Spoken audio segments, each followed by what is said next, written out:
Good morning. All right, wasn't quite ready. We were 10 seconds late, but we're getting better. What's going on? Hello, friends.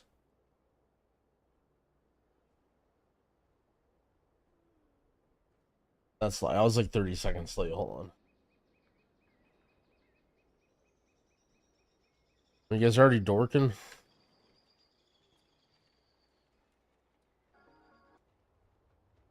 Get my chat open.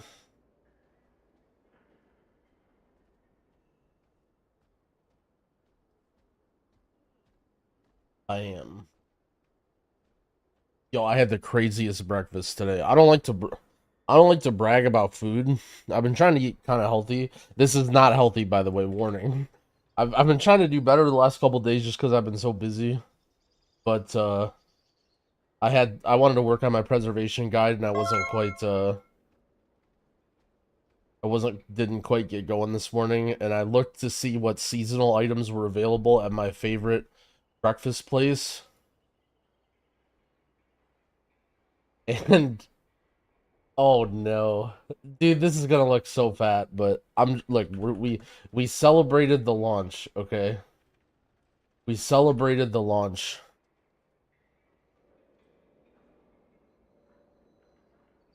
Why is the copy paste not working good?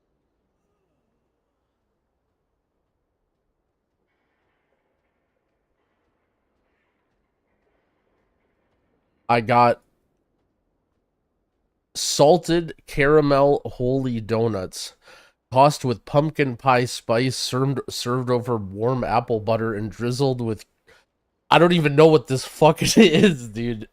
Topped with gingerbread cookie crumbles and powdered cinnamon sugar. Oh my, dude, the calories. Don't look at the calories. Get those off the screen. Get those off the fucking screen. Yeah, this is not quite a breakfast, dude. This was so good. Basic, bro. You can't even pretend that doesn't sound delicious right now. Can't even, dude. It was so good. Just one of those, a little bowl of fruit, and some coffee. Holy moly, we're ready to go. Oh man, I had to brag to somebody. Not very often you have a breakfast that's that delicious. I had to brag to somebody.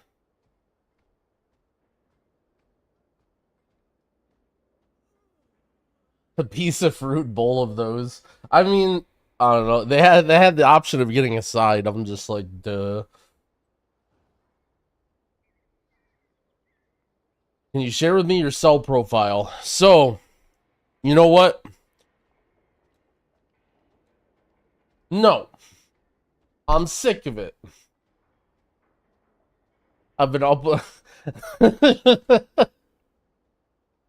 I was thinking about it today. I end my stream yesterday, and then I'm doing all this UI stuff, and then I'm doing this video stuff in YouTube, and no, I can't do it anymore.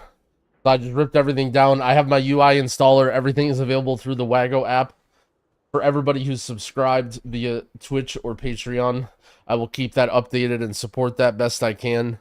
But in the current state, with how much I'm playing and how much other stuff is going on, I don't have the will to maintain anything else.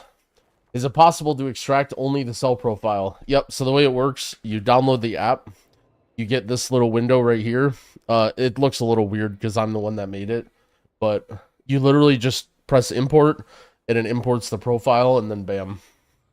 And you don't have to use or have any of the other add-ons. You do need to have the add-ons installed, but the Wago app lets you download stuff. So yeah, you can download anything individually that you want from the pack without taking all of it. Also, apparently, so remember when I'm like Growl UI 6 or whatever, and there's this weird stuff going on? Apparently, if you run the installer, there's a button that says Alt, and if you just press this, it puts all the profiles correctly, but it's like either not working or it doesn't work for me because I made it, so... How can you disable the player frame? So you can do that with scripts or add-ons or whatever. The way I do it is through my add-on shadowed unit frames, and I use it for my target frame. So see this right here, instead of using the default in-game one. And so, and then again, all the stuff is set up for this, so you literally just import shadowed unit frames. Only thing it changes is just the target frame and removes your player frame. Yo, Swervo, thank you for the big 1 year. I appreciate it.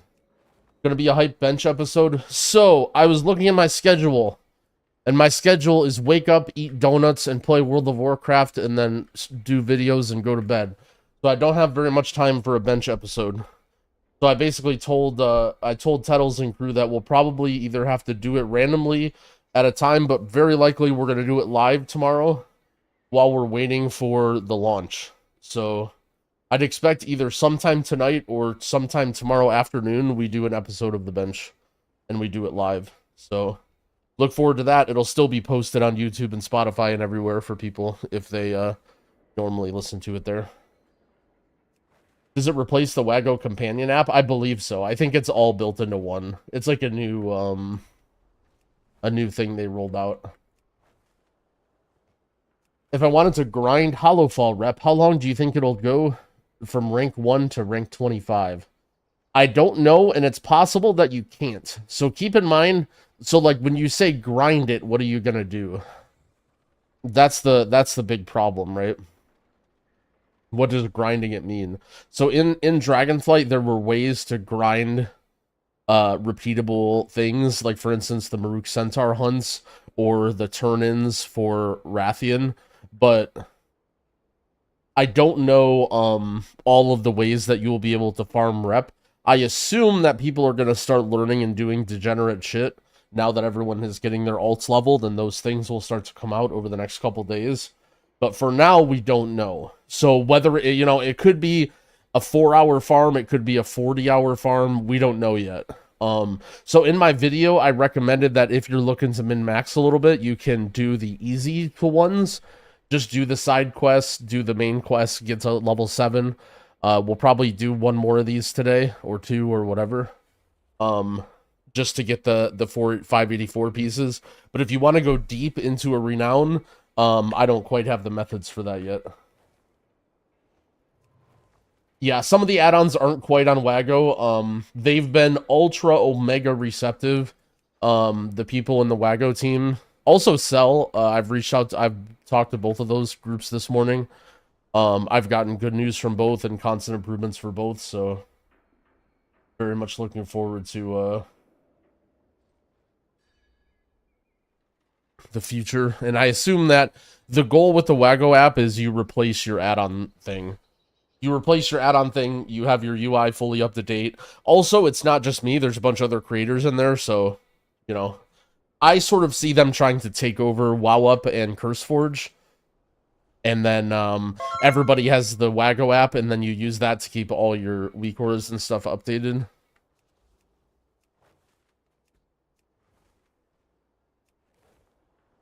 Coconut Flower, thank you for the 8 months. I appreciate it. Raid Ink? Oh, shit. Another blessed day for Pete. Good morning, Marco. I hope you're having a good one. Let's see.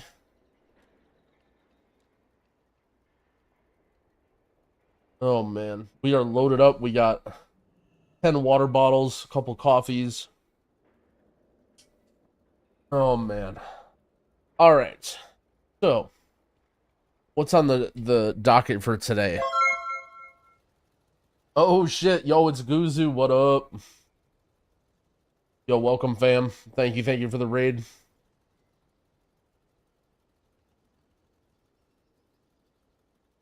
You guys all playing some War Within? Excited to see the very short time when all of the retail players and the classic players can unite and be friends and play together. I'm sure everybody in the Guzu squad knows who Azimus is, but I showed my stream, who is a lot of retail Andes, some of Azimus's videos yesterday. We watched some of the Tales of a level 58 booster, and they fucking they love those videos. Those are classics, absolute classic videos. Oh, a completely anonymous unknown gifter just gifting 5 tier 3 subs. Holy moly. Thank you, friend. I just got gifted a tier 3 sub. That's huge. Yo, welcome, guys. We are on the grind. We've leveled up every healer right now to level 80. I've been gearing up my Evoker just because it's fun. And we'll probably do one more rep farm. Grind up the mole people rep. Oh shit, Claire with the 50 gifted as well. Yo, we're nailing all the raiders. Holy. Yo, thank you, Claire, and completely anonymous person who we don't know who that could possibly be. Thank you for the enormous welcome pile of gifted subs. Yo, we're going for the world record. We're going for the world record of subs. I actually looked up the world record of subs for my channel on Dragonflight launch. It's gonna be pretty tough to beat, but we'll beat it. If we get close, maybe we'll do like a counter or something silly, but we got a ways to go, but we got drops coming. What would you say is the best healer for a Zug tank switching to healer? I think most people would probably play Shaman. I like Evoker, but Evoker's like a little bit more difficult and less pug friendly. I think for most people, if you're telling me to pick you a main, I pick Resto Shaman.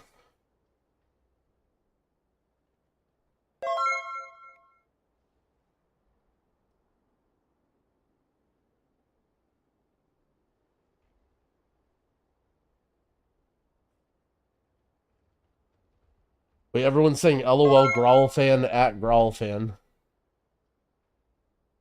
Oh wait, it was him. Was it? Oh, it was him. He took the credit.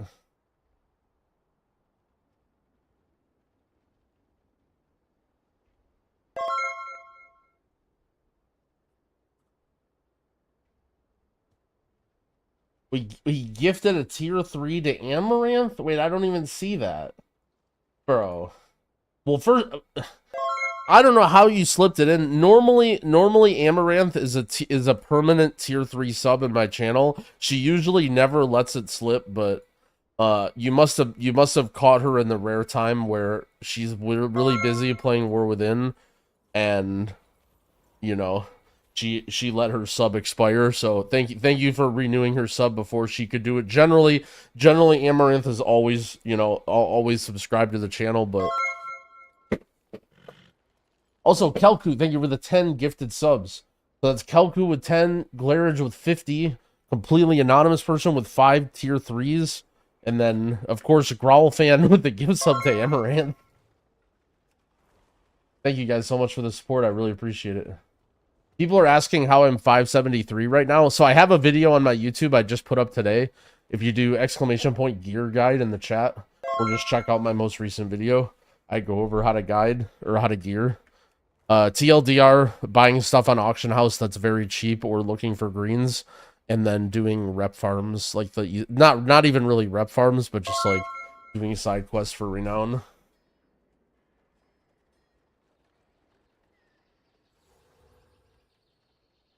Phantom Elo with the sub. Thank you, friend.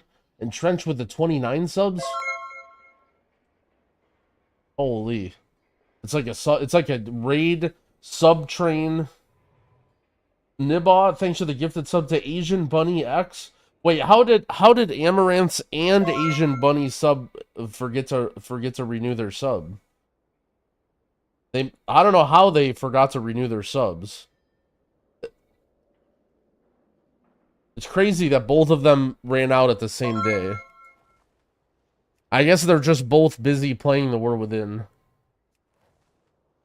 Alright, we'll have a sub party and we'll run around town for a little bit. Do you know what the eye level requirements are for heroic dungeons? So, I've heard that there's a 461 requirement to queuing. And that's how it was on the beta. However, somebody in the YouTube comments who was a semi-trusted source says that actually there's no queuing for heroic dungeons until the season starts. And so you have to walk into the dungeons yourself. And if that's the case, then there is no eye level. You just go in, and the higher you are, the easier it is to gear. And also daily lockouts, because you have to walk into the dungeon and you can't use the heroic finder. I don't know if that's true. So what I did is I pinned the guy's comment, and if that is true, then thank you, and I gave everyone that information, and then if it's not true, we're all going to go comment and call him wrong and type LOL in the comments. Yo, Screaming65, thank you for the 4 months. Also, what the hell was that? Glare with another 50? Holy. You know what's a bad situation? Because I see Glare and Trench both ending off on weird numbers. So, you know. You know it's gonna be a rough month, but you know, sometimes you gotta do what you gotta do. Thank you, Glare, for another 50. We got all the Oilers in the chat today.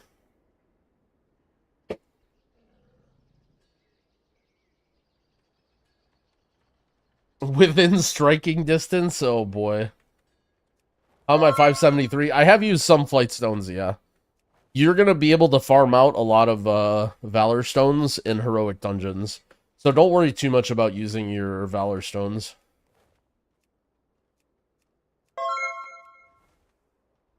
Yo, thank you again, guys, so much. I don't even, I can't even shout you guys out enough. It's been such a crazy week and month and everything, and it's not gonna end, but you guys allow me to do this. You guys allow me to be a gamer. Sick. How do I have Tama's War Within helper? I can't seem to find it on Wago. It's actually in the comments of my video. It's in the comments of my most recent video. I deleted it personally, or not the comments, sorry, the description. I deleted it. Personally, I think it's like kind of annoying. It was like way too much, but it is in the description of the video if you want to go find that. Also, the big dock that everyone's using too is in the description as well.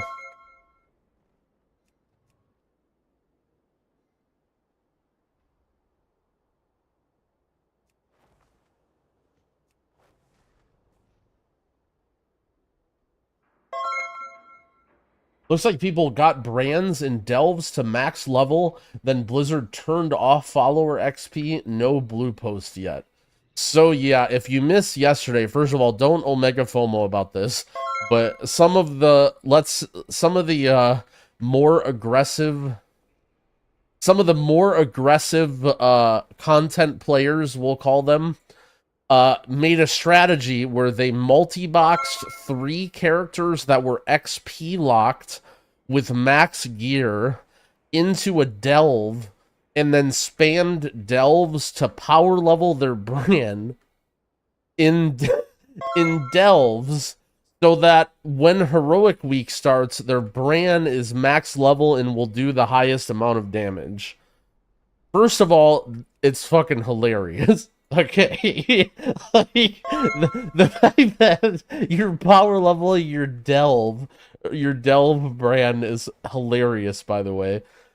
Second of all, it's not really going to be that big of a deal. It's probably annoying if you're like somebody who cares about achievements and stuff, and you're like, God damn it, this is going to be slower now, I want to do this. But the TLDR is they limited brand to level 15 this week.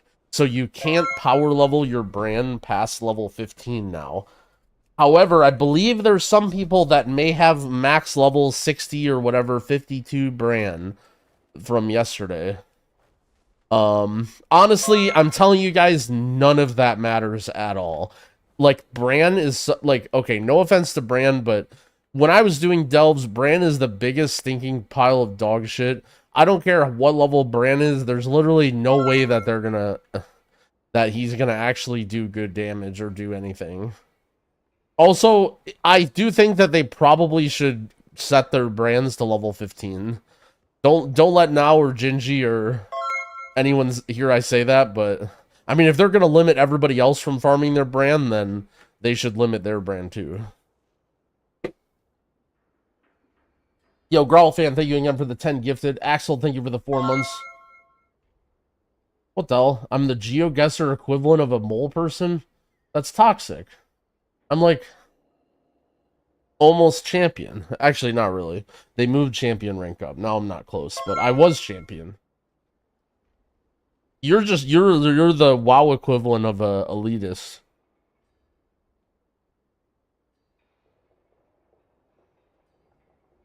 That's the podcast topic. Yeah, so when it comes to the podcast, I don't know what kind of topics. I don't want to spoil anything, but I'm pretty sure our Google document right now just has like a bunch of question marks and none of us want to stop playing or making content to look at it. So look forward to that episode coming soon. My more hype for season drop or Geo Finals, dude, it's so great because it's both of them. It's literally both of them. I don't have to be hyped for one or the other because both of them are in my lives. I'm really selling the podcast. Am I a degenerate for being 585? That's really degenerate. That's really degenerate. I'm trying to think of how you even get to 585. Because you can get to 580 on every piece. You can get 584 on some pieces. How do you even get to 585? He had to use his keys? Crafting?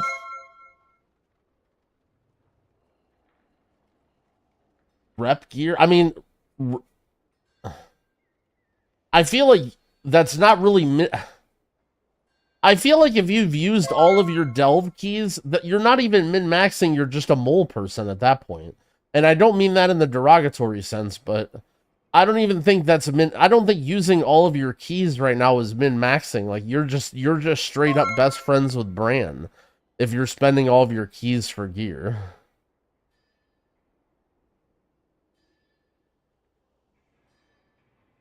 You can upgrade your 584 with crests. You can, yeah. I think it's better to save. I guess you can send your crests. It doesn't really matter too much. I want to do the first weekly event. How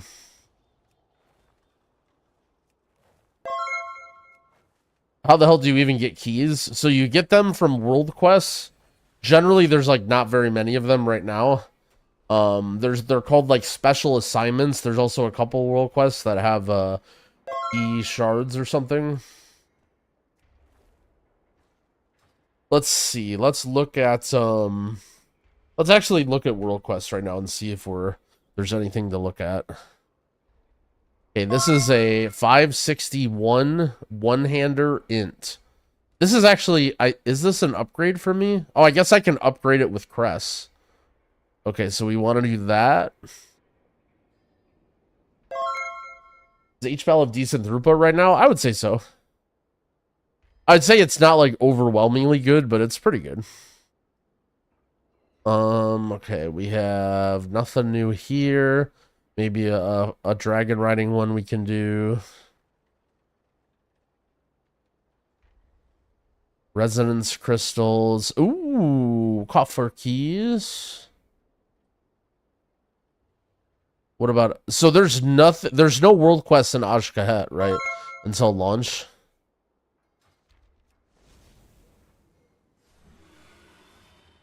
Do I think delve boosting is going to be big in Heroic Week? Oh my gosh, I hope not, bro. Bro, if they... Delve boosting? Do they really have to... Come on, man. Do they really have to do delve boosting? The problem is like people might do it on alts, right? Like if you have an alt that's a total rat and you have infinite gold. I've already seen spam in chat for it. Man, there's already people advertising for delve boosts. Fired Up was doing world quests in Ashkahet. I guess I have to look. I don't know, but I don't see them. I think melee healers will be worse because of how unfriendly the dungeons are for melee. I mean, that's one factor in a sea of hundreds of other things, right? Like, does that play into account? Yeah, but like, you know, it's not like something unexpected where I was like, oh no, like, now my opinion of HPAL is different. Like, everyone played HPAL and tested it a ton during the beta.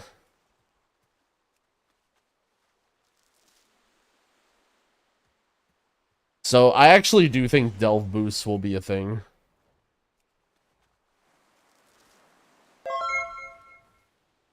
Wow, that's such a pretty UI. Any chance you can indulge us chatters on how to get it? You know, while the sub notifications are still blasting off and we have a raid, you know what? You know, what a great question. What a great question. So in this expansion, I recently partnered with Wago, not sponsored, and now I have a UI installer pack. So it's available for anybody who's subscribed on Patreon or Twitch.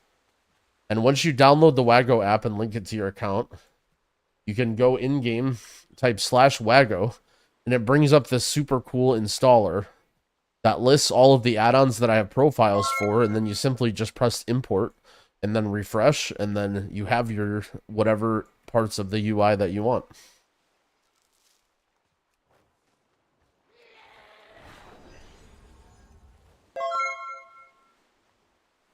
How much does it cost? I think Twitch subs are regional. So it depends. It might depend on where you live.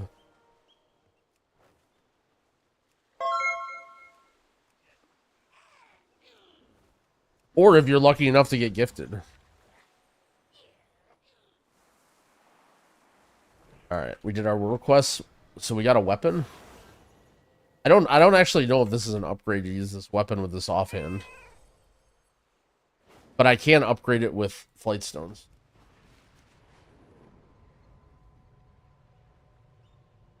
Yo, Nameless, thank you for the sub. I appreciate it. Joko Man, thank you for the prime. Marthy, thank you for the sub.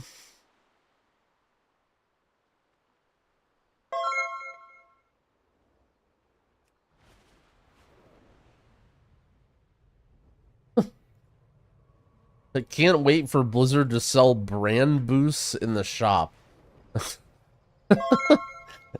That would be great. I didn't get early access. Is the campaign good? I'll be honest, I don't really pay much attention to the story. I would say it's chill. The zones are very chill. It's not hard. I did it with a healer. Alt leveling is very fast. No complaints.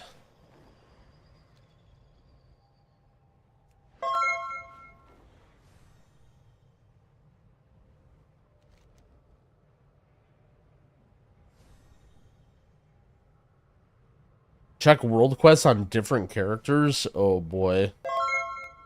Different characters get different rewards. Well, keep in mind, key shards and keys, I think, are non-transferable, right? You can't move keys across characters. So even if you have an alt that gets key shards or whatever, like...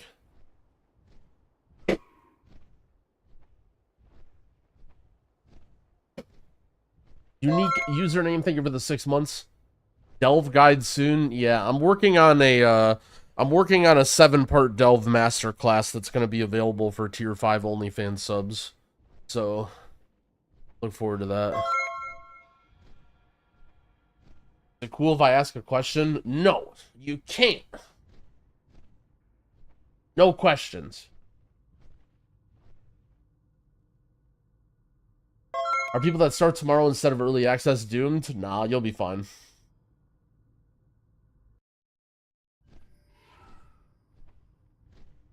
Aren't all the events bugged? The events aren't bugged, they're purposefully turned off to not get the reward. Some of them you can do something, but you don't get the weekly rewards. And they will be turned on when the game releases, along with heroic dungeons.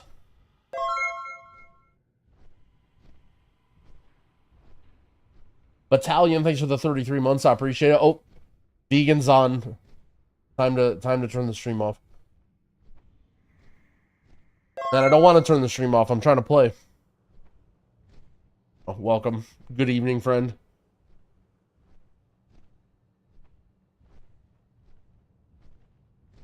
Oh, you can ask your question. I didn't mean to not have you ask your question.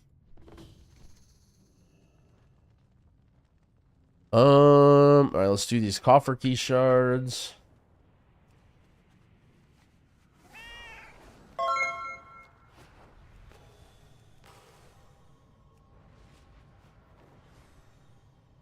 Thoughts on Monk?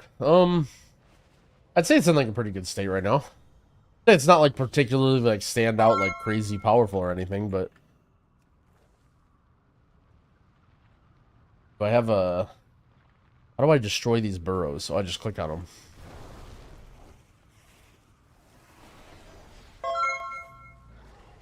Where do I go for the Mole People lore origin? It's a video on Max's channel. There's a rant somewhere.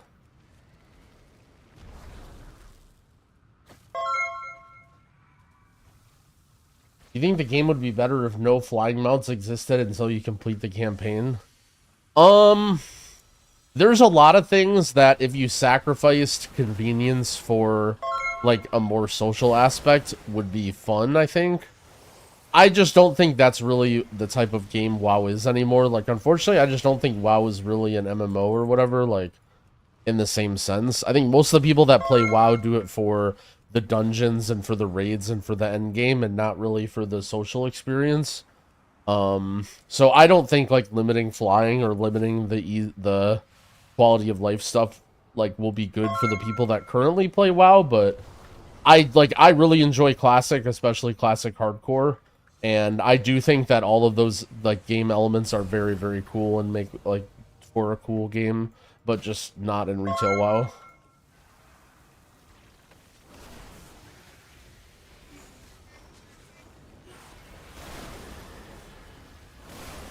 Someone tell me how people have 606 gear. Be careful looking at just armories. If you see a streamer with something, let me know, but I mean, people have done weirder shit when it comes to armories and whatever.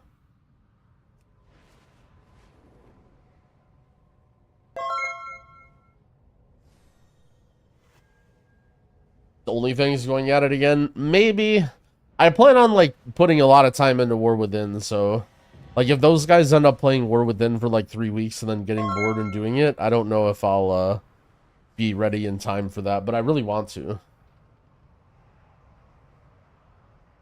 Longtime lurkers on Shadowlands, do I still play with Dorky? Oh yeah, we're good buds. We play together, like, live all the time, but I'm not part of his, like, M+ team anymore. For, like, MDI and stuff. CERN friend. Do I do this anyway? I mean, why not? I'll just do it anyway, who cares? We're good buds, not what he thinks, and then a clip link? Holy. Trying to start some shit? Let's see what Dorky says. Not gonna lie, cat growls cat is cuter. Out of context. Yeah, but it's also dumber, so. Not gonna lie, cat. Look, him calling me dumb doesn't have anything to do with us being friends. You can be friends with somebody just because they're dumb. What do you mean? You're just trying to start drama. We are the warriors of the sacred flame. Gruntled cheesecake, thank you for the prime. I appreciate it. Opted not to get a contract. Yeah, I probably should. All right, let's get a contract. We're min-maxing Andes. We're min-maxing Andes. Let's buy a contract.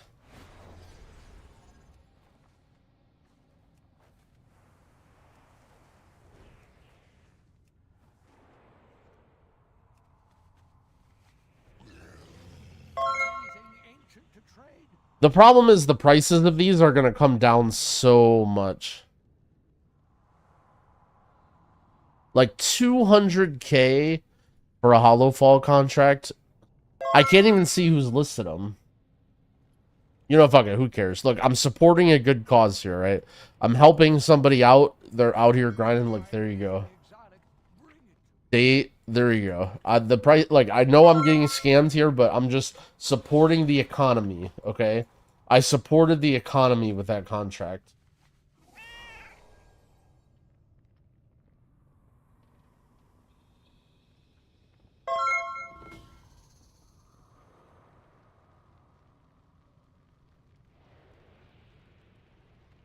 Having a problem since I don't have endless time anymore. I'm trying to pick between Shaman and Monk.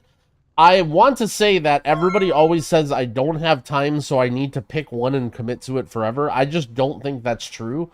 That might be in your head, but especially these weeks, like, picking a character and then ending up not liking it or having trouble getting into groups is not always the right way. But I mean, personally, if I had to pick, I would pick Shaman between them. I mean, Shaman is just the best pug healer. Like, I've mentioned it in like several videos and been talking about it for a long time. Shaman is just good. I think everyone like unanimously agrees that unless it gets nerfed, Shaman is going to be good.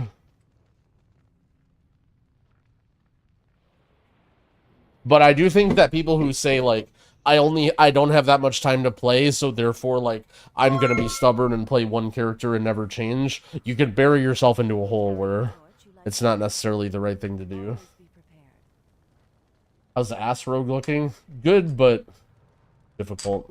Also, by the way, I have a pug class tier list, by the way. I don't want to do the how does X class look all the way through every single spec in the game. I go through most of the classes and what I think about them for pugs in that video. You guys should check that out. And I will do a healer tier list very shortly. I'm just trying to milk it for maximum waiting until see if they do any tuning. Is it worth keeping tier set from season 4? My personal opinion is that you should just get rid of your tier set as soon as possible and not worry about it. Any mental energy thinking about your tier set is better off thinking about literally anything else in the World of Warcraft. Your tier set will be gone forever, literally tomorrow. If you place, and if you're like, but Growl, I looked at this Excel spreadsheet of this class Discord and it says that my tier set is worth 42 I love. Look, alright, then you do that, alright? I don't care what you do, but if you ask me, literally put your tier set in the dumpster and never look at it again. Because we're getting a new tier set soon.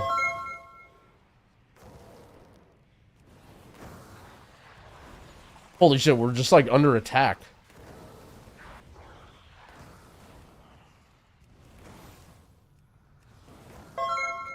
Bro, these guys are hard to hit. What is this, by the way? Oh shit, maybe I should have been using that better. Is it worth it to do bountiful delves now? You should be saving your coffer keys until heroic raid comes out. Because right now the rewards that you get from delves are limited. You can still do bountiful delves if you want to and just not spend your keys, but you should not be spending your keys. It's not the end of the world if you spend them, but if you ask me what to do, that's what I say you should do. Yildens, thank you for the sub. I appreciate it. Should make people sub to view your Twitch VODs, then upload them for free to YouTube like Max. That's exactly what I do. All my VODs are on YouTube. I'd prefer that people watch VODs on YouTube. VODs on YouTube will be forever free as long as I can upload them there. Twitch VODs suck. If you are that determined to watch Twitch VODs, then you must be subscribed.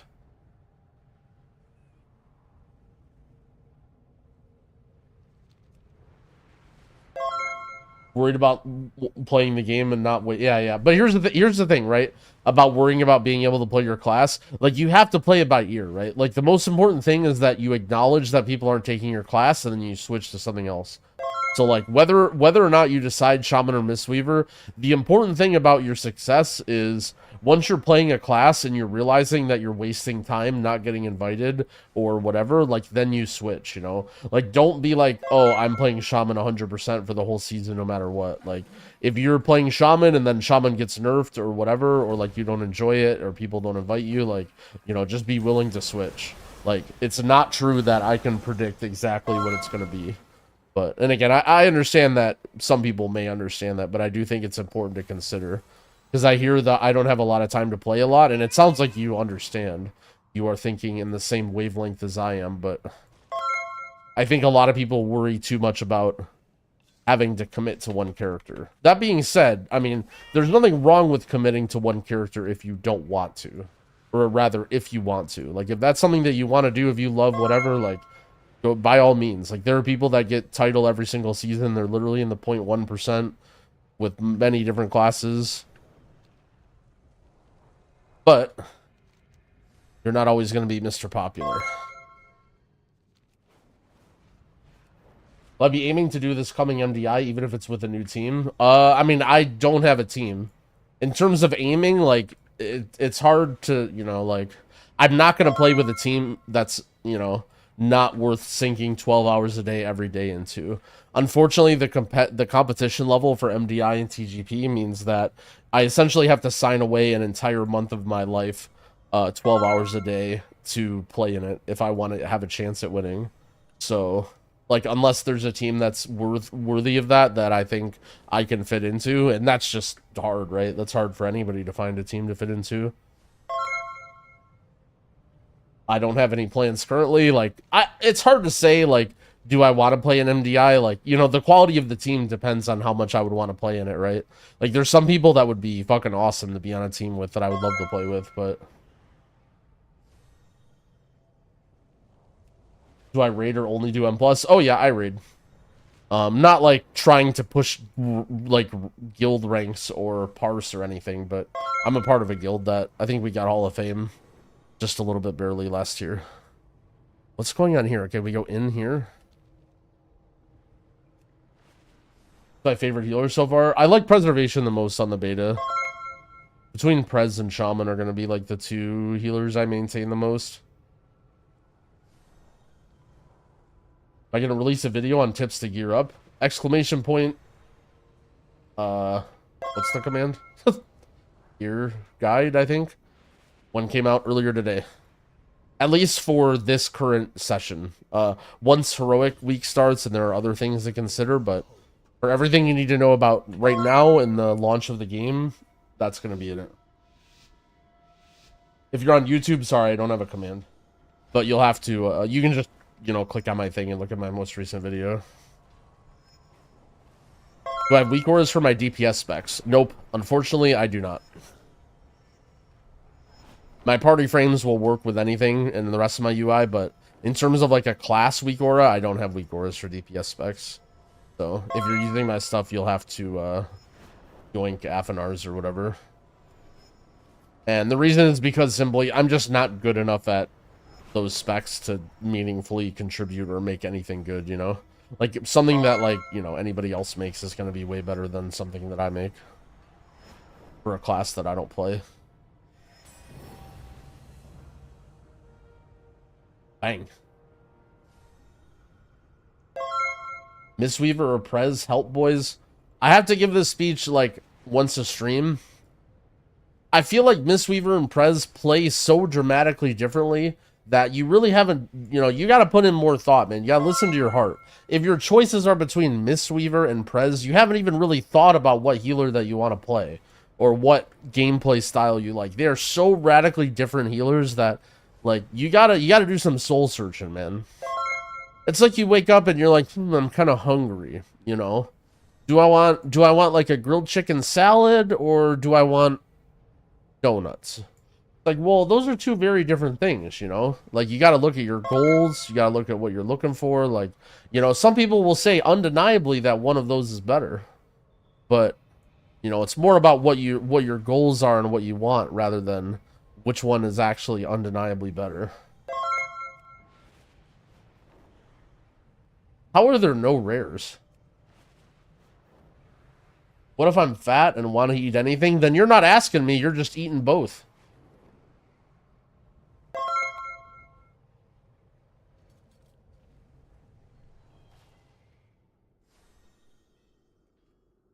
Let's raise for Mistweaver.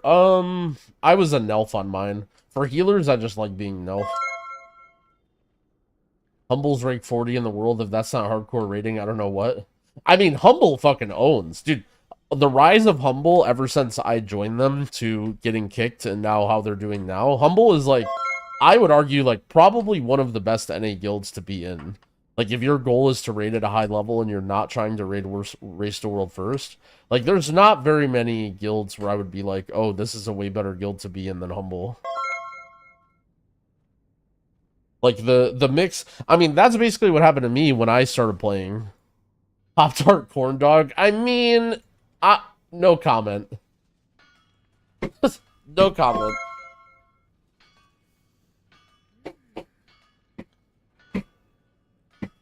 Can I explain the Humble blog? No, and I don't think anyone else can.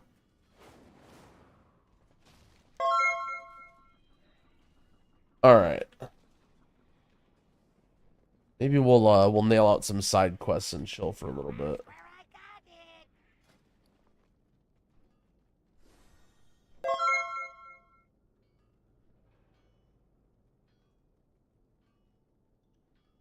Go for a helm, maybe? It's gonna take a long time to get these resonance crystals. I'm about to sell all junk items. Wait, there's a button for that?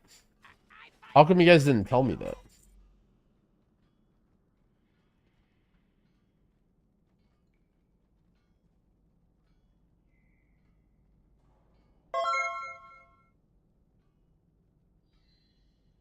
That I level Jangbi? I did not yet.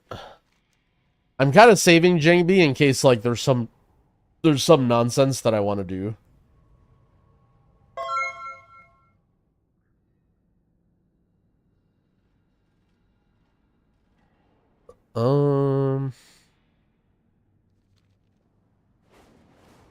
Saving for content drought. Well, I mean, what if I need to power level my brand?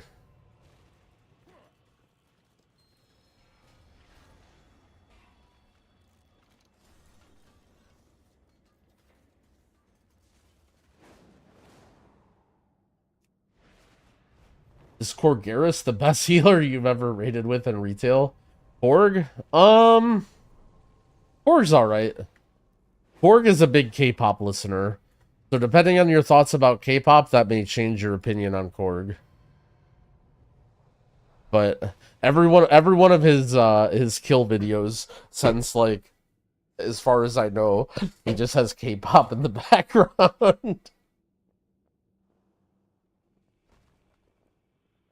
Got here, overseer, whatever.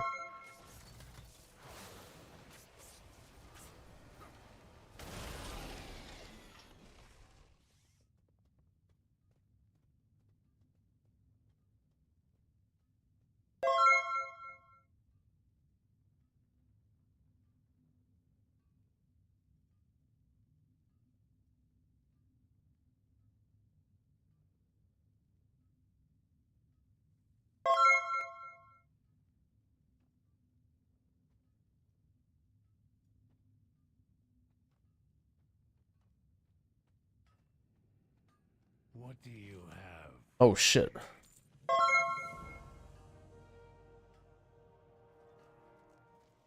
That was easy.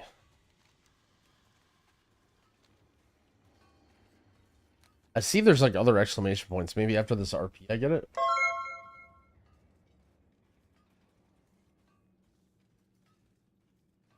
Why don't you have rescue at the edge of the bottom of the bar so it's easier if you see it at a glance? I haven't fully optimized the placement of everything. But I do think on the bottom, I do think the bottom left is a slightly better spot for it. Because then it's like with all my defensives.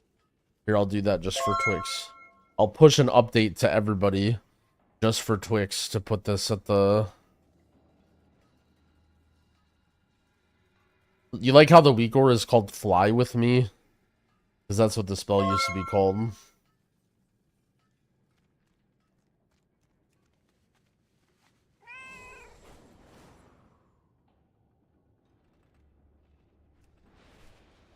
What shaman hero talent? I think for starters you play Farseer. Although Totemic is fun. I don't think it matters too much. Shaman has a lot of good choices. Now let's look at our quest log here.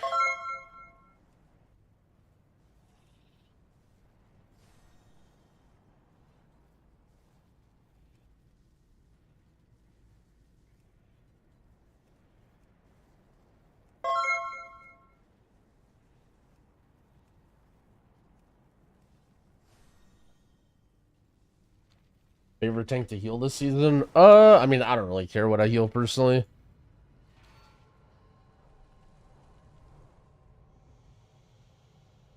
We're gonna get a Pug Adventures YouTube content? Possibly. I like doing that stuff. It just sort of depends on, like, I don't know. To me, the most important thing is always that, like, I'm trying to do high keys and I understand my class and I'm staying relevant. So it just comes down to, like, how much more time I have past that. Like, in Dragonflight, it wasn't really, there was, like, tons of all this Pug Adventures that I just was deleting or not using. I just, like, wasn't really playing that much or had the drive to pug. Generally speaking, pugging is like not particularly fun unless I'm like really enjoying a streaming or my class. So it happens kind of at the beginning of the expansion and then not much later. Painful. Not a memory I'm going to keep. Not supposed to do the upgrade warband crest. I don't know. I don't know what that quest is. I don't think so. Whatever.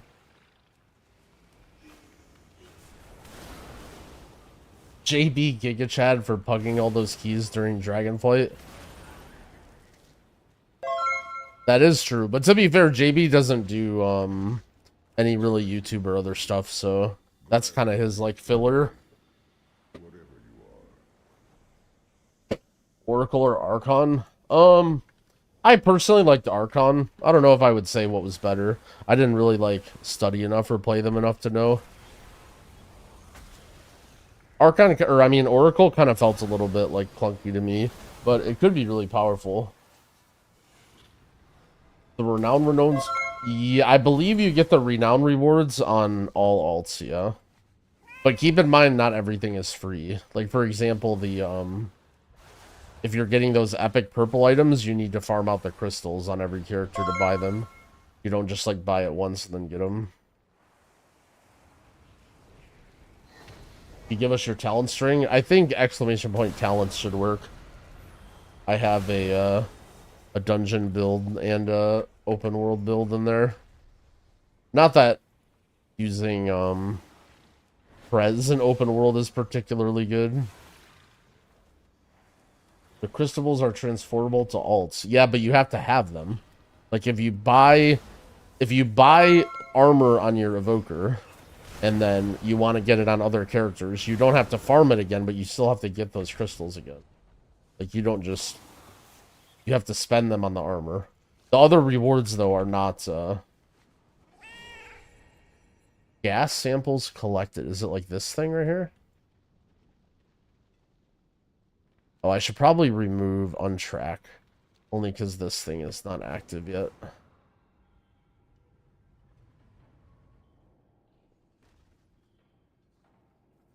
Would I recommend I level next? Level everything. This is the time to level every single possible character. Strike when the iron is hot. To stand on the cracks on it. Yeah, I see these cracks. It wasn't letting me interact with them or whatever, but...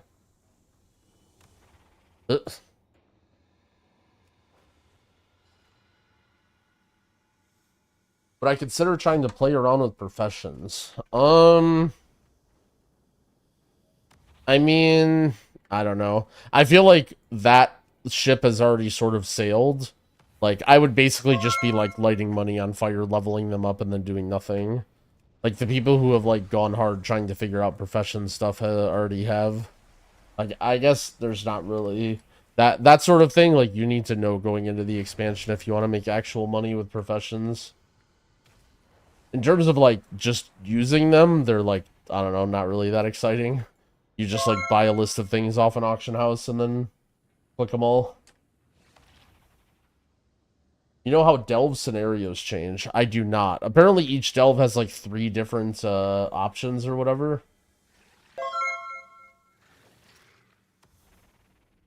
I don't know if it's, like, daily. I feel like it's daily, but it might not be. I don't know.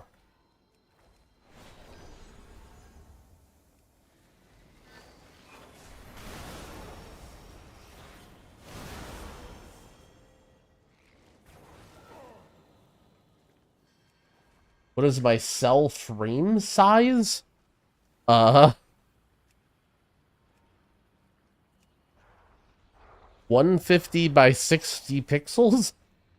I don't know what. I feel like you should just do what looks good on your screen as opposed to copying mine. It may change depending on what resolution you have or whatever. Some of the delves are annoying. I've heard bad stories of underwater delves, but I have not experienced them yet.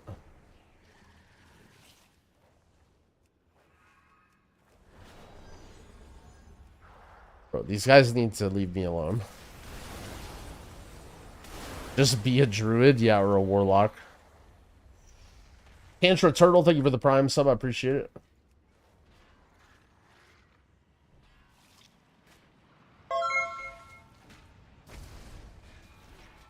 My cell frames keep showing party members are too far away.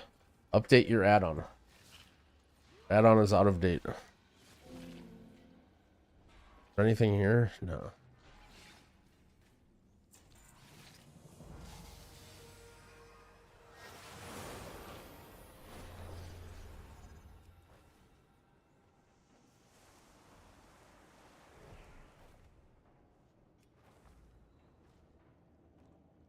I have a list of everything we should do to min-max. I have a video that you should check out. It's my most recent video on my YouTube channel. I wouldn't consider it a video of every single thing that you should do, but it's an outline of what you should be doing.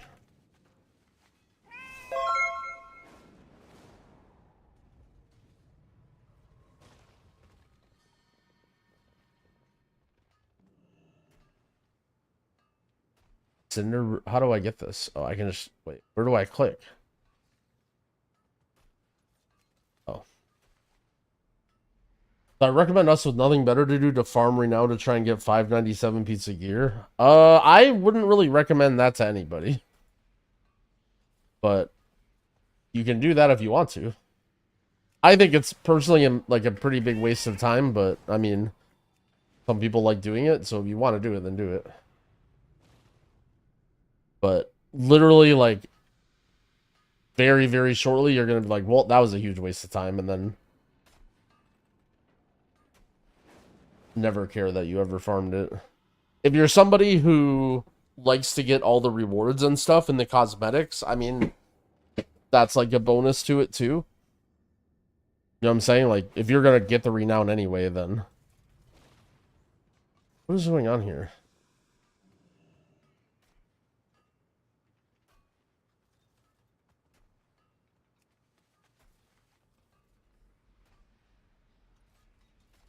Oh, we'll be lost if you mount up.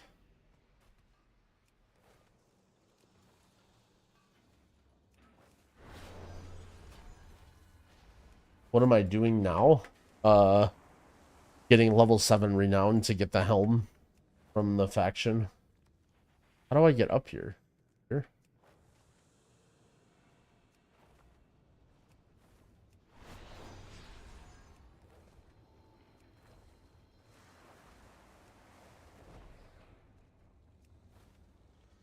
Yeah, the other thing to consider about renown is, like, I don't know if there are reasonable ways to farm renown. Like, so for example, in Dragonflight, you could do the Maruk Centaur hunts over and over and over again, and you could do, like, the turn-ins for the Sibelian rep farm or whatever, and just farm something. I don't know of anything that's been discovered as like, oh, this is what you do to farm the rep. You simply can just do, like, you know, do the side quests and the world quests or whatever, but eventually you're going to run out of stuff to get. Like, you're not going to have infinite ways to farm the rep, and you may be, like, you know, not able to get certain levels, or you may not need to do it. Like, who even knows, right? So that is why that is, like, extreme nerd territory.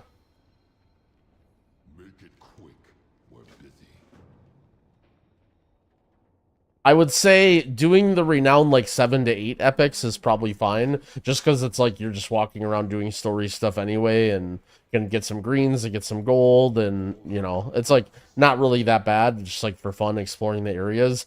Anything past that, you're on your own for why you would do it and what method that you want to do it, and you have to just decide, because it's just a massive, massive time sink for like nothing.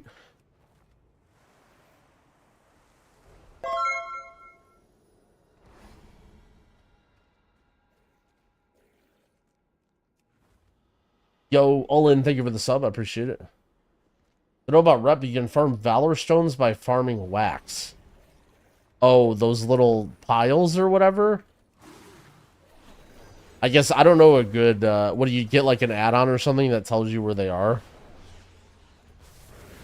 Then you just, like, fly around the spots.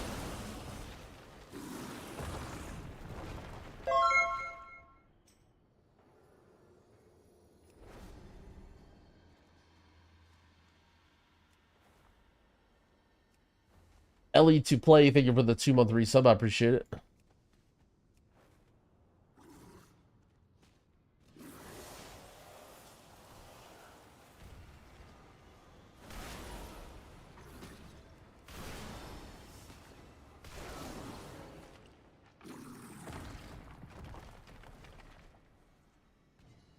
Should I use my Valor Stones now or it won't reset after early access? Well, if they're capped, you should use them.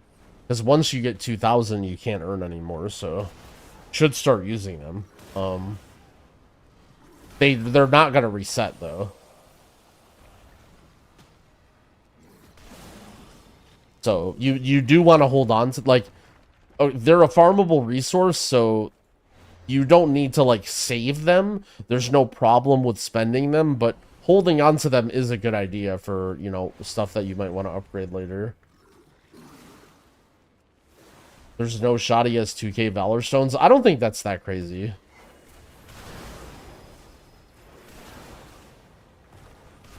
Classic Andy here. What gear score should I be aiming for heroics? 460. So basically, 461 is like what you can queue Heroic Dungeon Finder for, and usually that's like assumed to be pretty easy. Sorry, 560. I don't know what I said. Did I say 460? I meant 560. That's what you can queue Heroic Dungeon Finder. Some people are saying that there's not gonna be a Heroic Dungeon Finder at the beginning, and you'll have to walk to the dungeon. I don't know if that's the case. But you should be very comfortable at 560. It's required? Bro, I didn't say required, man. Chad just likes to put words in my mouth. I literally recommended something, and then chat literally uses the word required 5 seconds later. Growl said wax farming is required. So this is the reason why, by the way, if you're wondering, because it seems weird. They're basically really heavily like slowing down the gearing process for the first couple weeks. So the gear that you get from Heroic is actually reduced until the season starts. That's why it seems so weird that it's 460, but you get 467. You're actually supposed to get 480 gear.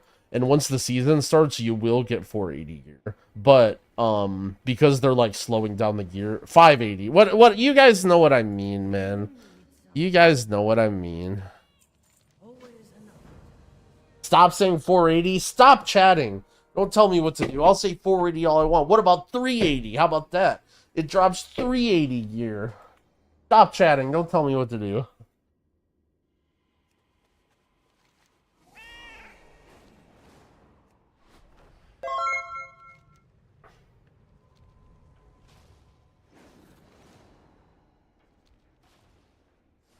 Do you need something? 150 spore spines? Oh no, what are these things?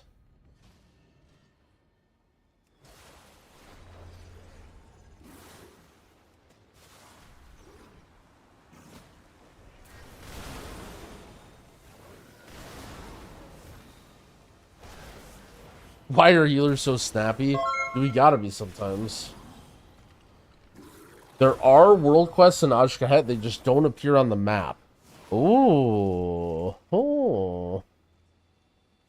Let's see if we can confirm that. Let's go walk down there real quick.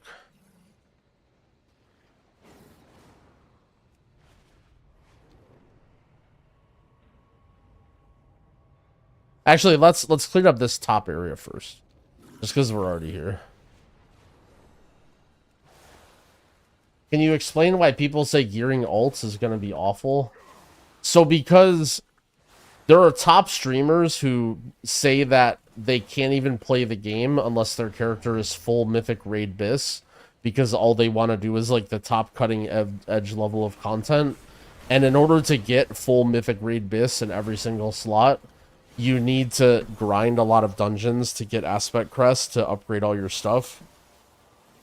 And because a very large majority of the WoW community just parrots whatever the top streamers say, and they think that they're top players who can only play their character if they're doing top 0.1% content, they also say that their character is unplayable unless they're in full Mythic Raid Bis gear, which is simply not the case. And the truth is, before Dragonflight Season 2, you literally couldn't even get full Mythic Raid Bisque gear in any sort of reasonable means unless you were full Mythic Raid gearing and you got lucky in your vault and you spent 3 months. So now there actually is a way that you can deterministically gear into full Mythic Raid Bisque, and people are mad that it's not fast enough. Is there a problem?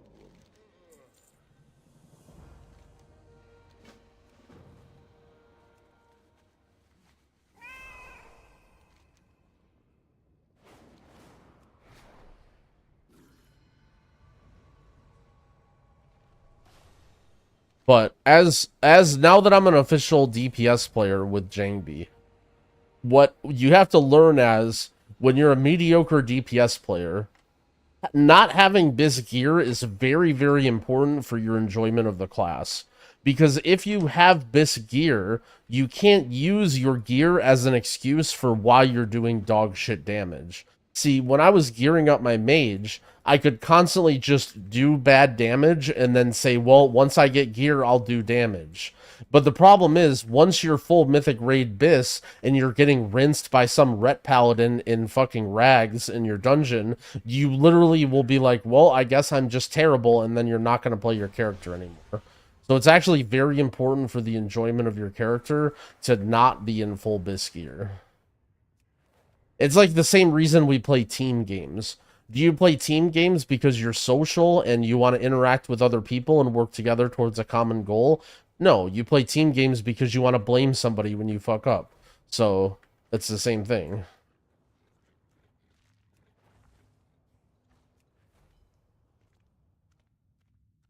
there a guy in here? Destroy Rift Source.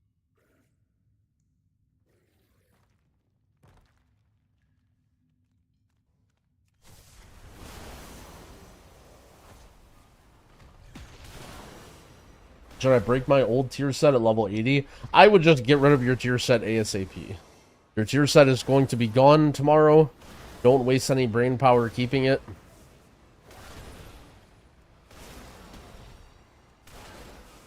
Woke up early this morning to spit hot facts. That's the kind of mood we in. We're slamming caffeine and we're getting stuff done. Where are my element? Where it says defeat elemental rifts.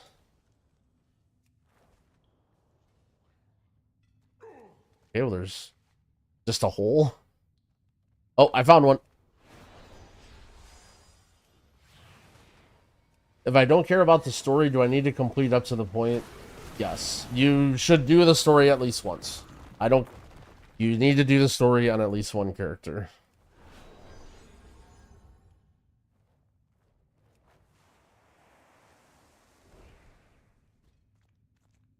The story is like very, very, very easy.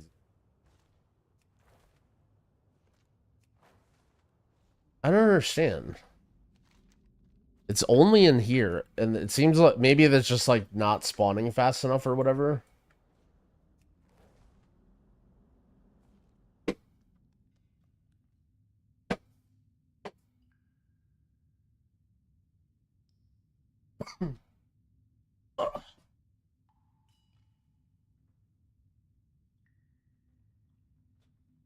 Oh, there's some rifts. Maybe I just got unlucky or something.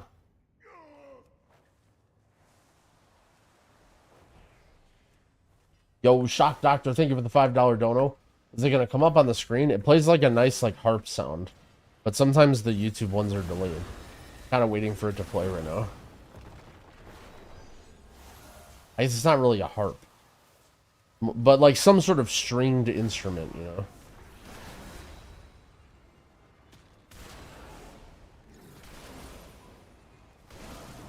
Is it going to do it or no?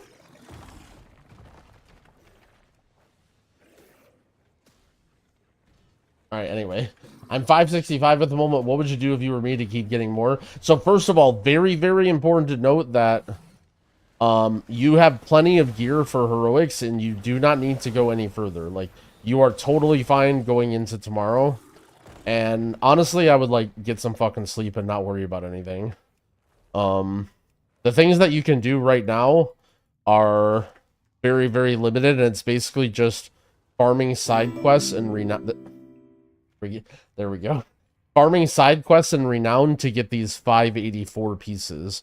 There's one 584 piece from each of the renowns at either renown 7 or 8. And just to get one of these slots, you can do that. Also, you may want to farm flight stones. You'll be spending a lot of flight stones over the next couple weeks. I don't know how much heroic dungeons are going to give or how easy they're going to be to farm, but stocking up on flight stones is another thing that you could do to be helpful. So tomorrow, when heroic dungeons drop, those are going to drop 567 items. So any flight stones or any resources that you're getting, like any time that you're spending trying to get items that are 467 or less are just a waste of time, right? Because those items will be falling off trees tomorrow. You'll be able to. Everyone keeps saying tomorrow. Is it not tomorrow? Tomorrow, right?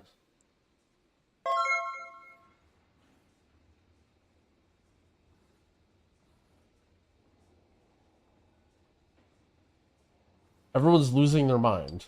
It's tomorrow.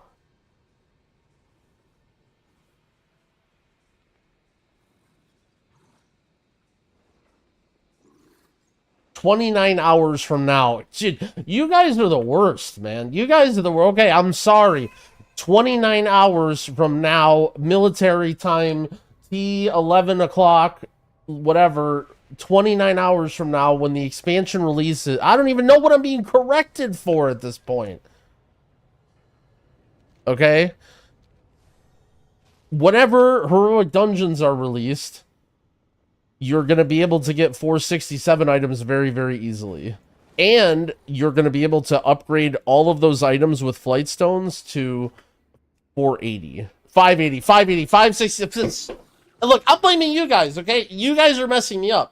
If you guys wouldn't do all this, then I wouldn't be making these mistakes. Okay, 567 items drop from heroic dungeons, and you can upgrade those items to 580.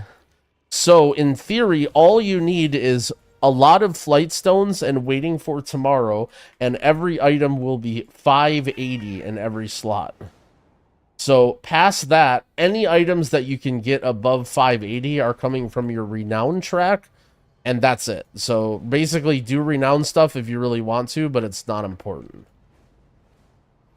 The TLDR. Heroic dungeons tomorrow. Today I just need to spam quests and zones. Need is not the word I would use personally. You can spam quests and zones to get renowns if you want to, but that is the only way to increase your item level currently.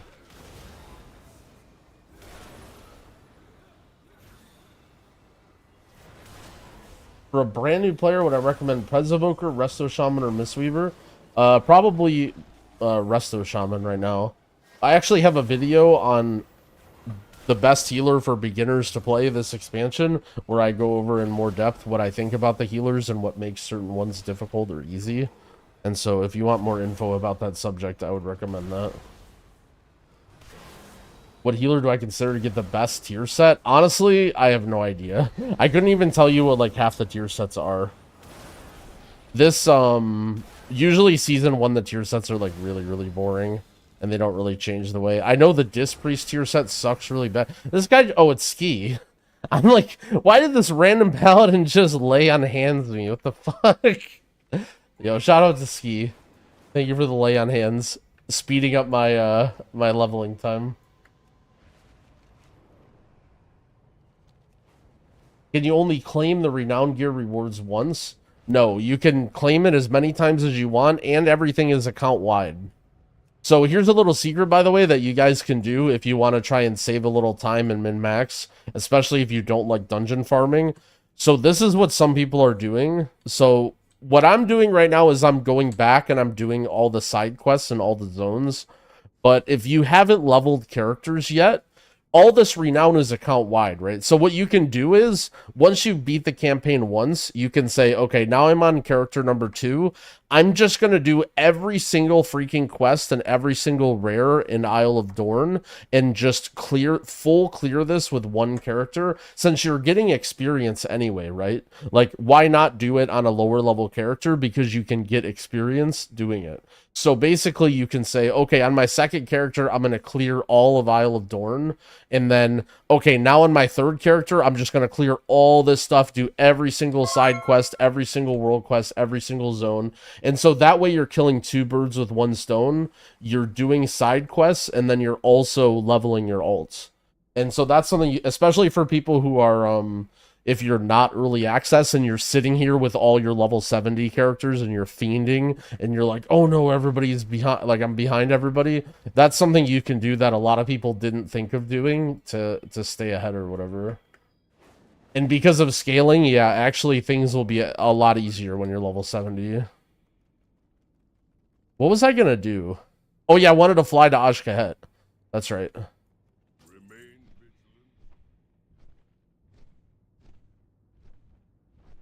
Someone coming from Final Fantasy thinking about starting at WoW, what advice would you give? So I've never played Final Fantasy. I don't really know that much about it. I don't know. I would say WoW players are like a very, very different beast. And everybody that plays WoW is super hyper focused about min-maxing, and I would make sure that you're playing the game like you play Final Fantasy and just do what you want to do and don't necessarily listen to what everyone says you have to do. As like a mindset perspective. From like an actual playing the game perspective. So basically in WoW there's like 3 pillars of endgame. There's dungeons, which is 5-man content, which is like expanded way more than Final Fantasy. Like, you can be an only dungeon player and do very, very, like, high-level dungeons. Like, that's basically what I do. And then there's raiding, and then there's also PvP. PvP sucks. There's also a ton of, like, collectible stuff and, like, horizontal content, if you will, too. So I would encourage you to experiment with all of those different pillars, like, you know, check out, like, one thing that's really cool, especially if you have somebody who you know or you meet that knows that's played WoW for a long time. One of the most fun things to do when you're new to WoW is hang out with somebody and have them take you back through, like, some of the older raids or zones that are easy to clear, just to, like, see what the zones are and what stuff is like. That was something that I did a lot with people when I first started, is like, the thing about WoW players is they want nothing more than to just relive their glory days and just experience what raiding was like 15 years ago. And so if they have like a young Final Fantasy player that will listen to raids and stuff, like they'll sit there and talk and show you around forever. And then you can get a bunch of like cosmetics and achievements and mounts and stuff. So that's something cool but that's like that, you know, that's like the horizontal content side of it. But yeah, ultimately just like have fun, try stuff, do whatever you want to do. WoW is definitely more competitive mindset, but you don't have to be competitive if you don't want to.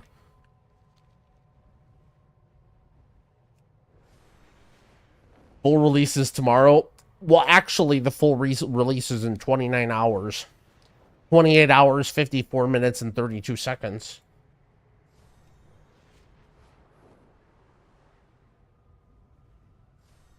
Alright, so people were saying that there are world quests in the zone, they just don't show up until you, like, are in the area or whatever. So we're just gonna fly around and just see.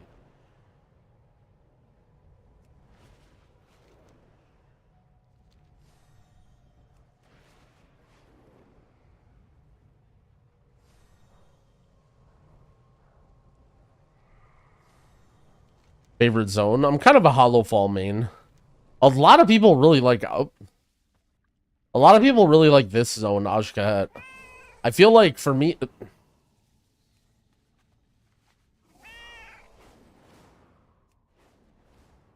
For me, it's a little bit like, I don't know, spidery. I feel like there's a lot of people saying this is their favorite zone. I don't know if they're like, this is the edgelords or whatever.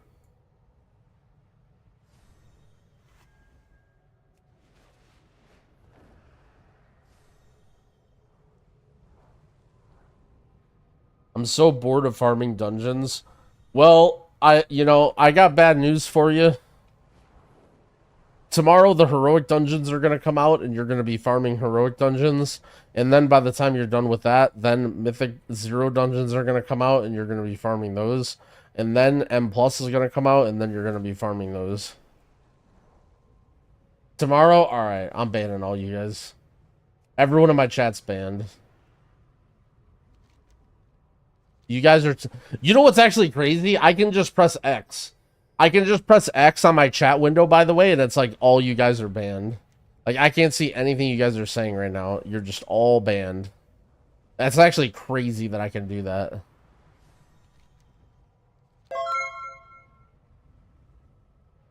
Yo, Chesh, thank you for the sub. I appreciate it.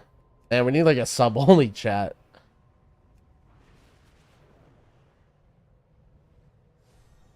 Where are these world quests? I'm flying around. I don't see no world quests. Maybe I'm not in the right area or something.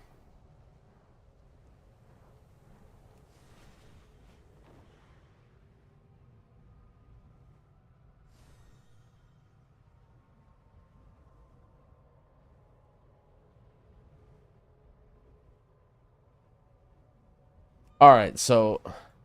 Someone in the chat said there are world quests. You just have to go there.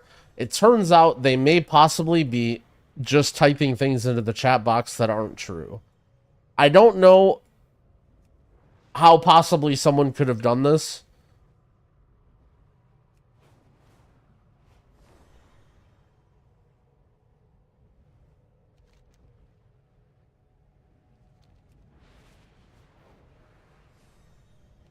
Okay, someone says there's at least one. Look, I'm listening. Where is it? You say it's in the northeast?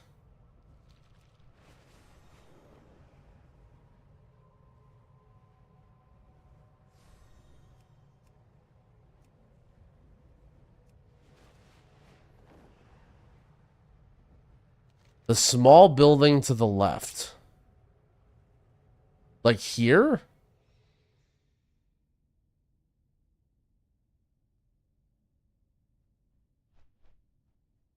World quests in the southeast part of the zone.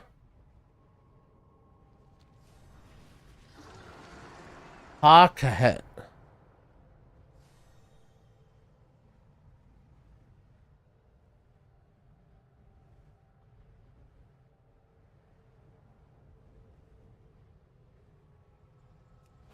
Look, I'm out here, right? You guys are laughing at me getting one guy or whatever, but I'm out here doing the detective work for you guys. Okay? This is for you guys, okay?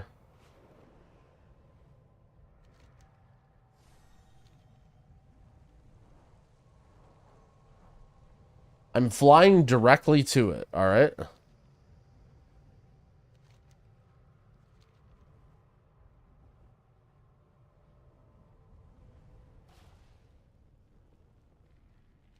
Right where you are now.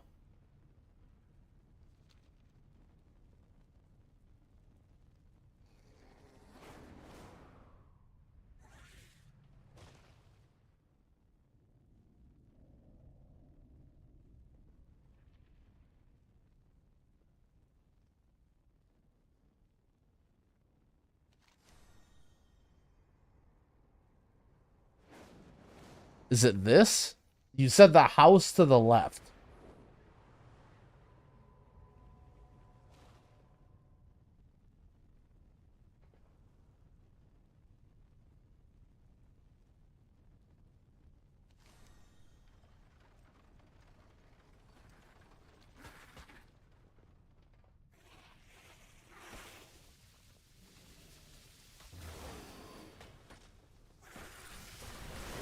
So it turns out you might be just typing things into the chat box.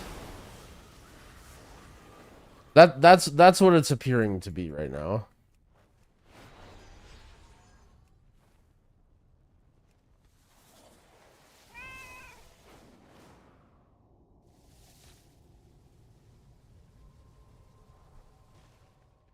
What are you doing here? Someone else has got this, no question mark. The Queen sees all. Will All right, look, we tried. All right, we tried. As a streamer, I have to investigate, okay? As a streamer, it's my job to investigate.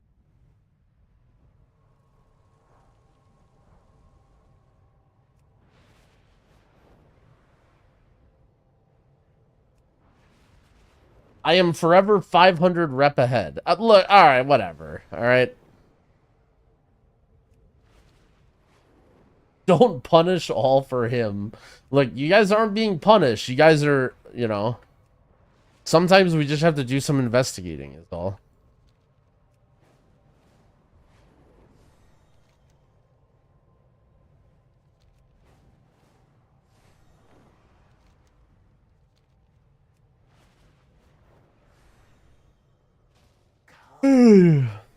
My energy drink of choice. Or I need to drink more water. But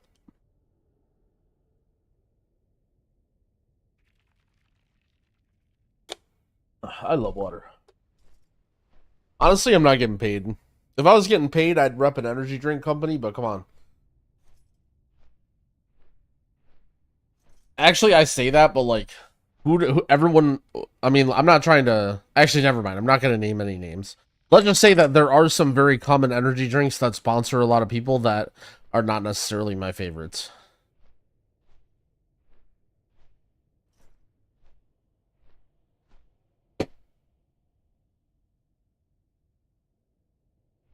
Black coffee, there it is. I mean, this is a cold brew triple shot black.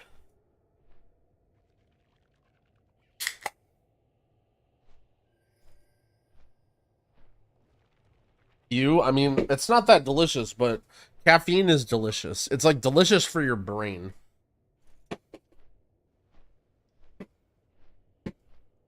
It's an acquired taste for sure. It's like alcohol. Alcohol does not taste good, but eventually being drunk tastes good for your brain. So then you start to like it. Or that just means I'm an alcoholic.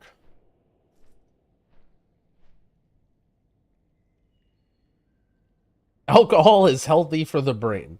All right, this is not fine. This is not medical advice. Finding them losing DPS, breaking my set bonus even with a 50 eye level gain. I mean, maybe, but I wouldn't even worry about it. Like, who cares? If you're min-maxing your DPS in the heroic only pre-patch, that's up to you to decide. Oh shit, Delve.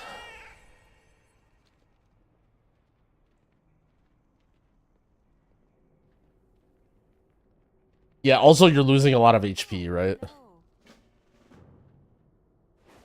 Like if you're using... Get out of here, man. Captain Rogers.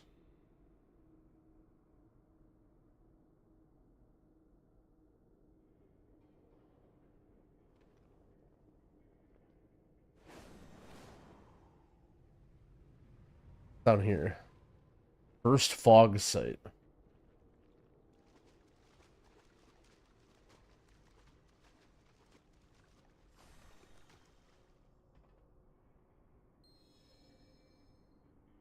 When season starts, should I upgrade or craft gear? You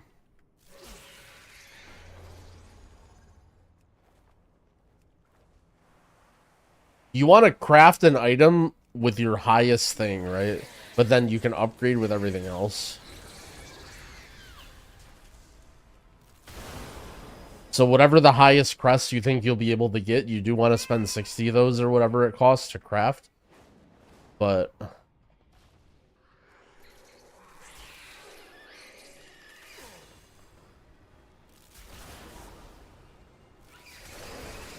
my favorite tank so far? Maybe Proud Warrior? I don't know. I don't have too much of a preference.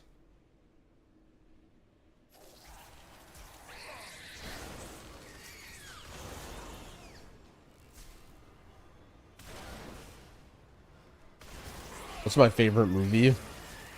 I have a thing for unreliable narrator movies.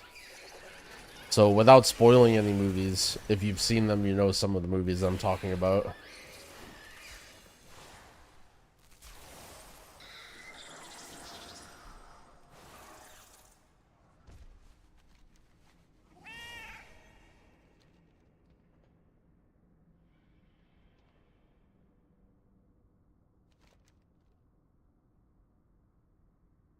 Second. Okay, sorry. My quest just changed. Lord of the Rings. Yeah. Yeah. I mean, to be fair, I do like Lord of the Rings, but that's not that wasn't exactly what I had in mind.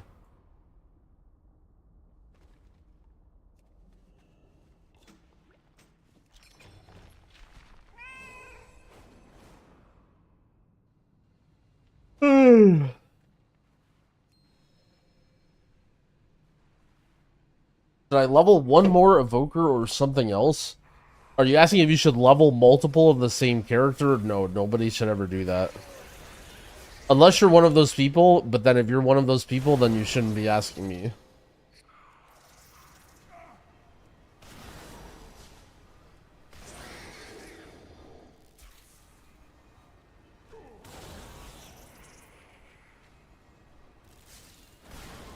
I like unreliable narrator too, but if you search for it, it kind of spoils you. Yeah, that's why I like kind of paused and didn't really say. Because for me, liking the genre is more important than liking individual movies. Although I will say, out of all, and I'm not gonna say this is my favorite movie, but a movie I don't think spoils it is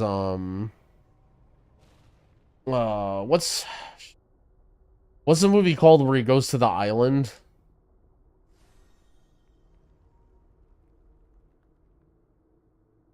Shutter Island, that's right. That I wouldn't say that's necessarily my favorite unreliable narrator movie, but I would say that's an ending where like you don't even know. Like there's not even a right way, I think, to know exactly. Like anybody who thinks they know exactly what it's supposed to be is like, I think doesn't, you know what I mean? Like I think the intention was for it to be open-ended or whatever. Yo, DC Rising, thank you for the sub, I appreciate it.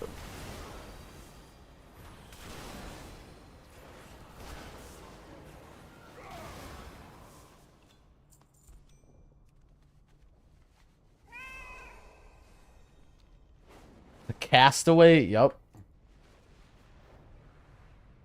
Where is this? Is it like down here?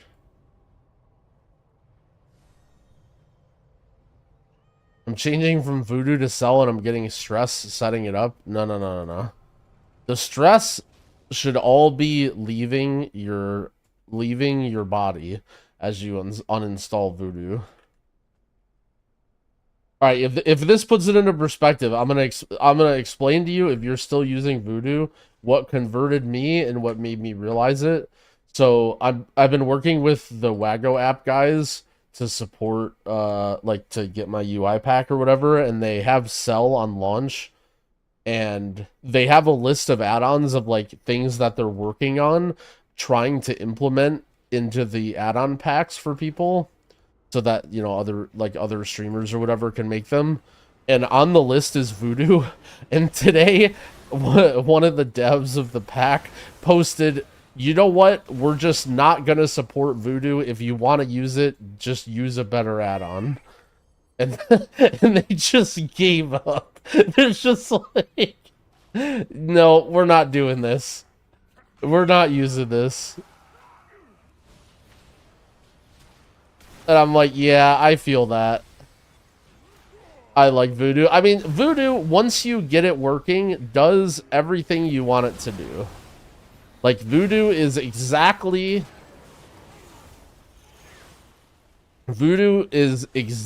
what you tell it to do and nothing more. But the problem is, look, no offense to the people looking for UI packs, but generally speaking, if you're searching for a streamer or looking for a UI pack, you don't want to mess with your UI or tell it to do anything. You want to click one button and you want to see the shit you need to see, and you need to not want to worry about it. And you don't want to be in the fucking options, because that's why you're there in the first place. So for an add-on like voodoo, it doesn't really make sense for a majority of the people, especially people who are like here looking, you know what I mean, like trying to look for a UI to use. And that's why I switched, not because I didn't like voodoo, but because like a lot of people use my UI and it didn't make sense.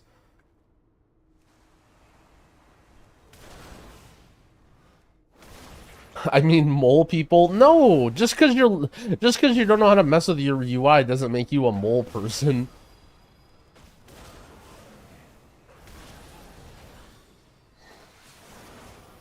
Is there any point in me using cell if I don't use the click casting portion of it?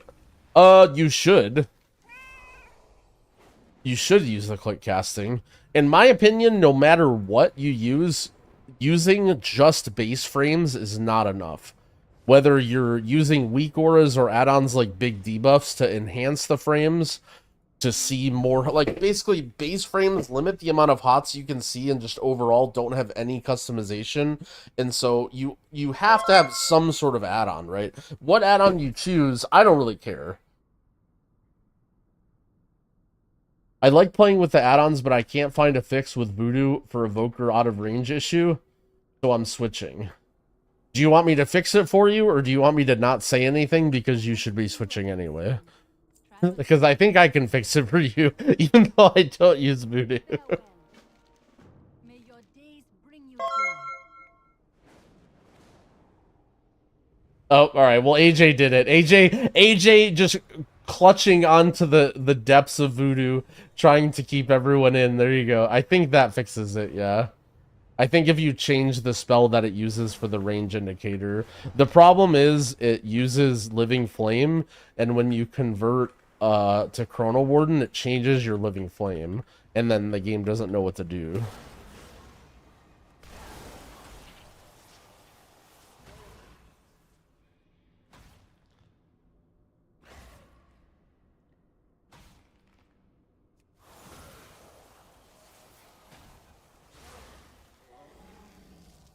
Two schools of thoughts on healing, mouse over, and targeting. Well, in my opinion, clicking on frames is the worst of both worlds. If you're using hotkeys to target party members, that is fine instead of click casting. And in some situations, in some classes, might even be better. But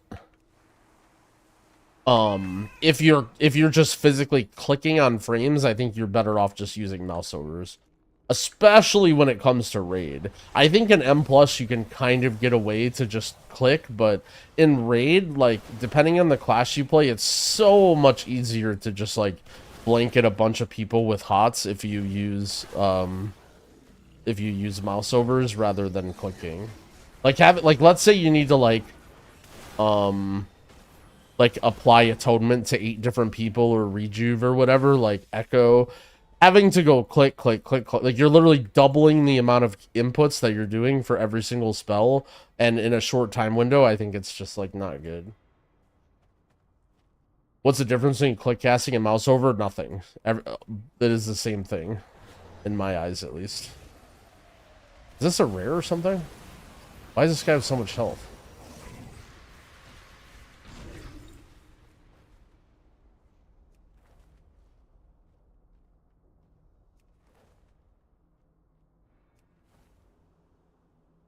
Yeah, that's the school of thought with why you should use keybinds, is having your mouse glued to your frames for mouse overs is very shitty. But at the same time, like, in the rare situation, like, having mouse overs doesn't force you to do that over clicking, right? Like, let's say, like, there's no argument for click casting everything, because you can just mouse overcast, then if you need to, right, like, you can just click and then do this, right? Like, I can still use spells on myself with my mouse not there if I click, and then I can move my mouse away, right? Like, if you have a mouse over setup, you should be able to do both. But the benefit of keybinds is that you don't have to move it at all, right? Like, this distance of having to go middle, left, like, having keybinds, I can always keep my mouse here and always be able to switch party member targets. But, like, just because you use mouse overs, like, I still have left click bound to target.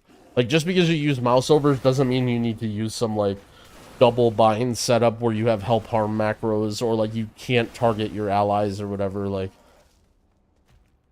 To be honest, I don't find myself using that very often, but...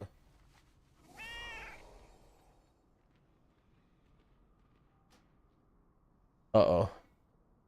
Or...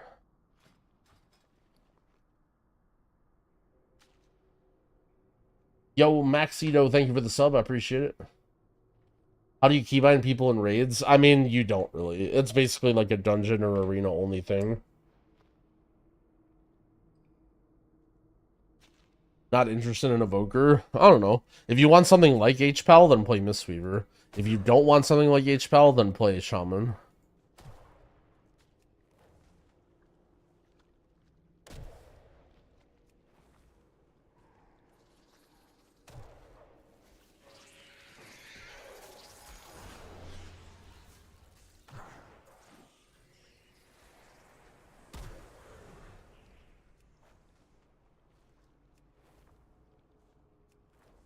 Stasis empowered spells trigger Threads of Fate? I think they do.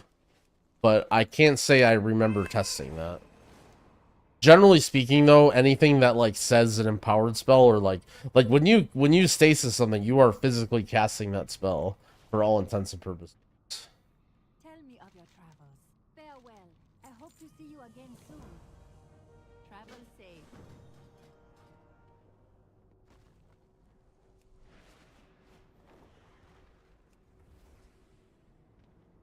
Oh shit, fog.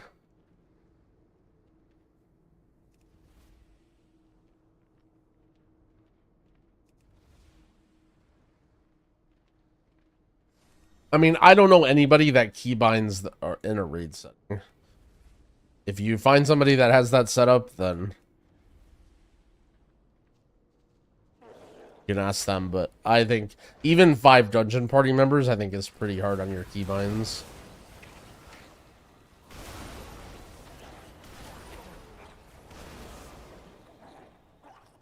What do you use for your party CDs? Omni CD doesn't work. I mean, Omni CD generally only turns on for like mythic difficulty or higher stuff. So you may need to tinker with the settings if you're like testing it in like follower dungeons or open world or like normals or leveling or whatever.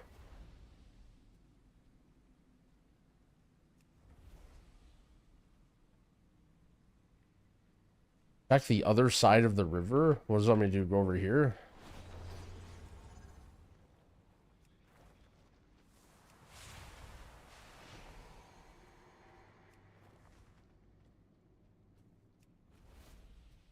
Everyone's ragging on H-Priest, but it's the only healing spec that flows perfectly for me. I mean...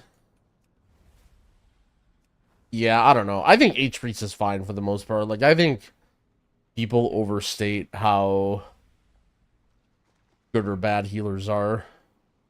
Welcome. What is this? What does this guy want? Where do I go here? This guy walked over here. Is it over here? Do I just go this way? Their utility is terrible on M+. The thing is, I think utility is like very, very overrated. Oops. Like I think I can't think of the last time where utility was the reason that you brought a healer instead of not bringing it. The last time I know of is in season 1 of BFA where you needed battle res. And, like, you couldn't bring some healers because you needed Resto Druid for, like, random affixes and stuff. But, like, you can say, oh, during X time, like, oh, this healer brought this. Like, this guy had Mass Dispel. But I think most of the time, that stuff is just backfilled on the logic of people just look at what's best and then say their utility is the best. And then, like, but I don't really think that's the case. Like... I think not having utility of a priest is like isn't really the end of the world, because well, now you don't have any responsibilities. You know, like you can just focus on healing and damage and not worry about much else. Like that was exactly what End of Dragonflight was for Holy Priest. Was just like very simple, did good damage, like was mana efficient. Like you weren't really required to do like crazy stops or anything. And that may not be you, like you might want to be more involved in dungeons or whatever, but then that begs the question like, well, you know, maybe play a different class, you know? Like to say, oh, I like Holy... Like, to me, I always wonder, like, people are like, I really like Holy Priest, but I want this and this and this and this and this. It's like, well, do you actually like Holy Priest then? Like, if you want the class to change a shit ton, then maybe you should just try different classes. You might like them better.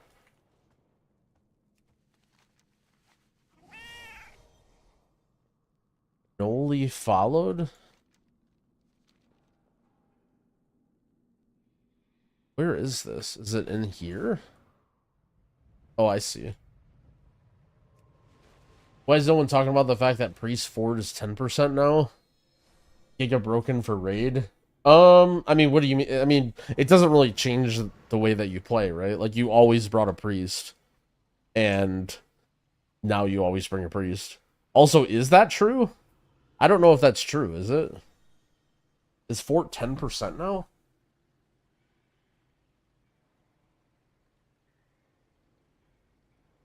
It's only for the priest. Yeah, that's what I thought. Welcome. What the? Travel safe.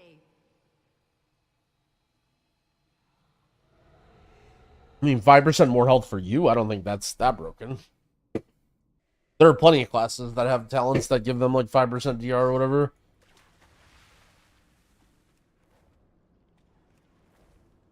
What renown am I so far? I've gotten 7 for Council and Hollowfall, and now I'm doing Arathi.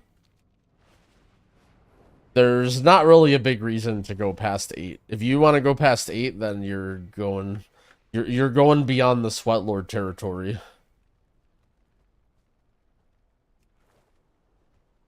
Where's the turn-in?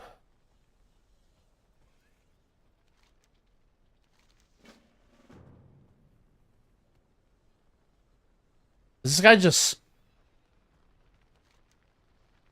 What?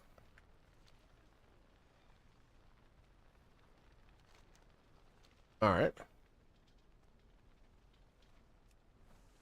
What I level am I? I'm 573 right now. Tell me of your travels.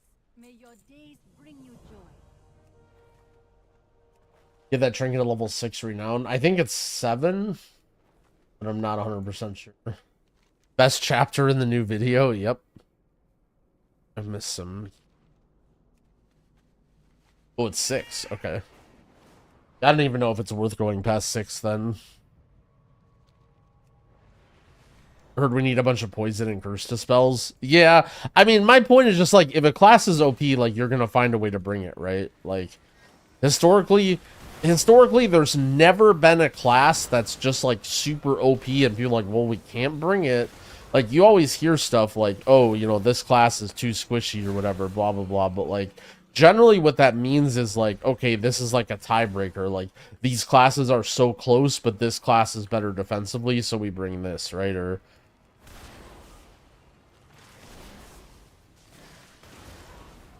I was right suggesting Farseer. Yeah, Totemic is good too, but the thing about Farseer is it's just way more simple. Like, you just spam your single target heals. You don't have to think. Like, you're mana efficient. It's just better for like randomly pugging and not really like, you know, you don't need the crazy throughput that Totemic allows you, and like thinking about procs and cooldowns and all that.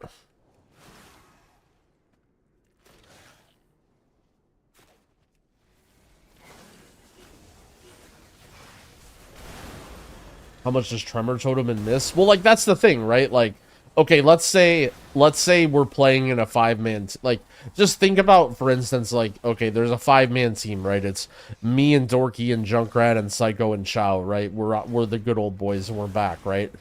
Like, are we just gonna kick Junkrat out for every single miss of Tyrannus Scythe to get Tremor? Or are we gonna make Junkrat make a Shaman for one dungeon? I mean... If it was TGP and you can easily swap and like practice and stuff, you might see that. But realistically, when it comes to like the quote-unquote meta or like what you see top teams doing, it's like you're never really going to see that dungeon to dungeon variance. The closest there was to that was in Shadowlands when you needed Venthyr. For certain, like, basically you needed Venthyr and you needed a Curse Dispel for 2 of the dungeons, and it so happened to be that you could switch to shaman for those and then get both, and then otherwise you would play priest, if I remember that meta. But like for like in terms of like what everybody thinks and what everybody does, it'll almost never matter.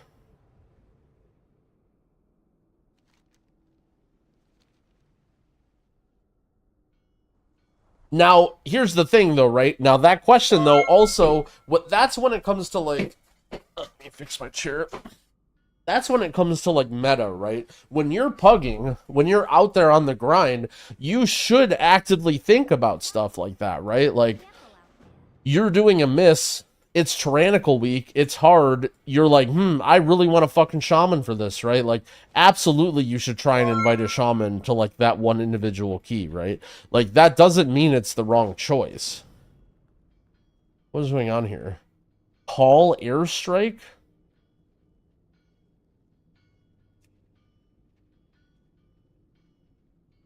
What? Lord-Elect, thank you for the sub. Right, Donkulus, thank you for the sub. Any Blizzard employees come around today? Dude, that's gonna be such a good, Oh, is this Papers, Please? Wait, why are they... Wait, airstrike? Yo, fuck these guys.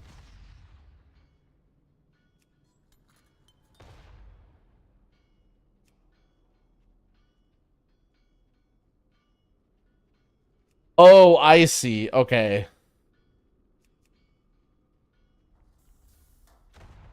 I understand what I'm doing now.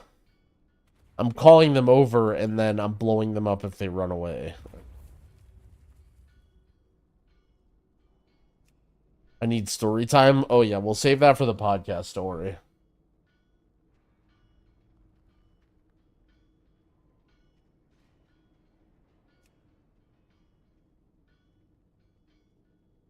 What healer's doing the most damage? If you can just, like, tee off and not worry about healing, it's probably Druid. Especially because you bring Mark of the Wild. How do I hide my own player frame? I use shadowed unit frames for that. There are, like, console commands and other add-ons that do that, too.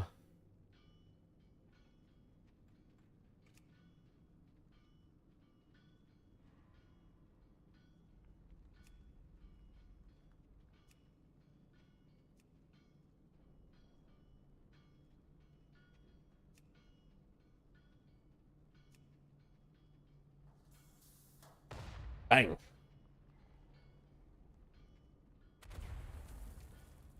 Uh-oh. What's this next quest? Moles dealt with?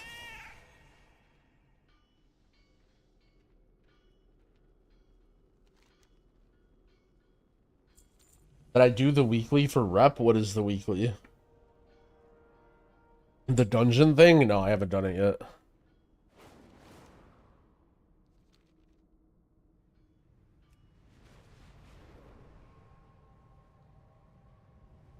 To make things clear, by the way, in case it's, like, not entirely obvious, I'm definitely not, like, super trying to min-max every little drop of everything. Like, I'm just kind of vibing with the stream.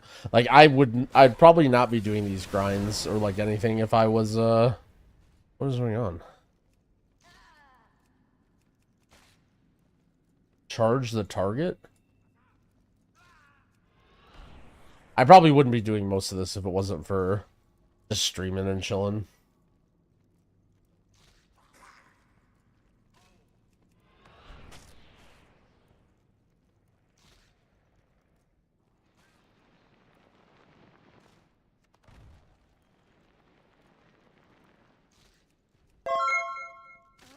Yo, Acclaim, thank you for the 11 months. I appreciate it.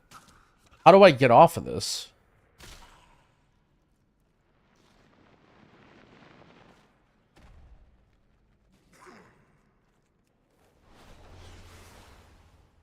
If I had a group, would I be doing beta keys? I would just be, like, doing nothing.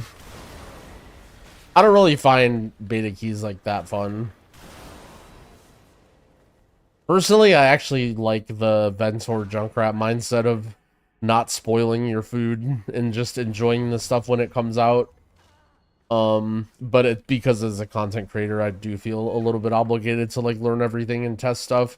I don't want to like complain about it, like I don't hate it, but I think if it was solely up to me, it depends. I don't want to say even that's true. It just depends on the kind of mood that I'm in, right? Like, there are some times when I want to, like, be an Omega Sweatlord, and there are other times when I just want to chill. And I feel like I've been a Sweatlord in WoW long enough that I wouldn't mind really chilling. But, like, I remember Lost Ark, I was, like, super Sweatlord. I was, like, making an account on the fucking other server, on the Russian server, and, like, learning stuff and all that, like... So, I'm definitely a Sweatlord, but I guess I've done so much with WoW that it's kind of funny to think about, but it would be cool to think about what it would be like to play WoW more casually. Because I basically started playing WoW, and I was, like, super addicted and going really hard on it, and then I eventually became a content creator or whatever, so I've sort of just always done it, but just, like, logging in whenever and vibing like other people do would be interesting. I bet it'd be a lot of fun. Funny since Dorky said the almost opposite thing, he misses beta keys. I mean, yeah, exactly. That's just, you know, that's how some people like Dorky likes doing that stuff. To me, I like the... I don't know. What's funny about Dorky is he says all this and he is all that, but, like, at the same time, like, I know that Dorky plays dogshit MMOs and likes to play MMOs, like, more casually or whatever. But for whatever reason, like, when it comes to WoW, he just doesn't... Like, he doesn't really see WoW as that sort of game ever and, like, doesn't care to experience it like that at all. Like, for me, I feel like I can see and enjoy both sides of it, but for Dorky, it's like, if he wants to experience that, he's just gonna fucking go somewhere else. Like, he's not gonna ever play WoW or think about WoW in that way.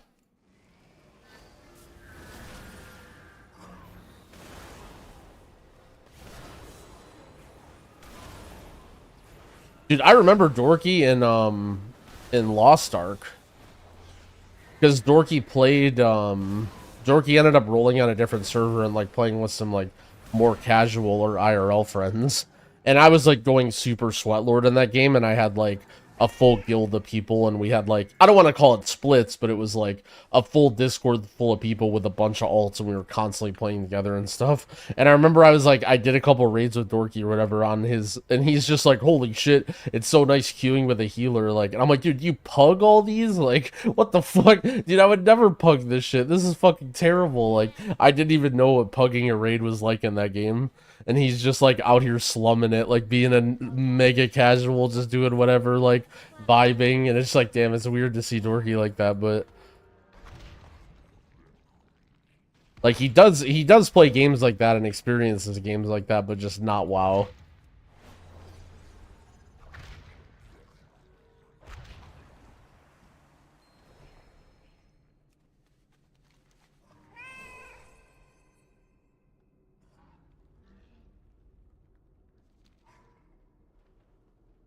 Get a ride from Prospera, get the skull out of town. All the way here? Oh, I see.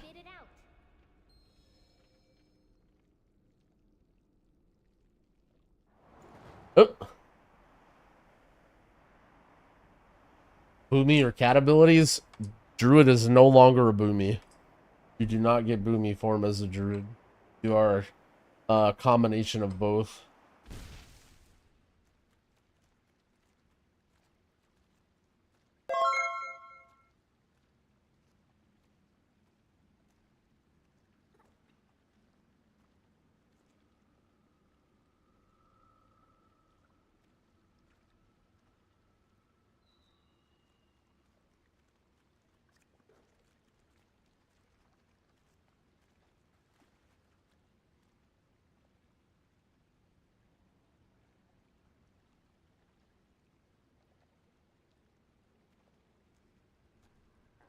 Sprocket Trap, thank you for the sub. How do you know when you're being casted on in packs? Generally, you just use a weak aura for that. There's a targeted spell weak aura. I think Twix has actually been maintaining it.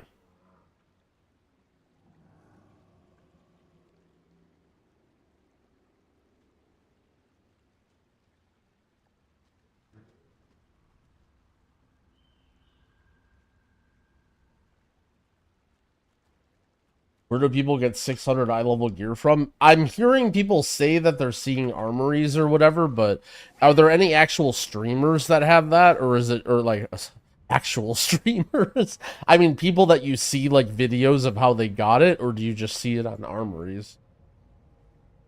Because just because someone has it at an armory, like I've seen dumber stuff. Like, there's weird ways that you can glitch out the game or, like, stuff happens. Just because you see it on an armory or whatever.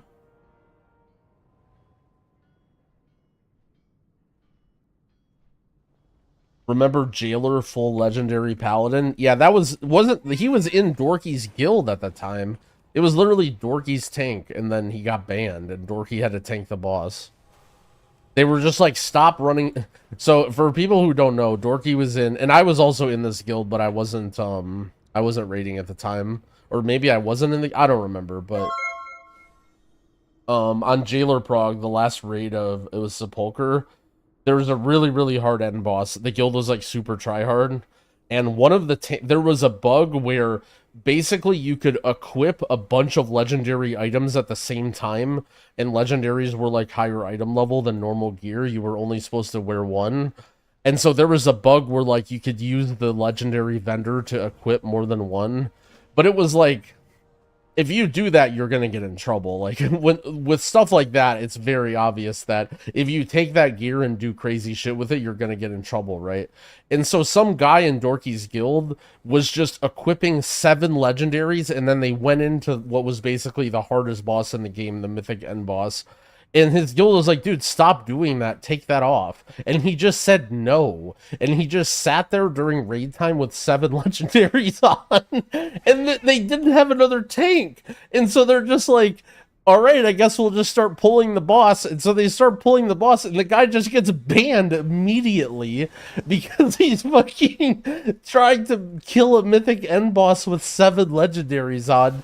And they just don't have a tank. And then so then Dorky has to learn how to tank the boss just impromptu in the middle of Prague because their tank just got banned. It's just like, bro, come on. Fucking Felinator. That guy was out of control. If anyone has the link to this clip, by the way, I would show this because this is really funny. Felinator, okay, so he used to live in this like small room. I don't know if it was because he was like in a dorm room or what, but one time he was streaming on webcam and it revealed that he does this thing where he does like a cartwheel over his bed into his computer chair. If people know what I'm talking about, basically, like, because his bed like blocked off so much of his room that it was hard to like get around his room to walk to his computer, he would, like, when he walks into his room, he would do a cartwheel over his bed to get to his chair, and he had his webcam on, and it was just like so fucking goofy and funny, and it was just like something that he was known for. Which, I mean, like, I don't know, like, I'll be honest, probably everybody does stupid, like, random shit like that in their life, like.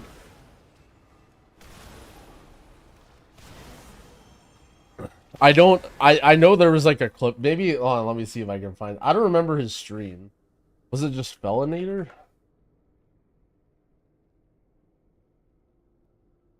It wasn't just Felinator, was it?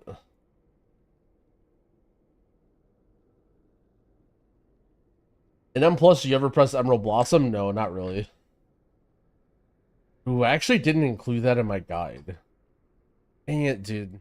I was working on my guide. I thought I basically had it done, but I forgot. That's a somewhat common question. I'll just wait for someone to comment that and then write in the comments that that button doesn't exist in dungeons. Climbing upstairs in beast mode, yeah. Just like random shit like that. Or like doubling up all the stairs. That's a pretty common one. Yo, Shim, thank you for the 4 months. I appreciate it.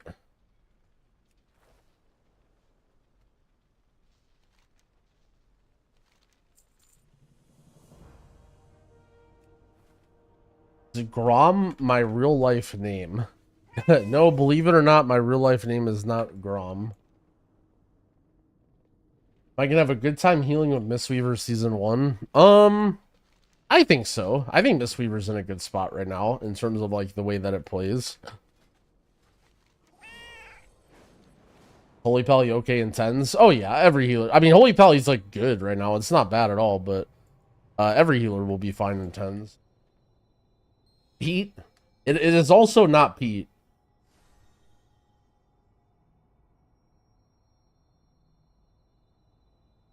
The funny thing about Pete is some people call me Pete because of my Pet Zergling or whatever, right? My shaman's name. And so the guy that actually introduced me to Dorky called me Pete, but he knows StarCraft. Like, he knows what a Zergling is. Like, I don't know why he called me Pete, even though he knew what my name was. Like, I think he was just joking around. But because he called me Pete around Dorky, Dorky just assumed my name was Pete. And so Dorky called me Pete when we first started playing. And I'm just like, I don't care. And then now everybody just calls my shaman Pete anyway.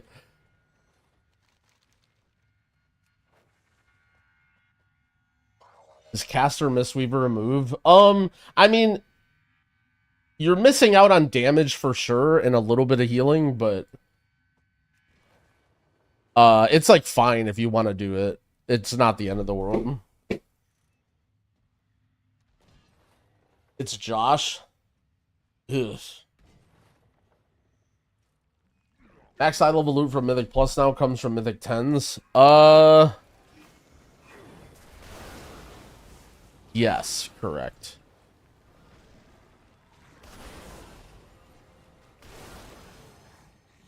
But keep in mind, part of it has to do with so in WoW there's item tracks, right? So technically, like, any item that's on the myth track can be upgraded all the way, even if it's only myth 1 of whatever. And so nothing from M Plus drops myth track except for weekly cult.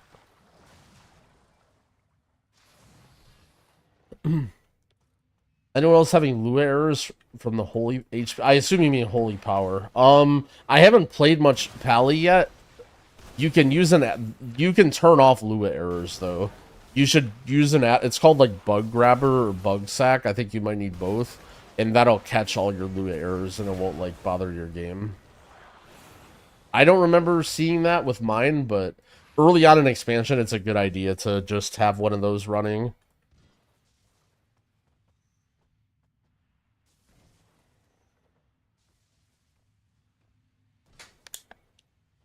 What hero talent should I be using? I'm playing Chrono Warden, but I don't think it matters too much. I think Chrono Warden's better for dungeons. What's the add-on called? Bug Sack and Bug Grabber, I believe. You can. There's also just like a. You can also just type in a console command that turns the errors off. But having Bug Grabber or whatever is nice because then you can like see them later if you get them. Yeah, if you're hearing the voice line fatality, it's because you have one of those add-ons and you didn't turn the sounds off. Yeah, console script error is 0.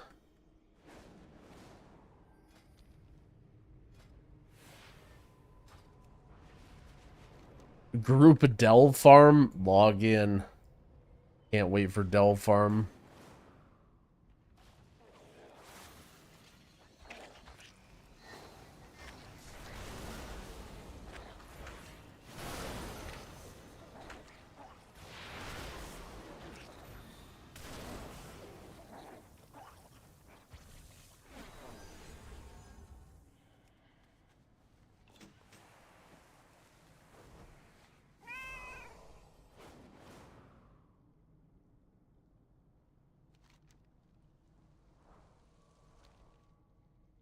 How do I know what's a pest?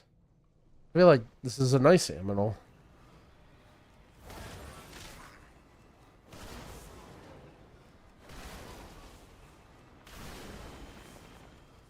Is it really not a thing? Is it really a thing to not run Cloudburst anymore? So Cloudburst, they made the cooldown a lot more. Like Cloudburst, since like early Dragonflight, hasn't really been like mandatory. I think running Cloudburst with Farseer is still fine. Especially if you need a little help on AoE healing. In general, I think When you play Totemic, you should almost definitely run Healing Stream, and then with Farseer, it's more preference. Like, if you're really good with Cloudburst and you're using your Cloudburst effectively, I think it's always going to beat out Healing Stream, simply because it's just, like, on demand exactly when you need it. But, like, Healing Stream is just easy and set and forget. And now it's sort of balanced so that you're not losing a whole lot of throughput if you're playing Healing Stream.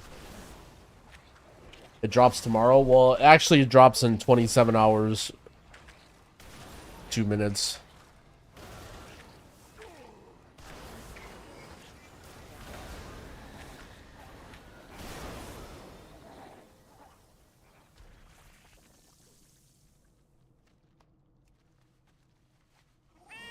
Like Twitch drops? Yeah, it's actually the same time. So the official game release, the release of heroic raids and stuff, or heroic raids, not heroic raids, heroic dungeons, and Twitch drops are all at the same time. It's all like lit night for EU, midday for NA, evening, whatever.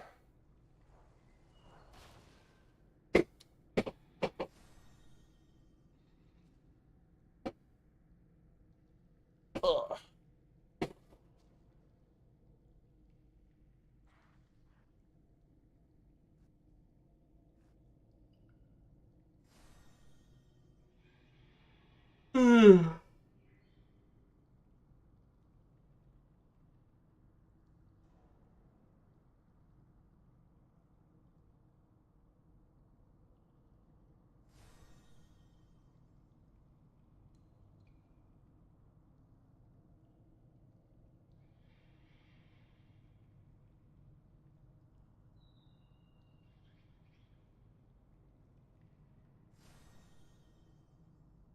All right.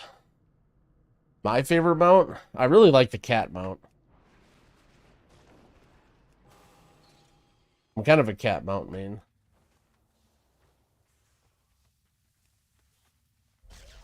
Did someone say earlier they found a fix for Chrono Warden in Voodoo? Yeah. So in Voodoo, there's an option to type in a spell for what it uses as a range indicator.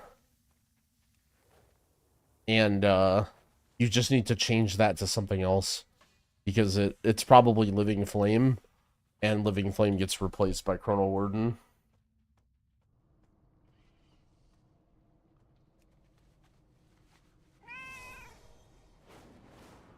What War Within mechanic do you think they're going to put into a raid? Oh shit, Delve raid? That's going to be so sick. I can't wait for the Delve raid where you have Bran.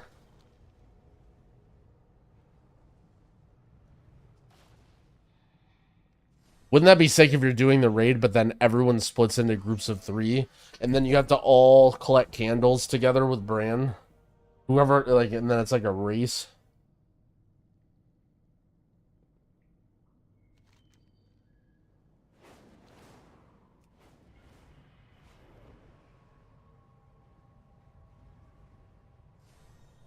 A raid for mole people? Holy, that would be sick.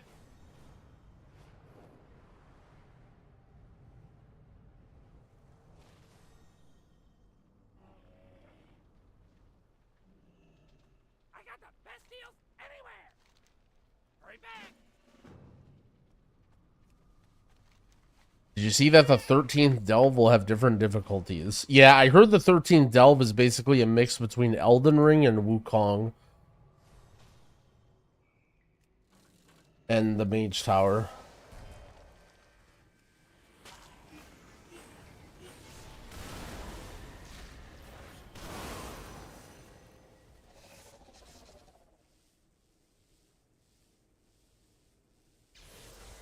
I mean, look, I hope it's good, right? Like, I hope it's good.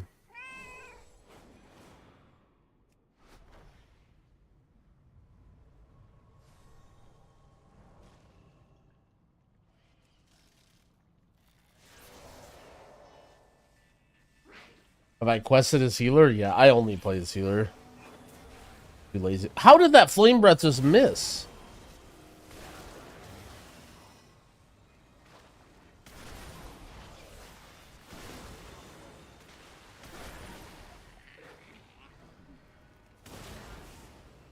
Do I like that delves are flex part size? I think delves should be only single player. Well, okay, right now I think delves are stupid. I just think they're not really good, but to me, I think a tailored single player experience where it's like more sharp and like you are like responsible for more and it's more about your role is way better than flex, play whatever you want sort of thing. Because the thing is, like, doing delves as a healer or like certain DPS just isn't fun. Like delves are basically content that is flex and then tailored to like, you know, random self-sufficient DPS specs. And on a lot of specs, it's just not fun or good. Mostly like tanks and healers. And so, yeah, I don't know. I wish they had more like role-tailored content. I just think in general they should cater to single-player people and tailor to tanks and healers more, because that will grow the game and make things better for everybody.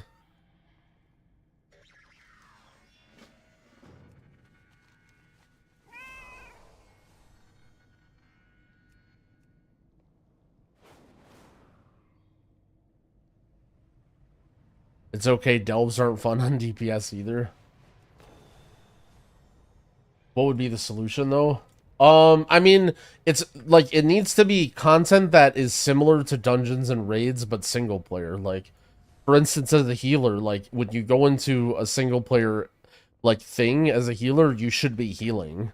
Like, do you know how many people, like, okay, I bet there's so many people that are healers that had this experience. Oh wow, Bran can be a DPS. This is gonna be fun. I'm gonna pull big, and then Bran, like, I'm gonna heal me and Bran, and we're gonna kill everything, right? And they pull a bunch of mobs, and they sit there and they spam heal for 4 fucking minutes, and Bran just does nothing. And they're like, wait a second, like, what is this? Like, I'm just like, I need to DPS. Like, this isn't even a thing. Like, it's not like Bran isn't a DPS player. It's literally just like a pet. Like, it's a pet that does like 5% of your damage. And like they need to actually tailor something so it's like it's an encounter that you're healing and you're doing things that a healer does. So a DPS player, I mean, you know what I mean. Was the healer mage tower fun? I would say it's medium. I would say there were some things about the healer mage tower that weren't great, but there were some things that were really, really cool.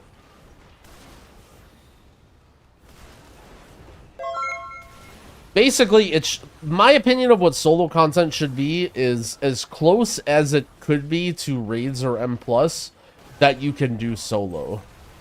You know what I mean? Like, imagine, like, a solo healer content should be, you're in a raid and you have 19 people and your goal is to, like, do enough healing to keep everybody alive and you have to, like, do mechanics. And it's, like, 19 NPCs who are just, like, scripted. And you have to, like, go through, like, 2 minutes of mechanics, right? Like, to me, that's what, single-player content should be for healers. And it should be really fun, you know? Or, like, you know, whatever challenges, like, oh, here's an encounter where there's like tons of dodging and then one person is like bleeding out and you have to like make sure you keep them healed as you're dodging and like keeping yourself alive.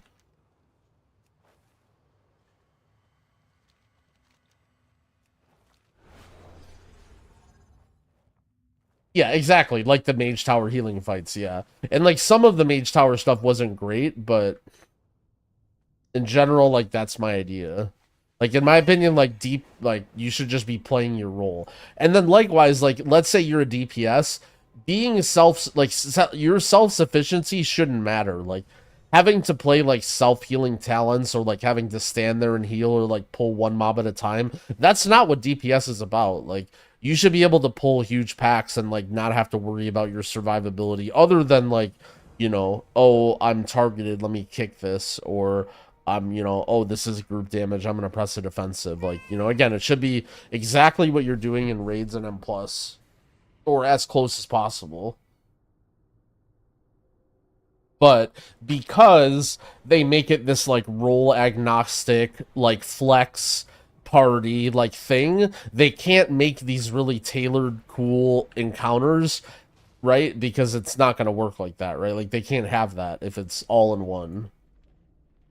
And that's why I don't really like delves.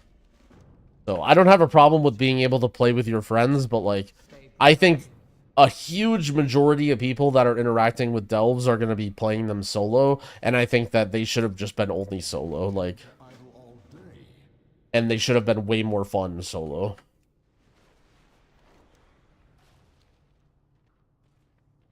Anyone else having trouble logging in? No, I think you're just banned.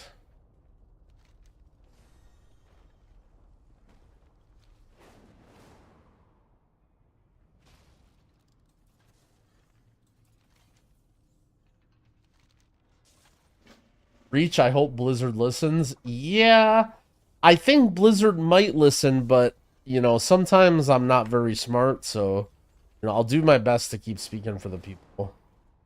But there was an incident yesterday. What is going on?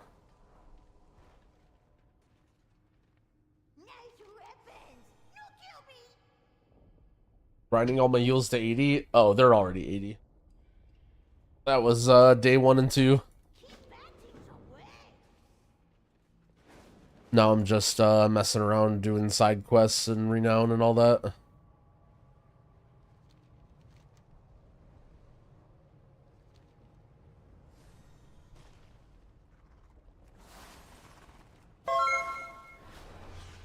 Yo, Abel Dang, thank you for the 7-month resub. I appreciate it.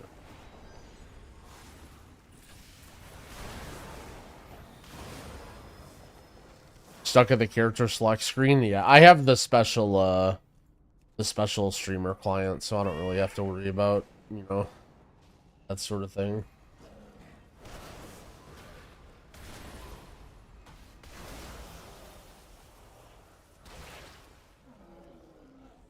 J Media 1, thank you for the sub. I appreciate it. What did I do to grind? Like, to level? I just spammed dungeons. I literally just did normal dungeons for 12 hours straight on 5 different characters. We had a tank from the chat, some DPS sometimes, just to make things go faster. Fire locked?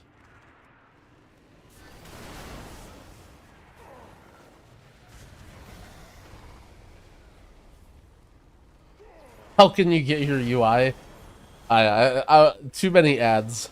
Don't worry, we'll sneak in some ads later. By the way, you guys wanting me to give an advertisement, this is a great dynamic that we're setting up, by the way. Sponsors are really gonna like this, where you guys just ask me to advertise. Sponsors are gonna be reading my chat being like, these guys are strange. And then they're gonna be like, by the way, what's Dorkin?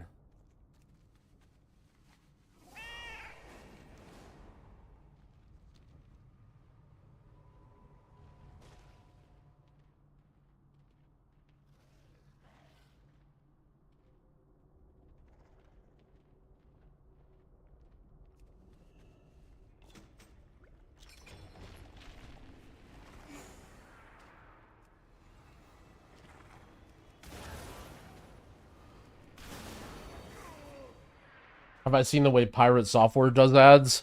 I have not, but also that guy is like a gajillionaire now, so I don't know if anything that he does is replicatable to me.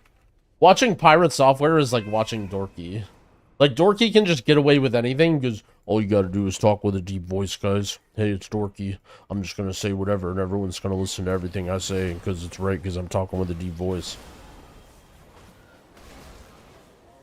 Like, I just can't get away with the same types of things that Dorky and Pirate Software can get away with.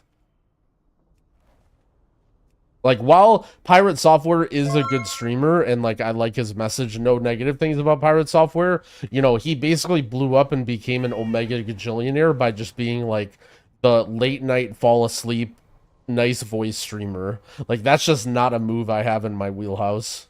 I'm just a cat with a waffle on its head.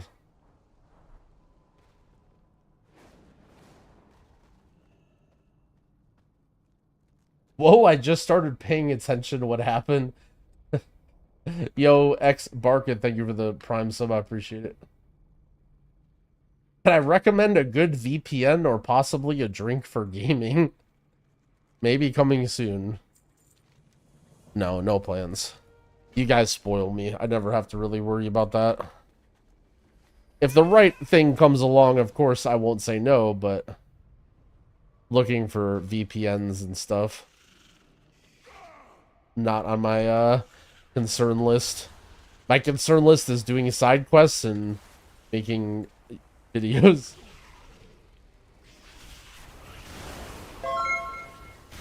Thick Daddy, thank you for the first time sub. I appreciate it.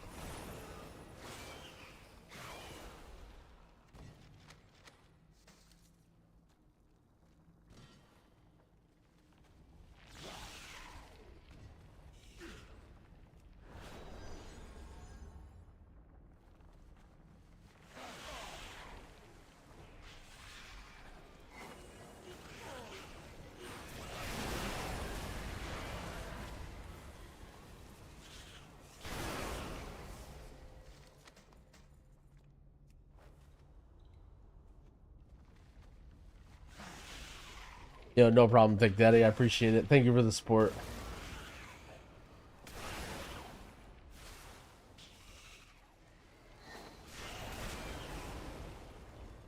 We out here grinding. By the way, that video I posted on YouTube, did that pop the fuck off, by the way?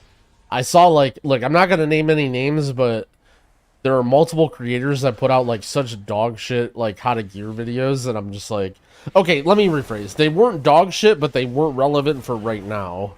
Like, they're like, oh, how to gear in 3 weeks. What's the gear plan in a week? I'm talking about Jack? Yeah, I'm talking about Jack. I don't even have a problem talking about Jack because that guy owns. He comes out with mega good videos.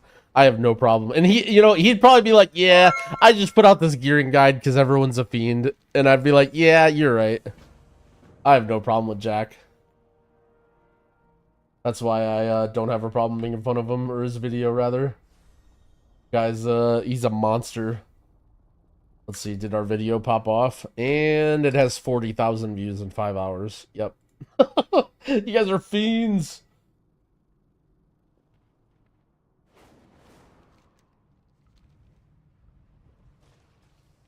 Please proceed. My druid's getting old, can't hold W is hard. Yeah. That is the case. I need you to log off because we can't log in. No, it doesn't. My stuff doesn't affect you guys. I have the special streamer server. It doesn't affect what you guys are doing.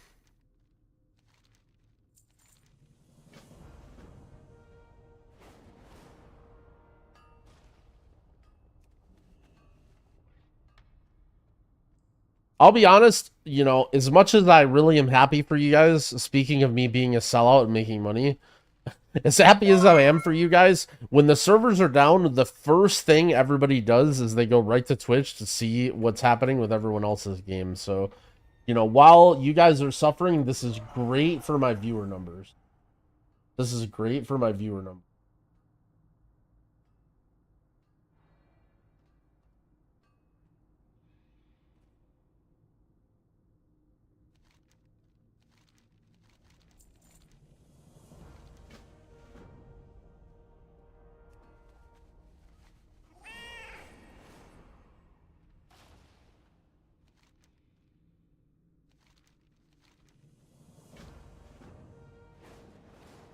Speak to resting miners. Well, what if they're resting? I don't want to bother them. Waffle Cat DDoS attack.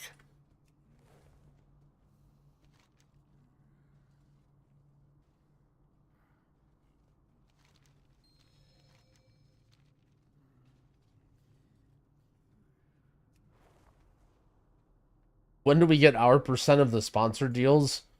Well, you guys are paid in, like, high-key content and random YouTube videos and long rants about stupid things that no one cares about. That's the form. And tier lists. That is the currency that you guys are paid out in.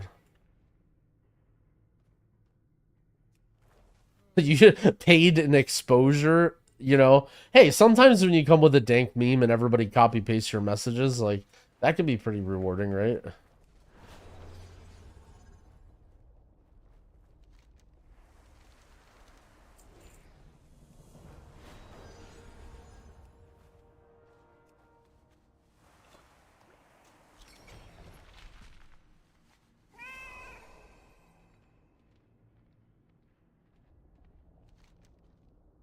When do we get our next tier list? Dude, I have to make a healer tier list.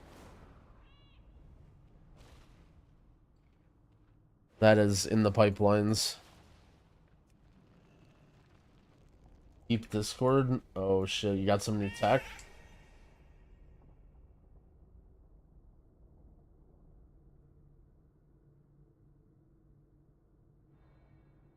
Can I read this out loud? It's gonna make people mad.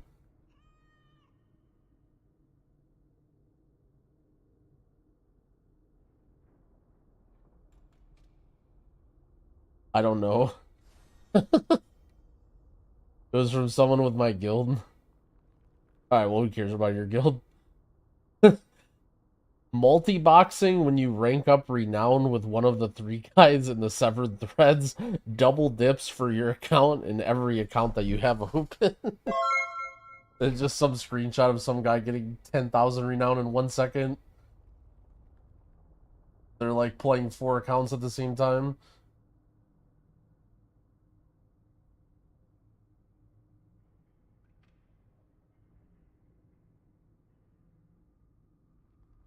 Recently on the bench, you mentioned playing Fellowship with a bunch of idiots that didn't know how to do a kick rotation. Who were you referring to by that? I'll let you know that all of the groups that I played Fellowship asked me that question. every single group of Fellowship, including the ones that don't necessarily play Mythic Plus. So I'll leave it to you guys to decide who it was, but I wasn't trying to be mean.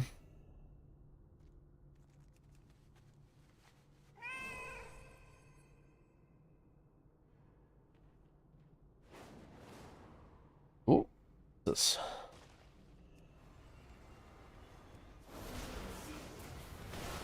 It was all of them. Oh man. God damn it.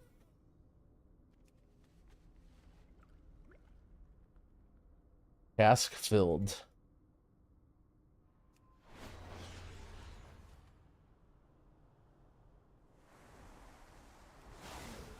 You suck at emotes too? Holy shit, cutting deep. You can call Zach all you want and he doesn't care, but if you start talking about his emotes or you start talking about Shadowlands Season 4, then he starts to fight. So be careful with your words.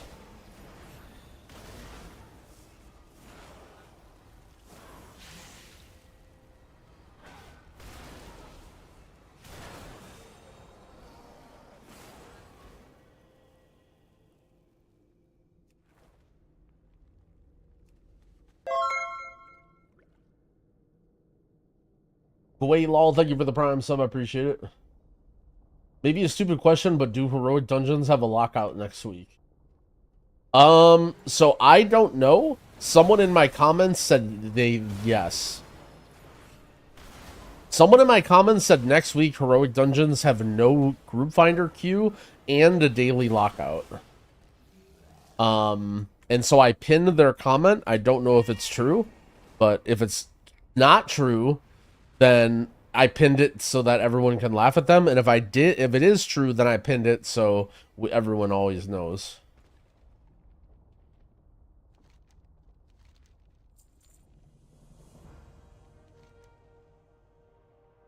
If not true equals ban. I mean, it depends. Sometimes truth equals ban.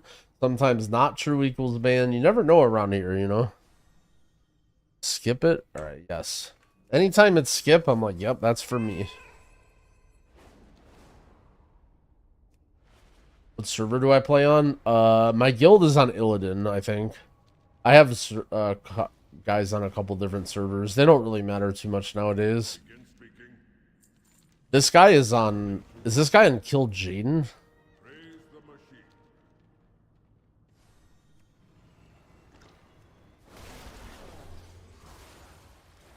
I'm level 80. Now what? Great question. So if you look at my most recent video, I actually go over exactly what to do at level 80.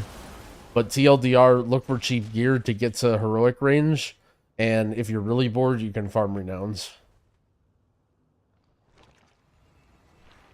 Yo, Grizzly Bear, thank you for the 13 months. I appreciate it. Paid chatter? I don't know if that's a paid chatter. That's a common question. That video has like a ton of views already. Everybody's fiending for that.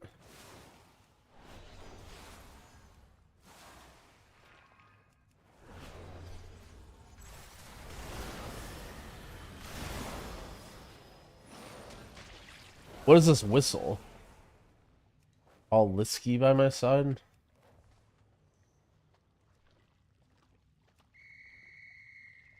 Booked.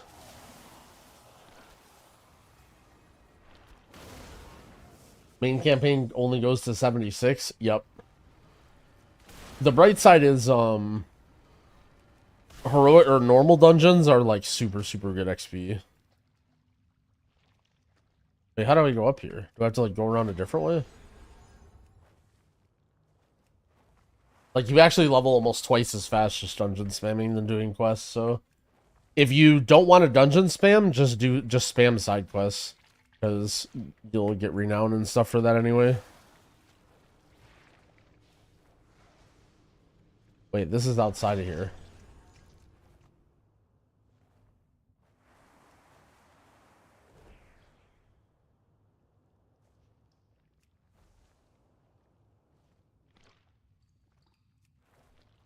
Oh, yeah.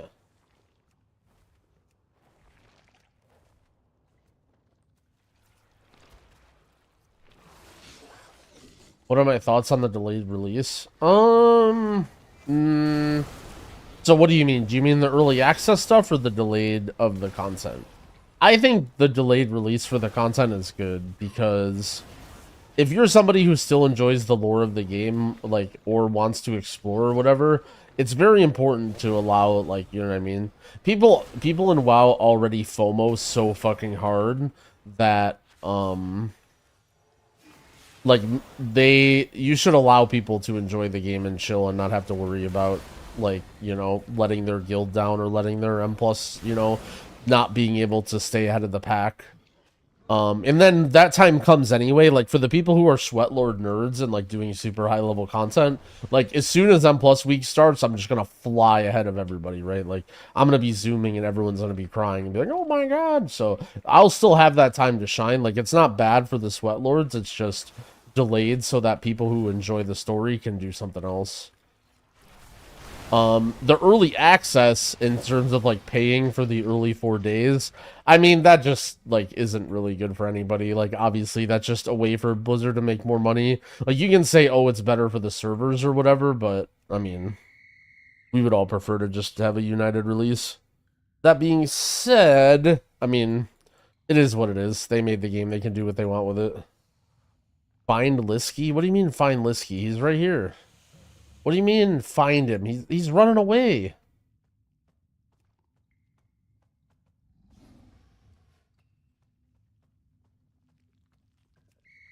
Do I do it right here?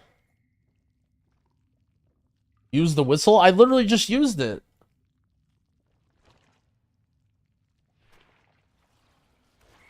Oh, I have to use it when he's near me.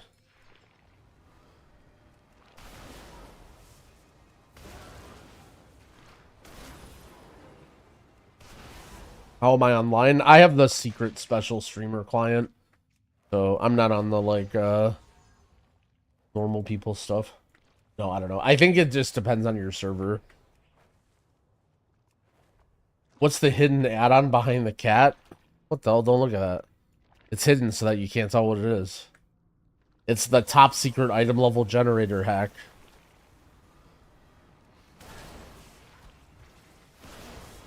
It's called Silver Dragon. It's a rare scanner. Please proceed. But I found that doing rares was a huge waste of time and I wouldn't recommend it.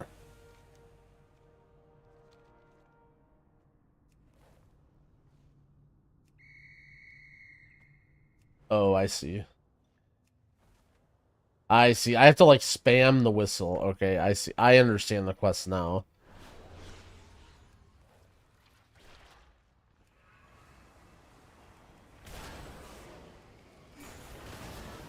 Where can I find your cell profile? All my UI stuff is available for Twitch and Patreon subs. I have a Wagro installer for it now. And you don't have to download the whole pack. You can just download individual profiles and stuff.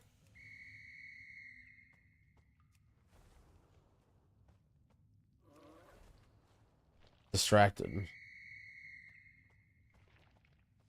A heart pops on him when he's distracted. Do we all love being distracted? You are acknowledged.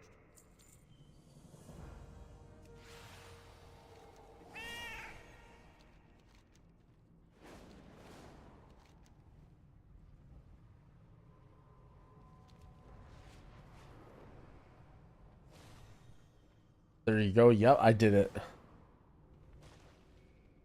I'm an exceptional quest main. Candles.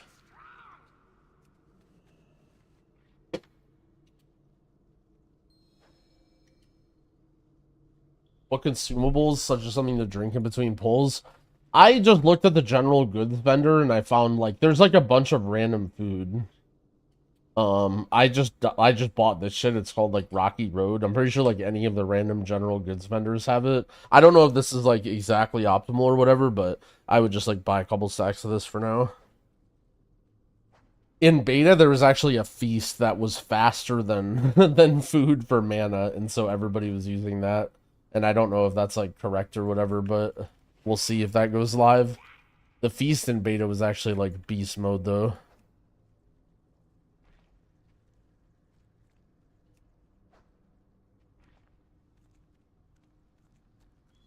At what eye level can I stop copium about my Evoker Lego being good? So to find that out, you open your character panel, and then whatever item level this is the one that you should remove your tier set and your old Lego and leave Dragonflight behind you.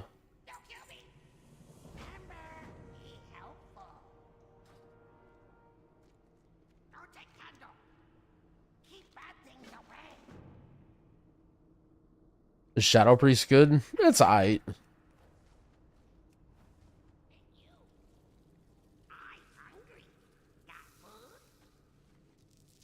The 560 or 570. I'm told that there's no requirement. You just have to walk in. But you want to be around 560 to make things smooth. But depending on like the quality of your group and stuff. So the thing is, when it comes to pugging, people in pugs are freaks. And so like, let's say, so if you're playing with buds, you'll probably be able to like be just fine as like whatever item level and not really care. But if you're having to actually pug heroic dungeons and like go in the group finder, you like people are just gonna only invite the highest people, right? So it may be hard to get into like reasonable groups. Because a lot of the like sweat lords or like people who are gonna have better groups are gonna be like doing the stupid shit that I'm doing and being like 570.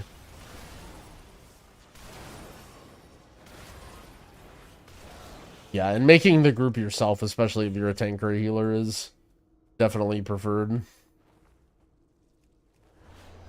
If you're low eye level, start your own group. Yeah. That's the secret hack for raid.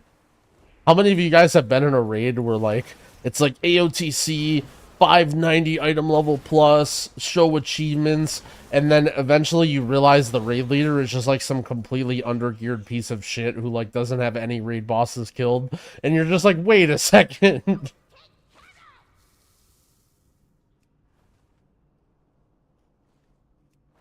you know if we lose tier on Monday? I don't know, but you should just not worry about your tier, man. Like, put it behind you.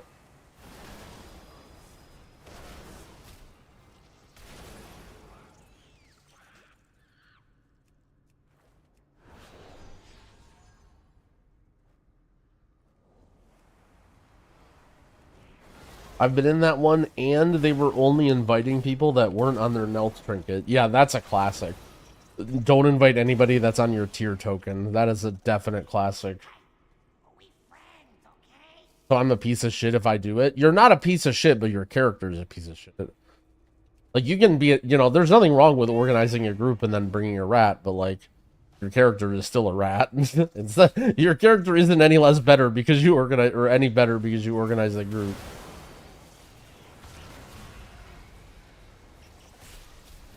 Is there a quicker way to hollow fall? I don't know. I just fly down and go AFK or whatever. It will be better after the raid, true. Are there GDKPs on retail or just boosts? There's not really GDKPs, it's just boosts. The reason is that, wait, what are the requirements for, master loot? Do you need to be in a guild group or something? Does anyone know? How does that work? Because I don't think you can master loot in a heroic pug, right? Or maybe you can, just know I haven't been in a group that does.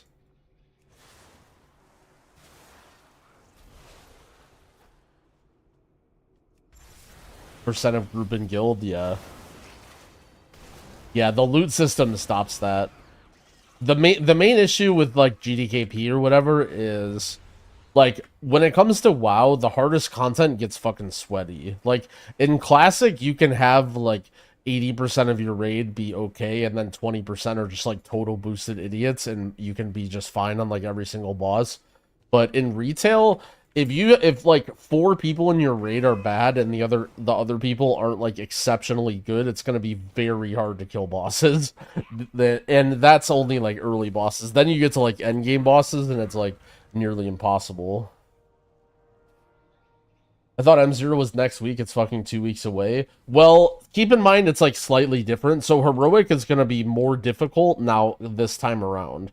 Heroic is not just a total pushover now. I mean, it will be once you get geared, but hopefully doing Heroic dungeons will be like some amount of fun and learning experience for people. I don't know for sure exactly what it's going to be like, but I think Heroic dungeons should be reasonable. I mean, it's not going to be nearly as good as M+, but... And yeah, I mean, you're saying Mythic 0 is next week, but like... That's the first week of the expansion, and M0 is very hard. Like, M0 now is actually going to be hard. You're not, like, if you're a civilian, you're going to have a hard time when M0 comes out. Where in Cell is the option to change the width. So if you go to, you click on the little red thing, and then on the layouts page, this is where you basically set everything up. And then on the right side, you can choose profiles. Like, for example, this is my M+ one, but outdoor. Oh, solo. So, like, if I go into raid, this is what my raid one looks like. It's, like, smaller. And then you can change the sizes right here. Remove pet bars. It's right here, right? Show raid pets. Show party arena pets. Why did they increase difficulty? Well, they changed stuff around. So, for example, Heroic is what M0 used to be. So that's why M0 isn't open at the beginning now, when it used to be, is because Heroic is supposed to be scaled the way M0 used to be. So essentially, you're going to be doing the same thing where you do like M0 sweeps, except it's going to be in Heroic now.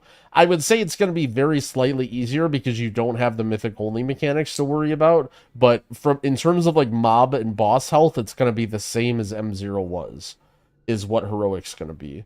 And the reason that they scaled up M0 is because M0 is meant to be a very challenging dungeon that's no time and no affix. For people that want to do challenging 5-man content and don't want timers and affixes and stuff. So really what they did is they deleted Heroic dungeons. Because in retail, Heroic dungeons were like kind of a joke. Like, there was not really a purpose in them because you would outgear them so quickly. They were basically, like, day one only content. Are the M0 rewards good, though? So, the rewards of dungeons are neutered for the first time that they're out. So, Heroic dungeon rewards for the next 2 weeks are going to be neutered. And then... on the Heroic week, the M0 drops are going to be neutered for the first week. Then, when the Mythic Raid comes out, all the drops will be normal. And I think they're just doing that to slow people down. And you guys might say that you don't like that, but you guys are fucking fiends, and you guys are doing the dumbest shit to try and get ahead. So don't even pretend like you guys don't need to be slowed down. Like, you guys are out here farming little dirt piles to get 0.1 item level for 5 hours of farming. So don't even pretend like you're like heroic or mythic should be like dropping higher level gear.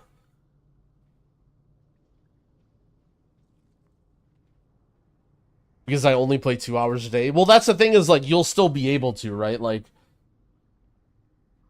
if you don't play that, like, you don't need to be doing all these things. You can progress at whatever rate that you want to progress at.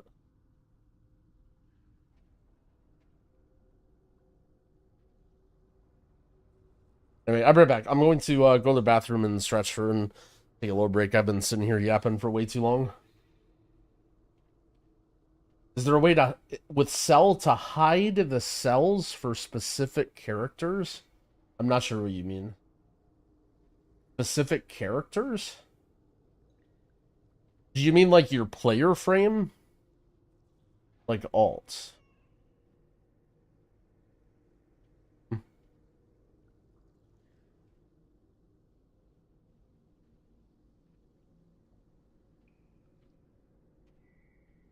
So when I'm on a mage, it doesn't pop up. Okay, so what you want is this right here, this layout auto switch.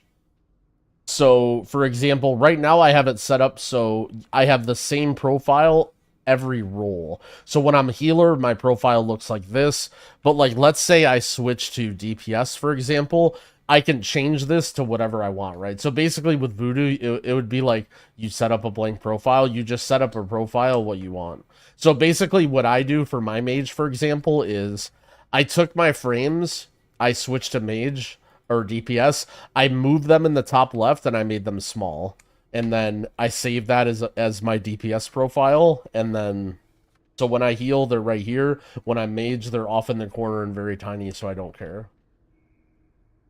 And if you want to, you can literally just, like, disable cell for your mage or whatever, but, like, there's no, in my opinion, there's no reason to have multiple party frame add-ons, right? Like, you may as well just have a cell profile that's different for DPS like that. Okay, anyway, BRB. Yo, Vonda, thank you for the Prime sub, even though it didn't show you. Okay, be right back for real.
Oh, be back.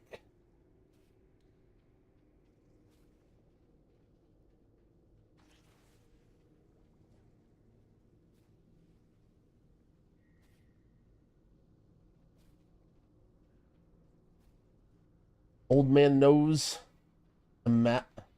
Amabilius. GG. Parish CS. Thank you all for the subs. I appreciate it.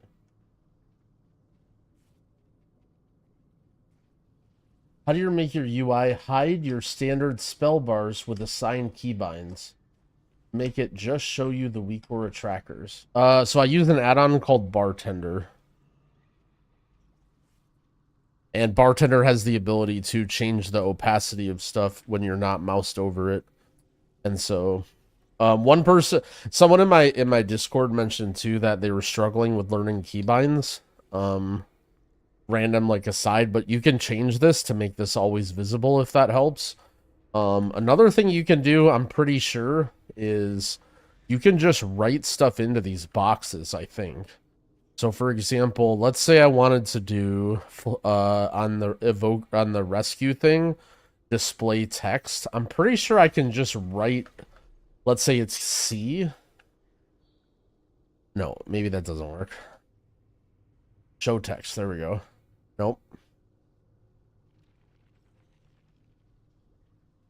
How do you... Am I wrong here? Why does this not work?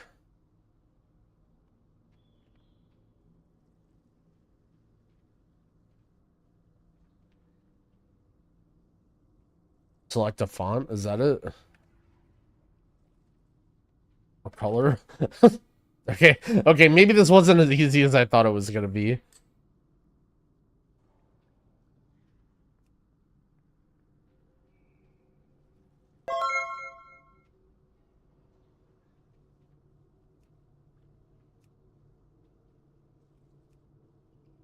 Okay, let's try this. Add text C. Okay, so if you're using the weak aura and you're struggling learning keybinds, what you can do is on any of these icons, you can literally just do this. Press add text, and then under display text, just write your keybind in there for the ability, and then it'll show it like that.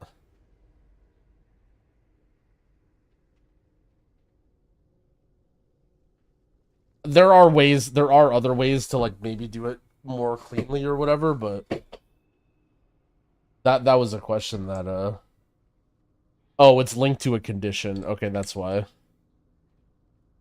Been a long time since I messed with any of these. I just like copy paste leapfrog them all together. Is there any way to get my cell profile without installing the other stuff in my Wago thing? Yeah. All you do is you still download the Wago thing, and then once you have it, the only thing it installs is this right here. And then you just do /Wago, and then whatever profiles you want to yoink, you just click yoink, and so you would just click sell, import, and then bam, you're good. And you don't have to take any of this other stuff.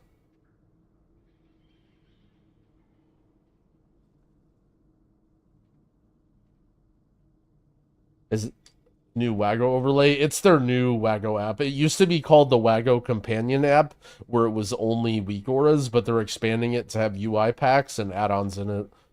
And so I have my new UI pack integrated with the Wago app. It actually kind of owns. It's still a work in progress. Like there are some problems, but the dev team has been really, really good and they're working on it.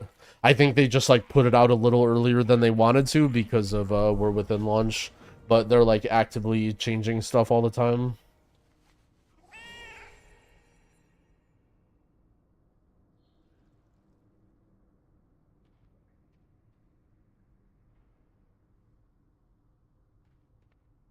WoW wasn't my career, what would I be playing for fun? I don't know. I mean, if WoW wasn't my career, I'd probably be working, right? I mean, I'd probably be playing a lot more poker. Probably be playing poker for a living.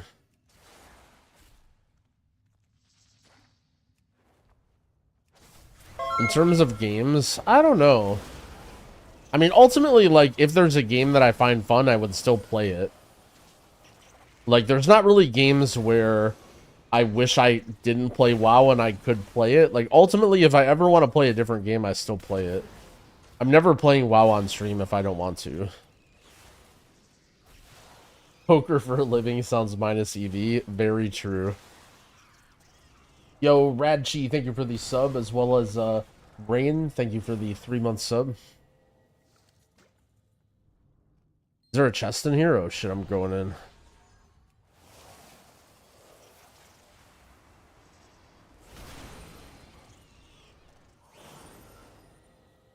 Anyone think a 590 weapon's worth crafting already? Well, depending on the drops that you get, you probably don't want to craft stuff right now. But my inventory is like kind of a mess, isn't it? No, we're not doing too bad. Okay. Online poker, legit local casinos? Probably both. The meta for online poker nowadays is essentially like private clubs. Online poker is just so fucking competitive that if you just have like open lobbies, it's just like dead. Like people are just way too good at poker now. So the way people handle it is basically they'll have like a private club with like a certain amount of people that are, let's say, injecting some money into the game in one way or not. And then otherwise you play live.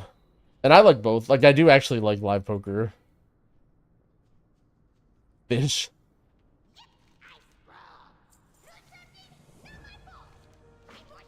The funny thing about those clubs, I don't know, I was always paranoid and I always think about other stuff, but like you always wonder like if these people are even real, you know?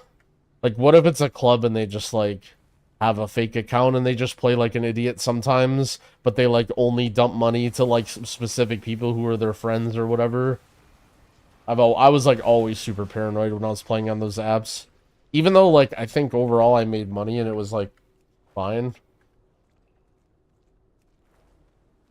Getting smurfed and matchmaking for real money. I mean, there's money to be made in online poker, but there are also problems. Isn't that the same as IRL private clubs, too? Yeah, but it's, like, harder to get away with.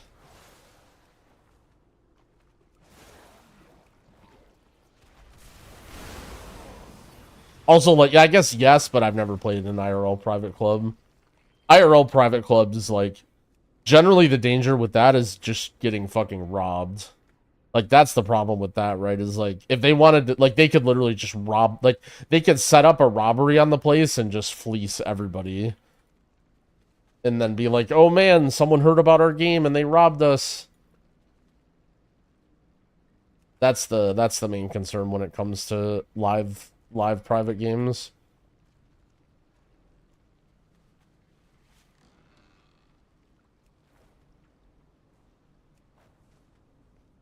How do you actually make money consistently in a game with that much RNG? Well, it just depends on how big your edge is, right? There's not actually as much RNG as in poker as you might think. Like, the biggest part is the rake, right? Like, in poker, you... Not only do you have to beat the other players, but you have to beat the house edge. Like, the house is always going to win. The house is taking a cut. And so you not only have to be better, but you have to be better enough that you're making money doing it.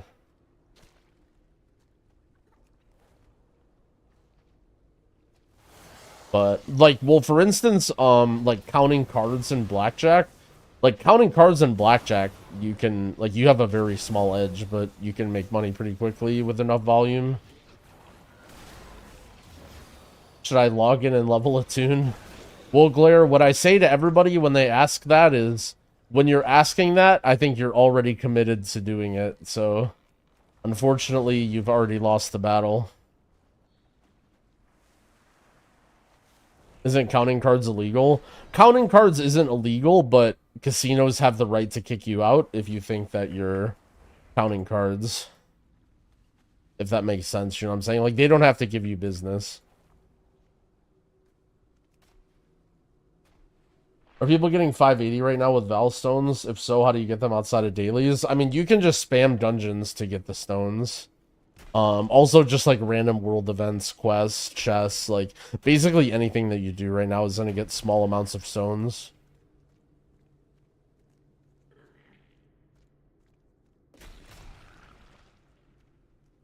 Why am I doing this again?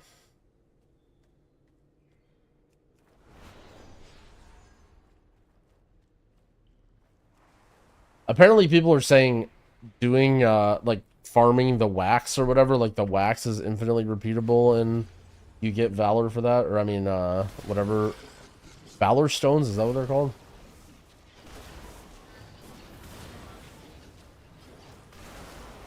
Is there no infinite renown grind? Not yet, but there may be one that either gets released with the game release or is discovered. Like, for example, Maruk Centaur, that was just doing the hunt over and over and over again every single time it was up, and then that was the farm.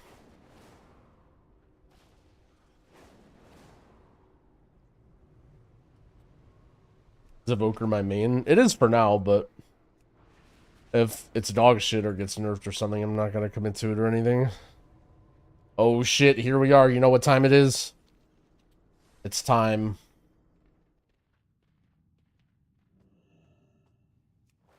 For a delve. Bro, I'm just doing rank 1 delves.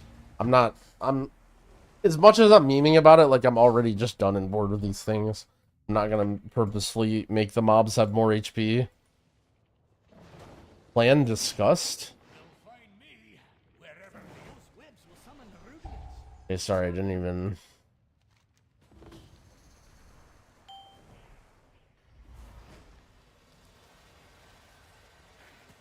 You ask hand history questions in here?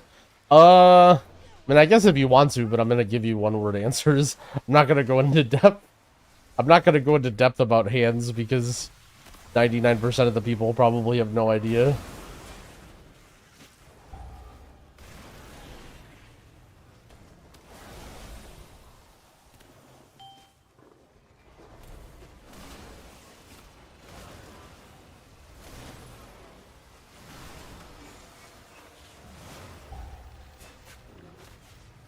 Delve boost? I mean, who knows?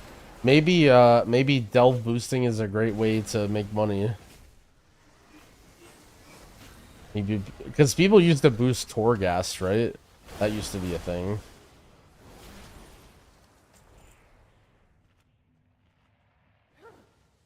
Give me a moment, champion. What's going on here? Nice fight. I'm going all out.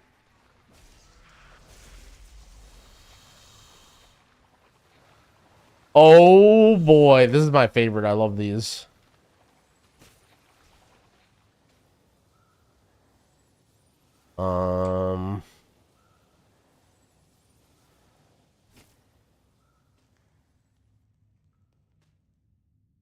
This is a hard one.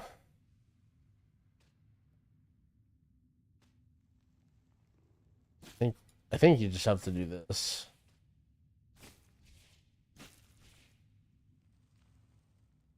I could have done it in less moves for sure.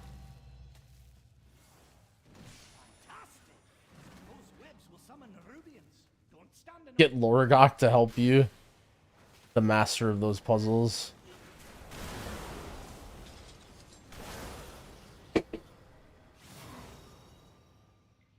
So we're gonna get Omni CD profiles. I haven't updated anything yet.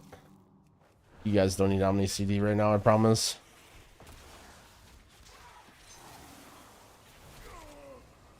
What 2 tanks would I level? Bear and Blood Decay. Prot Warrior.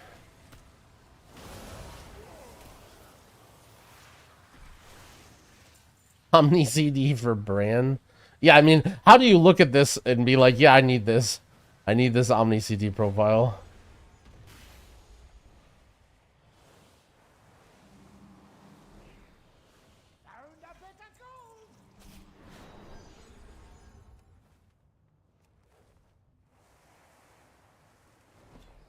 That's more like it.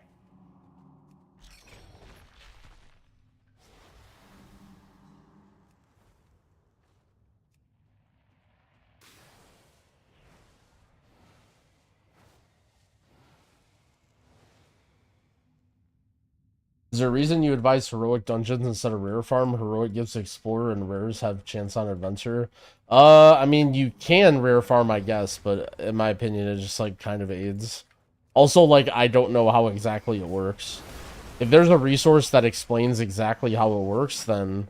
But in my, like, from my testing, like, almost all the rares gave, like, really bad stuff. That was, like, 540 gear. And so I have no idea if it's, like, specific rares and how often they drop and anything like that. Like, you can, I guess, try to just spam rares all day and farm them and hope to get slightly better gear, but...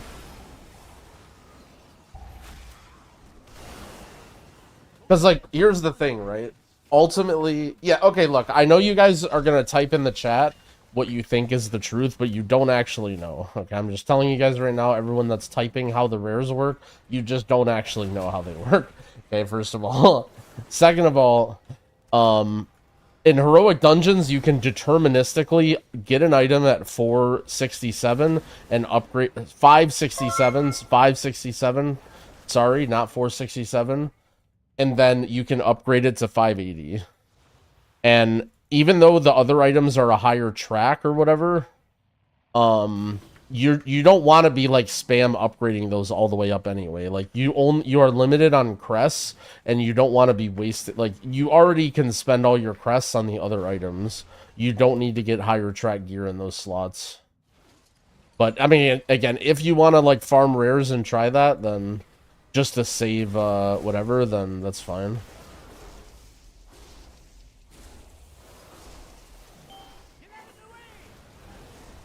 Don't waste your Whelpling crests. Well, it's not about wasting them. It's just about, like, you already can spend all... Like, you're limited to how many Whelpling crests that you have, right?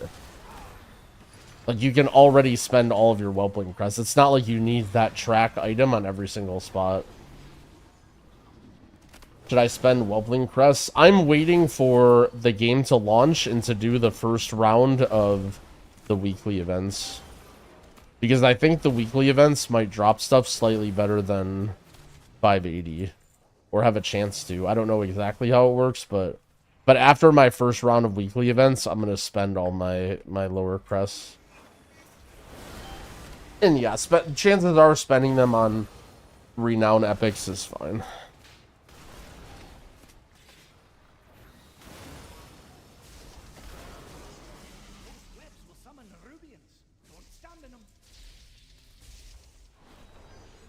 Can't believe they're making us wait 2 weeks for season 1. Isn't that how it's always been for like the entire history of WoW? I guess I just need to get used to everyone complaining about that and saying that. Because it just, I don't know. That's more like it.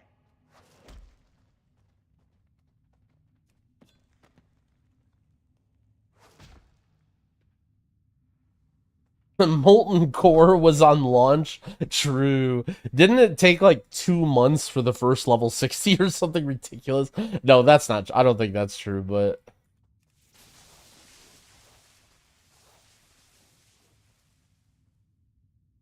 Yeah, the way Molten Core worked, by the way, guys, was you needed to farm Hydraxian Waterlord's rep in order to summon the last 2 bosses. So... I don't know if that's what people want in terms of how the raid is structured, but... Do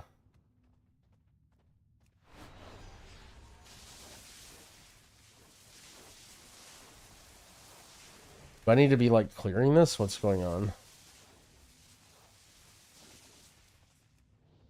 Gem Hoarders. Is there another one over here that I didn't... Wait a second.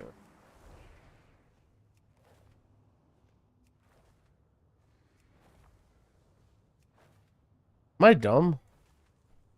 Why did I think I, like, couldn't go this way? Oh, well.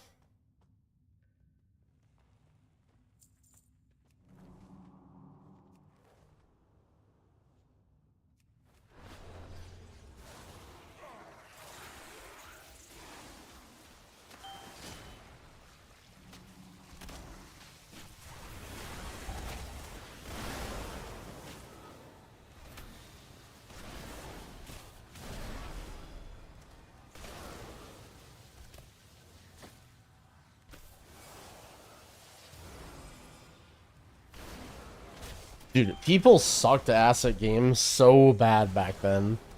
It's crazy to think how bad people were at games on the launch of vanilla. And like obviously you don't expect them to be good because why would people be good, but it's absolutely insane to think about how bad people were at games. I mean, I'm not talking about like random whatever, like I'm talking about even people that played the game a lot. Even people that played the game a lot were really bad.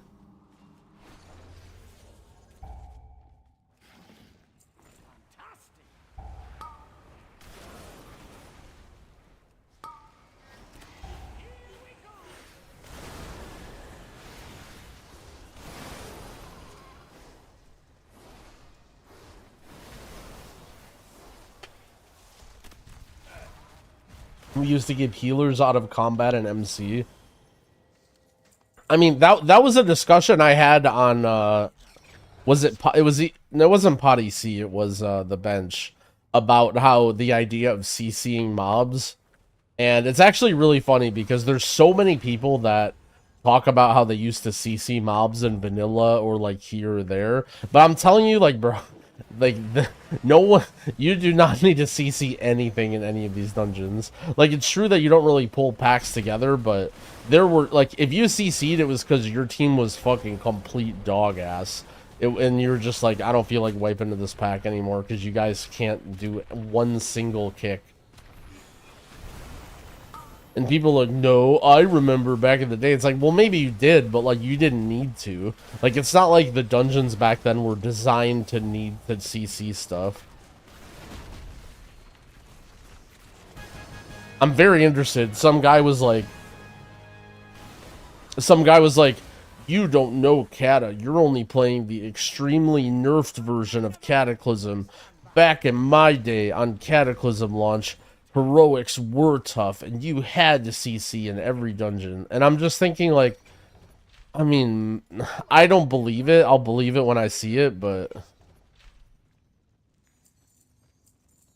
Dude, I'm always autopiloting, chatting when I do these delves. I'm scared I'm going to do a bountiful delve one time and just rip my key. I mean, I guess whatever, like, that'll be funny and who cares?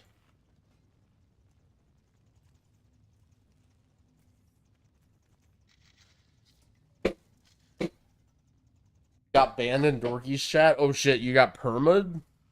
Also, I don't have mod in Dorky's chat.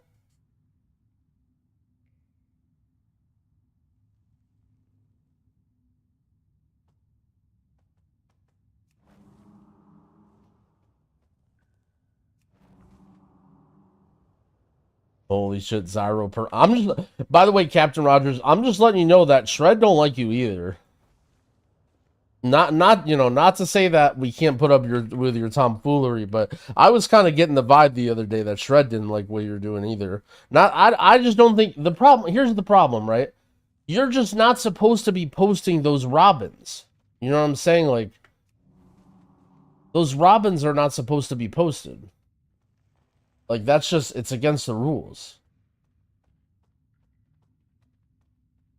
You know, Shred is a law-abiding citizen. You know, he may buck up against the law sometimes, but for the most part, he's a law-abiding citizen. Wait, give Neb the Venom? Oh, shit. Neb's in this game?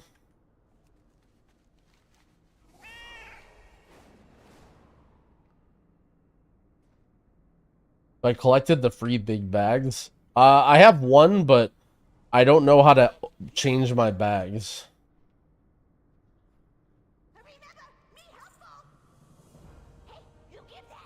I don't think the Robin should be discriminated against just because he has a gigantic... Look, it's not about having a gigantic, you know, Robin thing, but you don't need to have it out. You know what I'm saying?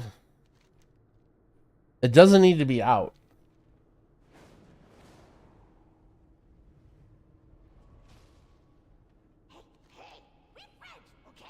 Man.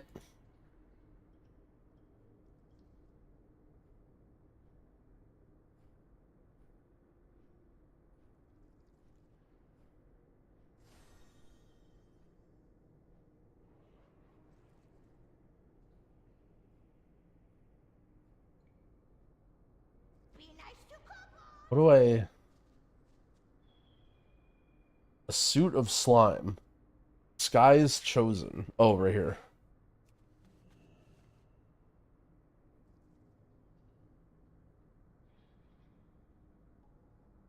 I'm hungry. Got food? Stand up to feed me.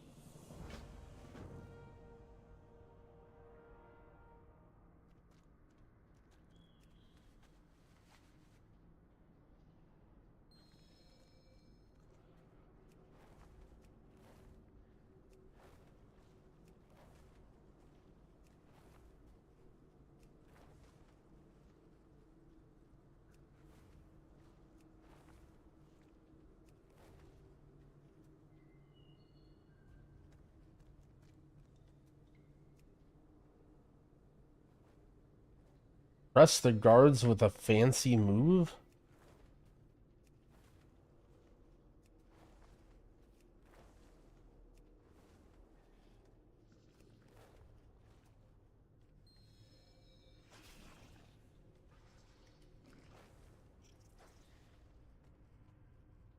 No take cattle. Do something. Not my fault. Be nice to kobolds.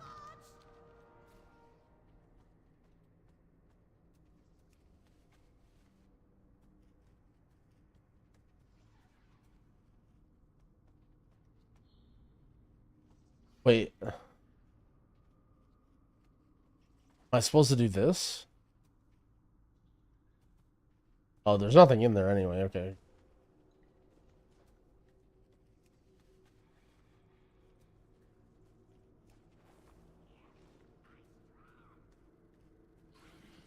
No take cattle.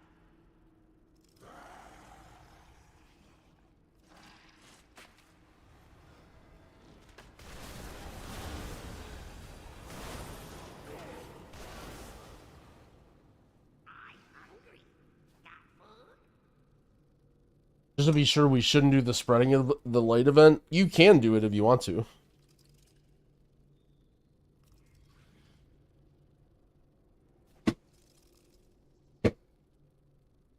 There's nothing wrong with doing it.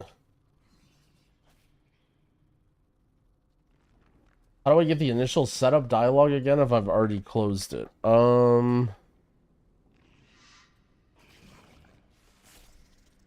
Okay, I'll be honest, I haven't actually seen the setup dialogue. So you can type /Wago and it opens this, and then you just go down the list and just import anything. Is there anything that the setup dialogue had that's missing from here? I just don't know, because I haven't seen it because of my version.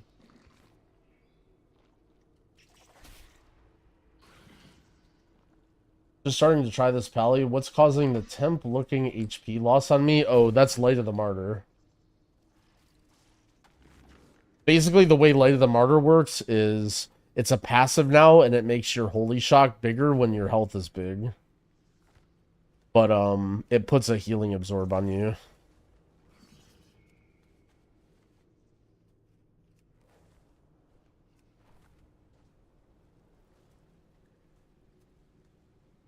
What am I supposed to do to this?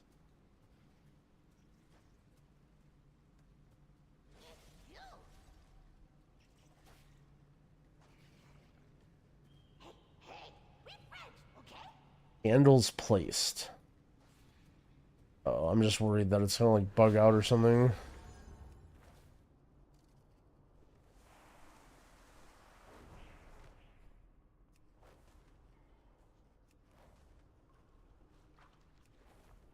That one, thanks. Okay, so that's what it was. Just opening that was fine. I know it does do an installer thing, but I never actually clicked through it to see everything. And then, yeah, I don't know how to get it back.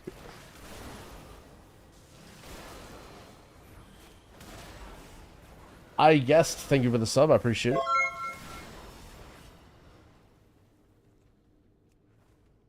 Also, it says there's a quest here. Is there another quest? We friends, okay?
You know how to remove the weird flowy animated textures? So like the dragon riding one does this, I think.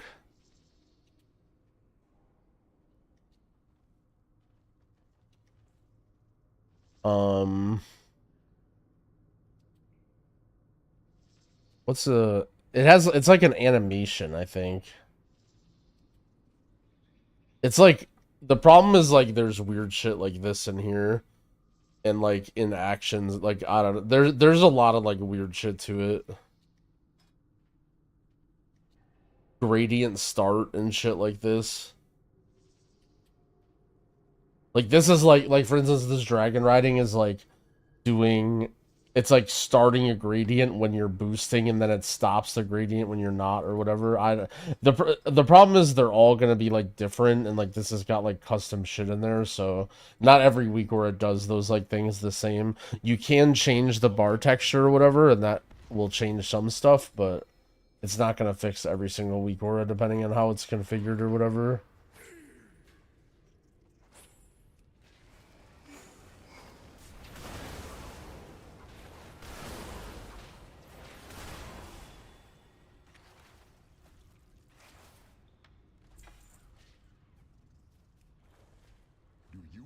To idle all day.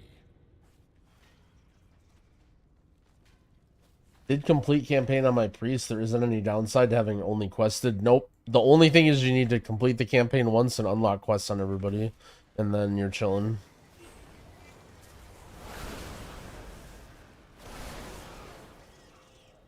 Need a poll.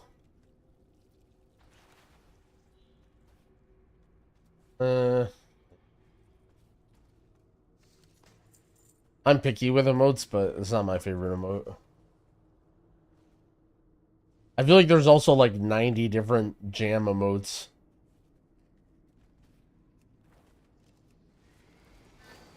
Ask yourself if Zyra would add that emote and then do the opposite.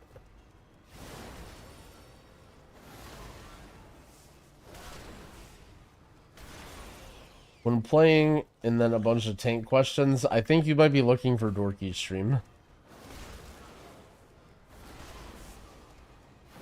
I have no idea what half of those talents do nowadays.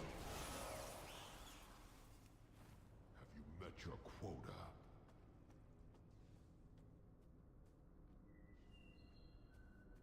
Don't worry, I'll be right there. What is he doing?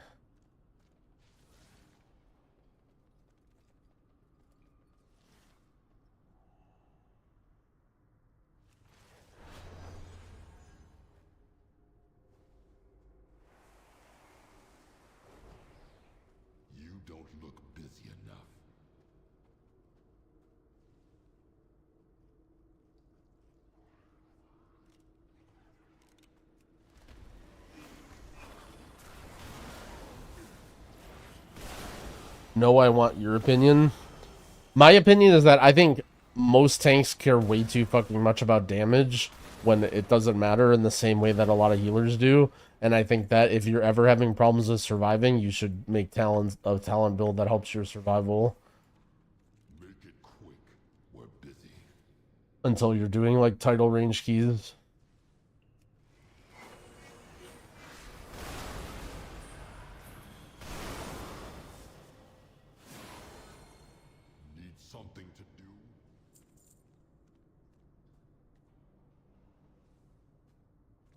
Tanks are not going to like that. Well, I mean, tanks can't ask for my opinion and then also not like my opinion. Like, you have to pick one or the other. Like, you can do whatever you want. I'm not telling you to change, but if you ask my opinion, that's what my opinion is going to be. Tanks want to be DPS? Yeah, I mean, it is true.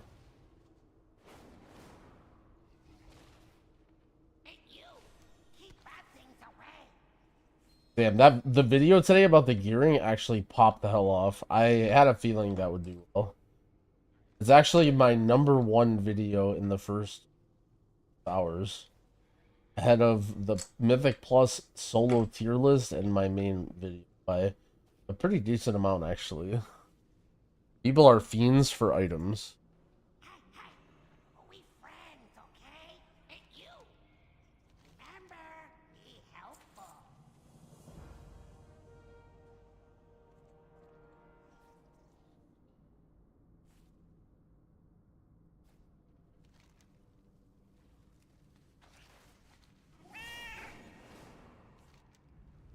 It's interesting because I remember having questions about, like, posting videos while you go live, if that affects anything or slows anything down, and I think having a video do that well while I'm live, I think maybe puts an end to any of those concerns.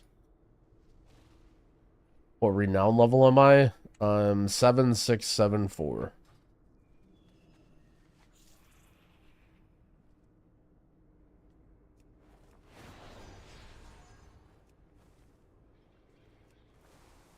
Oh shit, it's actual Noni? What up?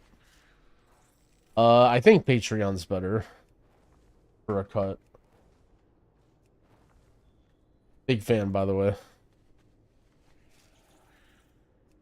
You too, bud. If you have any problems, hit me up in Discord.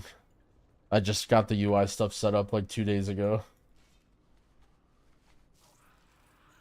Gonna message me for carries? Well, we both play healers, so we might have to figure something out.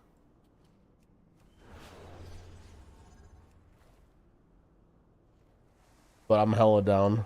Might have to bust out the mage. I'm sure the chat would love that, actually. Yeah, never mind. I'm sure they have no problem about that. Guys, don't spam Olge because Noni's in the chat. What the fuck? That's awful. Now I feel Olge. VOD review? Bro, that would be hella good content. No, I'm so down.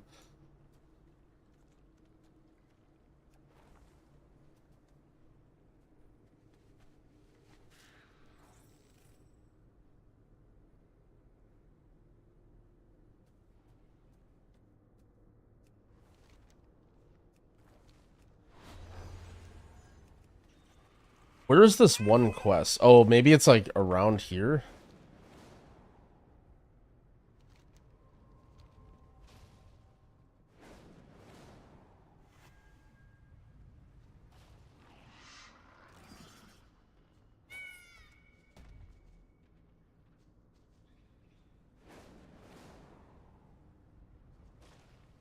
Oh, it's a cave. Is it on this side? I know, so a lot of these quests, the way the renown works is there's like chains of quests, and then at the end of the chain, you get like a 500 pack. So it's pretty, you want to make sure you're not like, missing stuff, because then it could be, you never know, like it could be like the end of a chain or whatever. Is this the cave? How do I stream 14 hours a day? You just gotta do it, man. For me, a big part of my stream is just the game, you know, like, if I'm, holy shit, real Tettles, if I'm having fun playing the game and there's, like, new content out, it's a lot easier for me to just go ham and just stream and play infinite hours. And honestly, one thing about my enjoyment is I have a lot of more fun when other people are enjoying it as well. So, like, it's not just me, but, like, when there's a bunch of other people, like, people talking in chat, discovering stuff, like, answering questions, like, socially draining. To me, I feel like it depends on how the stream is going, but it, generally speaking, like, gives me fuel. The more excitement stuff is going on, the more I feel fueled to, like, do it. But, oh, yeah, like, dude, I'm fucking dead. As soon as the days... Dude, yesterday, I don't know. As soon as my stream was over yesterday, I, like, was trying to do some stuff, and I just couldn't fucking do anything. Okay, what's going on with this quest icon? This isn't the cave, then, right? I'm just in the wrong cave. Or is it this way? No, this isn't anywhere. If I'm answering the same question 200 times a stream, you know things are popping off for good. I just like seeing people enjoy WoW and people getting into the...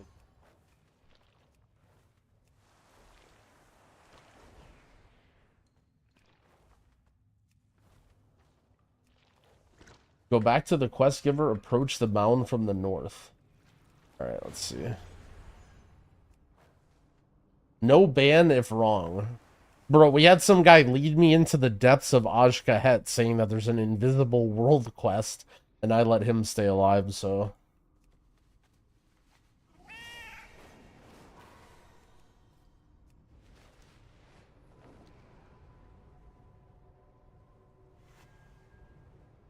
There's a cave like this way, do you think? Like even more this way? Oh shit, one of these.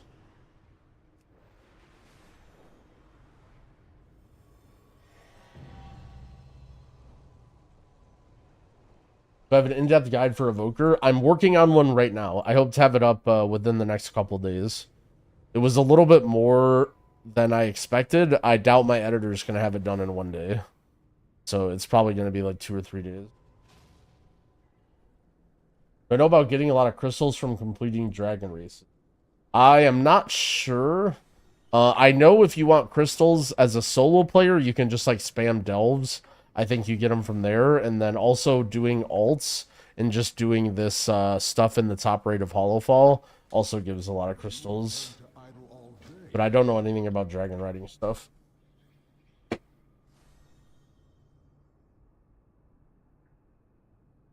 Where can I get that 480 gear? 580 gear? Either get greens and then upgrade them with crests, or sorry, not crests, flight stones. And then there's a few purple pieces at 584 you get for doing renown. Getting to like renown 7 or 8 with certain factions.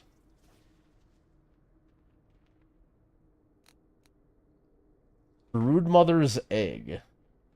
I mean, it feels like it's in here. It feels like it has... Wait, is this the cave the whole time and I'm just dumb? Oh my...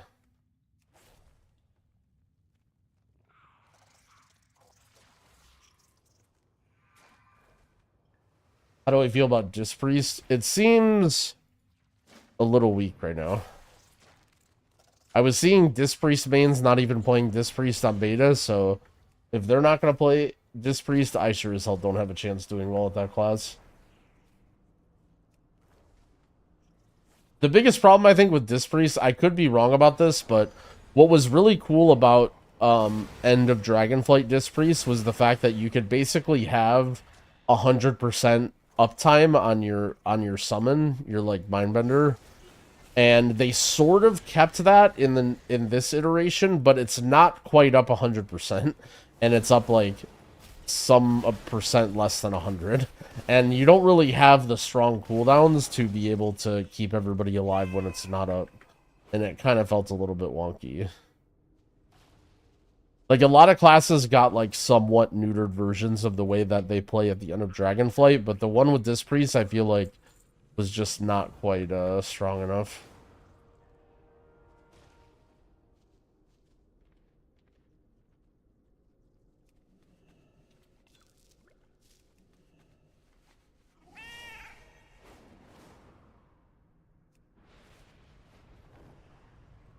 The launch is tomorrow. How about those bought early? They stay 80. No, actually, if you bought early access, you go up to level 85. You're actually 5 levels above everybody who didn't buy early access for the whole expansion.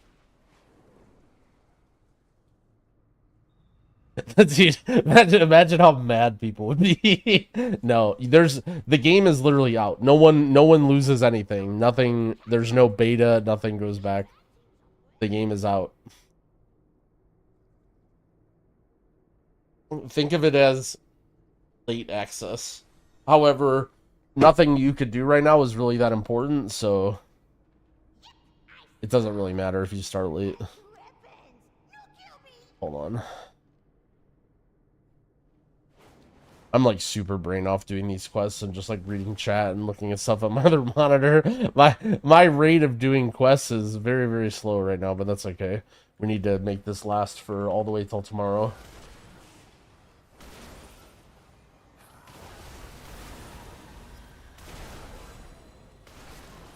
Why do you think Gingy leveled 17 characters? Dude, the Race to World First people are fiends. By the way, I stand by that these people like doing it, by the way. The fact that Now is still going ham and doing crazy shit when he's not even, like, raiding or whatever, right? Is like, how is that not proof that these people love it? And I'm not saying there's anything wrong with that. Like, I do the same thing, but I always think it's comical to see Race to World First people complain about how they don't like it when they just do this shit all the time. I guess the big problem with Race to World First is not doing it, it's having to do it, right? Like, you can literally never take an expansion off or a patch off or whatever. Like, you have no choice. That's the big problem. Also, did that Titan Forge? What? 554? What kind of Titan Forge is that?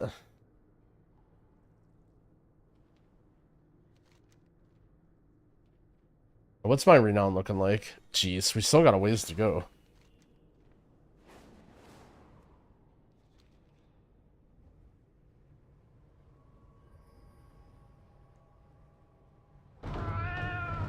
Oh, shit. Oh, isn't that this guy? Isn't that the guy that we killed yesterday that drops nothing?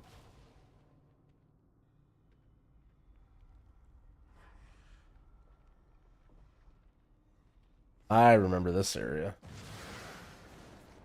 Okay, hold on.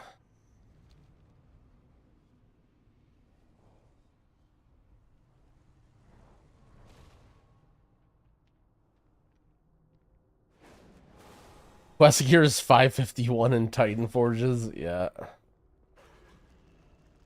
Did now step down? Yeah.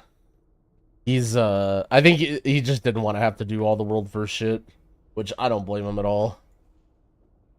Dude, when it comes to a guy like now, or even like Gingy or whatever, like, man, it feels like kind of wild how they stay driven to keep competing and to keep going hard at such a high level. Like, I would say that's one of the biggest things that, I don't want to say holds me back, but just stops me from going super hard anymore. Like, when I first played, like, the first, 2 or 3 years, it was so much easier to just, like, go super hard and put in those massive days and, like, all that, just because, like, I hadn't accomplished it yet, and I wanted to, and, like, I wanted to prove it to myself.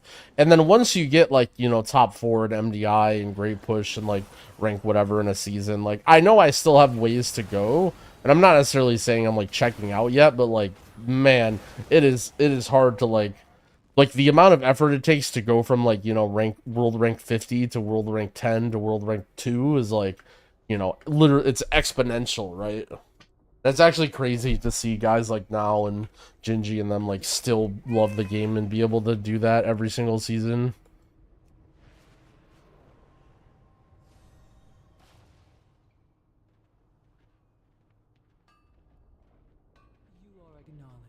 Now it's saying Echo for rank 2. Shred, stop trying to start drama. What the hell? Does Ozca have world quests? Not as far as I know. My understanding with the way the zone works is at the end of the campaign, you pick between, like, 3 of the generals or whatever, but that isn't available until the launch. So you can't do any of the end stuff there. I think maybe that's, like, supposed to be the end game zone or whatever. Oh, you pick it each week. Okay.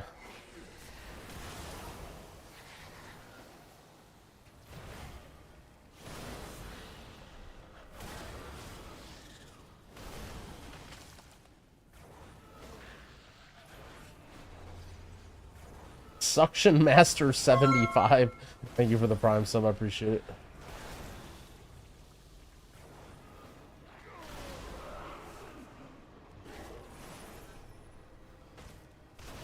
Do you think the things that go with launch will go live right on release or on reset? I assume they're going to be right on release. Well, wait, hold on. Anything that's a weekly reward is going to be the weekly reset, but I expect Heroic Dungeons to be on release, if that makes sense. I guess it might change depending on... The weekly stuff is definitely not going to get turned on until the weekly reset, right? Like, because there's no way they're going to do it. I don't know. I don't know. It's interesting, actually. I don't know. It would be a little bit wild if... I don't know, yeah. I guess they've never really done an early access thing like this, Because sometimes there is little silly weekly reset stuff that they do, but then everyone's on a level playing field, right? If you have to fiend out and get to max level to do any of it, and usually it's no big deal. Like, in reality, none of that stuff is a big deal, but because some people got early access, people will be very upset if the early access people can easily get all the weekly stuff. Can I do the theater Monday? Yeah, exactly. Everybody needs to know it. Top priority.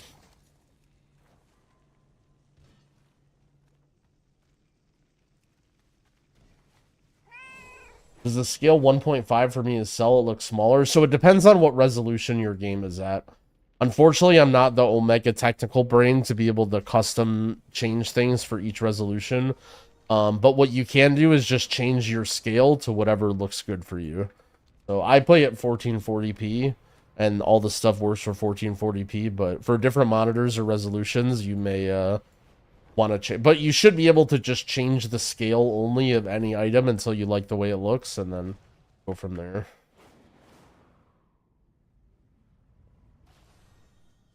Oh wait, did we agree on a time? Oh yeah, that's right. Okay, yeah. 7-8 CS. Yeah, that works. Okay. All right, we're recording the bench live today. I'm gonna stream it. We'll see. We'll see how it goes.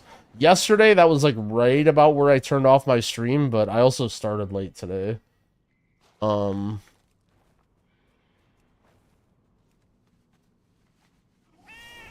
Y'all hype for launch? Dorky is just an agent of chaos.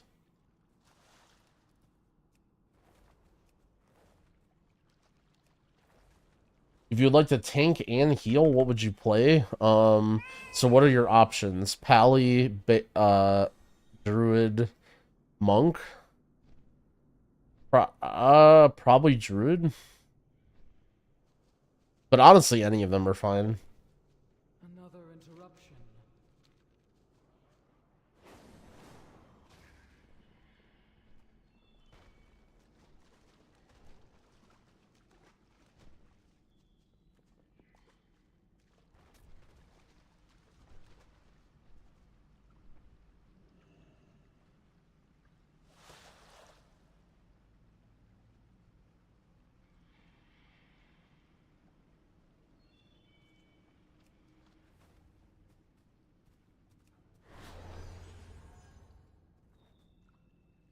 TBC hype, TBC hype. Shout out to Azimus. Sweet Snufflers. My hero spec? I'm playing Chrono Warden right now. Well, that's what I play in dungeons. I didn't really think too much about open world. Although maybe Engulf would have been better.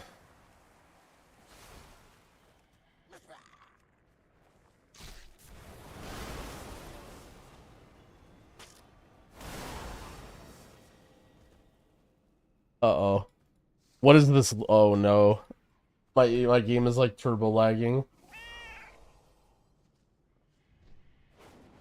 Fastest way for renown is quests. It's like the only way as far as I know. I mean, there's like everything for getting renown is like a one time, right? Whether it's doing quests, killing rares, whatever. There's no repeatable farm stuff for renown yet that I know of.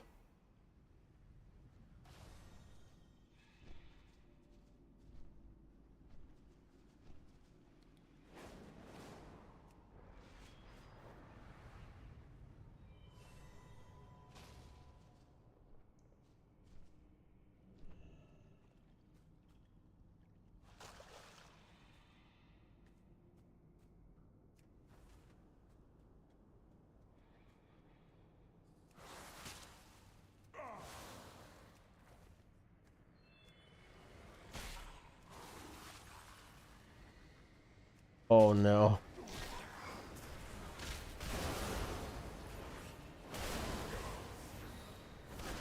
Have I messed with Nozdormu's teachings? My opinion with Nozdormu's is it's just almost like too much CDR.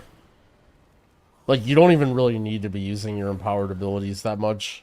And if you're trying to, like, get more damage, you're better off playing Flow State and just not even bringing TA.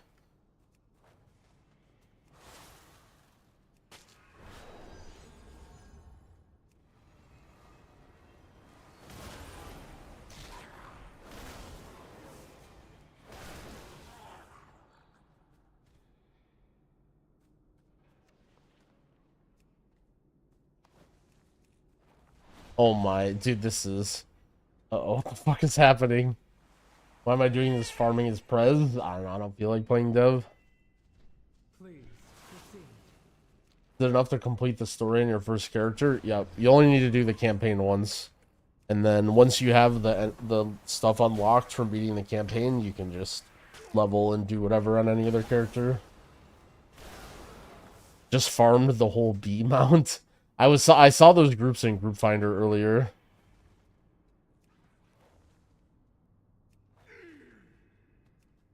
Do I use party macros for rescue? No. I just don't have a mouse over for rescue.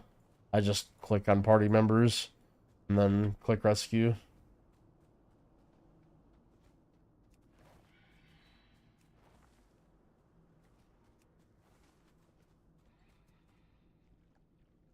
How would I level a fresh Evoker? I mean, I only really want to play healer, so I just level as healer.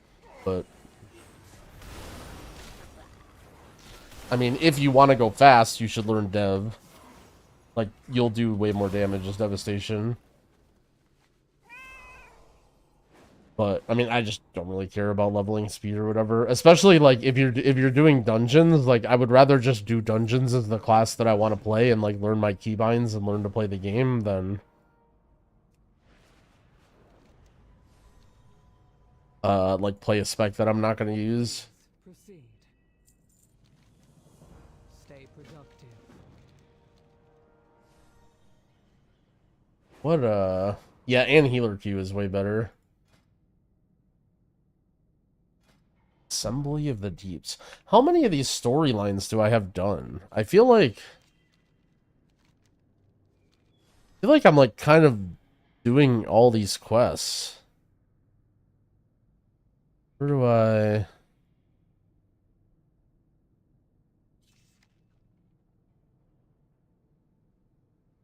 What's with these achievements? Is it exploration? Or within?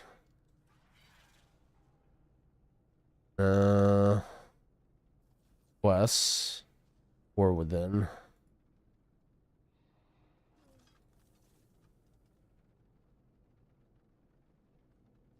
Yeah, I have so many of these storylines done. What the hell?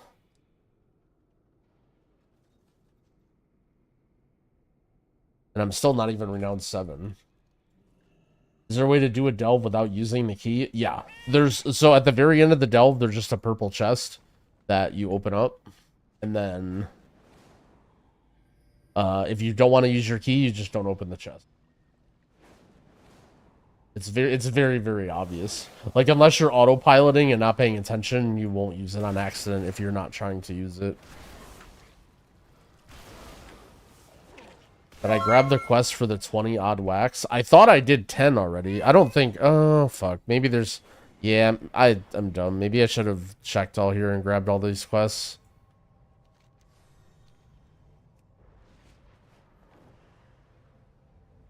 Yo, the stranger, thank you for the prime. I appreciate it.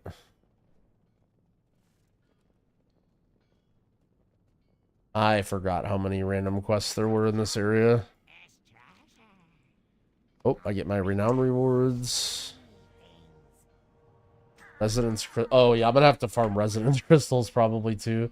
Oh my gosh, there's so many quests here. What the...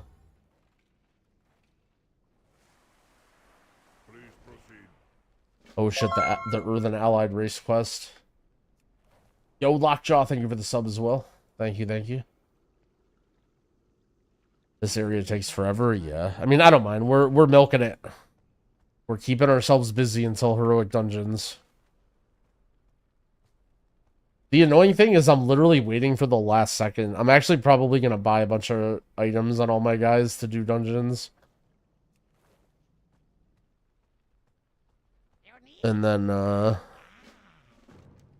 probably going to waste a bunch of money, like, buying greens to gear up all my guys to do heroics. What are the problems with delves?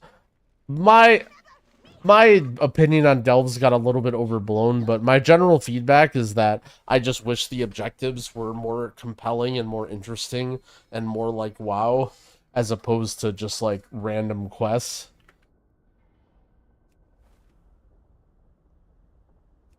especially for people who are not playing like self-sufficient DPS specs, like anybody who plays tank or healer, or like, you know, a DPS spec that like finds it annoying to be constantly tanking mobs or healing themselves.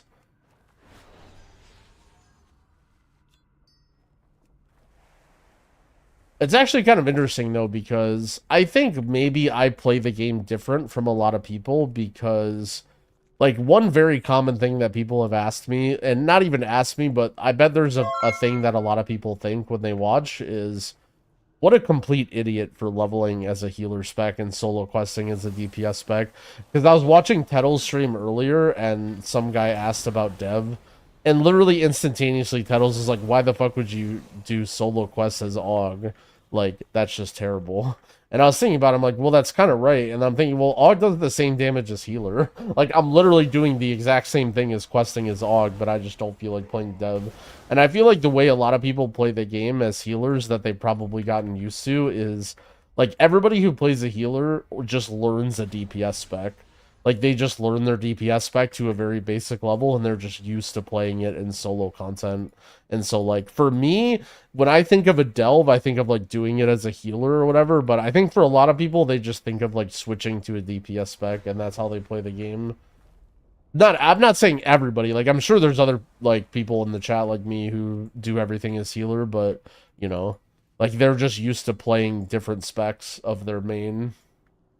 And so it's maybe a little bit more foreign, the idea of only being a healer.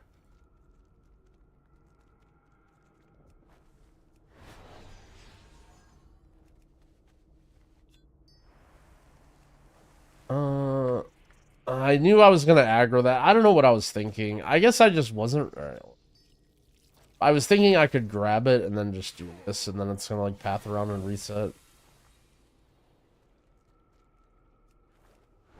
They put in Bran precisely so that you can play anything, and then he just sucks. Yep.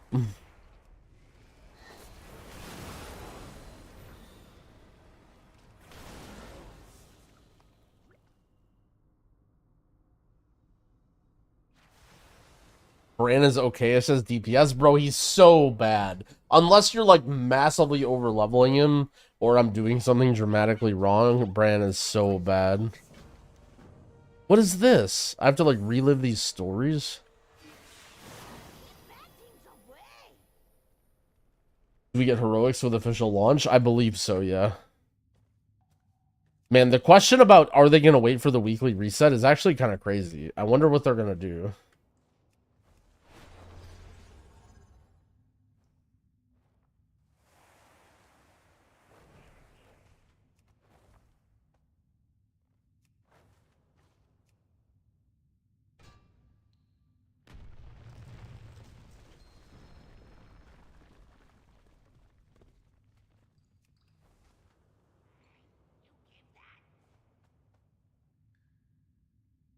I feel like this guy isn't really that trapped.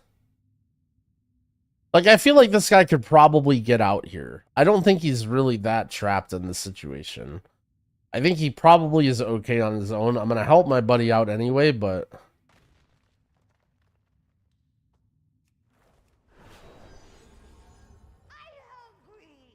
What's the point in farming renown? You can buy purple items from the renown vendor at certain levels.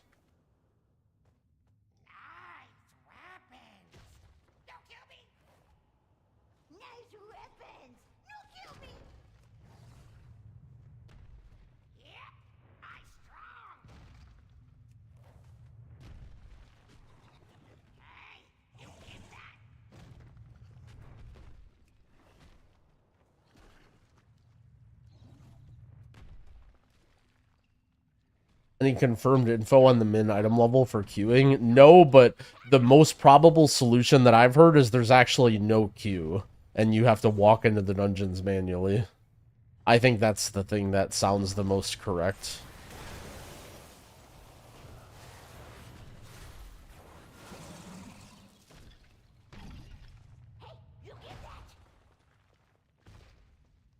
Am I planning on adding DPS specs to my UI? No. The problem is I just don't play those classes, so like There are just better weak aura packs for those classes that are available for free. Like, there's no point in me making one when it would just be, like, either super mediocre or just directly just copying somebody else's who was actually good at those specs.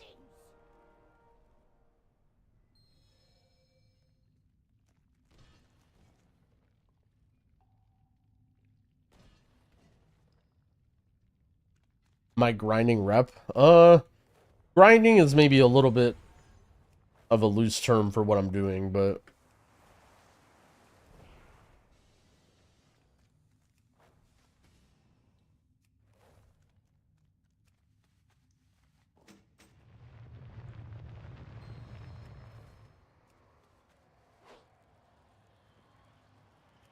kind of just jamming, you know?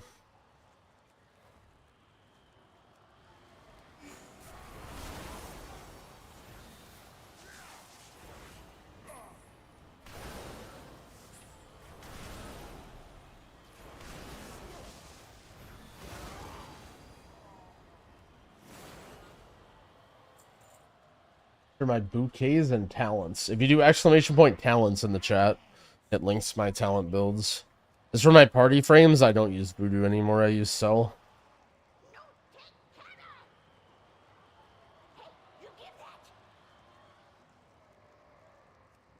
Save what can be saved? That's the quest. Can this guy be saved? Yo, Dan33, thank you for the 4-month resub. I appreciate it. When's the next The Bench? We're gonna do one live tonight, probably. It should. I mean, we'll always have them on weekly resets. What is happening here? Why isn't this working?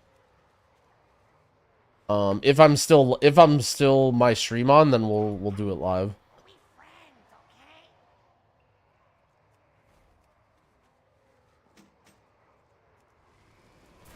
Prez overview yesterday was useful. Nice, I'm glad you liked it. Yeah, I like timestamped it and stuff in the VODs yesterday. For trying to dig it up later. The more I think about it, the more I can't decide what class to play. At least you figured out your party frames, though.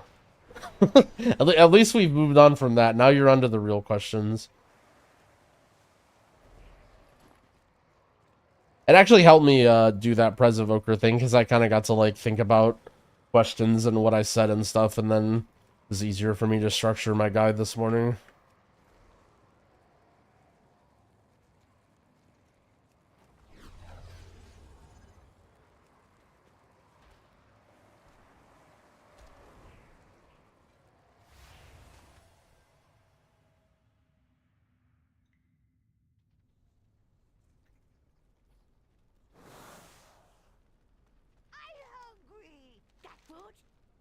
Oh, they made heroics harder? Yeah, heroics are basically similar to what M0 used to be, except for there's no mythic mechanics. So it'll be slightly easier than M0's, but more or less the same.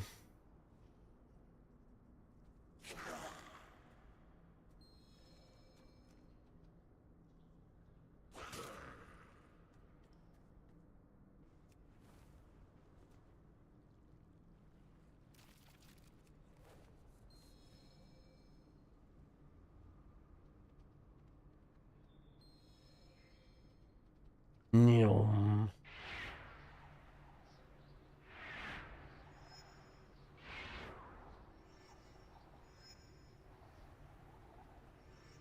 What is... It says it's a Mole Rider course?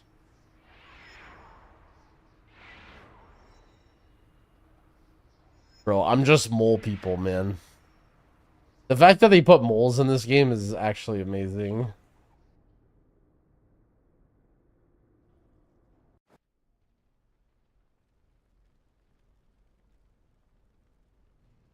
Would I prefer a mage or an Ellie shaman? I think arcane mage is better if that's what you're asking. I don't really care what people play.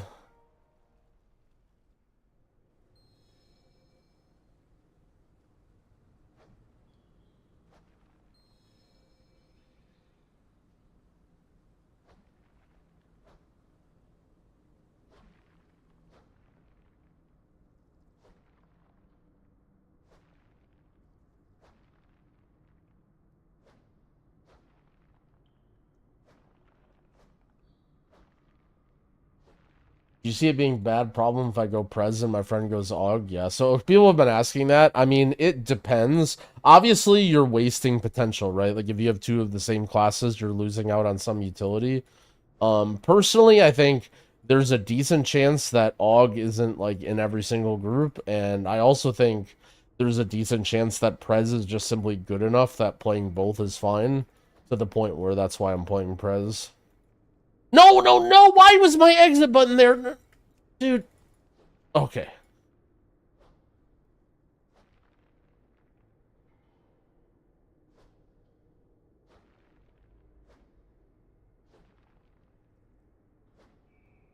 I still think Prez will be good. Like, problem I don't think is the right word. This is something that I'm gonna start saying because I think it's true. There's this big notion in, like, you know, high keys, or like what people have been saying right now, that how important raid buffs are and like how they're game breaking and whatever. And it's like, look, if class balance is that good that the only thing stopping you from doubling up on playing Shaman and or Prez is the fact that Shaman brings Sky Fury and Evoker doesn't, like, that means that balance is like pretty fucking close, right? Like, that if that's really the difference, is like it's somewhere in that realm of possibility, then balance is pretty damn good.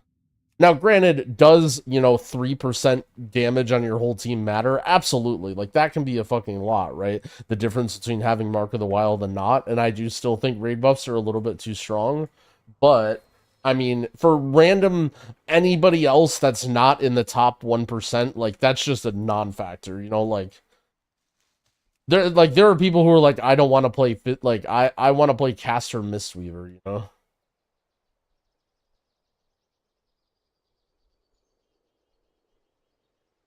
Like, playing what you want to play and playing what people, like, inviting people who are just good at their class is just way bigger of a difference than one singular raid buff or whatever.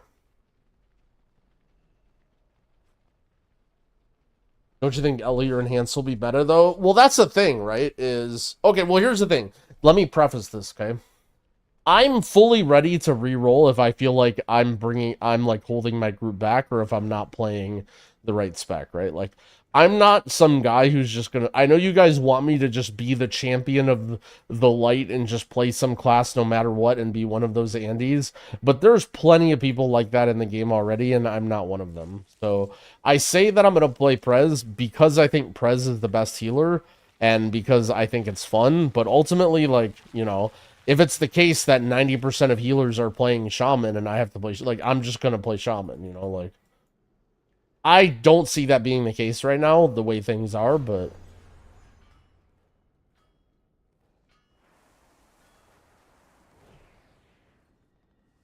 so when people say things like, well, are you worried about AUG or this or that, like, I just don't really think about it right now because I'm willing to change later. And in my opinion, like, you guys shouldn't worry about that either. If you're really that, like, okay, there's two ways to play the game, in my opinion, right? Either A, you play what you want to play, and just don't really worry about the meta, just play what's fun for you or what you think you're best at. I think that's totally fine, and that's a great way to play. And if you care about the meta, you have to be willing to adjust on the fly. Like, this isn't the stock market. We're not day trading cryptocurrencies here.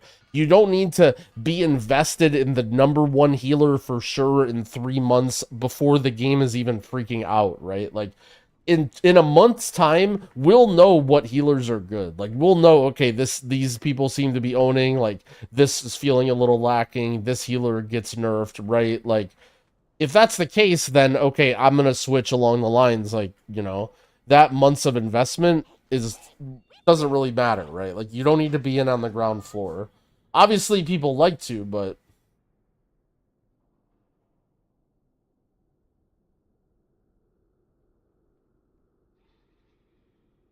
you think they should just turn off raid buffs in dungeon instances?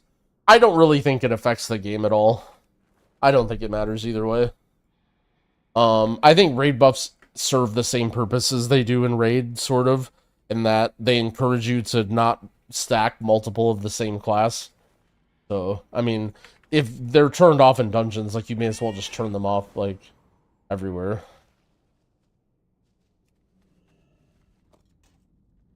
Drogo's playing Shaman? Yeah, I'm kind of getting trolled by Drogo.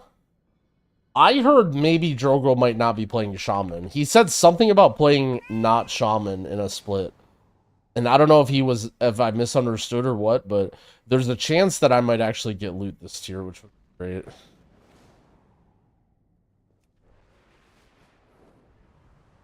But the downside is his ult is a Pres Evoker in the same split as my Shaman. So my ult Shaman is not getting gear.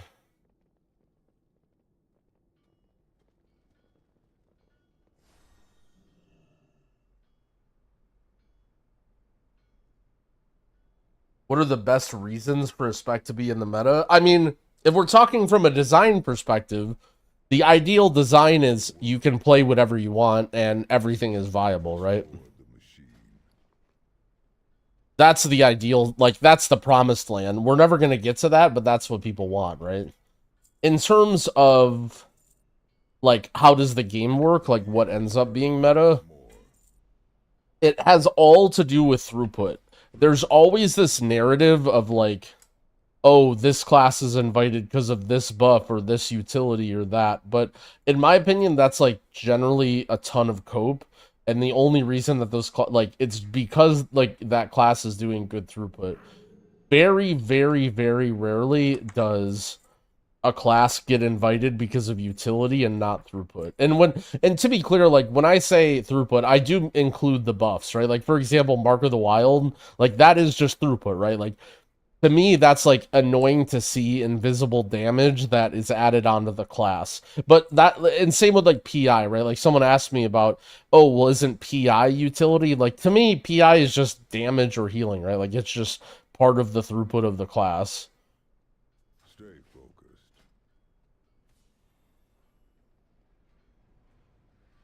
Yeah, you invite for throughput and then figure out what the utility that you have, right? And there are some situations that I think that's not true, but generally those are, like, very, very rare. For example, like, in BFA, when Mythic Plus was a little bit, like, less set in stone, not only was Druid the best healer, but, like, there literally wasn't a battle res class. Like, if you didn't bring a Druid in certain seasons, you didn't have a battle res. Because you played, like, for instance, Season 2, you played double Rogue, or Rogue Demon Hunter, or Rogue Demon Hunter Mage, Rogue Demon Hunter Windwalker, double Rogue Windwalker, like, you know, tank was Prot Warrior only, so, like, you needed to have a battle res on your healer. Eventually they added the B-res thing, but but also, like, a class being brought for that is, like, generally speaking, what is all this shit on this guy? Why do they have all these things? A class being brought for utility is, like, dog shit. That's really, really bad. King Splash. Oh, shit. You guys ready? I'm about to get a sick rare drop. This is about to be so sick.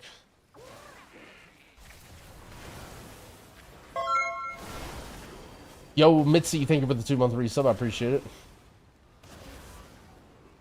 I think utility is more important than tanks or maybe healers.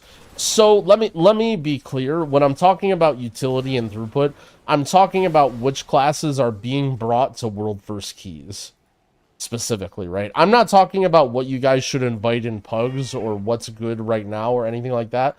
I'm talking about specifically, like, meta, right? Like, what people consider meta, what people consider as the OP specs, or what people see as you know, the top of the leaderboard. And that's strictly dependent on throughput almost all the time. Like, I'm very interested, like, for example, Season 2 of Dragonflight, how OP Mass Dispel was. I really feel like, I don't know if you could have done those dungeons without Mass Dispel, and maybe people would have played. But the problem is Priest also was insane, so we don't even know, right? Like, Shadow Priest was still insane in those seasons. So we don't even know if people would have brought Priest if it was dog shit. So I'm not saying that, oh, utility isn't OP. or it isn't good. But what I'm saying is, like, at the highest level, you need the maximum amount of throughput, right? Because let's say, you know, one group is running this.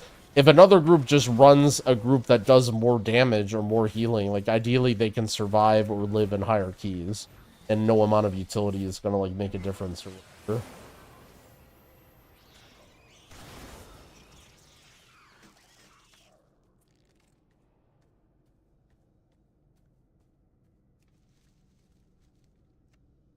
However, it is like, the thing that's silly about it, right, and why you say, like, pugs are stupid or whatever, is because actually little things like that are a big deal. Like, utility things can make a big impact. Like, inviting a tank that brings this and then using it can make a massive impact on how well you do, right? Like, for example, Tremor in Mists of Tyrannus Scythe. Like, if you're pugging and your group doesn't have a shaman, like, inviting a shaman to get a Tremor is actually kind of fucking sick. And, like, even if shaman isn't one of the best classes, like, being able to make sure that you can make it through the first boss safely is actually a really, really big deal. And so you might decide to invite a shaman to your group because of that, right? But ultimately, like, you know, people are only going to play shaman in World vs. Keys if that's a good in every single dungeon, because that's just how sort of teams work.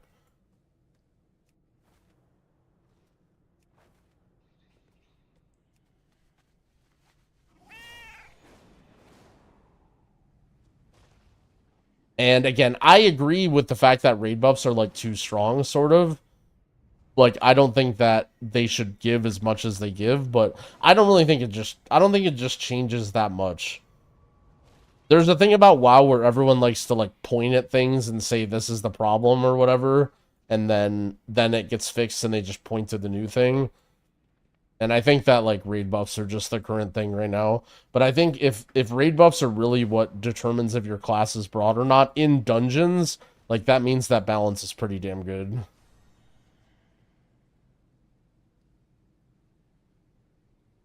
Bring back scrolls. Well, here's the thing, right? If people say things like bring back scrolls, really what you're really saying that is just saying nerf raid buffs, right? Like, bringing back scrolls and nerfing raid buffs, in my eyes, is the same thing.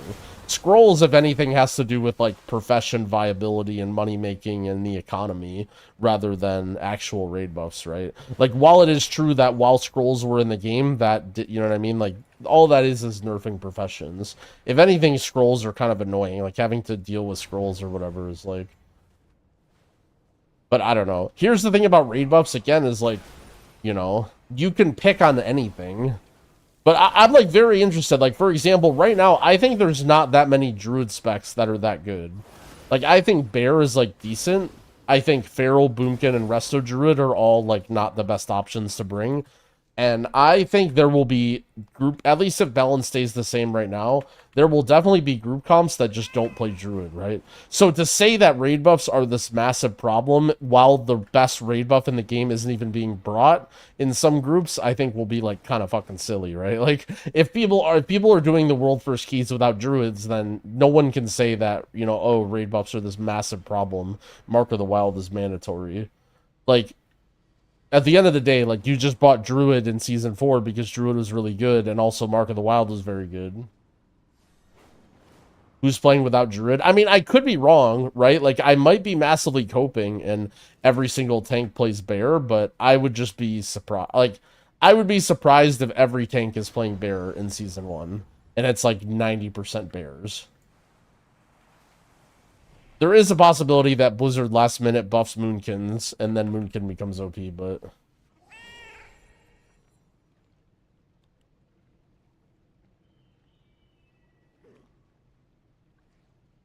Any idea why the Gearing Guide is saying now not to do the Reputation side quests?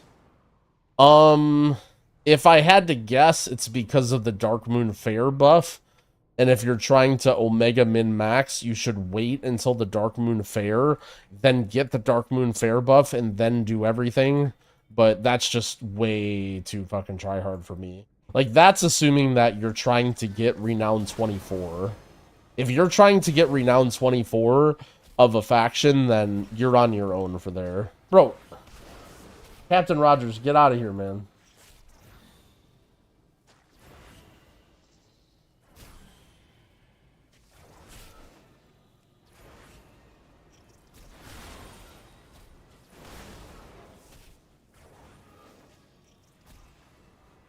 Enable 7 TV for live chat. I need to fix my on-stream chat. I keep not doing that, and I need to do that. I need to integrate both of them on there.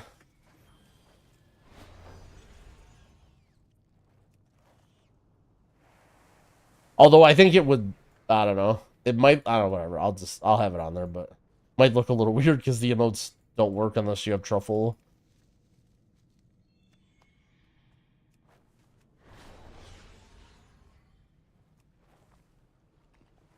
At least say hi first. I mean, I think he did, sort of. Like, he was around.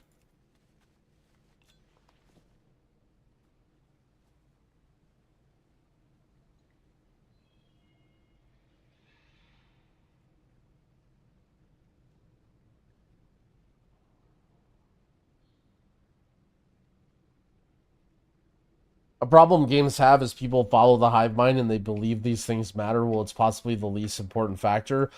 Well, that's a little bit dishonest because saying X doesn't matter can apply to literally everything, right? Like, part of the fun in WoW is thinking about how you can do the most amount of damage or the most amount of healing.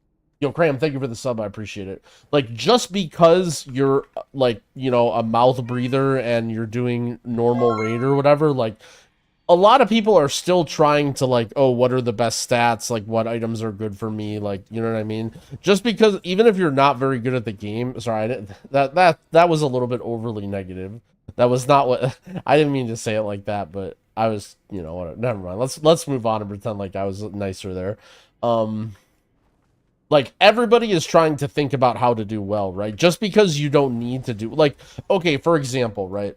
Like, the way I like to think about it is look at your talents, right?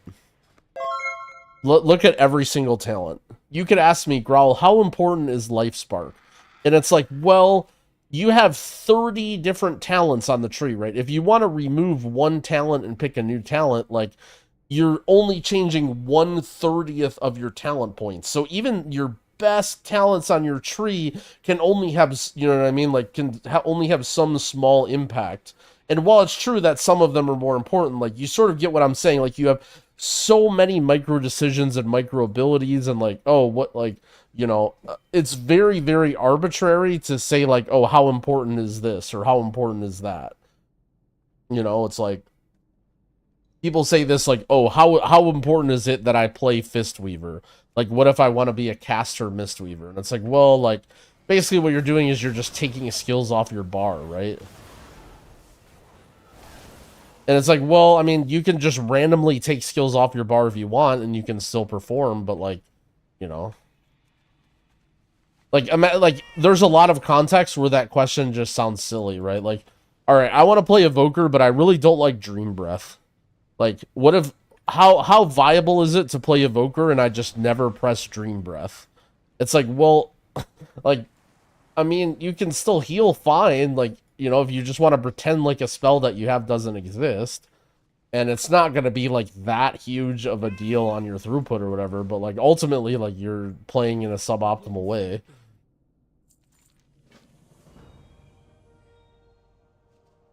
Stop mentioning Caster Mistweaver, you're triggering the Mistweavers. I don't know. I don't know what the current state of Mistweaver is right now. I feel like Mistweavers are fully converted, and now, like, the Caster Mistweavers are the minority. I could be wrong, but I feel like if you go to the Mistweaver Discord, I think they're all, like, DPS Fistweaver main. PvPers that care. Maybe. I don't know. While we're just, like, randomly yapping about stupid stuff, that kind of reminds me of, like, my thoughts about that is, like, every class in its current state is, like, a screenshot or a snapshot in a moment in time, right? Like, if you say, what is this? Valor Stones? Oh, this is the reward. Like, if you say you like Caster Mistweaver, like, what do you like? Really, what you like is, like, how Mistweaver was at some other random raid tier, right? Like, you like some essentially, like, pretend spec that is in your head that doesn't exist when you say that you like Caster Mistweaver, or, like, you like a spec how it was, like, years ago or in some certain raid tier or whatever. And so ultimately, like, I just don't really think it's that good to like think about, you know, to always be like, oh, I wish this spec was like it used to be back then, right? Or like, oh, I like Resto Druid when it had Unbridled Swarm or Adaptive Swarm, or hold on, we gotta focus up here. Here to help. Teamworks repaired. Another interruption.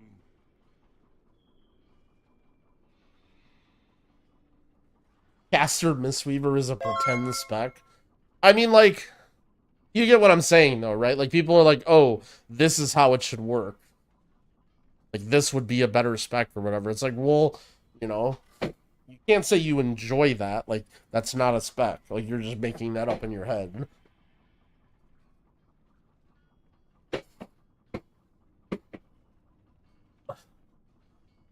And generally, if you pull the player base, what people like is just when their spec is massively OP. Pipe's coming loose. Okay, this is a pipe. Console is stuck. Valve. Not that one? Oh no, that's not the valve, that's the reader. Ugh. Strike while the eye. This is a hard quest.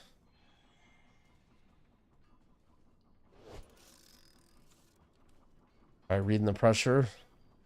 Alright, pipe's coming loose.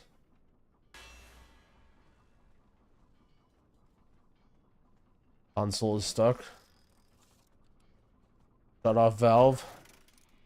Console's stuck. Oh no. Dude, this is a hard quest. Hey, you give that! Leave that snack!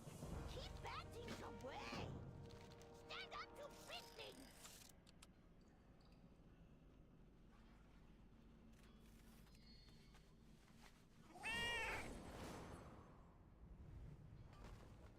Don't take candle!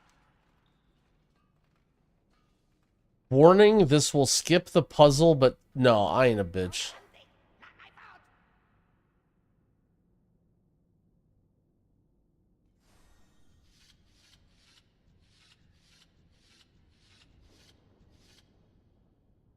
Wait.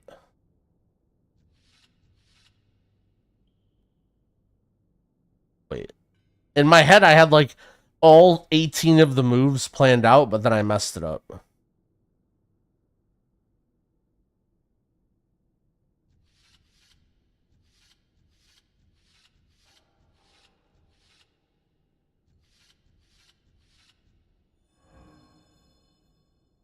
Okay, hold on.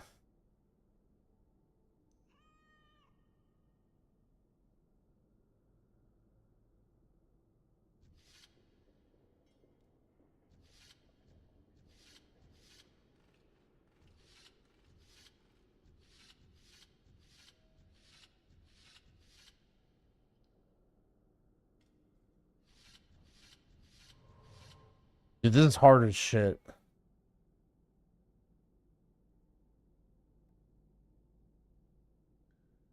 I need to like get this piece out of here.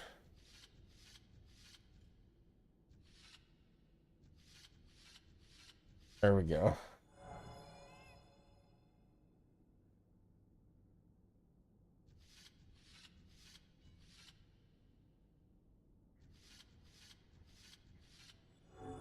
Easy. Nice, this is hours of content. Man, bro, that was easy. I'm the puzzle master. They call me the solver. That's what they used to call me. Nice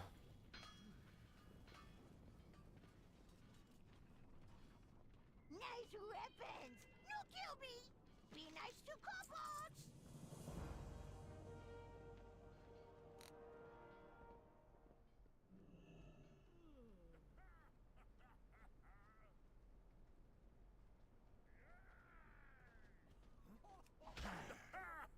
I just gotta punch people?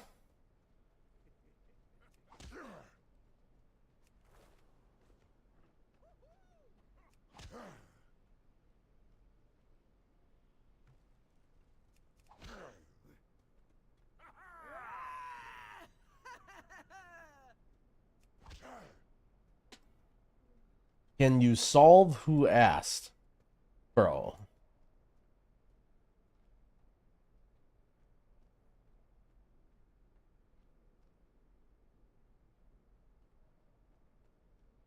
Do I use rested XP for side quests? No. I used it just to rush through the MSQ.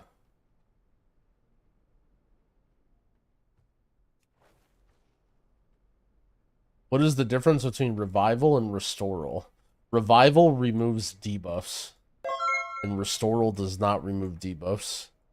So if there's a boss fight where removing a debuff will grief your raid or group, then you want to use restoral. Just makes it so you don't have to not use your cooldown when you, if that makes sense. Oh, restoral can be cast in stuns. Oh, that's some PvP shit. Still poisons, yeah. Just like debuffs, magic debuffs. Sorry, that's leaking pipes patch. Oh no, are there pipes? I literally didn't even see any. Oh no, they're up. They're up. I think.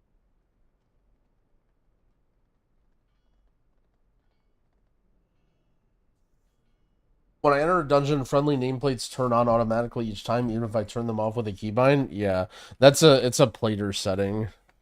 Uh,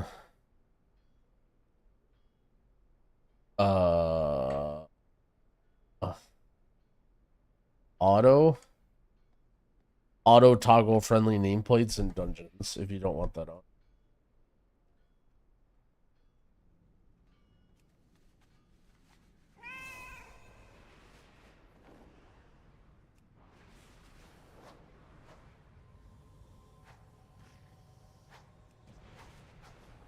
No.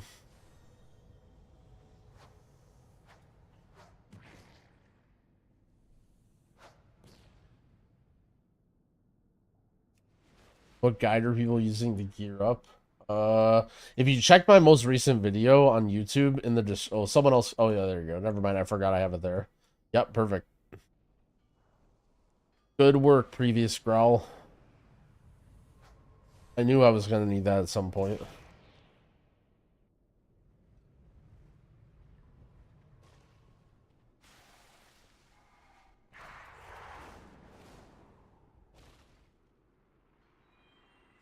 If I don't have anyone targeted with Grove Guardians, do they smart heal? No, it just goes on yourself. Find more shinies.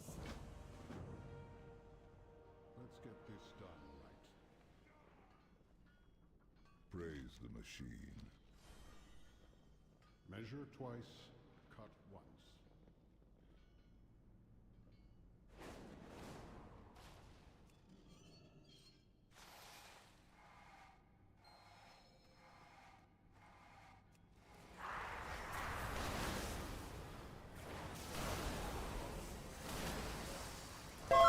No credit for Skixo. I mean, good work, Skixo.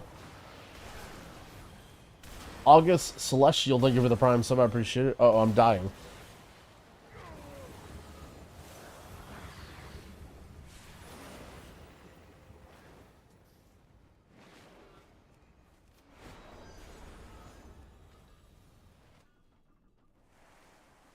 I hungry. Got food? Greenback snack?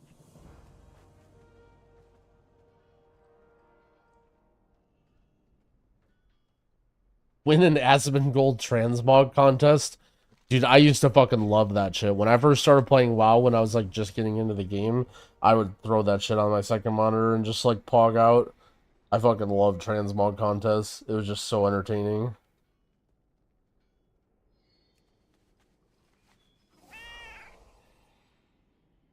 Wanted to ask if you can make frames for people or NPCs that are not in your party and sell. Well, so if they're NPCs that are like part of an encounter, like for a raid fight or a dungeon fight, there's none in dungeons, by the way, this season. It will show up on your frames. In terms of just like random people in the open world or whatever, you can't. Maybe there is some weird way to do it, but no, not really. You can't like force a sell frame to come up for like random people.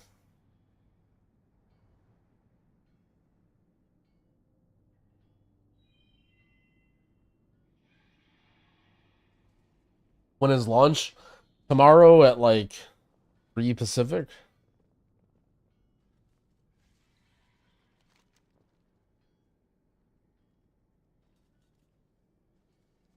I feel like there's one more quest I'm missing here. Oh, yeah, it's right here. Oh, there's 2 quests right here. Holy, there's so many quests. We always do. Protect us from big bads.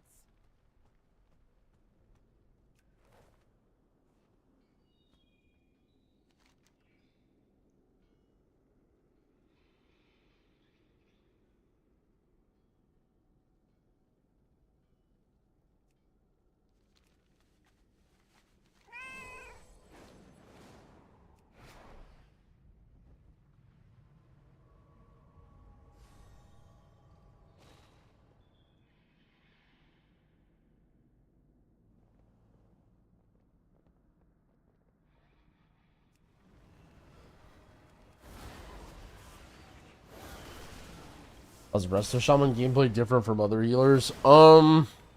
It's pretty similar to Holy Priest. Most of its heals are like pretty straightforward. You have a lot of like different AoE healing options though. That's where I'd say it differs. It's like some combination of like Holy Priest and Evoker. I'd say the biggest difference is you have like a way bigger utility kit as Shaman. You have like a lot of like little totems, like random situational things, like talents you can take in and out of, like depending on like, do you need fear removal, poison removal, slows, stuns, like it's sort of a lot of keybinds, but at the same time, like, you know, you're not using all of them at the same time.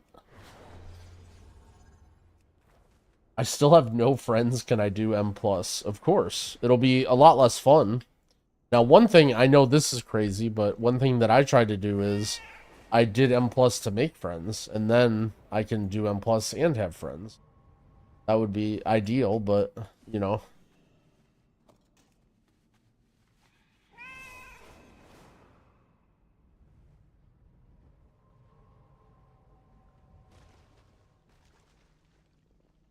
Can't choose between our Shaman H-Pal. Well, so if you're stuck between 2 classes, just keep playing both. The choice will be made for you. Eventually, you'll reach a crossroads where you only have enough time or energy or effort to play one class, and then that you will have to make that decision. So until then, just keep playing multiple classes and don't worry about it. Just try and keep both classes as maintained. And who knows, you might just be an alt Andy, and you might play those 2 classes forever if you have the time.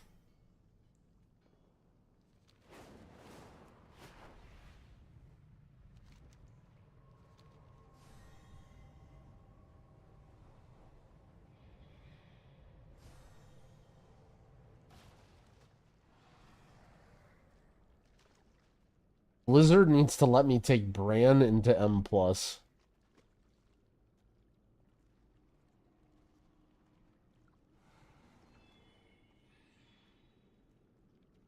First time healing this expansion, what's the best way to learn? Long-time damage dealer without being overwhelmed with all the ins and outs. Well, unfortunately, being overwhelmed with all the ins and outs is going to be your own mental. There's not really like, you know... Some people can literally just go into the hardest difficulty of ranked play and just lose and flounder around, and they, you know, it doesn't really bother them. And other people go into an LFR and they freak out and they think they're, like, you know, they're under pressure. So unfortunately, the only thing you can do is just battle, go in and try stuff. The most important thing is that in terms of like getting comfortable and growing as a player, you constantly just go into the hardest situations possible. Like, one thing as a DPS is you can get pretty dang good with just sitting on a target dummy and hitting stuff. And while it's true that, like, there are more to learn, like, you can get pretty good at your class just, like, you know, practicing or whatever. But as a healer, that's just not the case. Like, if you're not under pressure as a healer, like, taking a lot of damage, you're not really learning anything. And you need to, like, be in a harder situation. That's, like, sort of the same for tank as well. Like, if you're tanking, except for every mob just does 0 damage and you can just do whatever you want, like, to an extent, that's not even really tanking, right? You're just kind of like the group leader in an RP situation. You are acknowledged. Will healing Bran help me prepare for healing M+? Well, it'll get you used to playing with, like, idiot hunters or, like, and having your team that never kills anything and playing with 0 damage. So there's some draws to it. Please proceed. going on with this quest?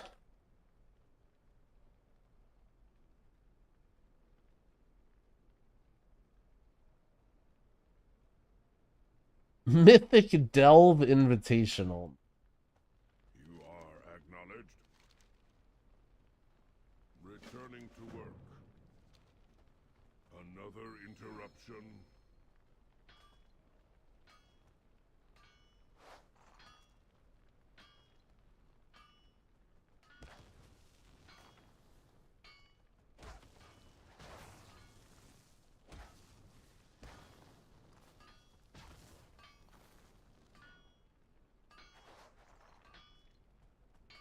What's the cutest class? Like Volpira. I mean, probably Blood Elf. Please proceed. Raise the machine. Remain vigilant. Are people gonna gatekeep heroic dungeons next week when you need to LFG those? If you mean, are people only going to invite the 4 best people that they possibly can? Yeah, of course. Everybody's always gonna do that. Like, nah, I want to have a little fun. Let's just invite whoever. Let's just wing it. I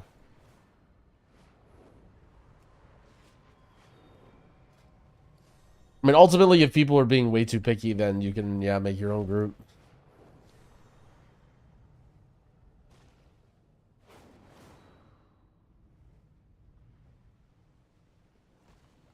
You are acknowledged.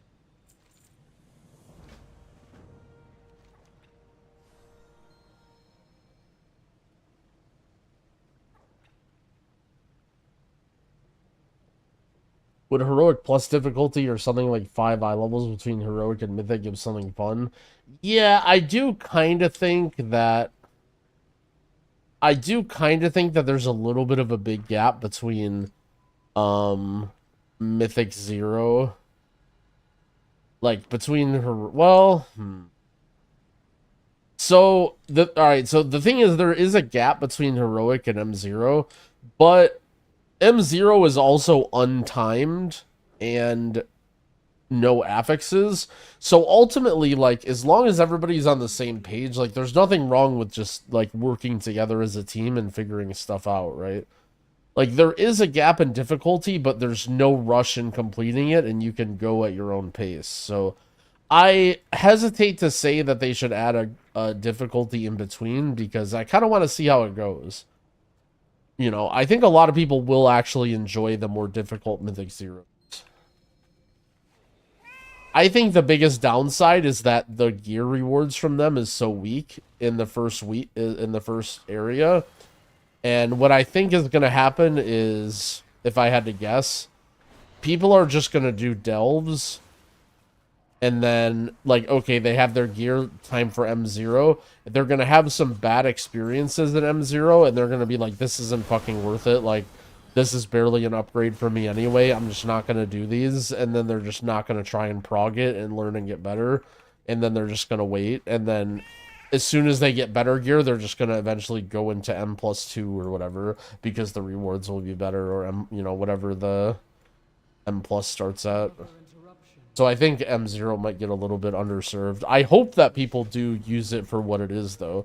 And to be fair, a ton of people did Dawn of the Infinite hard mode in Season 4 or whatever, which was sort of the equivalent of M0. The big difference, though, is that Dottie hard mode had specific items that you couldn't get anywhere else.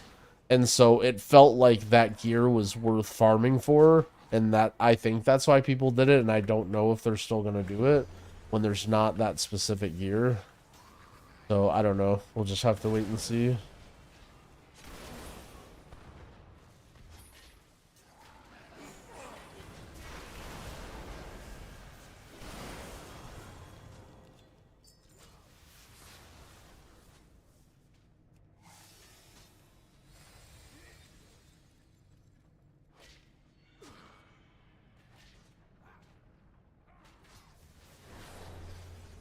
We got some civilians in the chat right now, holy.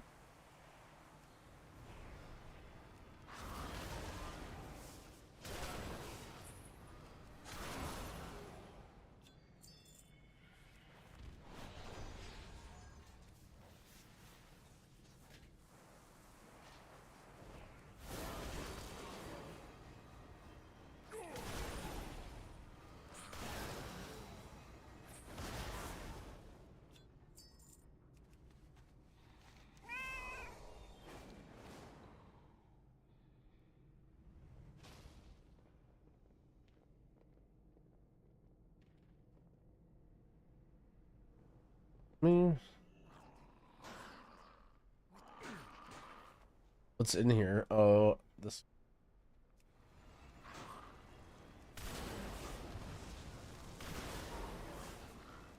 What are you guys doing?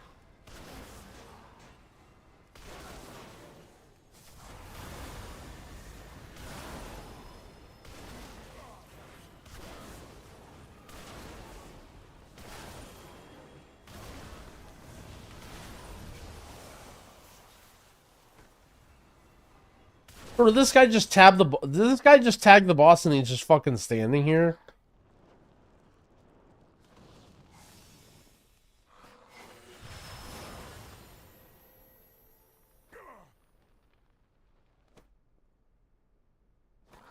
Because it has extra health.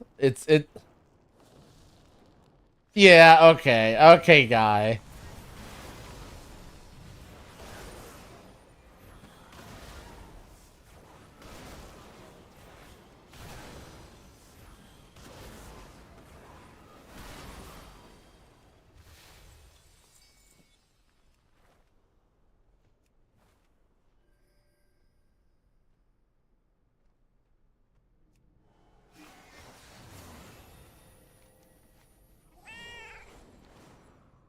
Report him.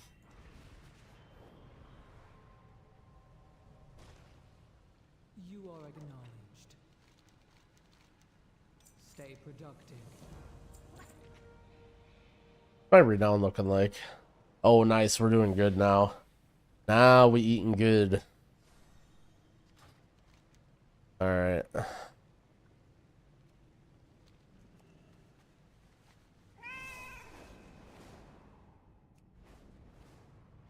I feel like I kind of want to finish all the side quests because I'm just this close. I don't think I've ever done all of the side quests in a zone before.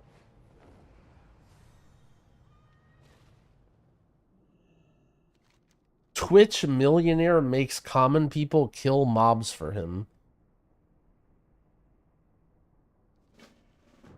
Bro, I wish I was a Twitch millionaire. You know how little of a fuck I would give if I was a Twitch millionaire? Holy shit. I just like thought about it for a second. I was like daydreaming. I'm just like, holy shit. And then I wake up and I'm just here fucking answering tech support UI questions for 14 hours a day.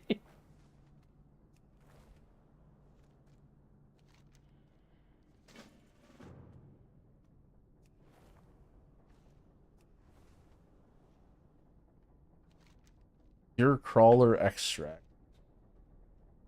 Take the elevator to the surface.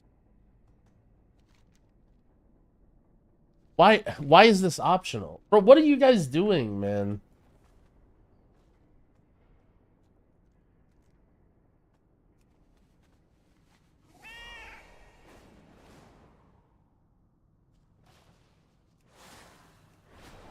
Where did I get most of my blues? Some of them are up. Well, let's see. Hold on. I mean, some of them are just greens that I upgraded. Some of them I just got from, like, random stuff. Like, I don't know. I feel like certain... I don't know if rares have a chance to drop it. The leading theory right now is that rares have a small chance to drop blues that are, like, higher level, like 71 or whatever. But I don't know. Like, in Dragonflight, the way that it worked is there were certain rares that were programmed to drop better stuff. And people called them super rares. And I don't know if that's the case now or if it's, like, totally random.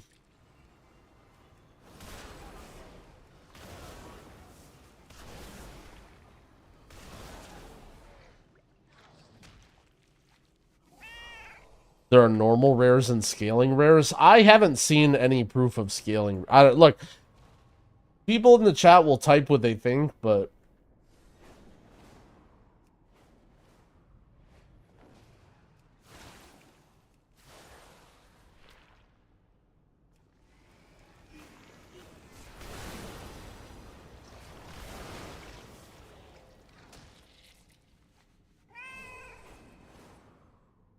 If you have rare scanner, it gives them another icon. What about whatever this dog shit add-on that I got tricked into using? Silver Dragon.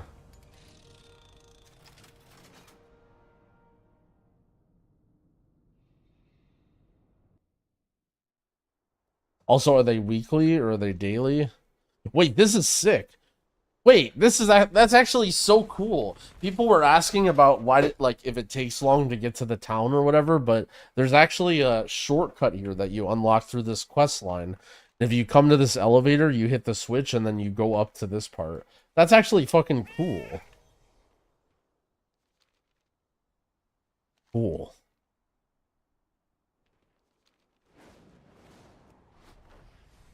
The best way to farm Valor Stones? I don't know. Everything that I do seems to be very, very low on Valor Stones. I know heroic dungeons tomorrow will give them. Now, like today, I don't know. I've just been kind of doing side quests or whatever.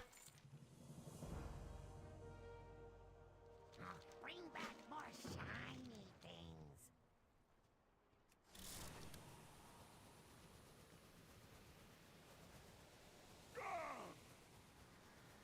Wait, can I just... Oh, shit.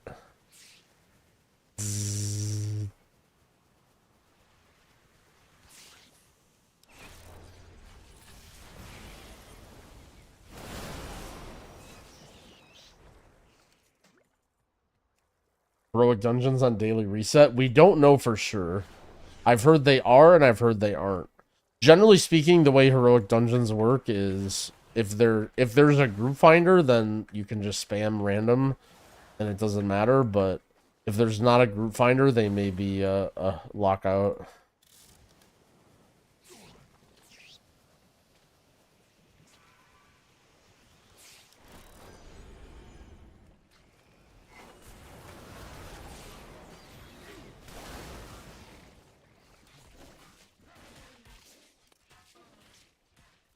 Yeah, heroic dungeons are... Well, we don't know. Supposedly they're out tomorrow, but it would be a little weird to have, like... In theory, heroic dungeons should be out. Like, I don't see a reason why they shouldn't be.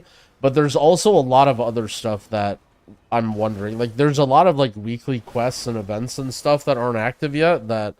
The reset is literally, like, 1 day, right? So how's that gonna work with... Yeah, I don't know. So we still don't know ultimately. And I think anybody who says they know is either making it up or they guess right. Or they have insider information. Or they found something that I didn't know.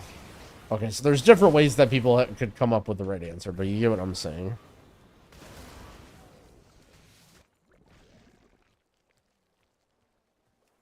Ask the dev from yesterday's chat, dude. Oh, man.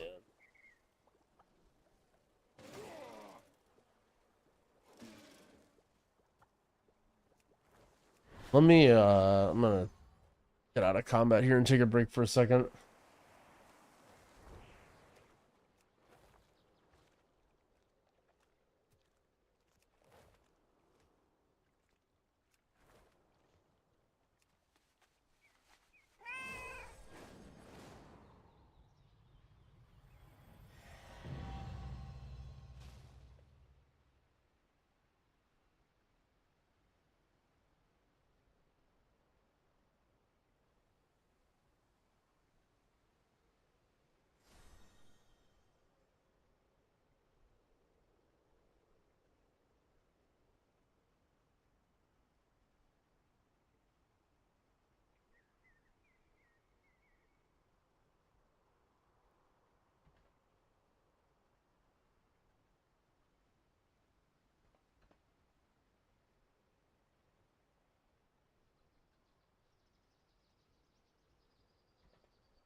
All right.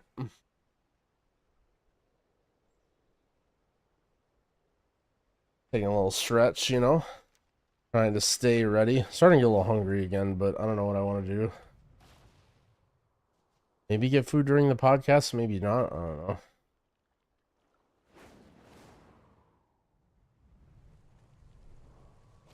A little stretch.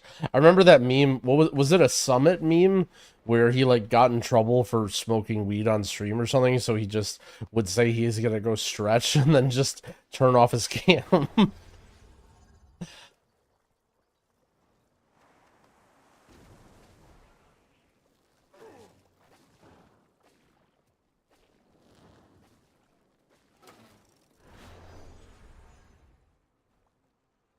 It was his mom's vase. How long until podcast? I don't want it to be an event. There's no promise we'll do it live, but it'll be like 3 hours.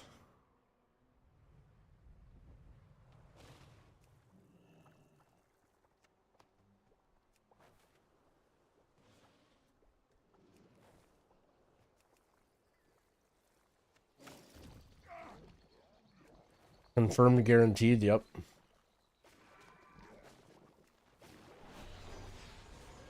Do we decide on a set recording day? No, we just kind of wing it. I mean, our goal, like, the most important thing is that we don't, like, miss important information. So we want to record as close as possible to when we're releasing it, right? And we're releasing it on Daily Reset.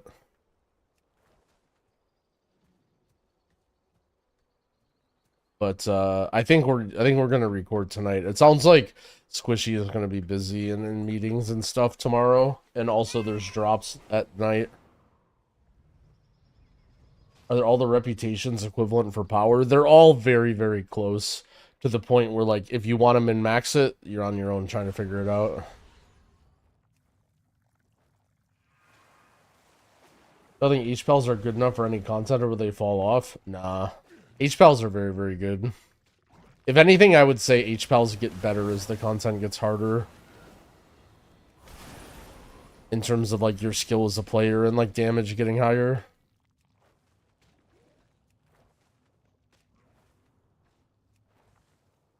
At least with PvE stuff. PvP, I can't speak on, but...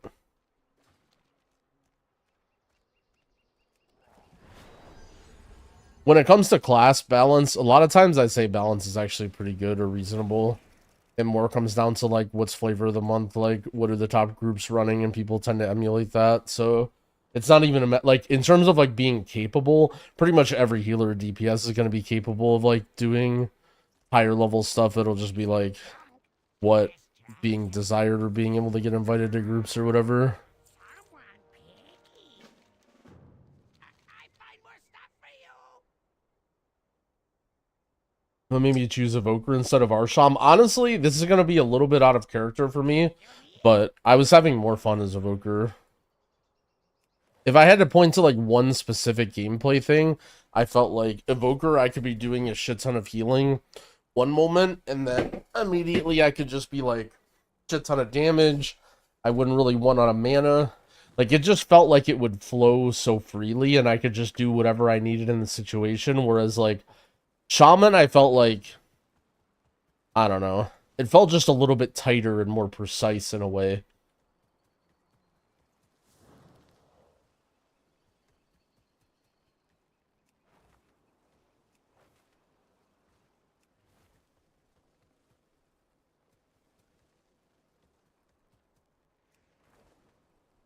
One thing I don't like about Evoker, I'll say, though, is I don't like having a really long cooldown kick. But for me, that's different reasons for most people. Yo, Terrell, thank you for the prime. I appreciate it. So the thing is, when you have a shaman kick, you have, like, the shortest CD kick. And so you could very easily be assigned to, like, almost anything, right? Like, when you're in a coordinated setting and there's something that needs to be kicked, like, very often it's like, okay, Pete, get this, you know? Like, I can get every volley, I can get every this, every that. But with Evoker, my kick is like 40 seconds, so I can kick almost nothing. Like, there's almost no ability with Evoker kick that you can keep fully locked down, especially with stops not being a thing anymore. So now, instead of just being able to have my kick assigned, and now I sort of have like the floater kick where I always have to be like aware of mobs and stuff and like have to switch. And I think for healers that's like especially annoying, or at least healers if you don't keybind party members. It would be very interesting if I try and keybind party members as Evoker, or like somehow try to do some combination. That might be some sort of experiment that I try. I'll bring back more shiny things.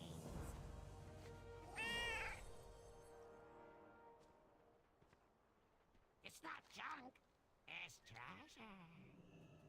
Am I missing something here? Bee biter. Oh, it's like a or whatever. No, ask where I got it. Or is he somewhere else? No, he's somewhere else. Icky. Just don't forget to drink water. Oh, I'm doing good. I'm actually really good with water. I have a case of water like right next to me. I'm slamming them. I'm 3 or 4 water bottles in today so far.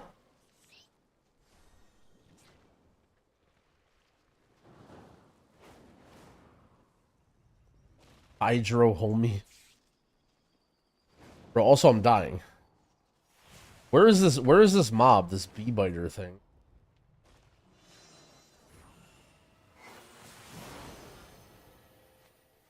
Mistweaver Monk? Yeah, Mistweaver Monk's good. I think a lot of people are really happy with the class design of Mistweaver. It's improved a lot since the beginning of Dragonflight.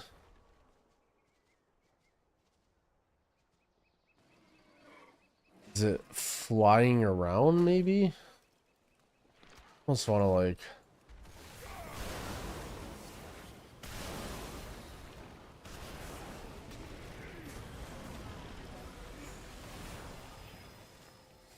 I'm getting my ass kicked by something.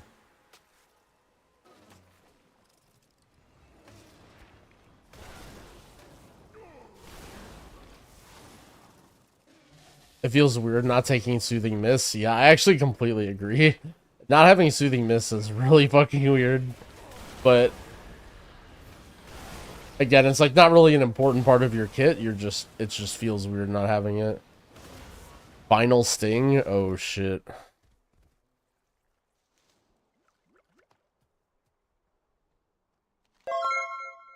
Biter.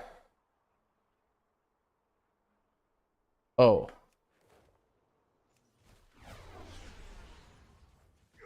My brain's tiny. Bro!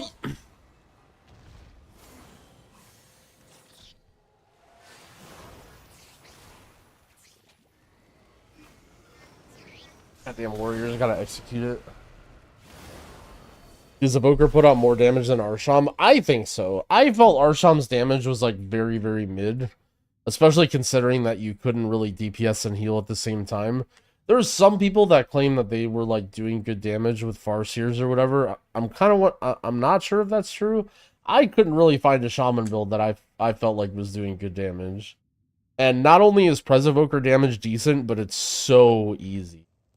The funny thing, I'm writing my guide for Pres Evoker, and the damage rotation is literally Flame Breath and then press Living Flame on CD. And the CD is 0.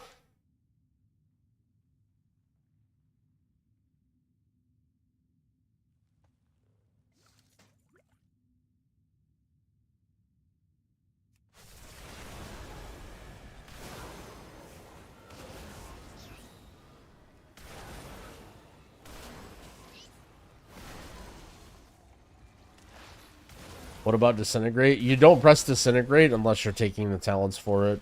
But you only really take the talents for it because you need it for mana. The damage of Disintegrate, even with the talents, is like very, very slight gain.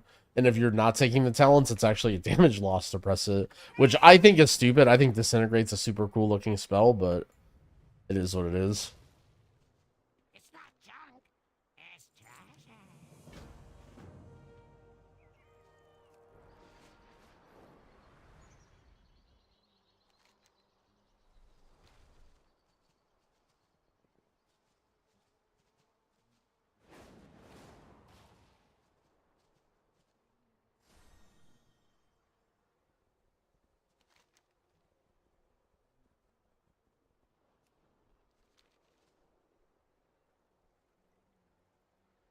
What is going on with this?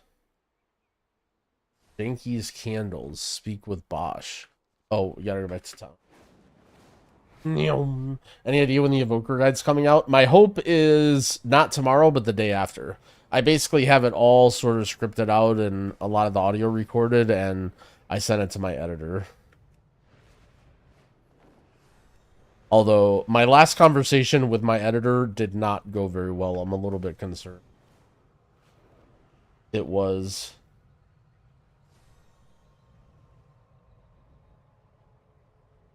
think we can write off my WoW sub in game because he was on the fence about playing this expansion, and I said, yeah, definitely. Just don't get addicted, and then he just said, already am. And I'm like, oh no.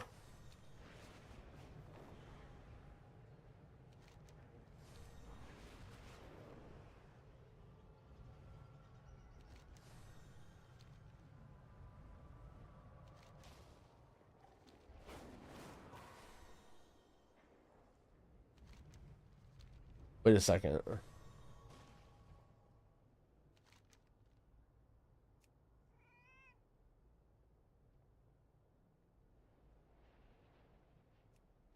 Where am I going?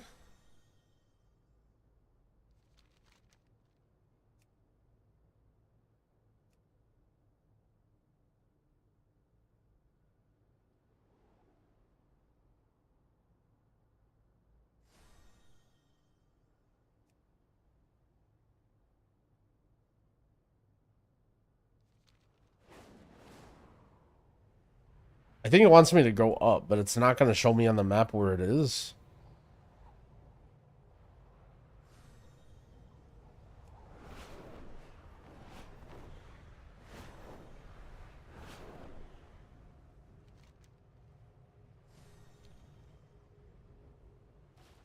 Gosh, I'm just this. Squad leader Bosch.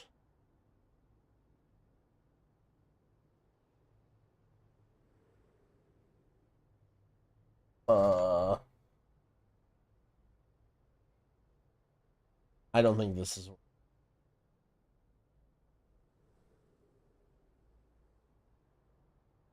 in ringing deep. Well, whatever. We're just going this way now.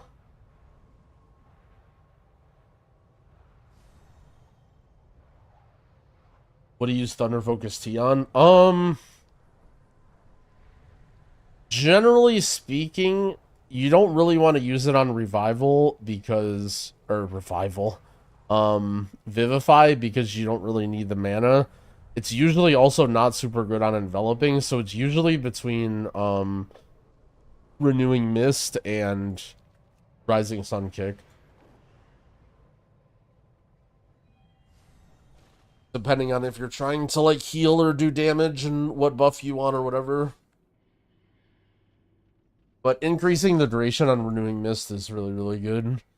But ultimately, you kind of just want to use it on CD and use it for whatever. Make your choice. Like, it's a very, very short cooldown, and you just kind of want to keep it rolling, so you don't want to overthink or, like, save it. I personally don't like... I tried it. When I first started playing Mistweaver, I tried macroing it to Rising Sun Kick, thinking that it would be good, but personally, I didn't really like doing that.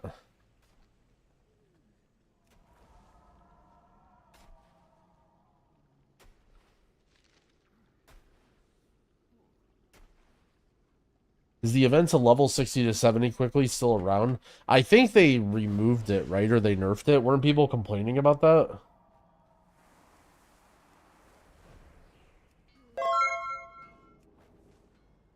It's still there, works fine. Okay, never mind. False alarm. Milk Shark TM, thank you for the Prime sub. I appreciate it.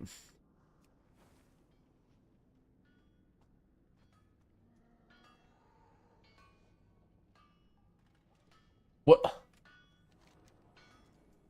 That is the first Garf if I ever saw one.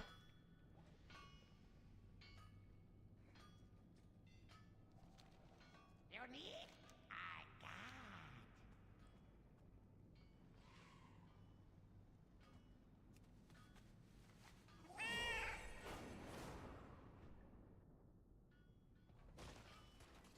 speaking.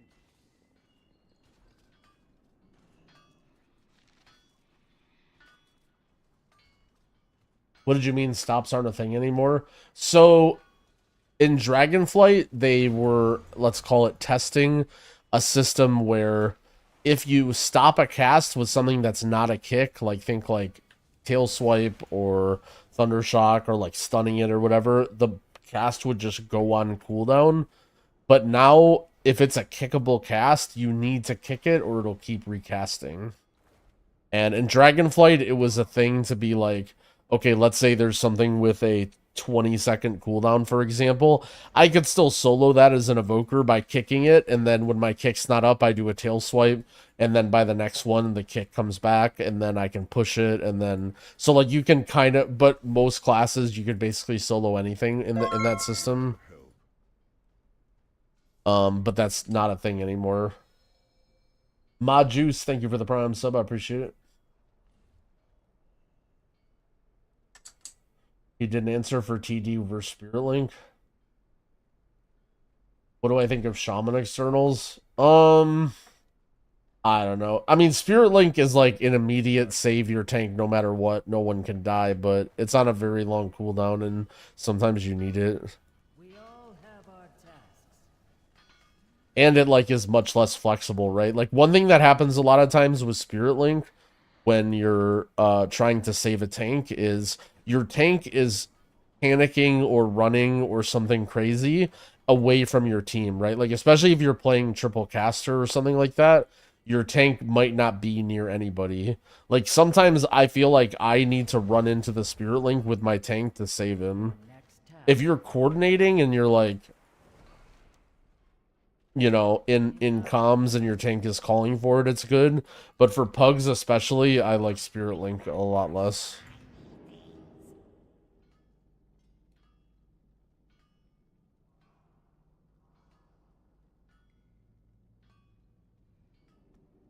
If you Goblin Racial Jump with Shaman Jump and Goblin Guider, you can fly infinitely.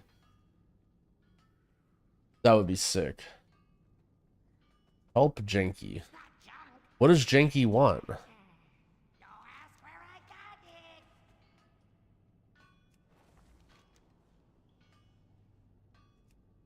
Oh, it's over here. He wants help, yeah, apparently.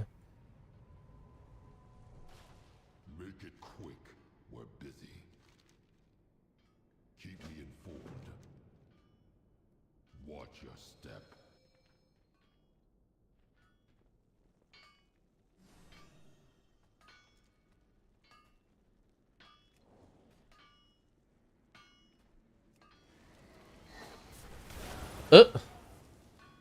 Is that like an Evoker only quest?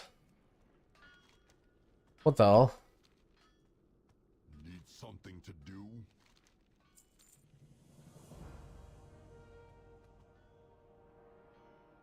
Is gearing pretty much irrelevant right now? Yeah.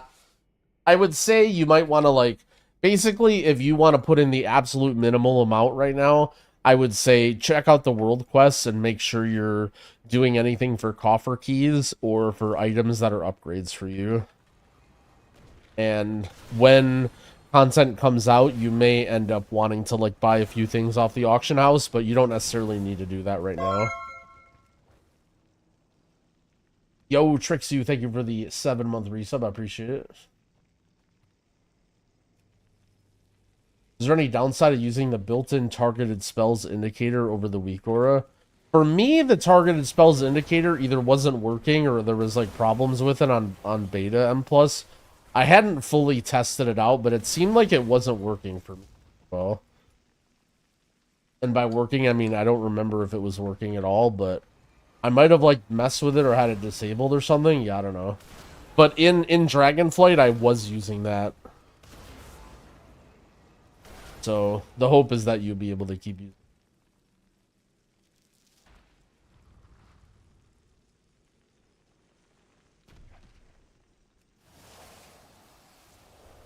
What's the best healer class for someone who's never healed? I actually have a video about that. It's like maybe a week or two ago. Going over like each one of the healers and what like makes them hard or easy or whatever. The short answer is shaman, but if, you know, you want a better selection or understanding, I would check out that video.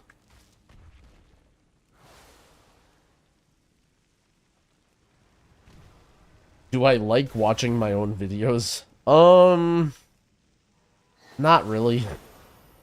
Every once in a while, there's some stuff that I'm like, damn, this was like, you know, something I'm proud of or whatever. Like the 0 to Hero Mage videos, I think are like really banger. I liked watching those. That might be it. I don't know. I can't think of any video of mine where I like watched it beyond the when I was like, you know, proofing it or whatever.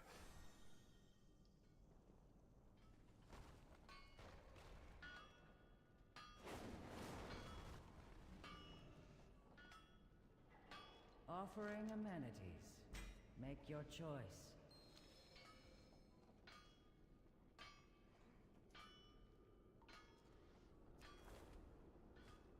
Why watch your own stuff? Well, exactly, right? Like, I don't know. I don't really watch my own stuff. I don't think that's that abnormal for me not to like it. Make it It's not that I don't think I make good stuff. It's just like, you know, not gonna watch it.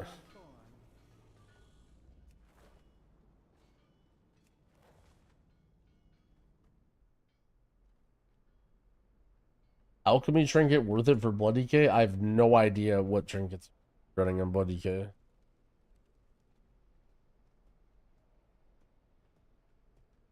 I pass this guy? I don't know, he's up here. Start talking. The work continues. The burden is mine. Your next task, purchase something. Is Dispriest the worst healer in War Within? Not even worth playing? I mean, not worth playing is a little bit of a stretch. Like, some people like playing unpopular classes or whatever, but a lot of Dispriest players definitely aren't super happy right now. And that's strictly for dungeons. Like, Dispriest is almost always good in raid. For, like, raid healing in general, I think Dispriest is, like, totally fine. It's more of, like, I don't know. I'd say, like, I don't know. I hate to write off the spec, but because I think it's fine and like I don't know. I may be the wrong person to ask when it comes to Dispriest. I tend to be a bottom slave.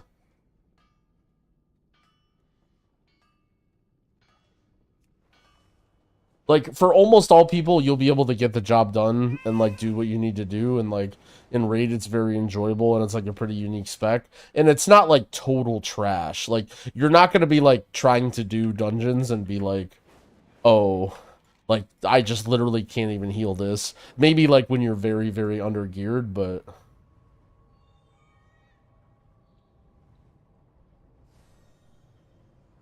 What are people hunting? Never mind, I'm not even gonna ask.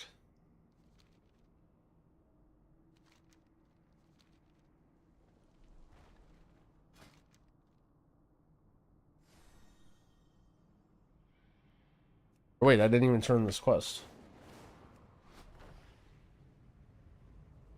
Bottoms? Thought that was like a phrase. I feel like I say things and you guys do weird stuff, but they're just like normal. I don't know, never mind.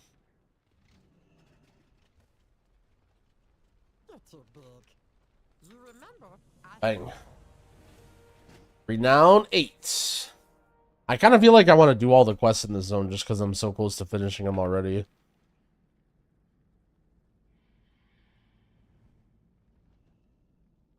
What healer do you think should need better or more fun hero talents? I wish the druid talents had a little bit more, like, oomph to them.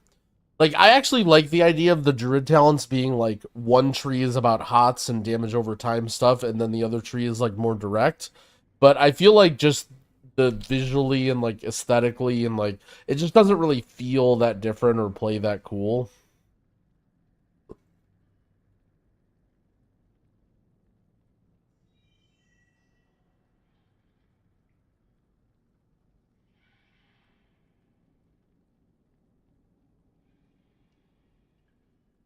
Yo, what up, Ketos? I'm doing alright.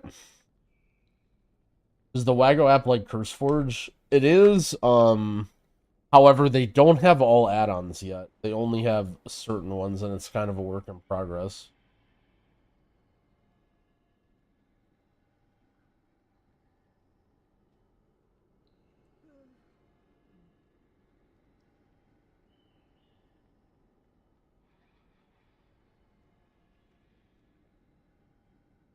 Speaking of which, let me write this.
What healer do I recommend for a returning player healer? Shaman. Colonel Warden bugged. It shows my party members to be out of range. What party frame add-on are you using? How can I see what coffer key quests? You just have to like either mouse over all of them and look, or if you have some add-on, like there are good world quest add-ons you can download. I don't use them. I just mouse over everything, but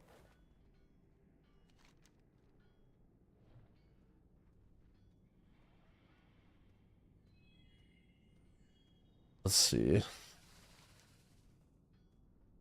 What do I think about AUG support specs? I mean, the thing about AUG as a support spec, quote unquote, is it's just OP, or it was just OP, right? Like, I think the idea of other support specs is like okay. I don't really think they need to make more. The only reason people say they want more is because AUG is OP and they just want a variety of things they can bring instead of AUG. Personally, I actually have a little bit of a problem with support specs because I feel like there's already too many DPS specs too many DPS players. And the big problem with AUG is that it takes away DPS player slots. Like, already there's a throttle in how many groups can be made in terms of DPS. And so removing a DPS slot for support players, I don't know if that's like the right answer. I don't know if adding a 6th slot or anything like that would ever work, because I feel like it would just take a radical design in the way the game is played. So I actually think they shouldn't make more support specs, because like if it becomes a meta of everybody needing a support spec would like radically change the way the game is played. Or if they did, they would need to think more about it, right? Like, I actually think having 6-player dungeons, maybe that's a doable thing, right? Like, they would need to do some tuning and stuff, obviously, but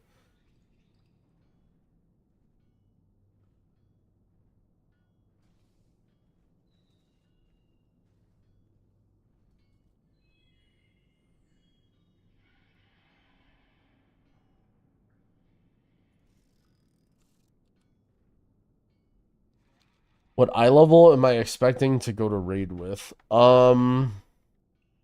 So at the end of heroic week, or sorry, at the end of the 2 weeks, like heroic dungeons, you should be 580 minimum in every slot, plus like a little bit, so like somewhere in the neighborhood of like 585 to 590.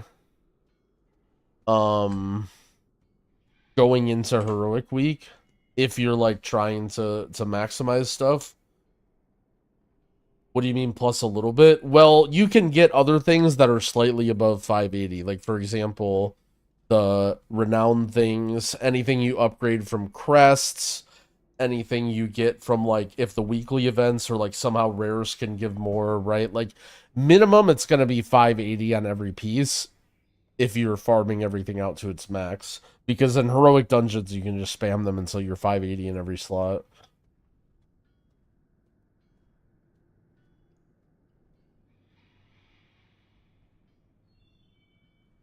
And then in terms of, like, raid, like, normal raid, heroic raid day, I mean, you can spam a bunch of dungeons and get 593. Is it 593 or is it 580 the first week? I don't remember.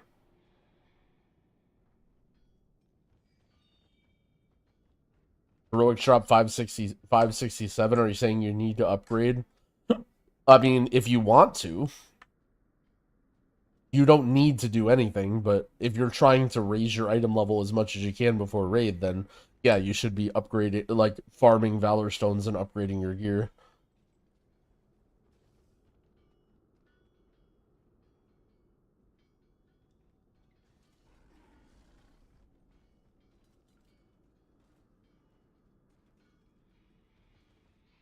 Checking quick before we set out.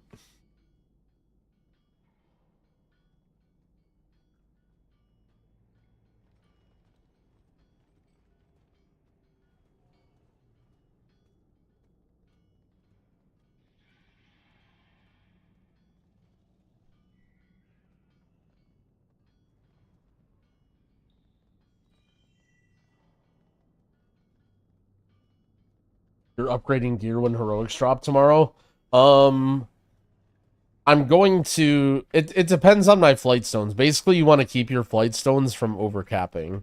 So, as long as you're not overcapping on flight stones, it doesn't really matter too much what you should do. Like, basically, you want to. Tomorrow, when heroic dungeons come out, you want to upgrade enough that you need to for heroic dungeons.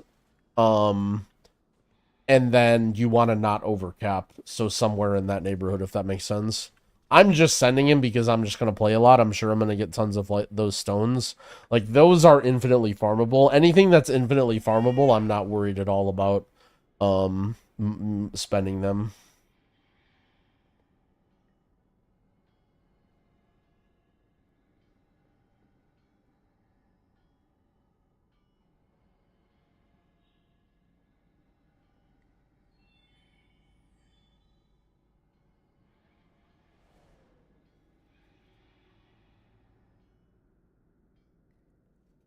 Ooh, someone,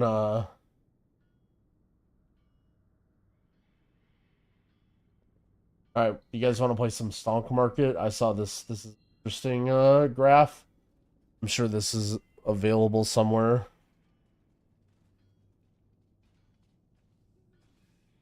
Oops, my whole screen. So this is the WoW token price relative to the expansion release. And so if for people who are, like, wondering about WoW token stuff in relation to gold, basically it continued to drop. It was very, very high right before the start of the expansion because everybody is trading their gold for dollars in order to buy the expansion. And then after the expansion is released, it continues to drop in price. The low period of this graph was the second week of M+. So basically the end of September, if you're looking to convert WoW gold into tokens, is theoretically the best time to do that. And if you were looking to trade in tokens for gold, the time to do that is, like, basically now and getting worse until later on. And, like, here, this is just, like, other unexplainable price action, but in terms of, like, in relation to the expansion, this is basically if you guys want to play the Stonk Market, there you go.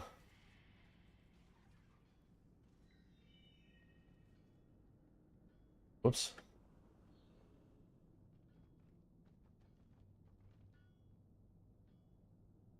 Day trading WoW gold. Can you flip WoW tokens? Well, in theory, all right, so if for the actual economics of it, right? In theory, the WoW token is the same as the dollar. right? There's the WoW token doesn't actually change in value in terms of dollars. It's a static. It's like basically a stable like currency in terms of in gold. So really what you're looking at is the inverse of that graph is the value of gold. So for example, gold before an expansion is coming out is very, very not valuable because people are wanting to get rid of it, right? The value of gold is very low before an expansion because people want to get rid of it because they want dollars so they can buy games. And then once Mythic Plus and the raid is out and everyone has already decided whether or not they're going to buy the game, the value of gold starts going way up because people want gold. People are spending money to buy gold because they want to use it to play the game. Can I do a Pally guide? I don't plan on doing a Pally guide. Ellismere actually came out with one on YouTube. I would highly recommend wingsup.com for Pally info. I appreciate if you like my style of guides or whatever, but I don't think I can add any more to what Ellismere has to say currently.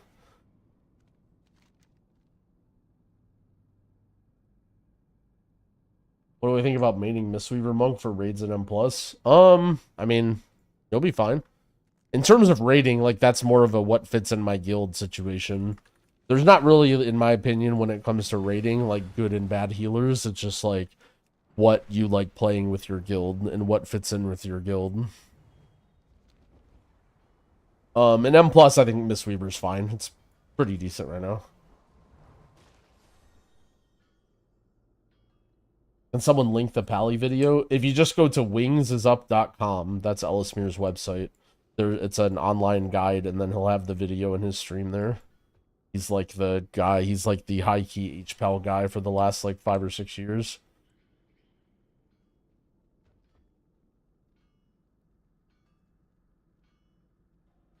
You've had a ton of questions about Mistweaver Monk today. I don't know. I think it has to do with, like, what audience there is for creators. Like, for example, Meg, I think, is, like, one of the only people who I would consider like, the Mistweaver creator or, like, content stuff. And especially when it comes to her stuff, she's more interested in, like, higher level stuff and, like, theory crafting. And, like, I don't think she necessarily, like, wants to boot up her stream and, like, do Q&A all the time. So... like, I think there's probably a big subsection of people who play Monk who are, like, don't really have a home. Whereas, like, Priest, for example, like, you know, you have Jack, you have other, like, longer time disc priests. Especially Jack, right? Like, I think I probably get the least number of Priest questions out of the classes. And then, like, Druid, for example. So a lot of people know me as Druid, but there are also a lot of Druid creators, like, you know, at least for Twitch. Prez. That is true that Prez doesn't have a lot of people. At least currently. Why am I getting pings?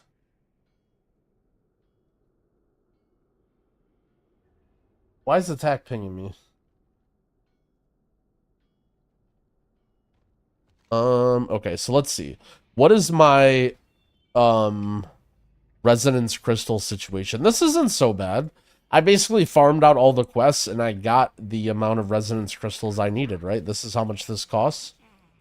2,600. Are we doing it? We're sending it. We got our purple item. We farmed long and hard and answered questions. And now here we go, dude. Bang. 574. Stonks.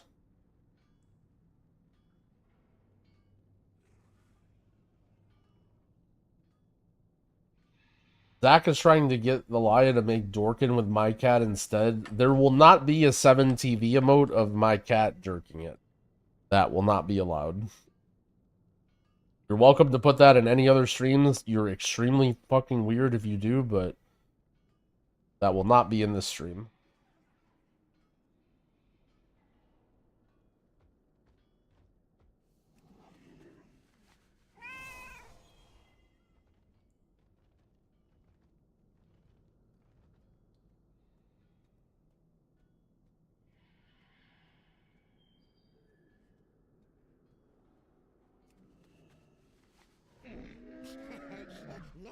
Sell all junk. Let's do a little inventory purge real quick. Where is the guy that says no? God damn it, man.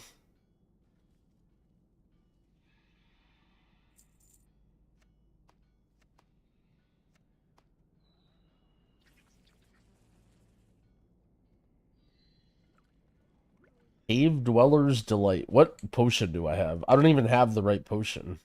Alright, I guess I'm using Dweller's Delight as my...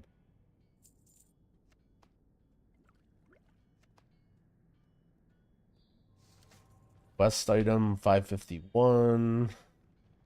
I should probably save some of these, like, BOEs to, send to my alts or whatever. Not that it's that important. Titan emitter. Blob of wax. Actually, fuck it. Who cares about these?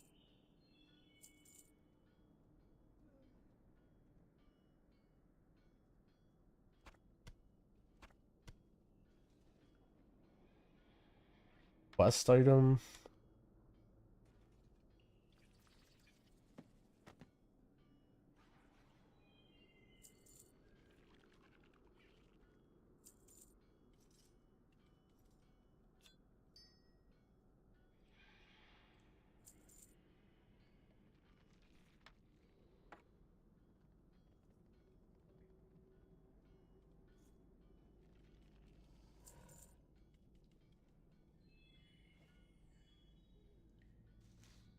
Kinda wanted me to hold on to those, I feel like. I'm just gonna vendor that, there's no way. May your feet find good trails. Give this to our friend Bran. Utility Curio.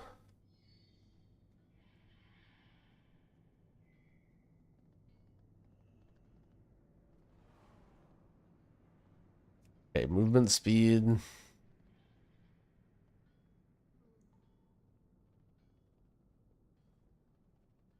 I mean, I guess I'm gonna go that, but I mean, I feel like Bran doesn't do any damage anyway. Learn this.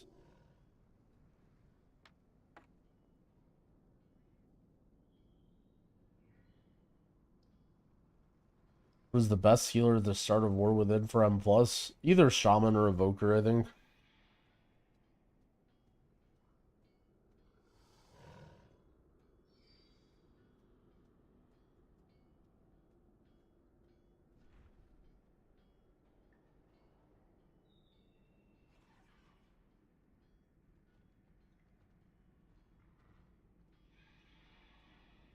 All right. So, I mean, do we just go to Ajkahet now? I mean, we're doing everything.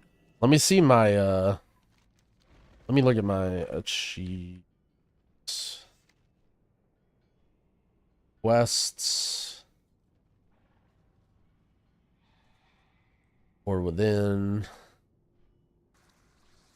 And I still have 4 whole storylines to finish. Not those. I can always do those later. What do I think about Monk Tank? It seems okay. I feel like it takes probably more healing than most tanks. But its damage profile is like a little bit more smooth. It doesn't really like fall over.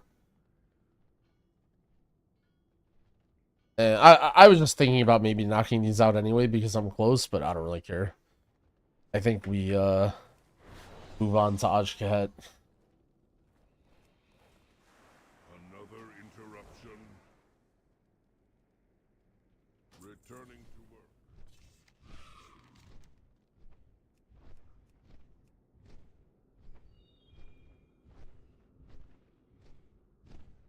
Oh, this, I should probably do this though, right? This is like a one-time quest or whatever.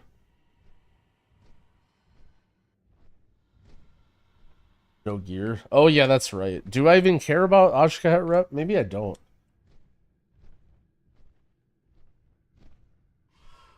A trinket at Renown 6, but is it better than Dark Moon? I don't think it's higher item level than these, right? Isn't it like 571? Did I get to Renown 8 by farming rares? I just did like side quests. I basically just did side quests or whatever.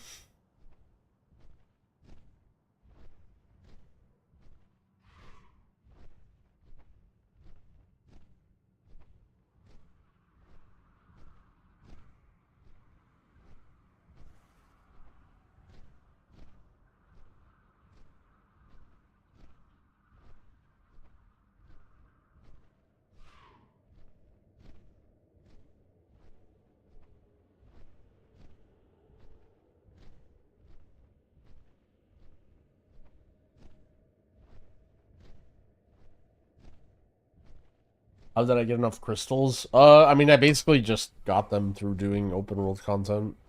I mean, I barely had enough. Like, I just spent all of mine to get my last piece.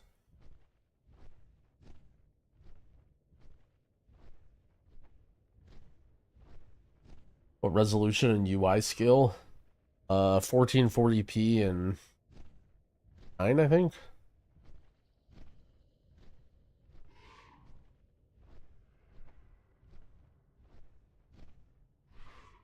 Anyone find a grind worth doing outside of quest lines for renown? I don't think so. And by worth doing, you mean not worth doing, but people will still do it. As far as I know, people are just thinking about, like, trying to min-max, like, not turning in stuff and, like, waiting for Darkmoon Fair or whatever. Oh, yeah, the secret world quests in the Spider Zone. Forgot about those.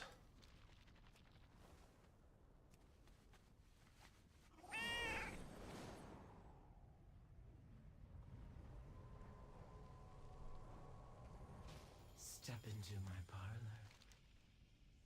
Come back again, little morsel. Do keep in touch. Okay, so there is a renowned quartermaster. The weave has delivered a customer. But there's no gear. Okay. There is that, like, trinket you get for getting, like, whatever, but... Yeah, okay, so there's very little... There's very, very little here.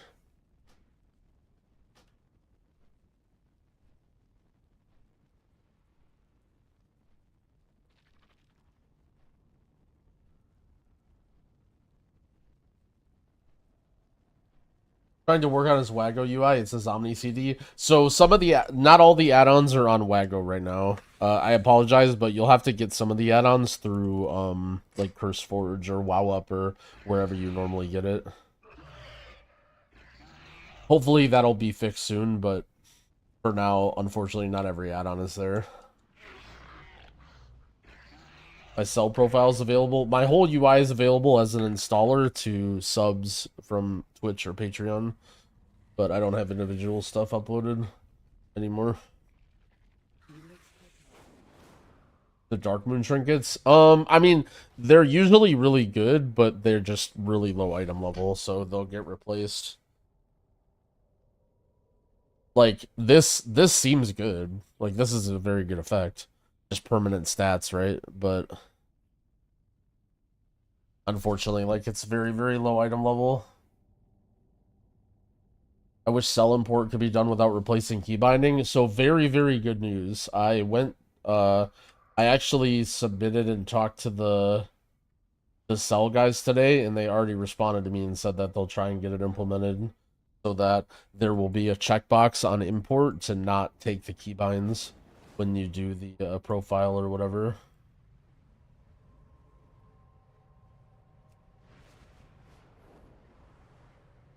I've tried multiple scripts for hiding my player frame, but they appears again after going in and out of dungeons.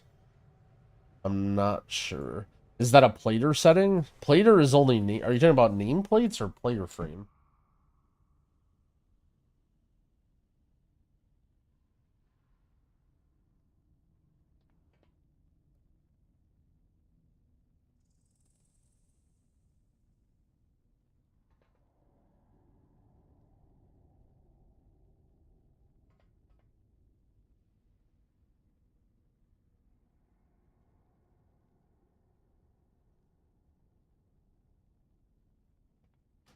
I mean, I had an add-on for it that I used on beta. I don't remember what it was.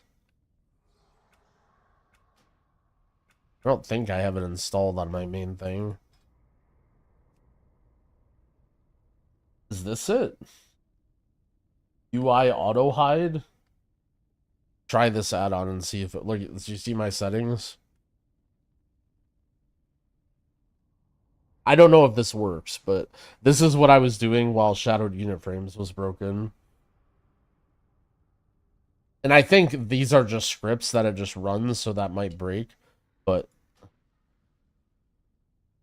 What do I think of enhanced right now? It's pretty good. I think it's one of the better melee DPS. I've heard it's very hard to play though.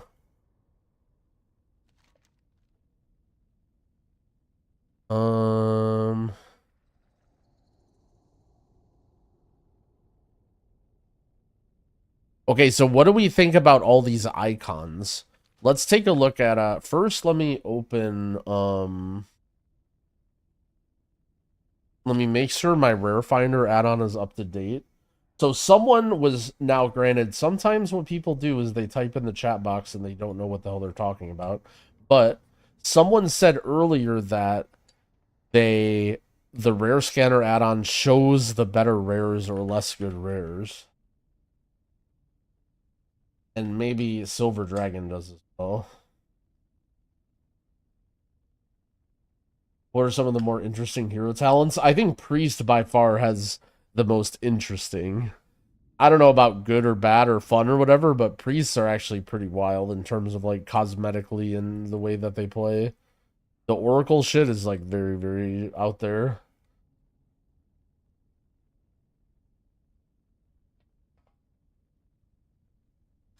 Okay, so I mean there are different colors, right?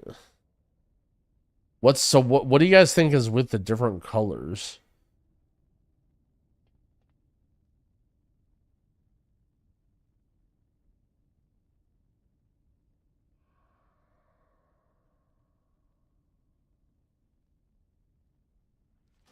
Let's go to add-on and see.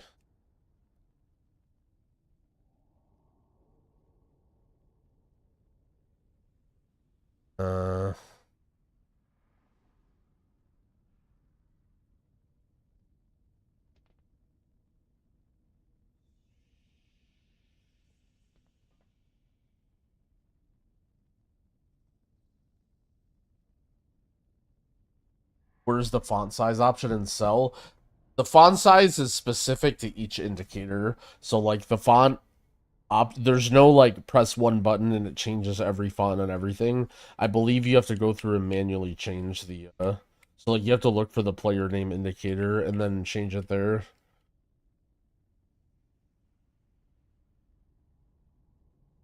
Can you explain how flight stones are unlimited farmable? Yep, just go in a dungeon, go do a dungeon, and then you get them.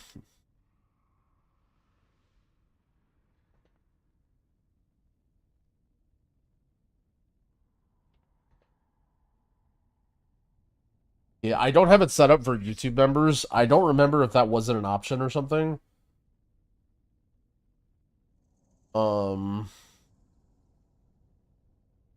But for some reason it didn't work.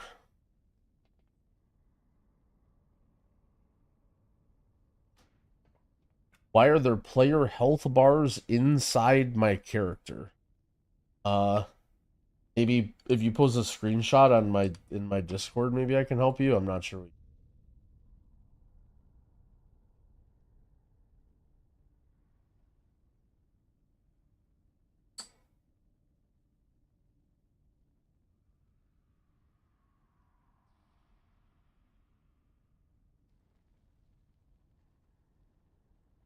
Oh, yeah. When I say flight stones, I mean valor stones or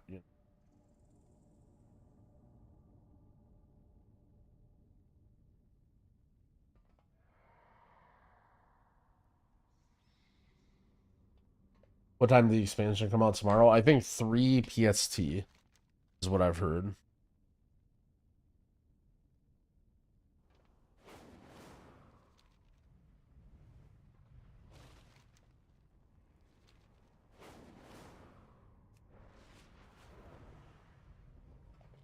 Are they not weekly capped? Valor stones are not weekly capped. I am not on beta. I am on the game. I am on the live game.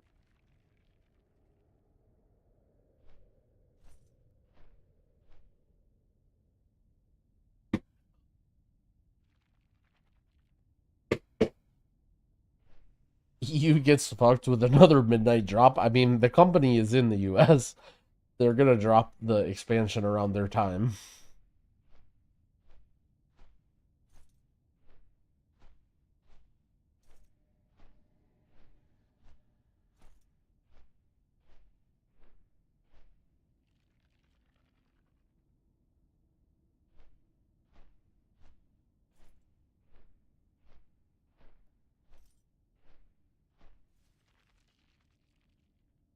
America.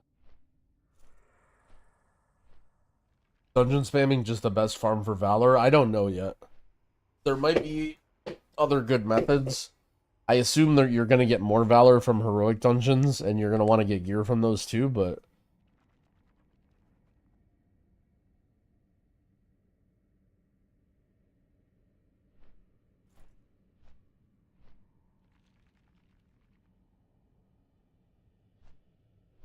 there are no world quests in this zone yet. I believe you need to wait until launch.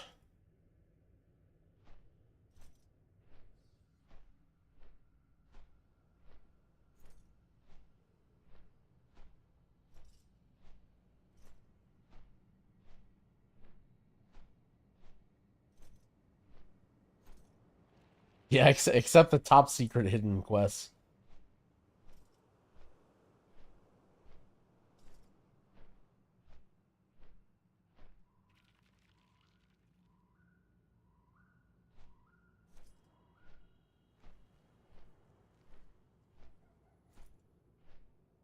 Feels like everything does so much damage to me at 80. Yeah. Well, you get a little bit spoiled because leveling is supposed to be like turbo omega easy. So when you're lower level, everything feels like, you know, very super easy and chill. And then you have to like learn again how to play the game after you hit level 80. Okay. I'm looking. I don't have any world quests here, right? Done all of these. Do I go look up here? Hold on, let me go up here. Like, I just have 0 world quests to do. So before I could do these, like, weird repeatable things for spreading the light. And if that's the case, and I also have this Hollow Fall... Wait, I just realized... Oh my... I just realized I paid 200k for a contract, and it's gone in 2 days, not 7. Because it just is only for the weekly reset. Oh my... Bro, I thought it lasted for a week! Why is it only 2 days? Why your contract... Oh, I literally paid 200k for like 100 rep. Bro, that's I can't believe this.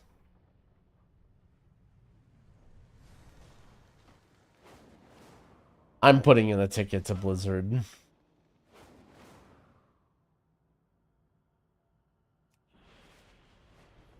Oh my dude. I can't, dude. The government needs to put a stop to this.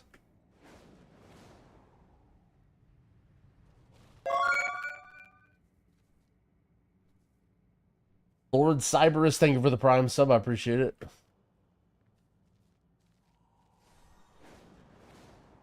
Okay, so these are whatever these repeatable things are. Wait, what's this? Scrubski, thank you for the Prime as well.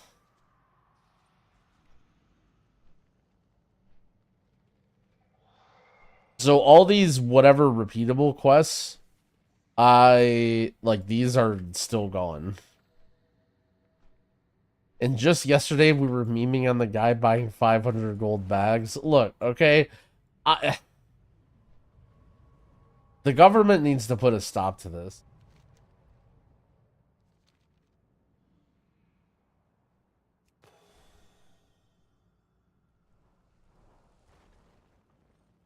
May Beladar stay in the light.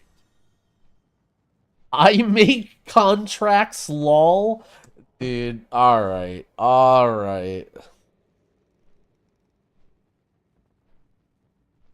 Beladar shine on you. What world quests do we have? Can you do these dungeon quests with a follower dungeon, by the way?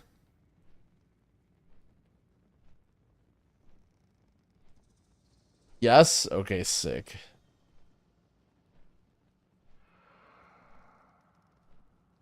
It's time for a follower dungeon.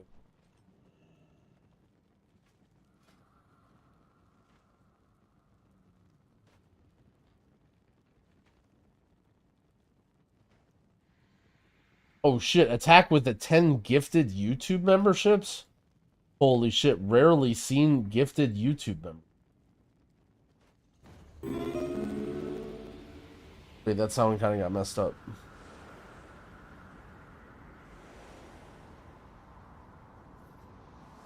Attack setting a new trend with the 10 gifted YouTube membership. Oh, what's going on with the sound? Wait, do I have... I need to figure out what's wrong with the sound. Look, the sound's perfect. Playing two sounds again? It is. But only for YouTube though? It wasn't before. I didn't change anything. That seems like it's right? That's not going out of control.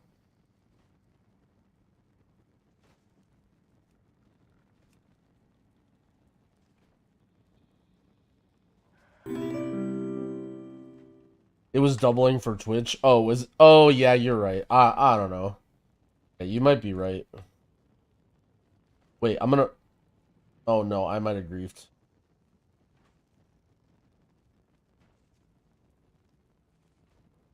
Might have griefed.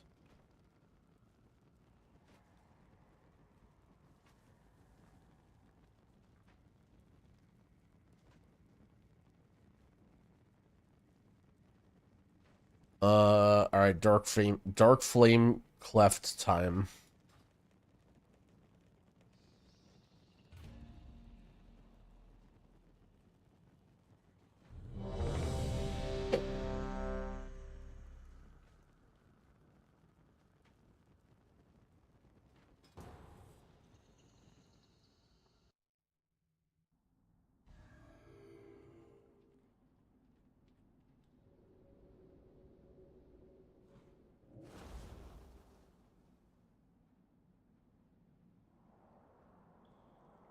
Oh shit, here we go.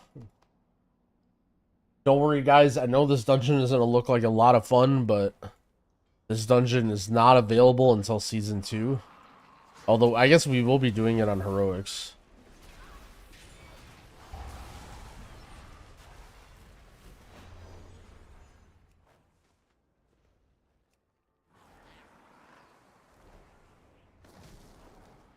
Wait, these mobs kind of hurt, actually. Oh, this is going to be a fucking sick pull, though.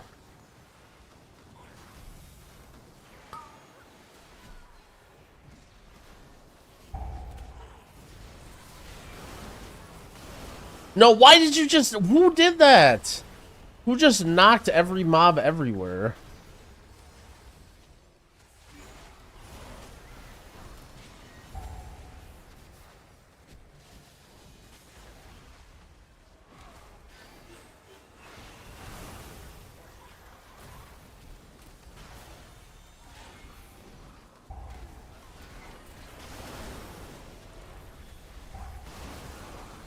Alright, so this could be a little bit challenging. Wait, where's our tank?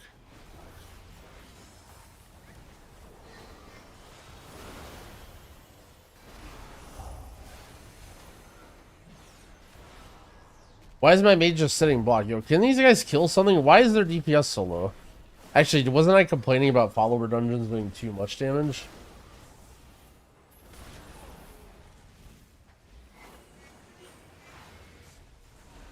Alright, I don't quite know if this was faster.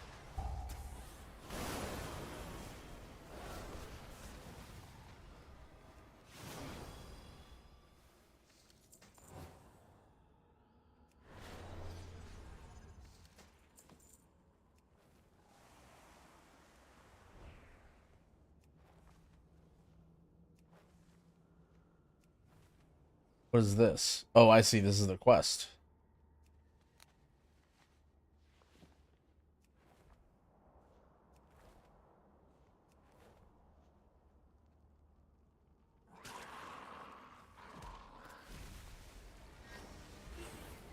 We'll just do things one pack at a time, just like Ian and...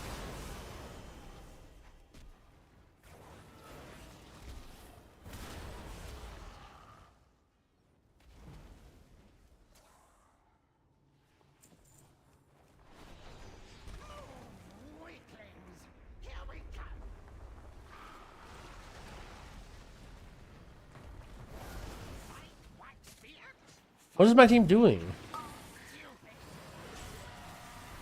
Why am I tanking the boss?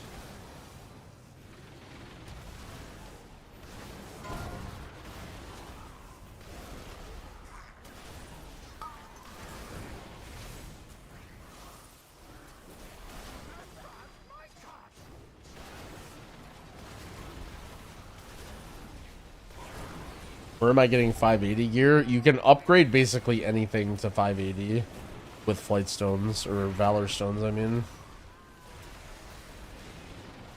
But in terms of 580 gear, you're basically not getting it unless you get like really lucky on a rare drop or from renowned rewards.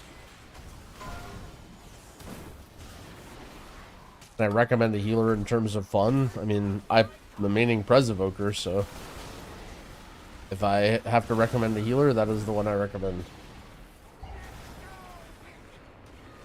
What's the new mana food? I'm pretty sure there's like a bunch of different mana foods. If you just go to the like general goods vendor or whatever and go to the last page, there's like 10 different ones or like 4 different ones or something. Like the one I bought is like Rocky Road. I don't know if that's right, but bro, I feel like my DPS are just, where is their boss damage? Like, I feel like it's just me hitting the boss and they're just patting on all the laborers. Like, what are they doing? Bro, I did 18 million boss damage. The hunter did 5 million boss damage. Bro, what? They're just padding, bro. Like, what is wrong? Oh shit, you get flight stones? Alright, you know what I'm gonna do, by the way? Alright, you know what we're doing after this? I'm gonna invent a flight stone farm for normal dungeons. Normal follower dungeons. This is gonna be fucking sick.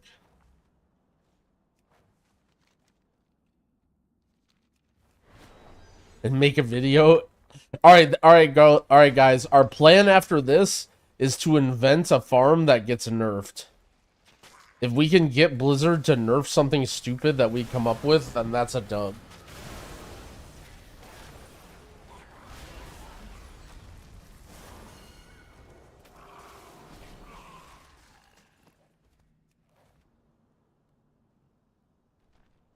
Send the bots forward while you AFK at the entrance. Yeah. I've been farming Stone Vault first boss. That's what I was thinking, but yeah, that might be...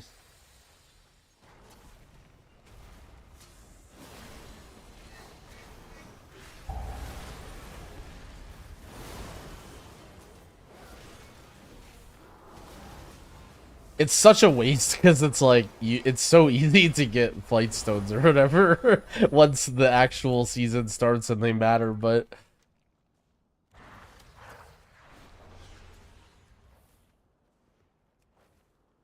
are there training dummies? I think there are. I saw somebody send a screenshot of them earlier. I can't tell you where they are though.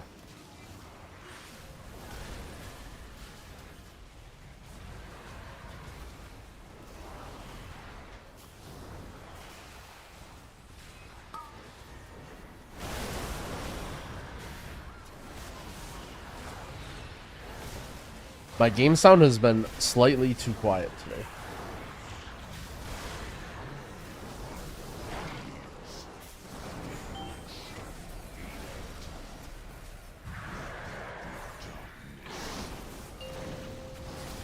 Oh look, what do you know? My DPS are actually doing damage.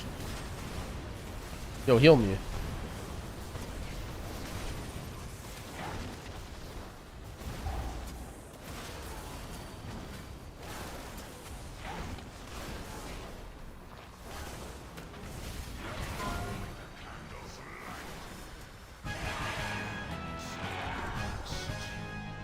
Oh shit, 554 socketed neck with speed.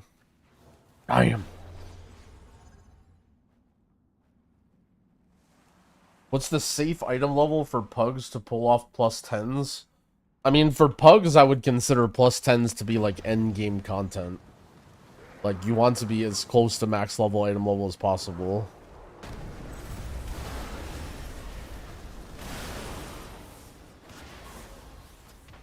I would say like 613, like 610, around there probably is like when most people will start feeling okay, we can do these. Not most people, but like people who are doing that type of content.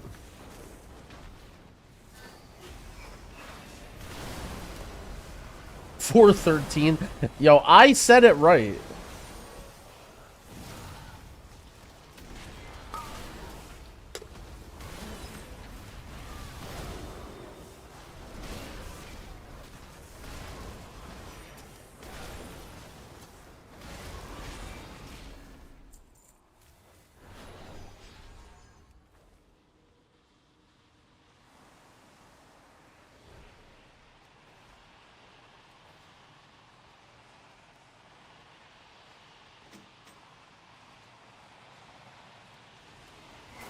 Besides rares and renown, which other way to get item level? So if you do !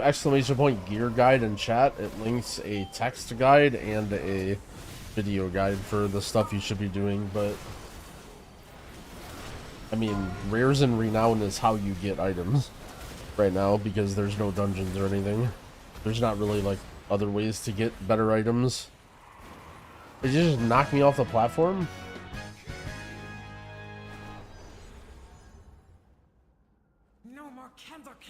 We can be free. But first, the darkness. Darkness. Oh shit, the darkness. Freedom. We can use big candle cart to escape.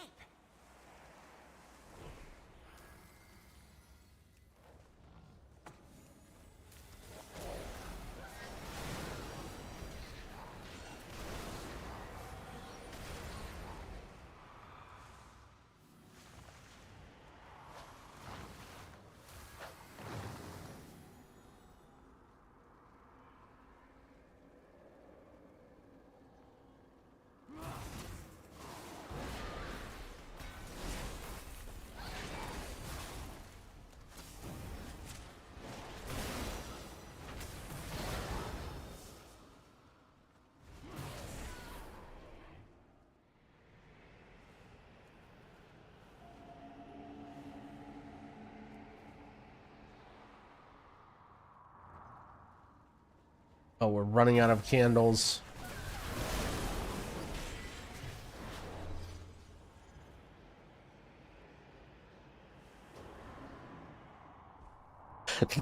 Nobody saw that.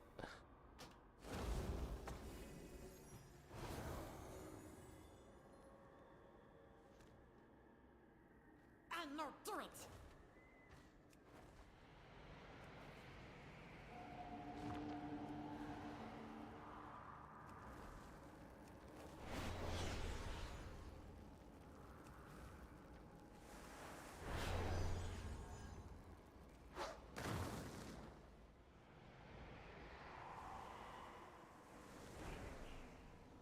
Might be the world's first death in a follower dungeon. Man, I'm sure tons of mole people are struggling with this, okay?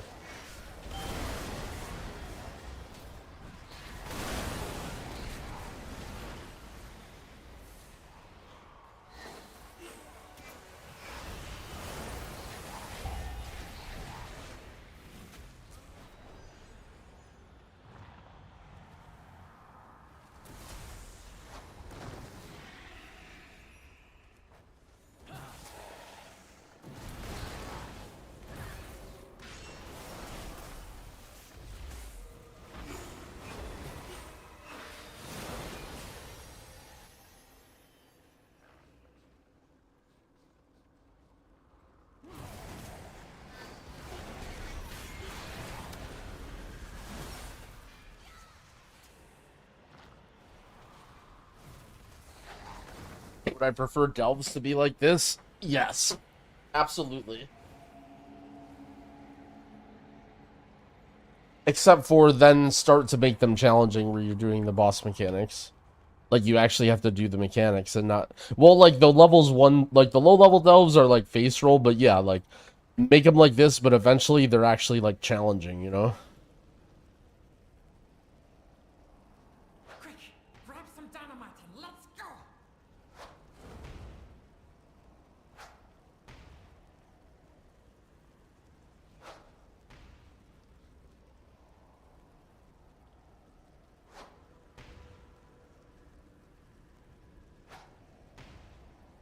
Oh, is the guy who...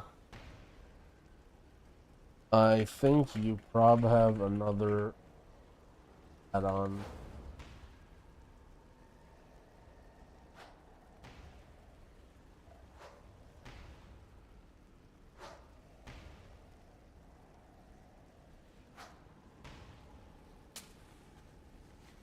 That guy posted his that or whatever.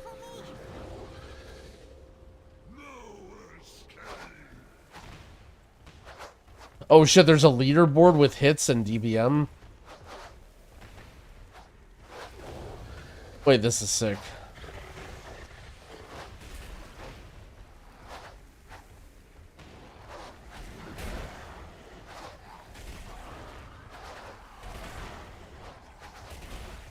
That actually is kind of pog.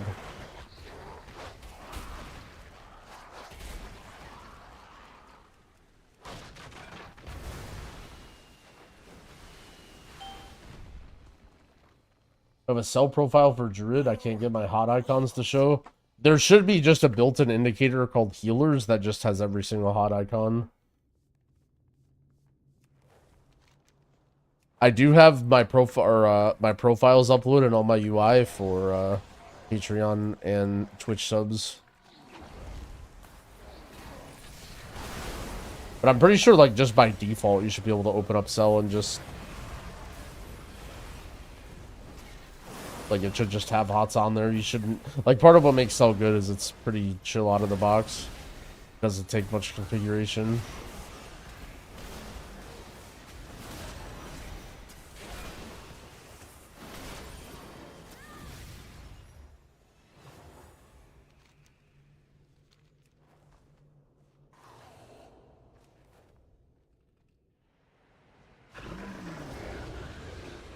Monka S.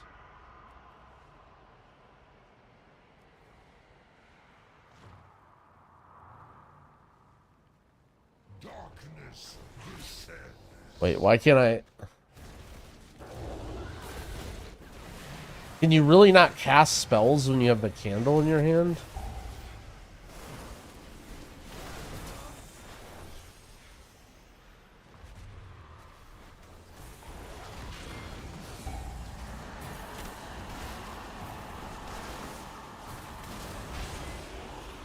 Okay, I tried to pick up the candle and it didn't work.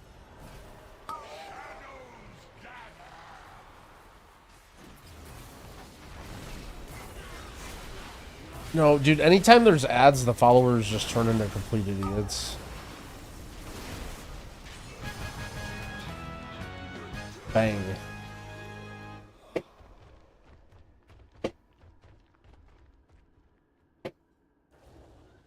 You know, take candle. Better to light candle than curse darkness. So I did my quest that I needed to do in here.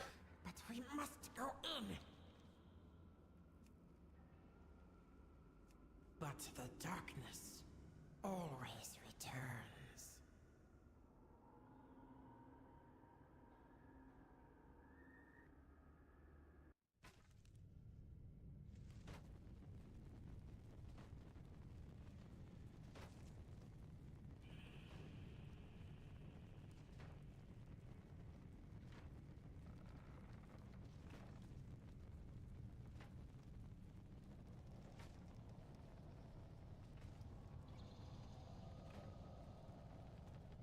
Alright. Oh shit, there's a chest over here. Telechest. Concentrated shadow. Yoink.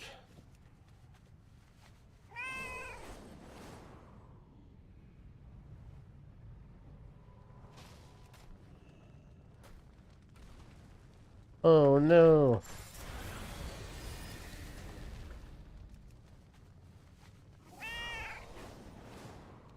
Okay, hold on. Let's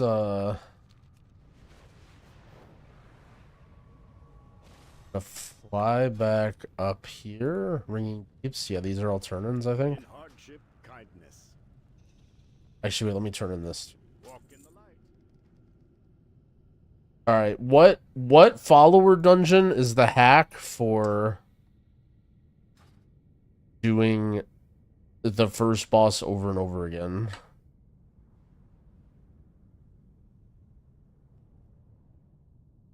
Rookery, Stone Vault, Priory, Arakara.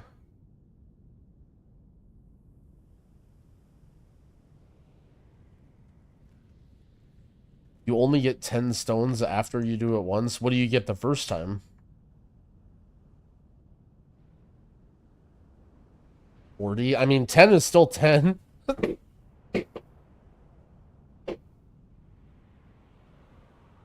Question about your recent video for a topic you didn't address. Why are you so handsome? You know, it's the waffle.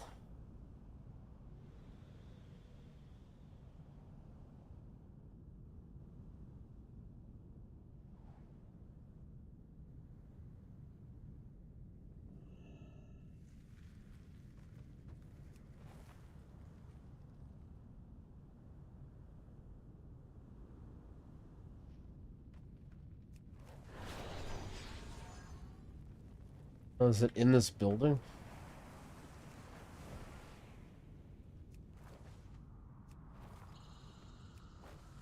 I just want to turn in some quests so I don't have like turn in stuff. Yo, Sumi1, thank you for the sub. I appreciate it, friend. Alright, let me fly here now. I'll be right back. I'm gonna go to the bathroom.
Alright.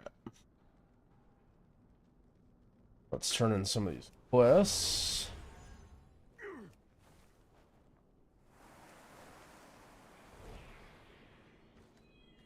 Wait, what?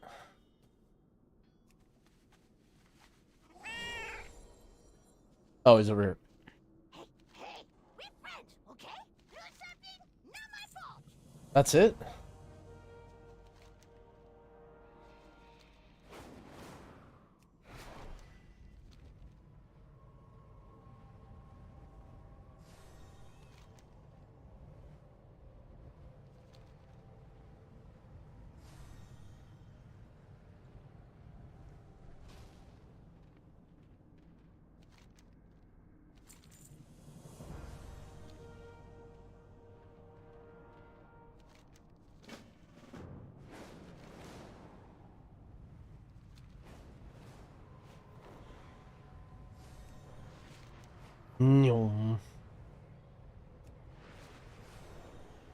Why is this guy like Omega Red?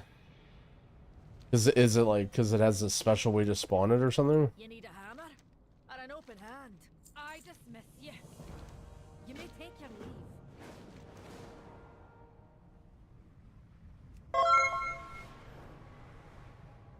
Yo, Makawara, thank you for the Prime sub. I appreciate it. But I enjoy some adventure style dungeons. I actually think the short adventure style dungeons are pretty cool. I think 10-minute long dungeons kind of bang. And I thought they were really cool the way you could like actually min-max them. I mean, it's basically challenge mode, right? Like a very short sort of like min-max process. The biggest problem with adventures, I feel, at least from playing Fellowship / like thinking about in terms of how it would work in WoW, is the gearing. So like basically adventures always felt like it was better to just spam them. Like they were so much more chill to spam for gearing than full dungeons. Like imagine if dungeons were 10 minutes long instead of 30. Like 1/3 of the dungeon or 1/4 of the dungeon, you would literally just spam that over and over again. Like it's just more chill, and you don't play the other dungeons as much. What was the chat merge add-on? Yeah, Truffle. It's a Chrome extension. Lurker of the Deeps, pull 5 levers across the zone at the same time to summon. Holy shit. It's kind of sick.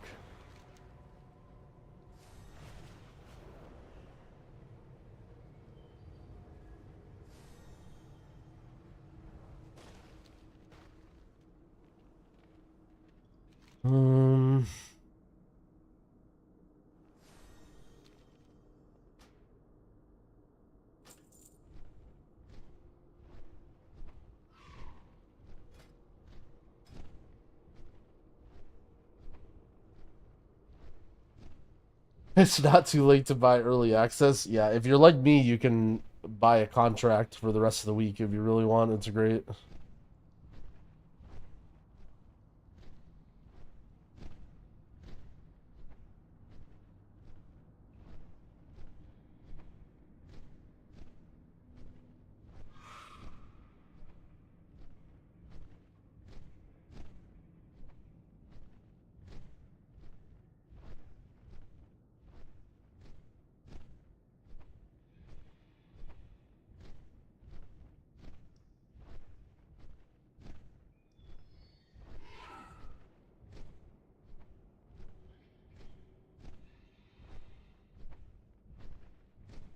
When content unlocks when the Poor launch goes live. So the big things that are coming out are the heroic level dungeons, which drop 567 gear. That's upgradable to 580. And then also the weekly events, one in each zone, that drop, I think, around 580 gear. I don't know exactly how good the gear is. I don't know if the weekly events are available right on launch, because the weekly reset is like not very long after the launch. And I feel like all of the brokies would get really, really mad if they made the weekly events there, and then all the people who already have max levels can do them, but they can't.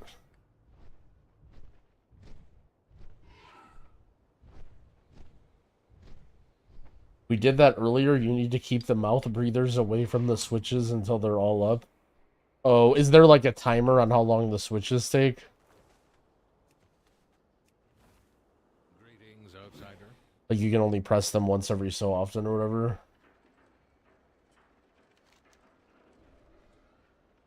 Vizier, the Weaver, Council, Assembly of the Deeps. I'm a Harrowfall main.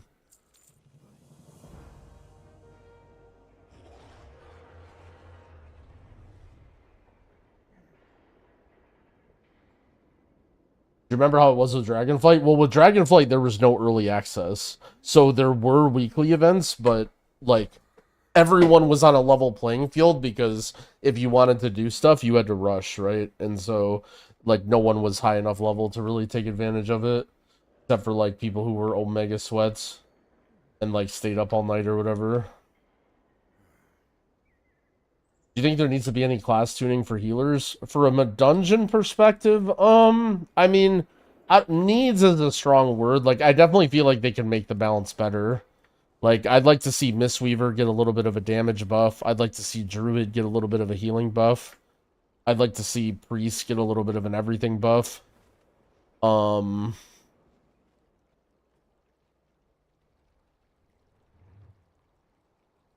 But I don't think it's so severe that, like, people can't play their mains or whatever they want to play. Evil Game Dog, thank you for the sub. I appreciate it. Dorky mentioned this tier will consist of more healer blaming. Am I ready for this? I've been mostly playing with Greg. Greg is pretty nice. He doesn't really blame me that much.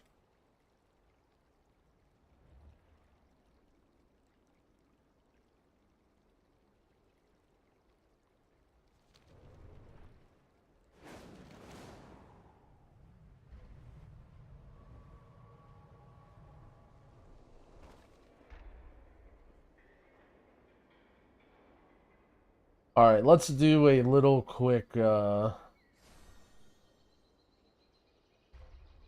do a little quick Reddit scan here. Make sure I'm not missing it.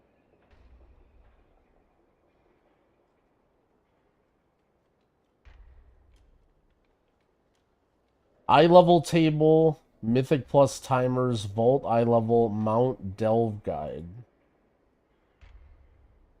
Check out my older post. I update to...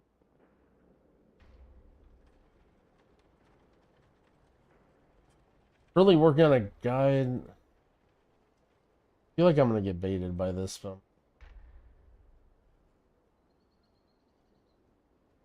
Alright, this is just wait.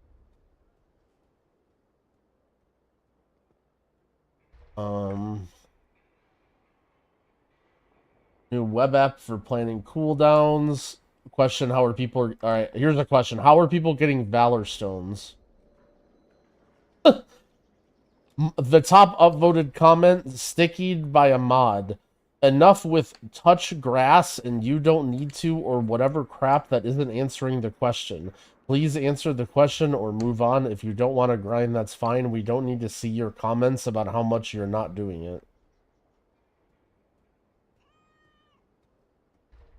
Farming dungeons with someone level 75 or lower makes them extremely fast. Oh my... Or no, never mind. The stones are character specific. I was gonna say, what if Jangbi just farms fucking flight stones and I just sit at level 70 and just permanently farm them? That would be so fucking funny. That's part of the reason, by the way, guys, that I'm keeping that character at level 70, because I actually have a full Mythic Raid BIS like DPS character at level 70. So if there is some nonsense that you can do, I kind of decided I want to keep Jangbi there for a while, and I'll just level it at the end of the period or whatever when I know for sure there isn't. Can't stop XP at 70 anymore? Oh shit. That's really funny. Squishy was gonna talk about that on podcast. I guess I can spoil that now.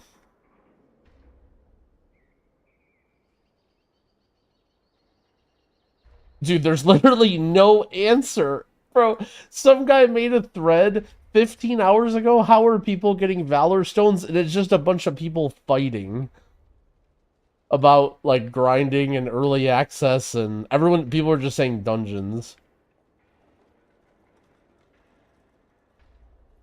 Let's see. Weekly raid discussion, raid cooldowns, level alts quickly. Yeah, I mean, basically nothing. Let's look at Reddit. Wow.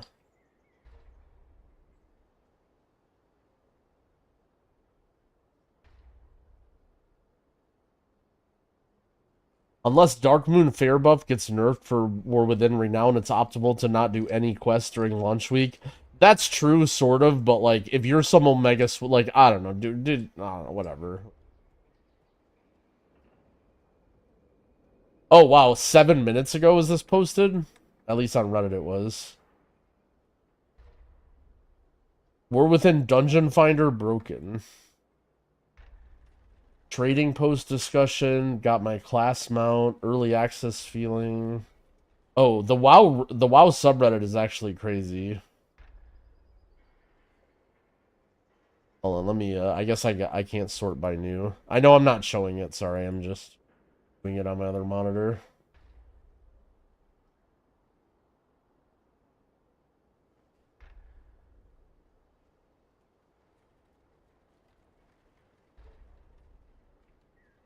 All the upvoted stuff is just like memes. No one's really...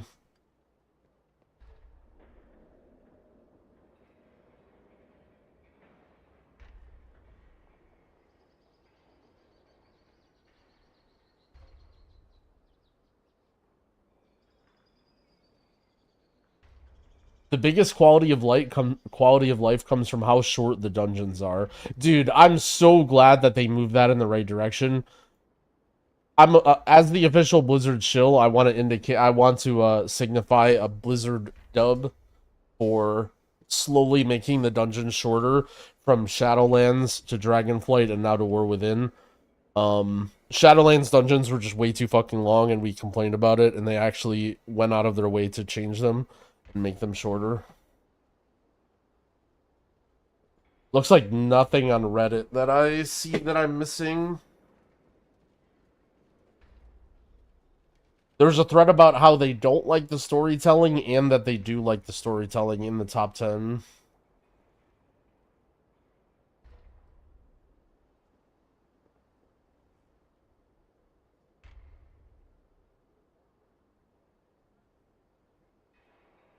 Okay.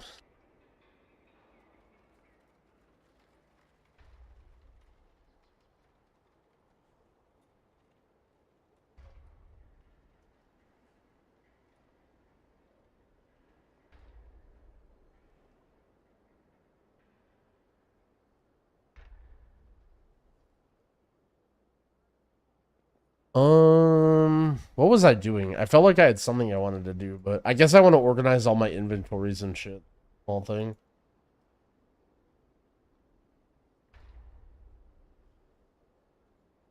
Oh yeah, and let's look at the podcast stuff. Topics for the podcast. No one said anything about the thing being fixed or the XP turned off. How's launch been?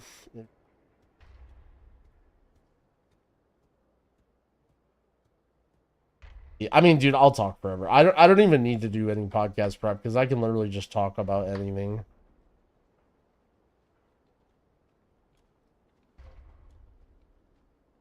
There'll be so much stuff to talk about. What time is the podcast? We're recording it in like an hour and a half. Have I done a delve yet? Oh, hell yeah. Oh, yeah, bro. We delving. We delving.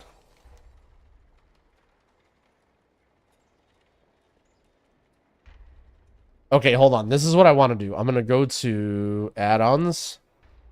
I'm going to turn off Silver Dragon.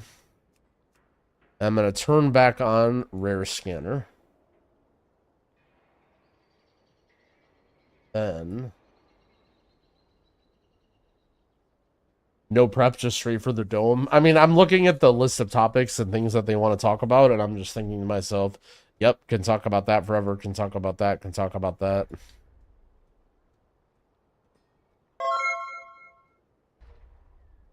Yaruma123, thank you for the Prime sub, I appreciate it.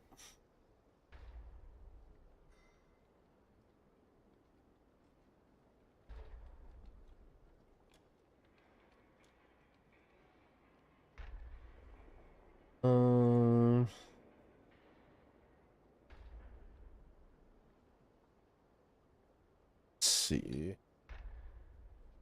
Fresh.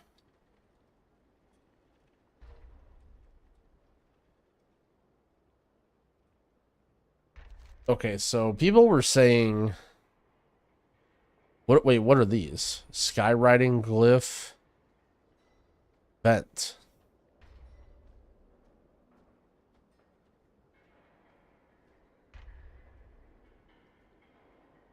And...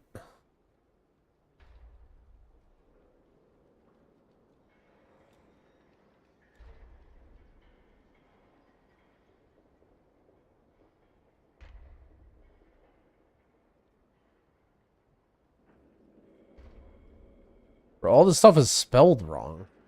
What is going on with these descriptions?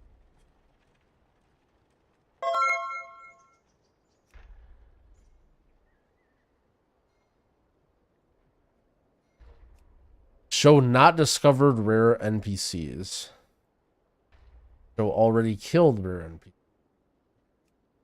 So rare NPCs that you saw a long time ago, but can respawn.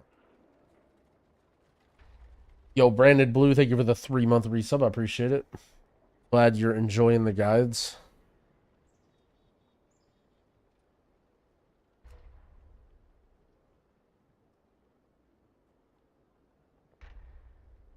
So someone was saying that the better rares have a different icon on the map.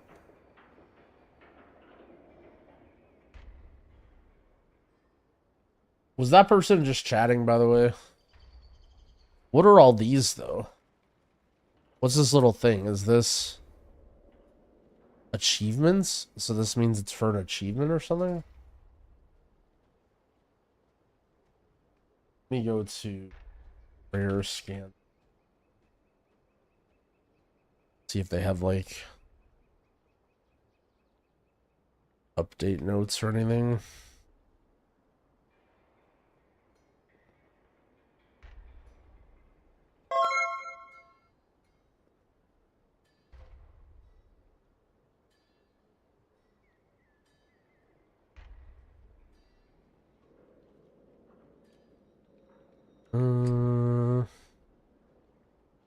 World map information. Adds icons of every rare NPC. When you hover over your mouse, these icons, you get extra information.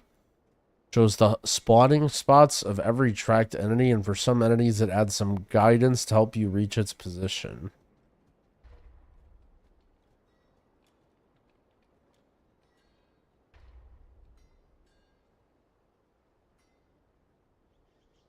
You can click the rare scanner minimap icon to filter the ones that you already have done.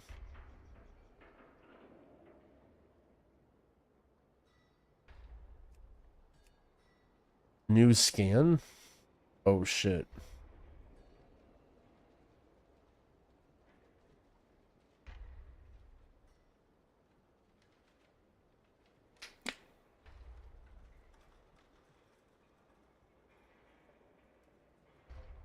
Float Bridge 9, thank you for the Prime sub as well. But I like the War Within dungeons compared to Dragonflight. I'd say they're like samey. I would say the Dragonflight dungeons I really disliked on this at the start, and they kind of grew on me, especially with some of the changes. I think overall the Season 2 dungeons are probably more fun than the Season 1 ones. But I haven't got to really play those in M+ much.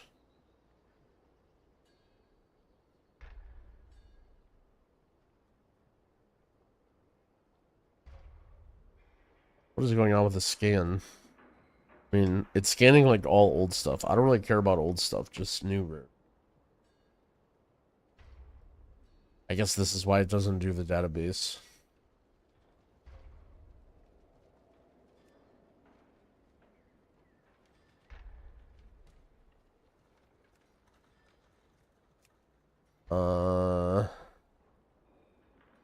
Isle of Dorn.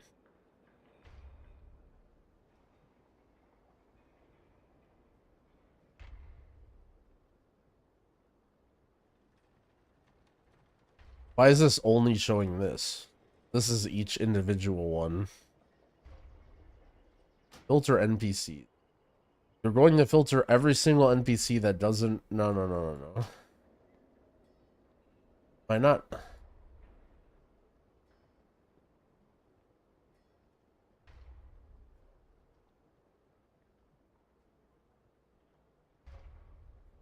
Don't have the disable Silver Dragon. I mean...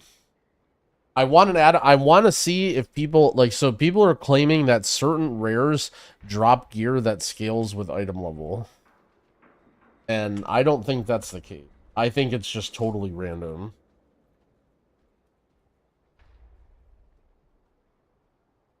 Let's see what's, this guy's been upgrading his gear guide.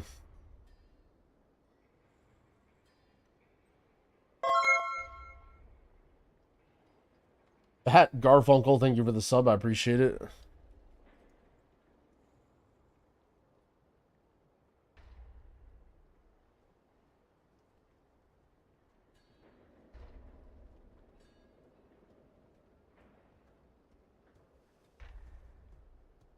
So let's skim through this right here.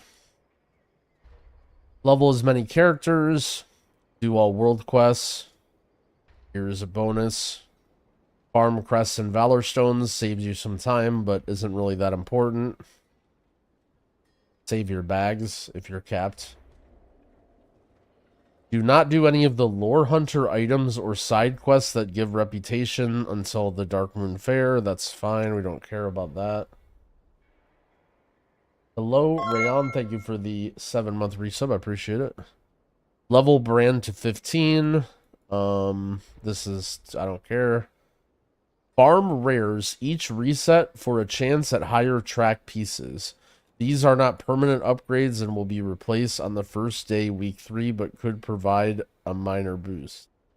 See, he's like not very specific at all, and I don't think people actually know. Buy the highest level contract. That's too degenerate. Spam heroic dungeons for gear. Contract, we don't care. Do all available world quests for reputation. Hold out on single-use tokens. Dark Moon Fair. Do all this in Dark Moon Fair.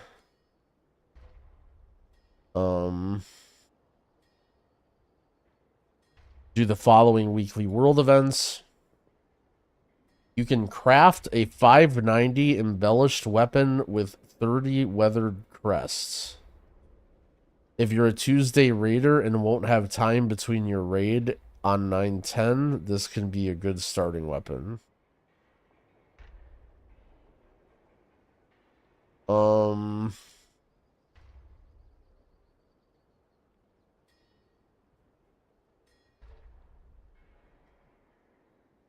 You can craft a 590 embellished weapon with weathered crests.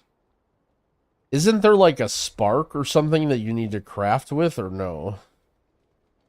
Does it only cost the low level crests? Because before, you don't want to just craft a random shit. Apparently not the 590 crafts. LFR crests don't need a spark.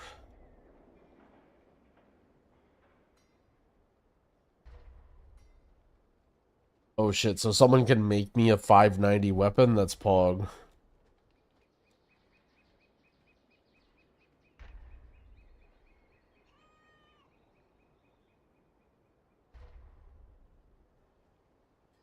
You can spend any weathered crest you want to upgrade your gear to 593. These crests don't matter.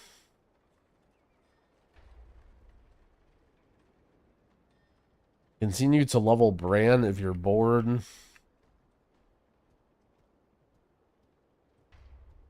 Farm rares each reset for a chance at higher track pieces. Yeah, so basically nothing.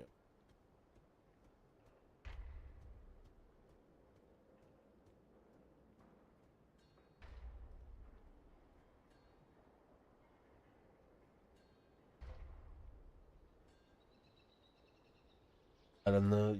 Bad enough, that's what.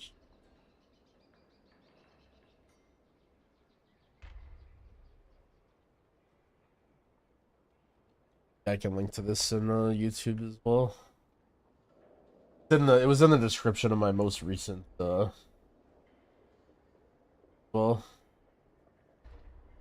Alright. Join.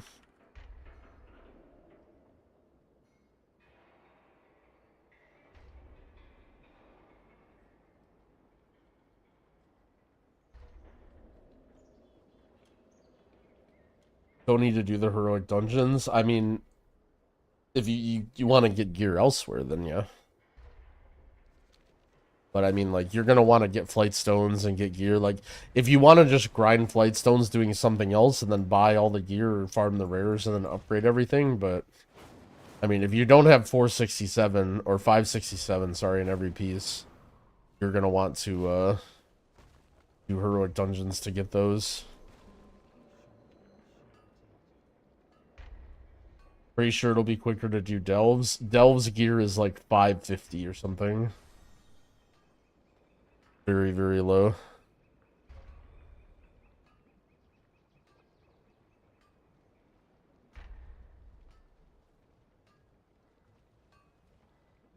Like that would be there. Nothing changes from now until Mythic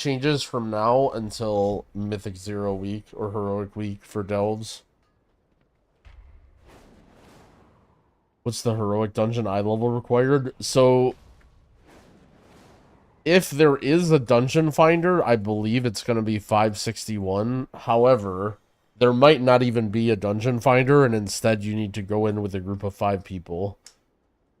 And if that's the case, it doesn't matter what eye level, but you still want to be around 561 just to make them easier or whatever.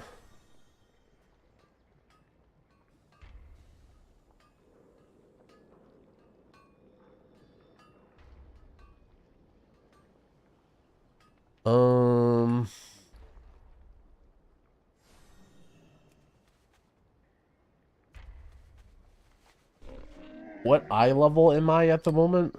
Did you just ask me what item level you are? I mean, okay, I can be Google, and I can Google stuff for you, but I'm not your character pain, man. Like, you can't type into my Twitch chat, what item level am I? Like, I feel like the chatter effort is at an all-time low here. What item level am I? You type into my Twitch chat.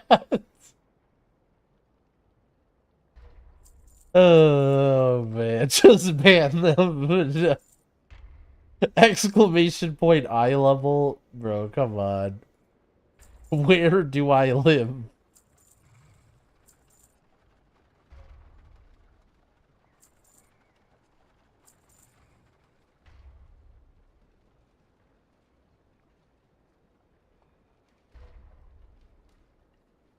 Oh, man. Farewell, friend of the Grummel. So, I realize the slight problem is that my Evoker is on Kill Jaden, right? I don't know if I can get something crafted. Oh, wait, can I use the... Can I use the crafting guy to get it crafted? Holy shit. How's the H-Pally looking damage-wise? Is it blasting again? Not really, no. It's, like, okay, but...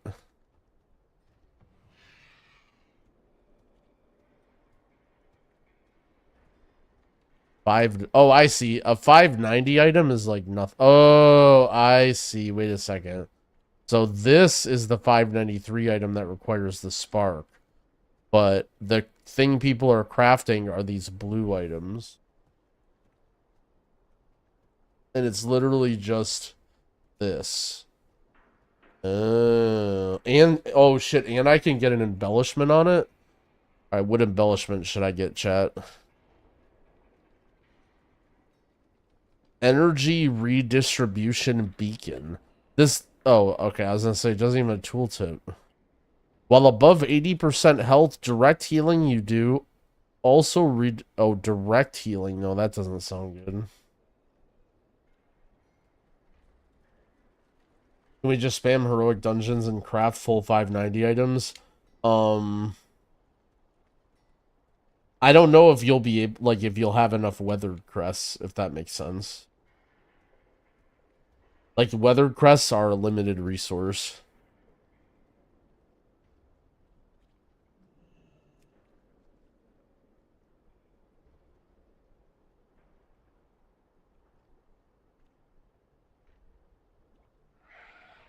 Soul Sigil 2. I don't have that. None available? Oh no, how do I get them?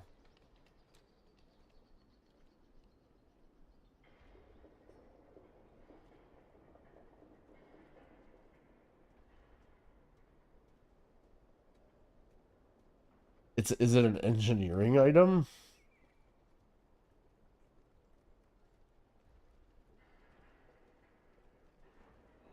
My directive has been fulfilled.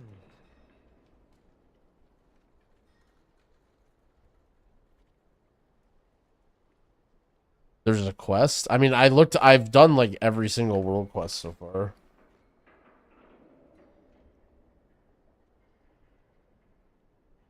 I have Soul Sigil 1.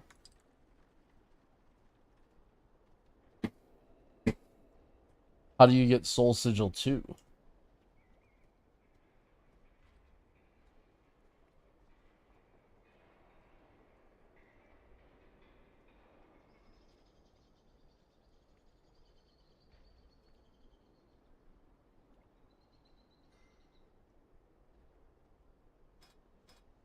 I have 210 weathered crests. Total 93.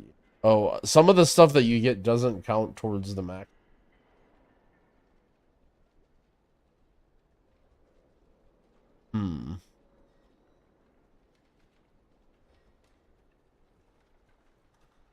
There's a quest for it? Now I'm confused. See also. How is there no comments on this? How is no one like on this Wowhead article typing about it? I got it from a world quest. I mean, I can look, I guess.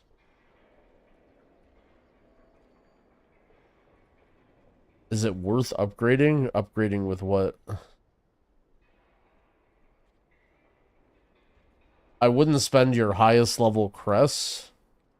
And you can upgrade, but I mean, the weekly reset is literally tomorrow, so you may as well save your resources unless you're gonna cap on Valor Stones or you can't get into heroic dungeons. Those are that's the only time that I think you should care about upgrading.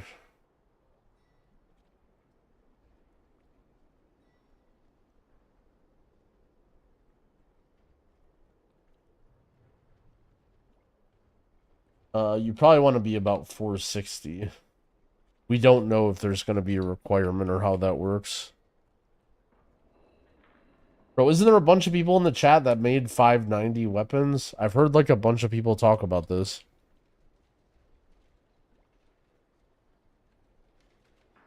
What was the name of the channel yesterday? Mole Person? Oh, Azimus? It's Azimus. The Chronicles of a level 58 booster.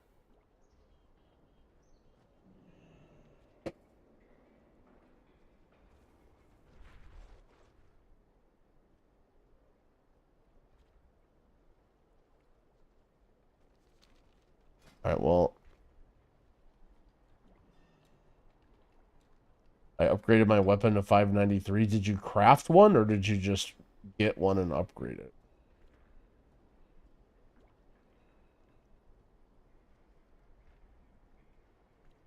You don't need sparks for a blue weapon to get it to 590. So nobody's crafted a weapon? Is this guy just making this up then? Let me see.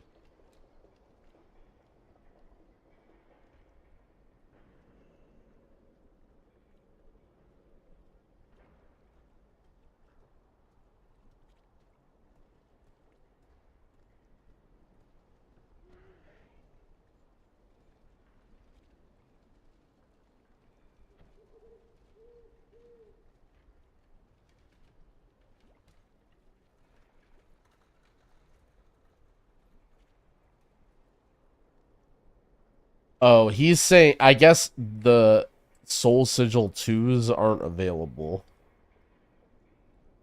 I think anyone in the chat who's saying they got them from a quest is saying they got them from, they got this.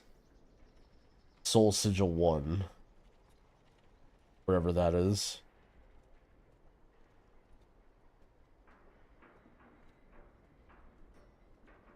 I have a 2. Are you EU or NA? Someone is saying there's an EU one in a world quest.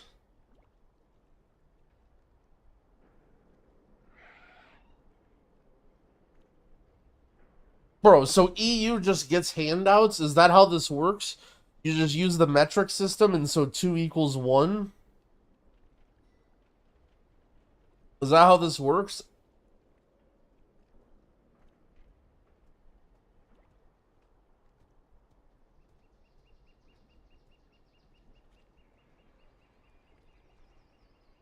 2.2 equals 1? True. Alright, so I'm guessing that they got it from the world quest, and...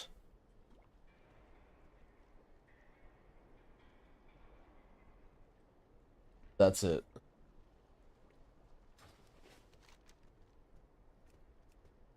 Race to world first ruin. What's a soul sigil 2? It's like for crafting low level stuff. Basically, if you get a soul sigil 2, I think you can make a decent weapon. It's like one of those like world quest like random things that you can use to craft baby stuff, but it's unironically good right now because it's impossible to get gear. Yo, Spicy Curry, thank you for the 30 months. I appreciate it.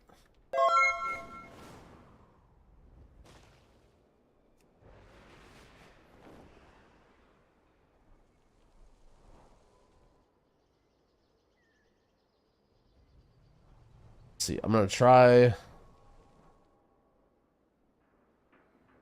Look one more time. My directive is to serve you. Ended staff. So, like, ideally, I was thinking if you could craft this. Oh. This is what you want to use. Enchanted Weathered Harbinger Crest. Oh, I'm dumb. Let's see if we can make a staff. So our shopping list is... I want haste just because it feels good. Alright. Elgari, Mystic. One Boundless Cipher. 4 Arathor Spear. What embellishment do I want?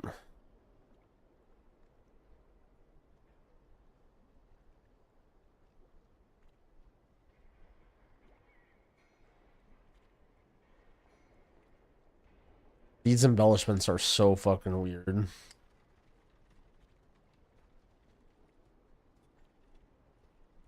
Dark Moon Sigil? Holy shit, that one looks sick.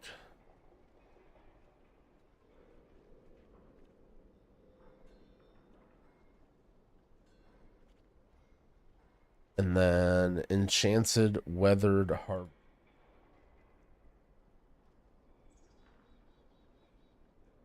Return and okay, and then what do I need for that?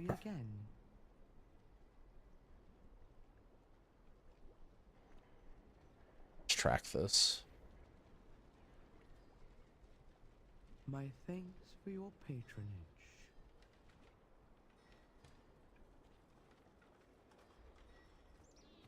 Tell me what drives you. Maybe I shouldn't put a... Maybe I shouldn't put an embellishment on it because they're gonna get a lower level thing. Also, where is the, oh, the crest vendor guy is probably here.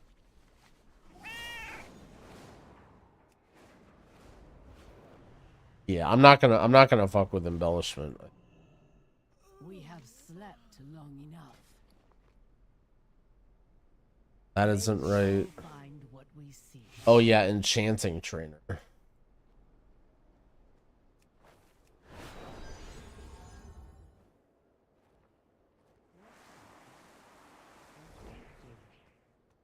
This is an enchanting tutor.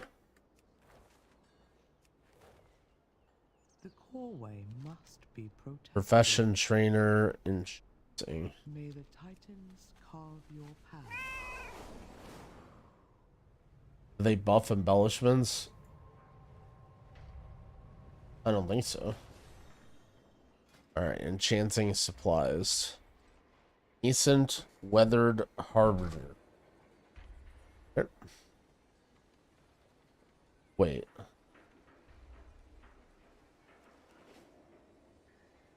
That's the one I need, right?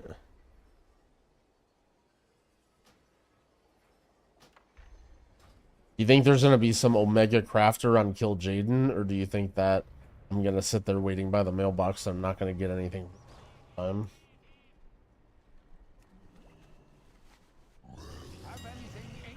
trade.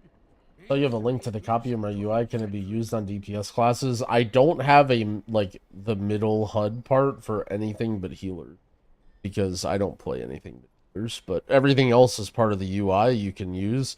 You just need to go find somebody's HUD off of Wago or whatever.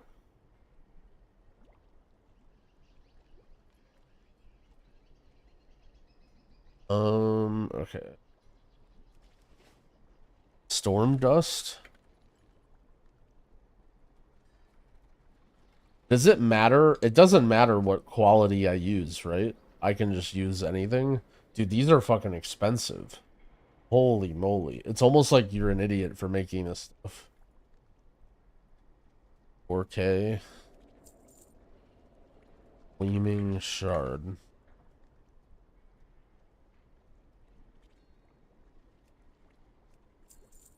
Okay. If you find anything exotic, What did I just get?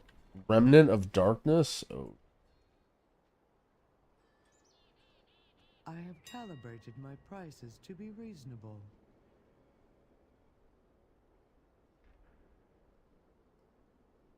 We'll give a nice tip, you know, support the economy. My directive has been fulfilled. Alright, surely someone's waiting on the Kill Jaden auction house to immediately.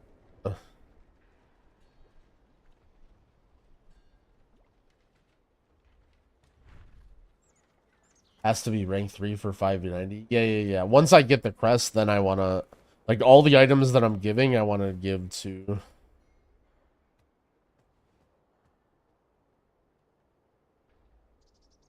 What is, So what is staff? Is staff inscription? Stupid questions. Can you queue for heroic dungeons? No.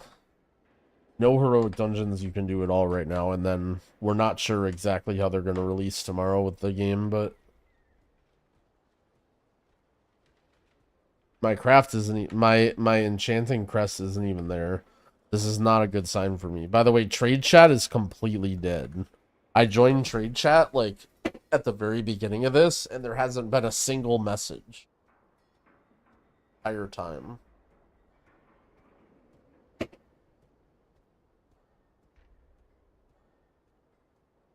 Does that mean my server's dead? I'm not the right faction? Yep.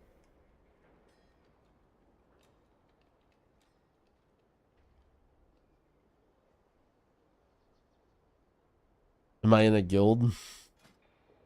Nope. Guild orders are cross-realm. Isn't, aren't normal orders? Oh, wait. Guild orders are cross-realm. Wait, actually? So I can just join a guild and then have somebody make it for me? Yo, Neodium, thank you for the Prime sub. I appreciate it. I can craft it for you if you join. Drunk Tanks Anonymous? Oh, shit. You can make the crest or you can make the staff. Crest? Okay. I have an extended supply of goods for Outlanders.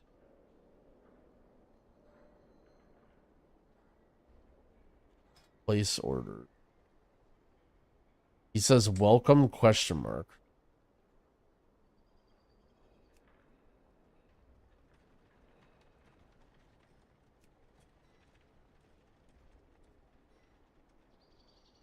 I need to take him out of the mailbox.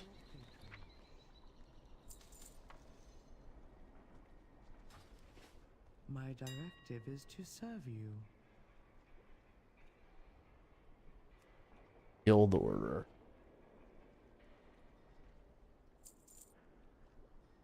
That work?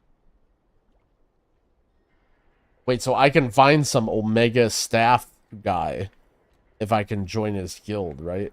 Guilds are cross-faction and cross-server and cross-everything? Wait a second. So I need to go on Illidan and then look for a crafter and then tell him I need to be in his guild. Is what I need to do. Alright, this is gonna be fucking sick.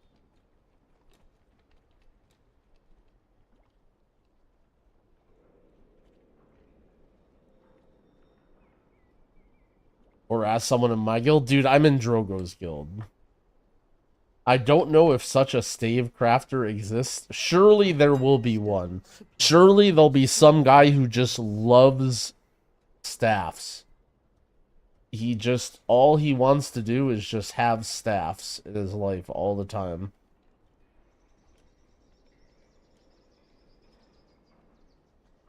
Oh wait, this is My directive has been fulfilled.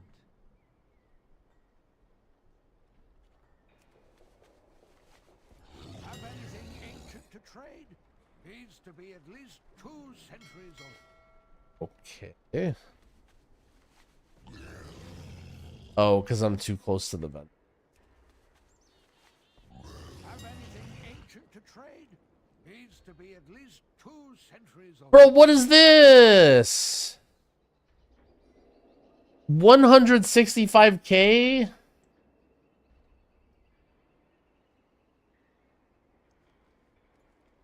Bro. I'm not spending... Okay, hold on. So, will I just get random stats? If I don't put a missive on it, I just get random stats, right? Okay, so I don't even want a missive on it. No, I don't even want a missive. Because it's going to be easier to craft anyway, right? It's not even about the money.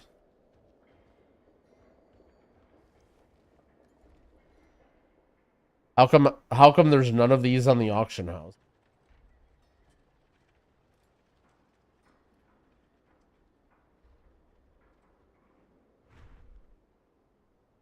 What is a boundless cipher?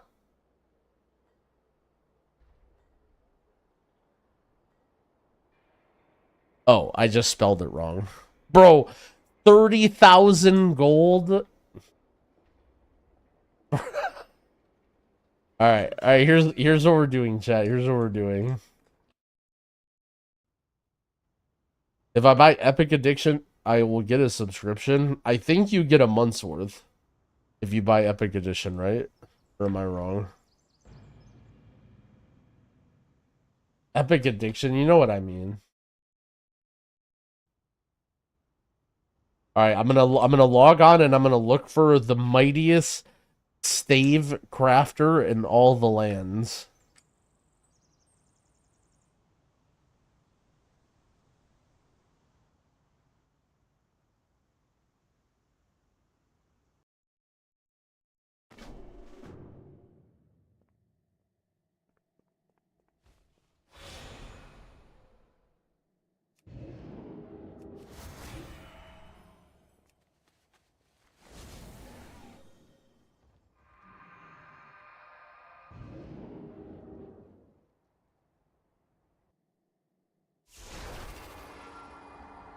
Another vision. I need to learn Arcane. You saw it too. The grower Or within. stronger. Be careful who you trust. Let honor. Can you equip 2 Dark Moon cards? As long as they're not the same one, yeah. Inquiring minds just got to know. The truth is out there.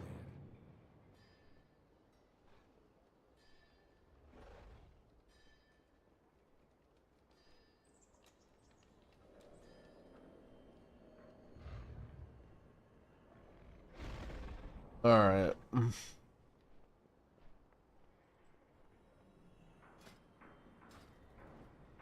Good old Jang Bozo. Alright, join trade. Wait, trade chat's dead here too. Wait a second. That's not right. I'm literally in trade. And there's not a single message on Illidan right now. Is it because it's ally? I'm on the wrong fact. Yeah, I guess. Holy. So I have to find a horde on Illidan and join their guild. Do I even have a... Oh, wait. No, I don't even have a... Oh, wait, I do. This guy's horde. We're figuring this out, chat. We're figuring this out.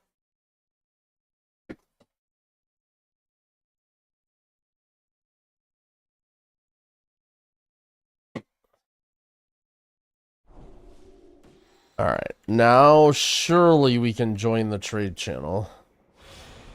And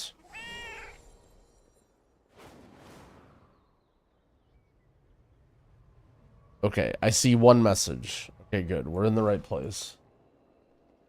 Are you planning to craft without a spark? There's like low-level stuff that you can still craft without spark.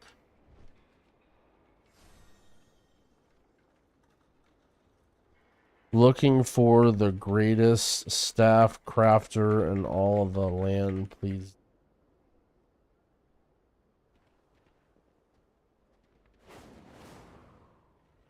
Dude, trade chat is actually just dead. Maybe nobody is doing this early access shit.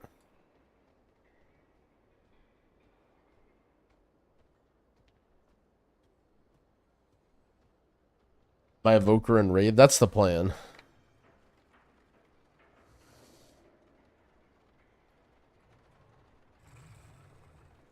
Join services.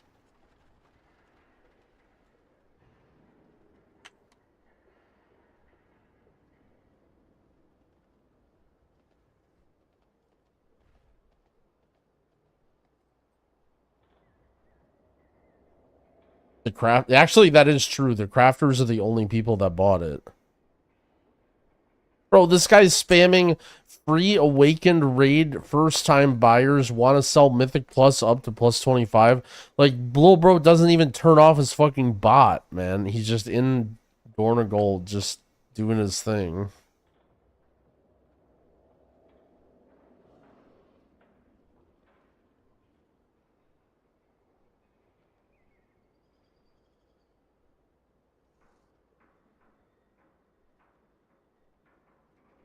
There's actually nobody crafting. It's actually insane. There's one guy looking for work, blacksmith inscription. Wait, what did you wait, hold on. What did you say his staff was? Inscription? Was it something else? I don't remember. It is inscription.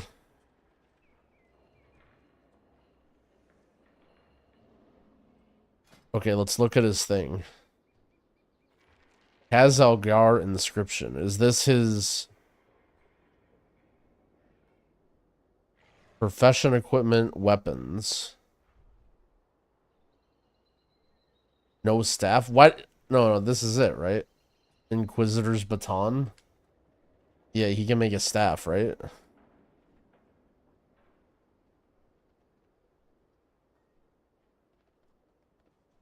Can I see his, like, what his specialties are or whatever?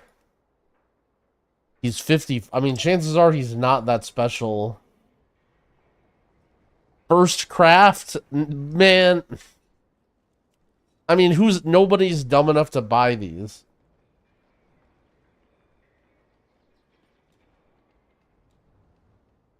You need to put a lot of knowledge in the staff to do 5 night. I mean, surely there'll be some staff crafter in the lands. Surely I'll be able to find them.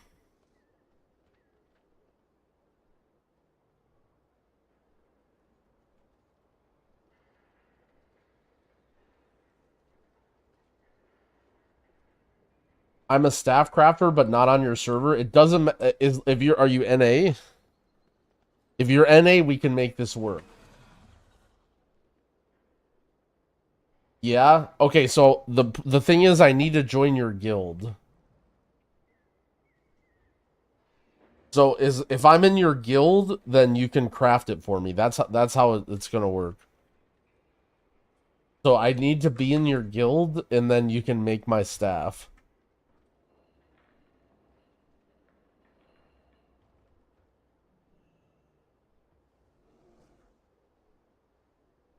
Is this something we can arrange?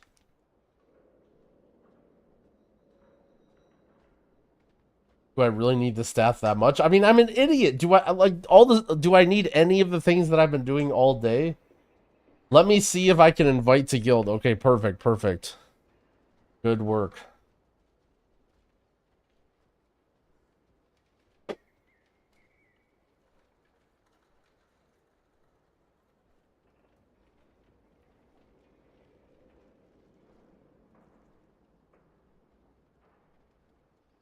Rip, I can't, and no officers on.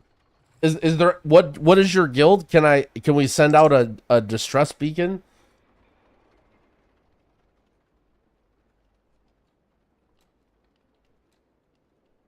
We can make one. Charters out. Wait, can you leave your guild so that we can make a guild together? And then you can.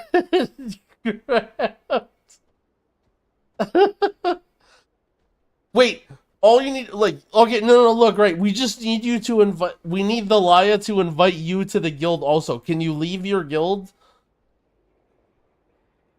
Can you leave your guild, and then we'll invite you to the Laya's guild, and then you can do the guild craft.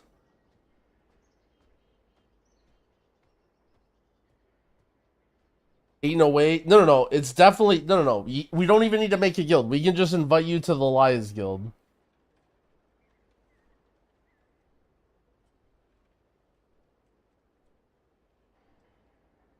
Come on, I need to search all of the lands for a staff crafter, and you might be the only one in all of Azeroth. Let me just, okay, perfect, good, nice. Okay, we're doing this. Alright, let's fucking go. The chosen one.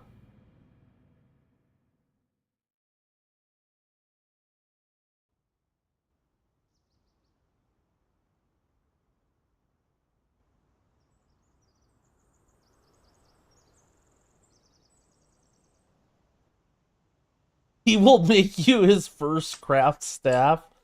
Bro. Look, this is good. My guild's gonna hate me. Bro, I'm getting you literally the best staff crafter in the entire world for your guild, okay? You're just let your guild know that he can make staffs for anybody, okay? You're doing them a favor.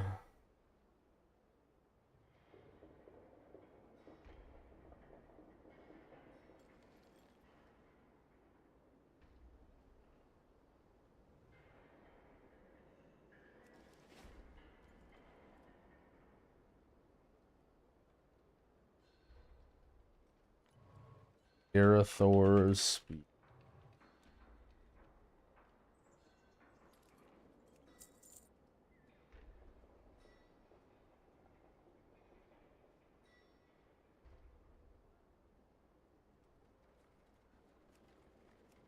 Okay, perfect. If you find anything exotic. My thanks for your patronage. Gaslighting viewers into leaving guilds. I mean, he's not permanently leaving his guild. He's just temporarily leaving it. Okay, so now weapons, two-handed, staff. Oh shit. Thanet's doing it. Yo, let's fucking go.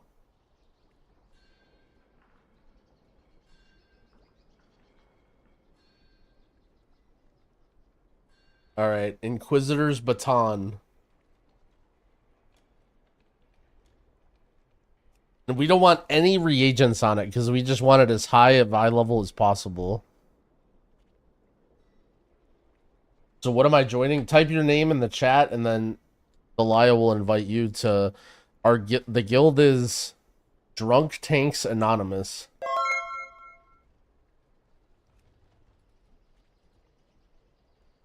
It's an actual real guild with like 600 people in it, and I'm just being a complete idiot, and I'm just in here crafting a staff.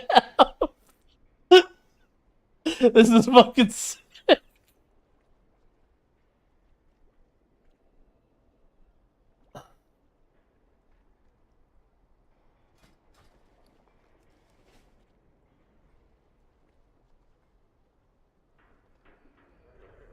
All right, hold on.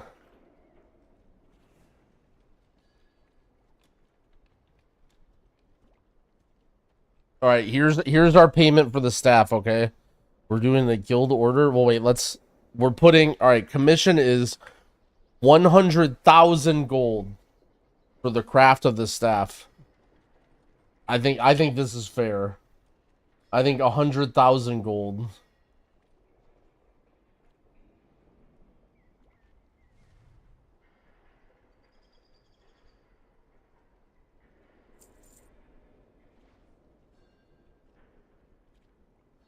He left his guild for that?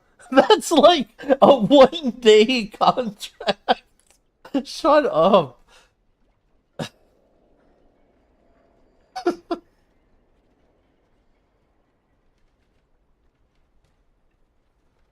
All right, good work. 100K. Yeah, I'm literally all right. Nice, nice. Now he invited him to the guild, and I typed welcome in the guild chat.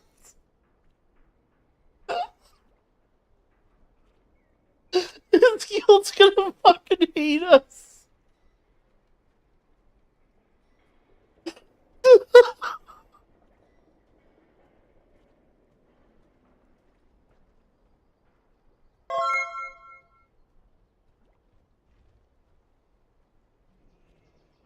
All right, here we go, chat. All right, can the greatest staff... Oh, shit. All right, here we go. We got it, boys. And peruse my inventory again. All right, by the way, thank you. Our guild. Bro, that's our guild, okay? That's our guild.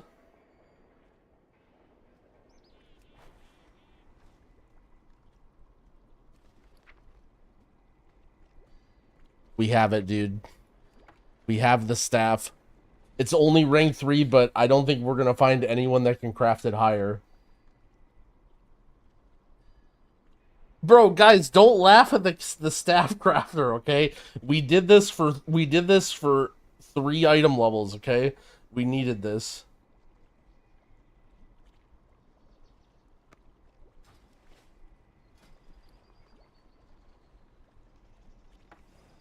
This is probably the world first purple staff. How much did it cost? Only like 150K. But I did tip very well.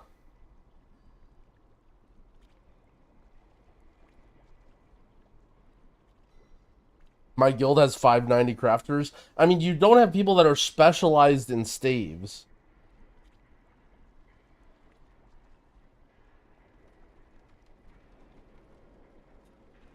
Yes? No, you don't. You're just in the chat typing. Oh, okay. All the people in the chat. Oh, I saw this rank 4 staff. Where were you 30 minutes ago when I searched literally all of Azeroth on every server and faction, every single far and wide for one single staff crafter? Where were you guys then? None of you guys were there now. You're trolling.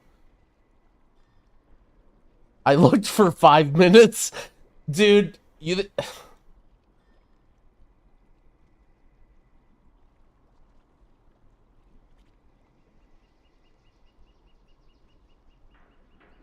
We're ready, okay? We're ready. I just saw it in trade chat, someone asking for a recraft. You're typing in the Twitch chat and you're making things up, okay?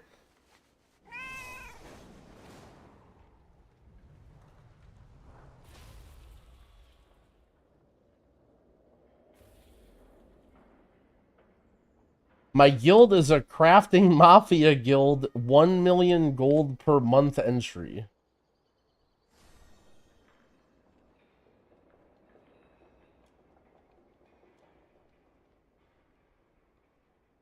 Does deviant fish not turn you into a dragon? No, you stay as a human.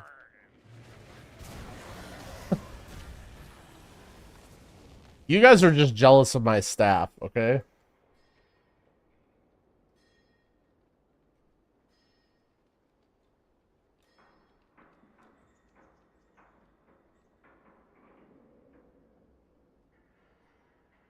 Where do I get weathered crests from? Just like random shit. Like random shit in the open world. And like chests, get them like very, very slowly. And there's like a few random rewards.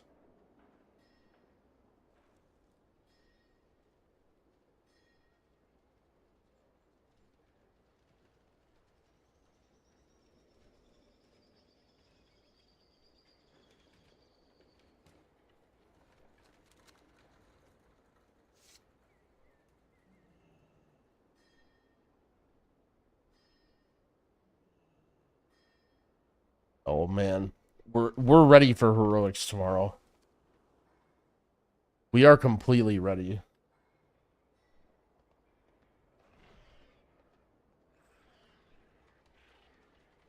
Besides doing world quests, how do you get keys? That's it. There will be weekly quests to get keys too, but they're limited. It's not like something that you farm infinite of. First heroic drops weapon. You know, if it happens, it happens, okay?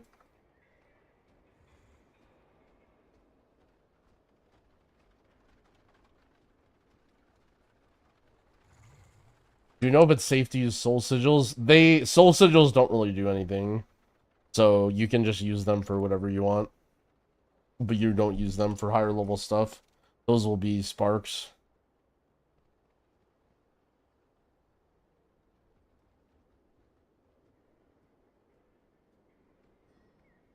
Want to learn Evoker healer? Any guide ink? Yo. Got one in the works now. Should be done soonish. Hopefully around Tuesday is my goal. What do I think of the dungeons this early? They're okay. I don't know. I like that they're shorter. I think the bosses, especially in the newer ones, are hard. I kind of question the dungeons that they're bringing back. I don't really like that there's 4 old dungeons at the start of the expansion, and the dungeons that they picked are not really my favorite. Compared to Dragonflight, they're like kind of the same. I don't know. Not really like much different design-wise. It's like, I don't know, lots of like random ways to stop you from pulling big. Bosses are like very complicated. In general, there's like lots of healing to do. Stone Vault especially is like pretty, I would call modern. Yo, Cunning, thank you for the Prime sub. I appreciate it. I mean, Stone Vault I think is fun.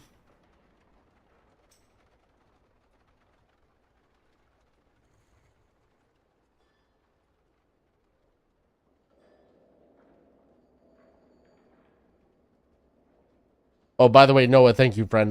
We're just totally messing around. Sorry if I uprooted or caused any problems with your guild. I was literally just messing around and experimenting and having fun. Don't worry about it at all.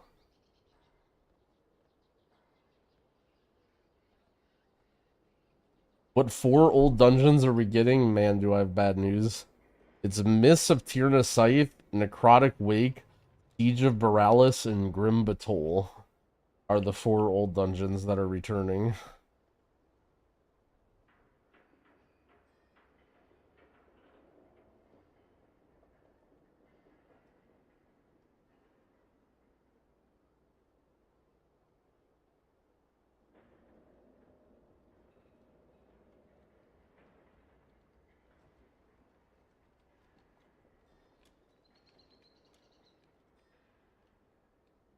But you know what? It is what it is.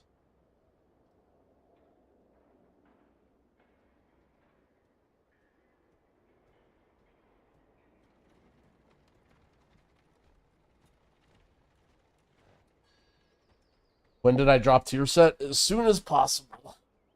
I want to leave that tier set behind.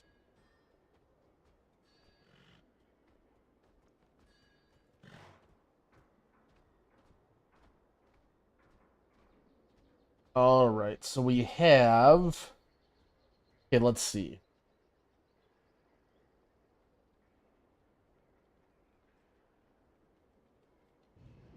We go in... I think we're doing the podcast in 30 minutes. Let's, I don't know what I want to do.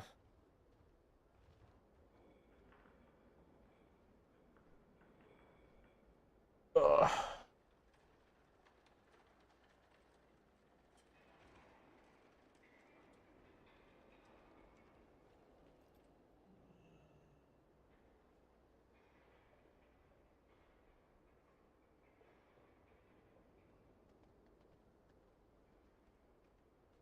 Do I stream the podcast live? Normally we don't, but this week we are going to, because everybody's playing and I'm streaming and stuff. However, I probably didn't need to. I think it would have been fine to just end. Oh well. We already said we're gonna do.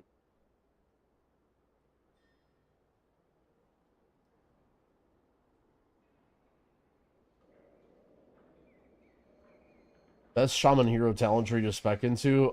They're both good. Depends on preference. For starting off, probably play Farseer. Did I get my rings crafted? No, the only thing I crafted is a staff.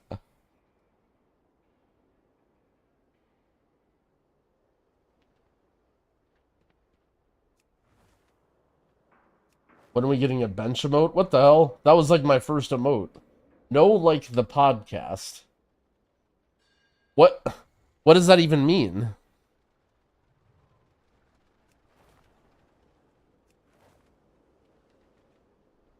Look, you just self-reported for not knowing there was a bench emote. It's okay. It's okay. I forgive you.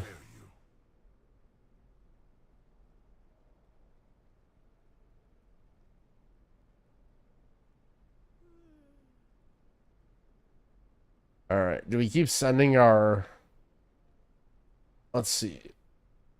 This stuff that's 580 is all adventure track. Do I have any other adventure track stuff to upgrade? Not really. Can I get more adventure track stuff? Good health to you. Let's do this. Turn off rare scanner, since whoever said rare scanner showed better rares was making it up.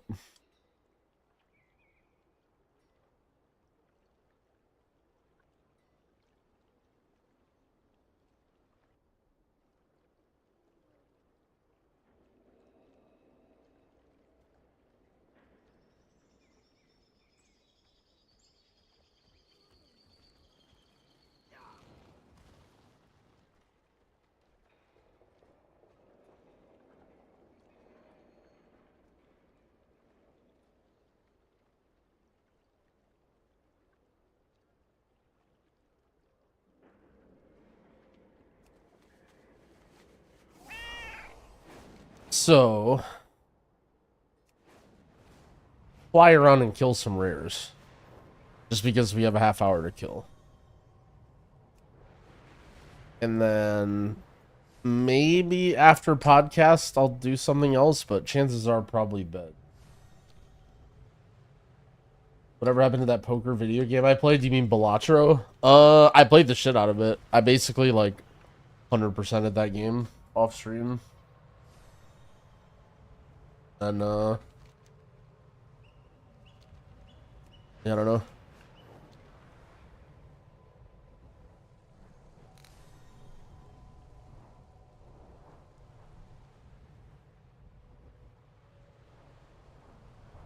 Dude, what's going on here?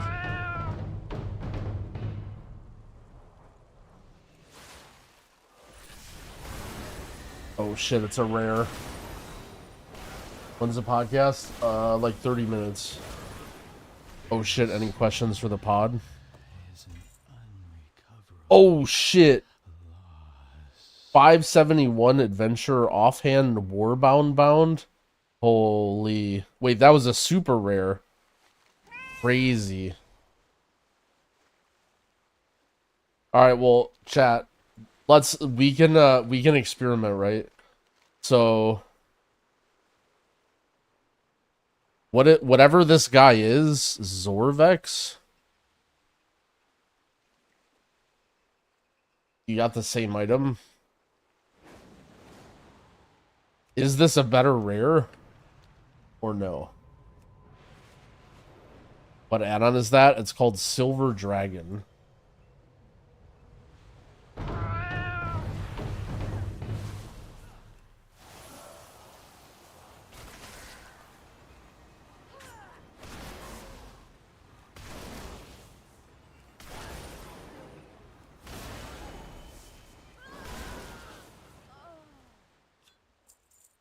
Resonance Crystal.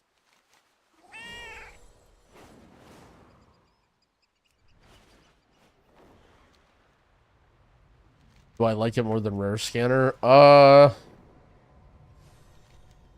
don't really care personally. They both do like the same thing. I was just messing with different add-ons to see if like somehow I could figure it out.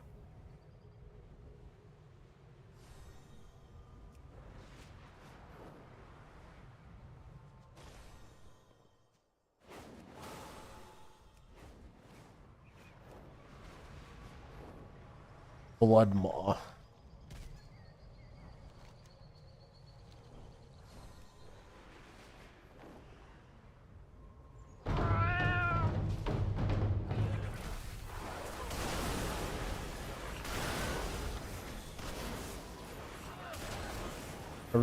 As a returning player, what's the easiest healing class to pick up? Probably Shaman. On my YouTube, I have a video of basically that exact question. What are the best healers? Where I go over, like, what makes certain healers harder or easier, in my opinion. So you may find that video interesting if you want more information as what I think about different healers.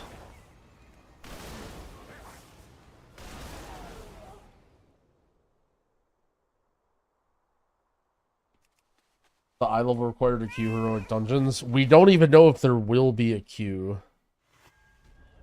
It may be the case that you just have to manually go to the dungeons. But if there is a queue, the limit on beta was 561. And that's ideally around what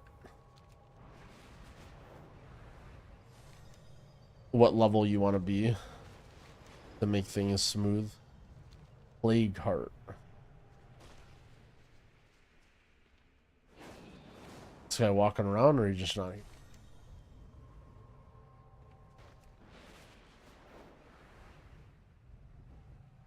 Garlic. How do you get a spark? You do not.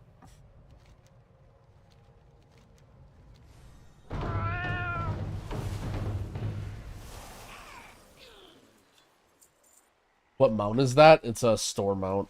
It's a sun-warmed furline.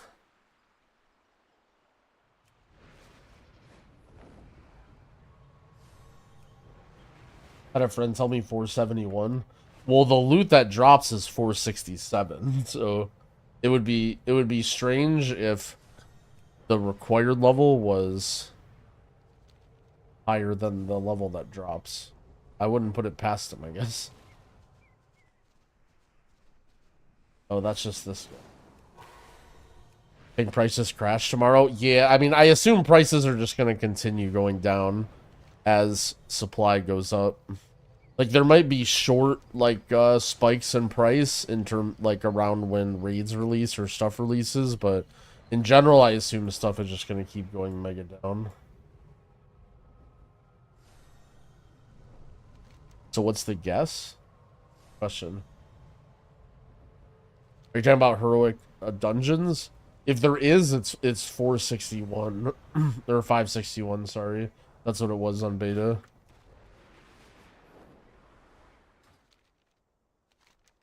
Am I doing a Resto Shaman guide? I hope to.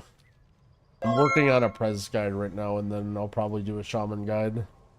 Those are the two that I want to do.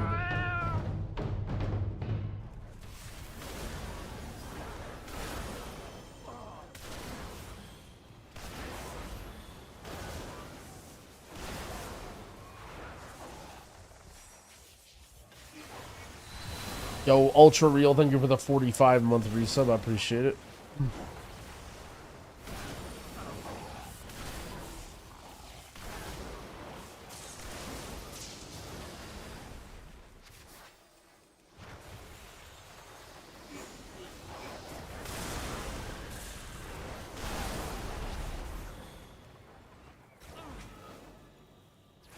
What the hell? I got a 577 helm? Holy.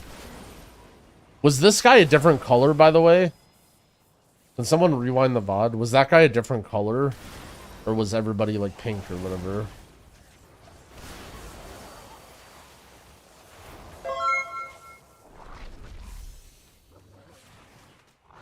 You think it's a bad idea for a new player to just buy in Blessing of Summer to Holy Shock so it's always used on CD? Yeah, in my opinion, you shouldn't really look to... Okay, the question is, how good do you want to be? Like, what's your goal? Like, if you want to be a good player eventually, and you think you want to change it later, you shouldn't do that. You should just learn. You should just learn how to use the keybind properly. But like, if you genuinely just don't care about being good and you want to play for fun, then yeah, you can do stuff like that. But in my opinion, like, what's gonna happen is you're gonna like send your Blessing of Summer in the middle of like outside of combat, like when you top somebody, you're at the very end of the poll. And it's gonna be, you're gonna be wasting it frequently. And like, is that a big deal? I mean, not really. Like, it's one ability, and if you're not pressing it anyway, then but it depends on your goals, but you shouldn't, as soon as you think you have the idea of like you care about being good and playing well, then you shouldn't do stuff like that, in my opinion.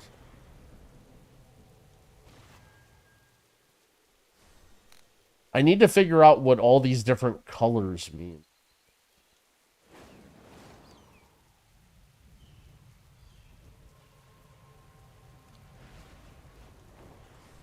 Because maybe some of the like, maybe it already knows which rares are better or worse depending on, or like some of the rares like you have to like spawn or something probably.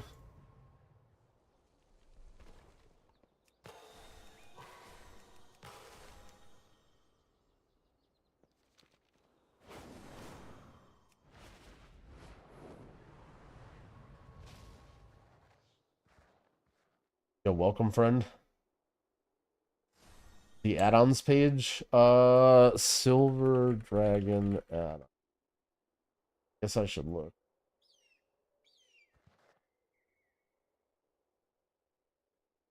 I'm sure it's somewhere.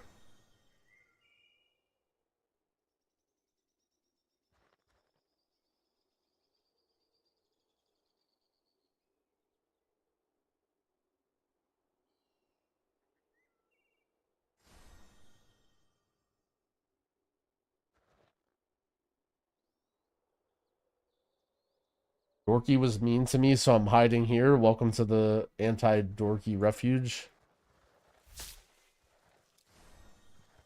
What is this?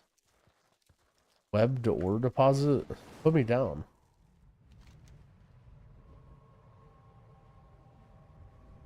Pearlescent shell crab. Oh, this was the guy in the waterfall. Yeah.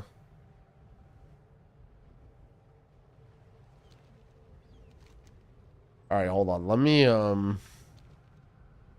checking the tapes. Checking the tapes real.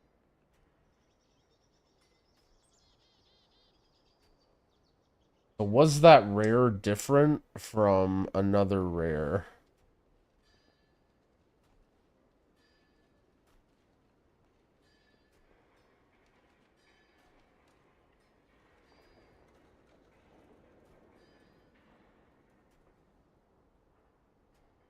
That guy had literally the same. Hold on, so it started. What was? Where is even the guy that I killed? What is his icon even? Is it hiding it because I? No, this says. Oh, So it was there, I guess. It was here and it was green.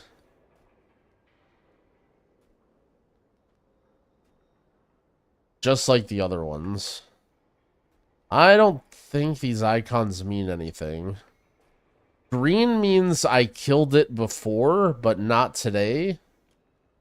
Red means I've never killed it. Blue means question mark.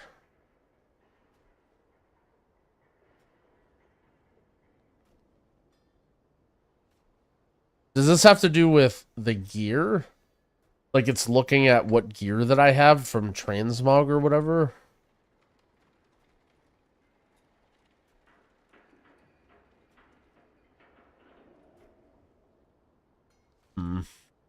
Alright, well.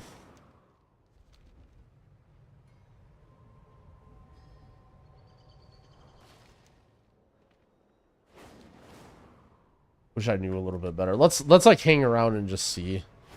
Because I mean, there's like 3 spawns here. Like maybe I can just hang around and just. Or I kind of just want to like learn more about how these rares work. Because I might be doing nerdy stuff for the next while.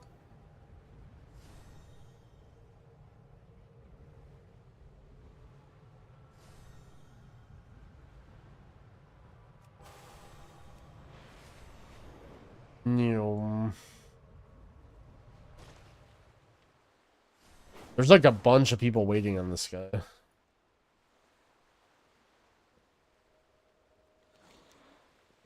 What about all these other guys?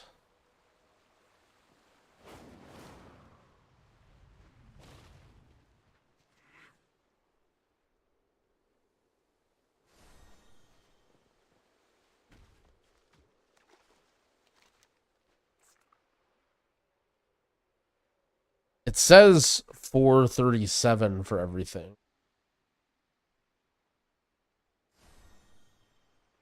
Oh, you're talking about this guy, Hariki. There are 3 rares that spawn here, all drop high loot.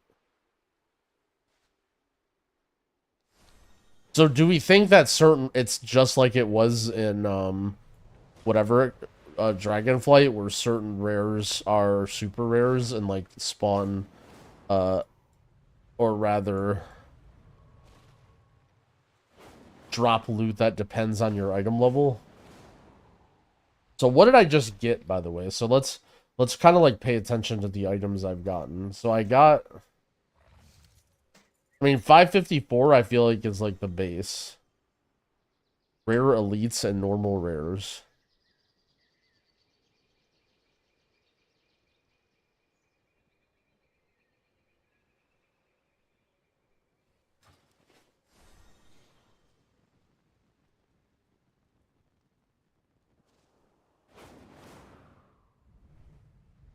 So does anybody know, is there a better way my rare scanner can detect these mobs?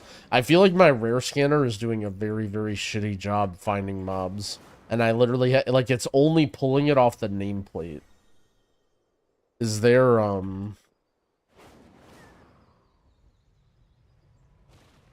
Hamas guy made a new leak. Or I saw one that he did, and it was very questionable, but I can investigate here. Let's see.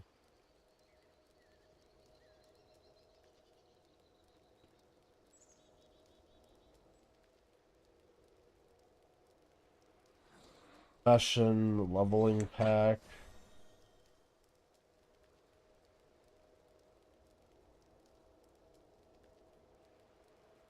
I'm just gonna import it and just see what it is. Maybe I can like customize it or whatever.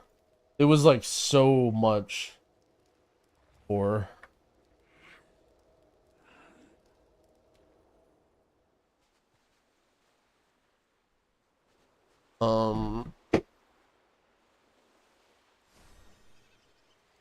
I mean, I feel like this is every single rare, right? This isn't just the good rares. Like, this just shows, like, this is just way too much.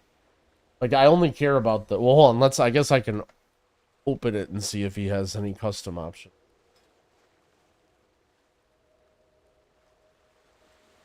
Current zone only, class loot only. Show season 1, rares module.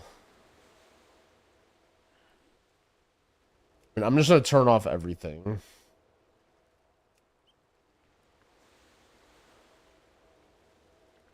Questing?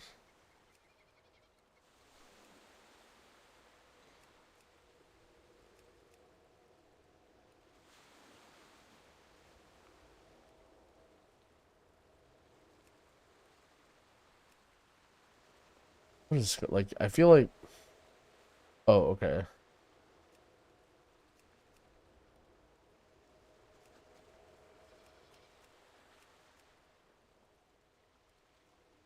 Oh, it's like not updating. Should I buy renown gear, residence crystals, or just save them? I mean, the renown gear isn't that big of a deal, but there's also like nothing else to do with your crystals, so If you want to save them and then like buy mounts and other stuff, then you can save them. But if you're just trying to raise your item level, there's nothing else to do with them other than buy those items.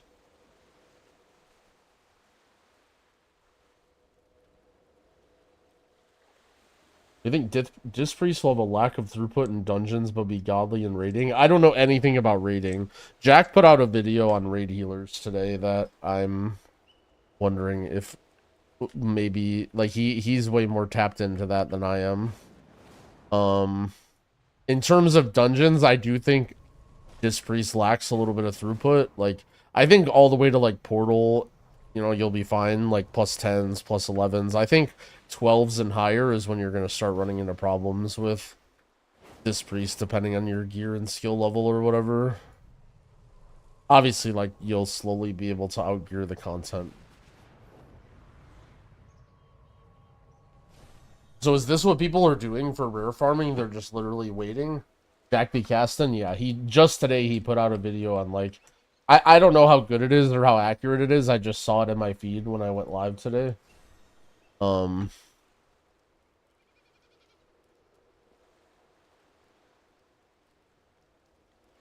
Is Vault open tomorrow? Like we need to spam 8 heroics? No. There's no Vault, I believe, for the first time. There might be a Vault for the next week. But we'll worry about that when it crosses. I don't think it's gonna be like, yeah, I don't know. I don't think so. But you'll know a full weeks ahead of time if you need to do anything with your Vault.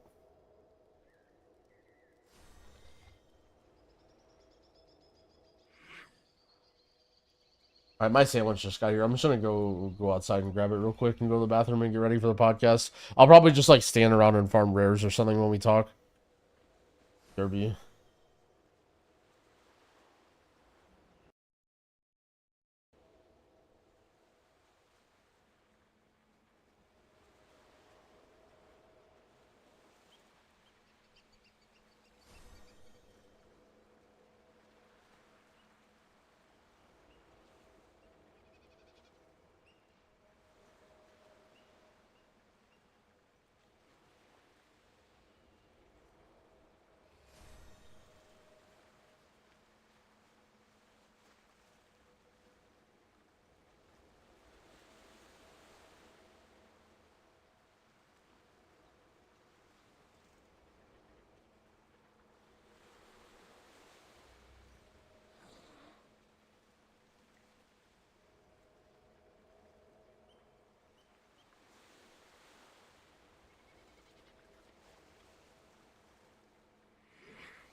I am back.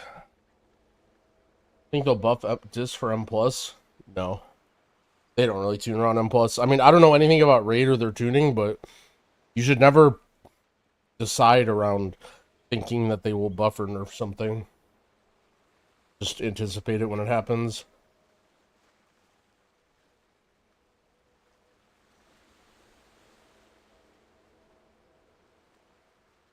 Are not all rares equal? I don't know yet. That's kind of what I want to try and figure out. I'm starting to think that is the case.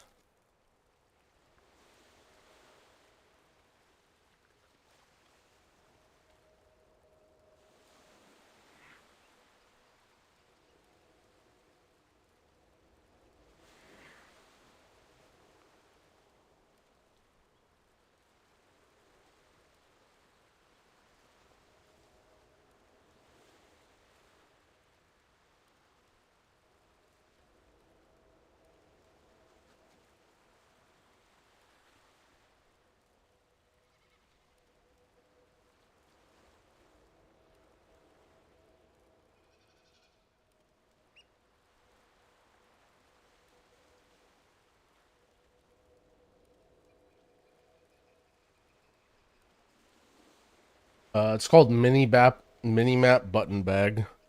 It just keeps all of your add-on buttons together.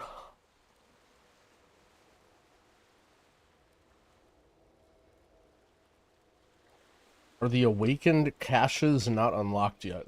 What are Awakened caches?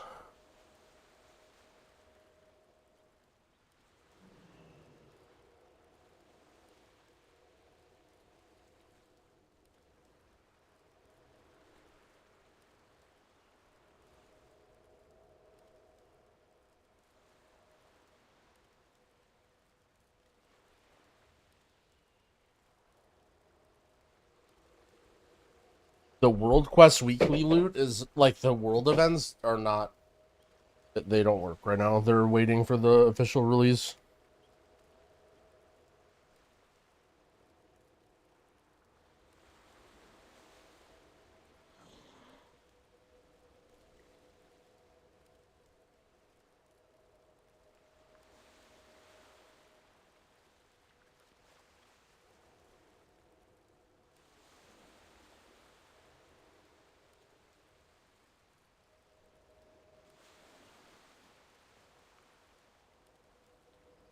Alright, we will be transitioning very shortly into a live recording of the Bench podcast. This will also be available everywhere else the podcast is normally available, but I don't feel like turning my stream off. We're recording, so we're doing it live.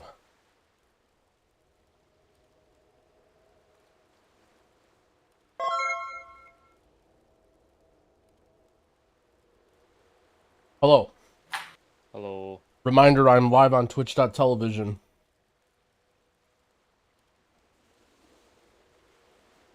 Noted. No voted. Anybody have anything they wanted added to these show notes? I kind of looked at the show notes a little bit. My initial thoughts was like, yeah, I could talk about this forever, and then I just kind of closed it. Alright, 3 hours.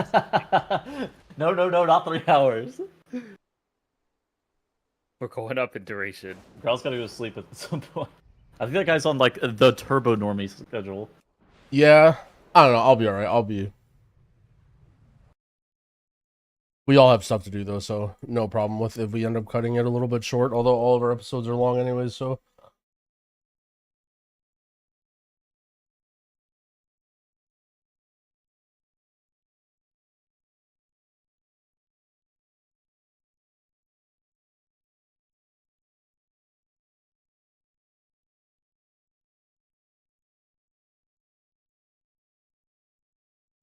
Can't wait for the Delve episode. We already did the Delve episode. It was last week. Delve episode part 2. This is the post-launch Delve episode. Dude, somebody the pinned comment of the last podcast was, you can't imagine my surprise whenever Growl actually started giving good Delve information. Yep. I think for the most part it was right, most of it. I think it was, yeah, almost 100%.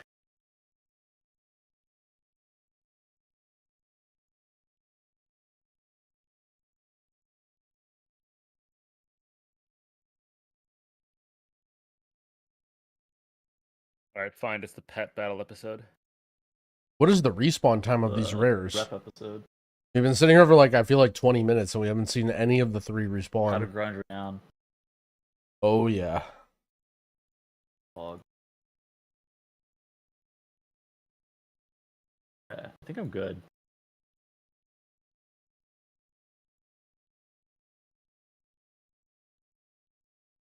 Go on map Does this right look here. good on your stream, girl? This Oh, I'm not even playing the video or whatever. You can absolutely play it. I don't think it's I mean, I'm just running around rare farming. okay. So me.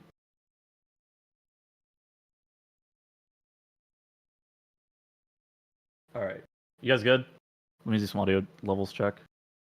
Testing Hello. 1, 2, 3, 4, 5, 6, 7.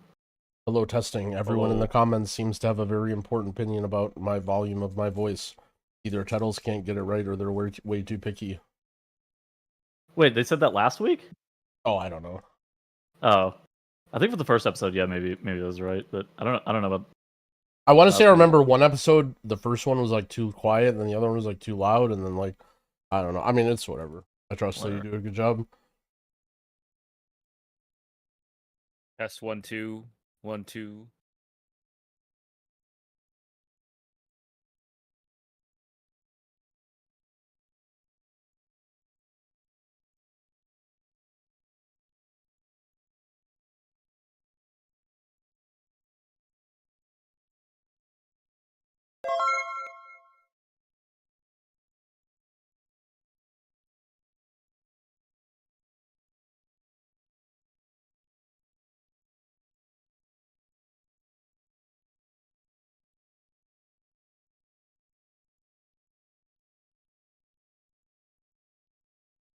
By the way, chat, if All right, anyone's like we're losing their probably mind good to go. about not being answered, you can let them know that I'm not reading chat or whatever. Yeah, I got a really good idea for this episode. We should do it so that all 3 of us are in a group doing delves live while we record. In Fungal Folly? We love Fungal Folly, right? You don't know which one that is, do you? Nope. Unfortunate. Alright, Squish, you get to do the intro. I do the intro? No, Ground does the intro. He's live. All right, so I'm not gonna lie. That was supposed to be a tee off. Like I didn't want to do it, make it too obvious, but I was gonna say that, and then you were gonna be like, screw that, and we're live, and then just start the. That was like sort of what I was hoping for, but you didn't get it, and now I'm kind of rambling, which will probably end up turning into the intro. So this is really bad. So just go ahead. All right, welcome back to the bench, powered by Wowhead. Somehow we made it to 5 episodes. Nobody knew. We've overcome a bit of adversity, and we made it this far. And the expansion has been live, so we actually have a decent amount of content to talk about this week. A bunch of new stuff. How have your guys' launches been so far, Ground Squishy? Grawl, you go first. Or not. Okay, I love new launches. They're so unbelievably fun. I don't know what it is about the energy of everyone being excited about the game and just new people coming in and people asking questions. Like, I've answered what the best healer is for beginners at least 300 times in the last 24 hours, and I will just say it with a cheerful answer every single time. It's just, I don't know. I'm having a good time, even though obviously like there's no M+ or raid or anything.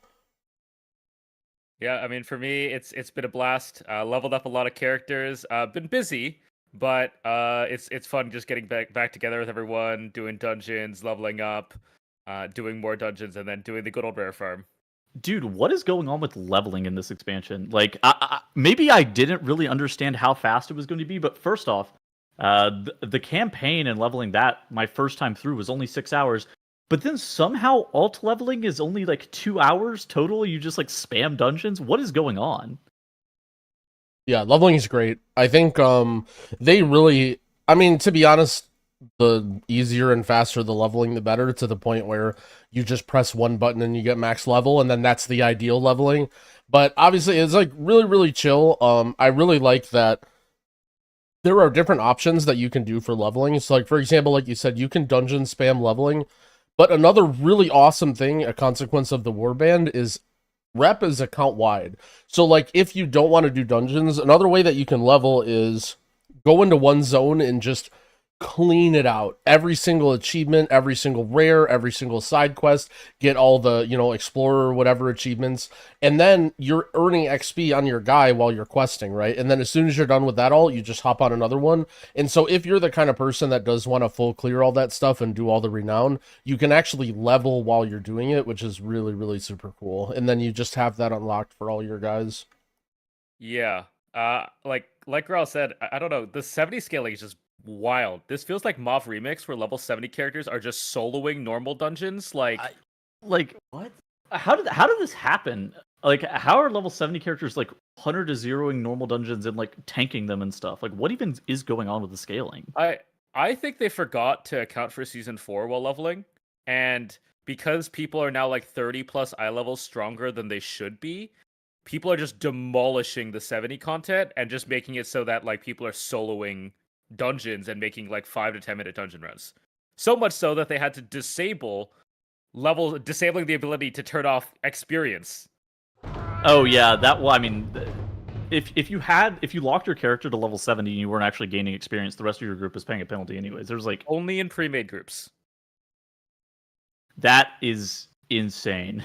Only in pre-made groups. So what were people doing? Yes. Queuing up and like in the random dungeon finder with like one other friend and.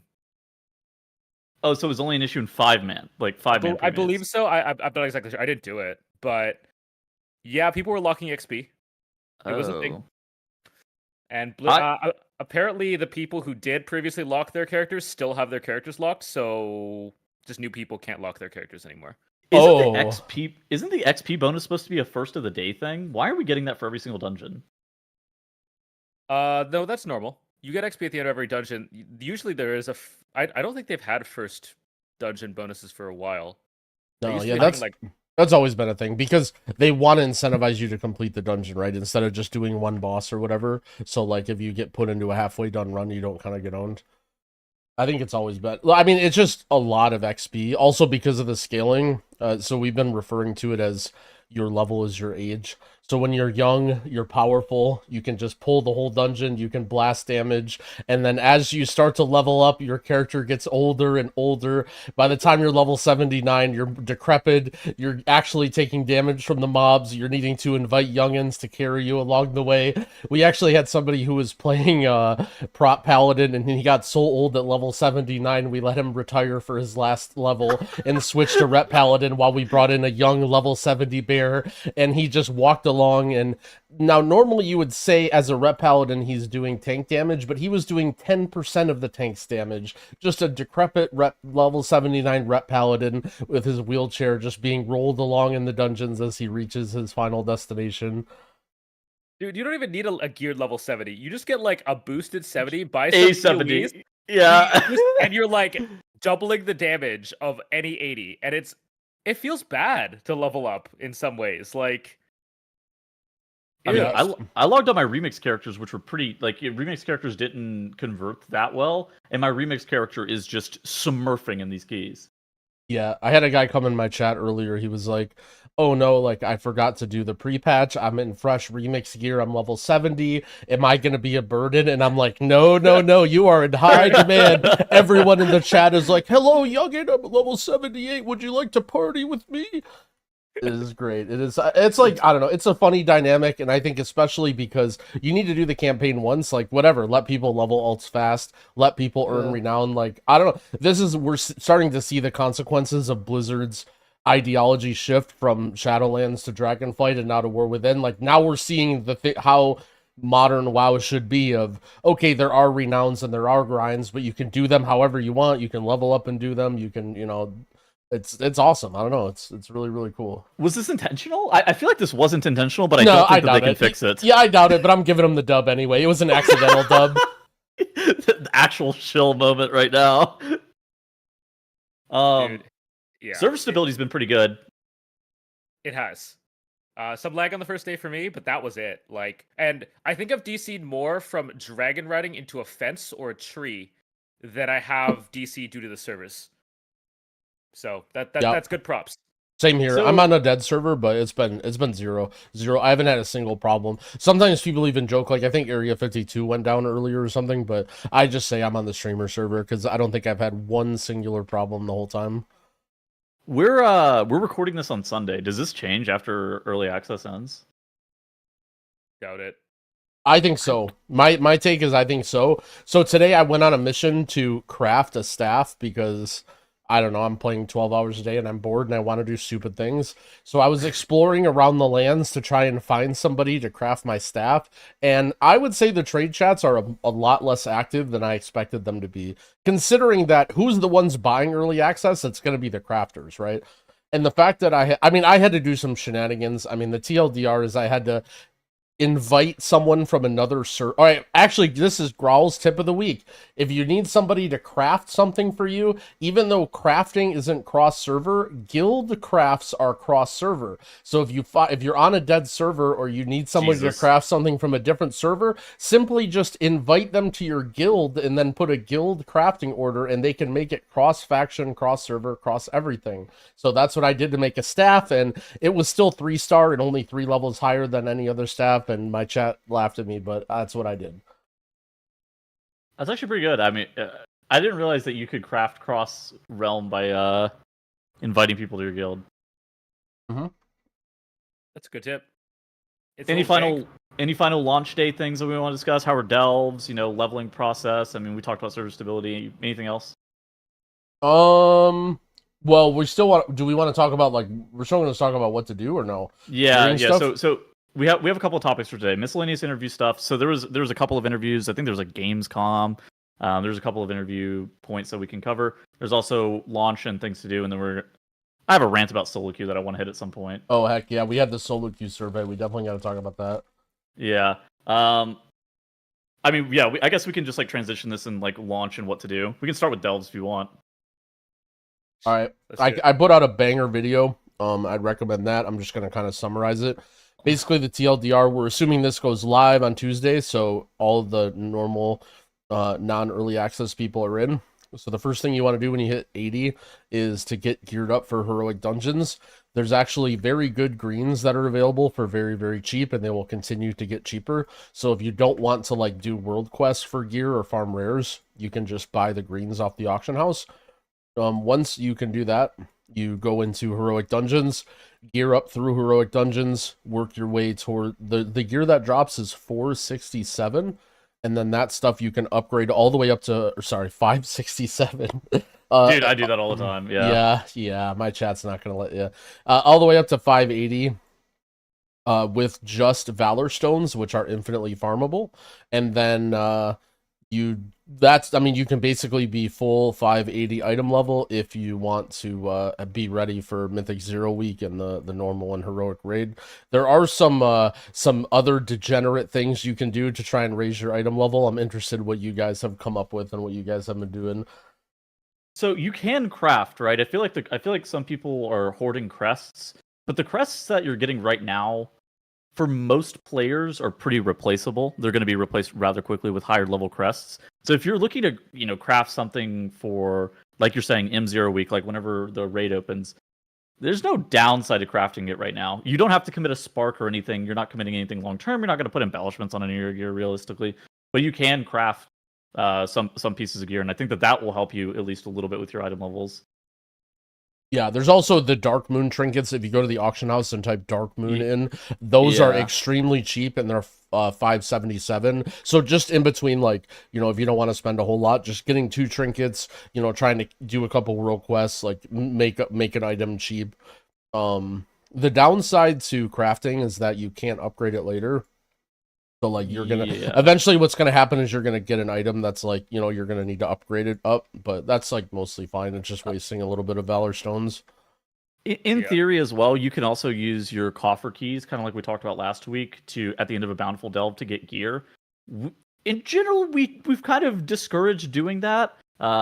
You would rather use it at the level 8 delve after heroic week starts for better gear. But it's something that you could, in theory, do if you're trying to go for world first gearing. Right now, yeah, you could. You could. Now, I don't think it would be good, but you could. You could if you wanted to, but I think there's some other stuff. There's like a neck piece that you can get from like a quest.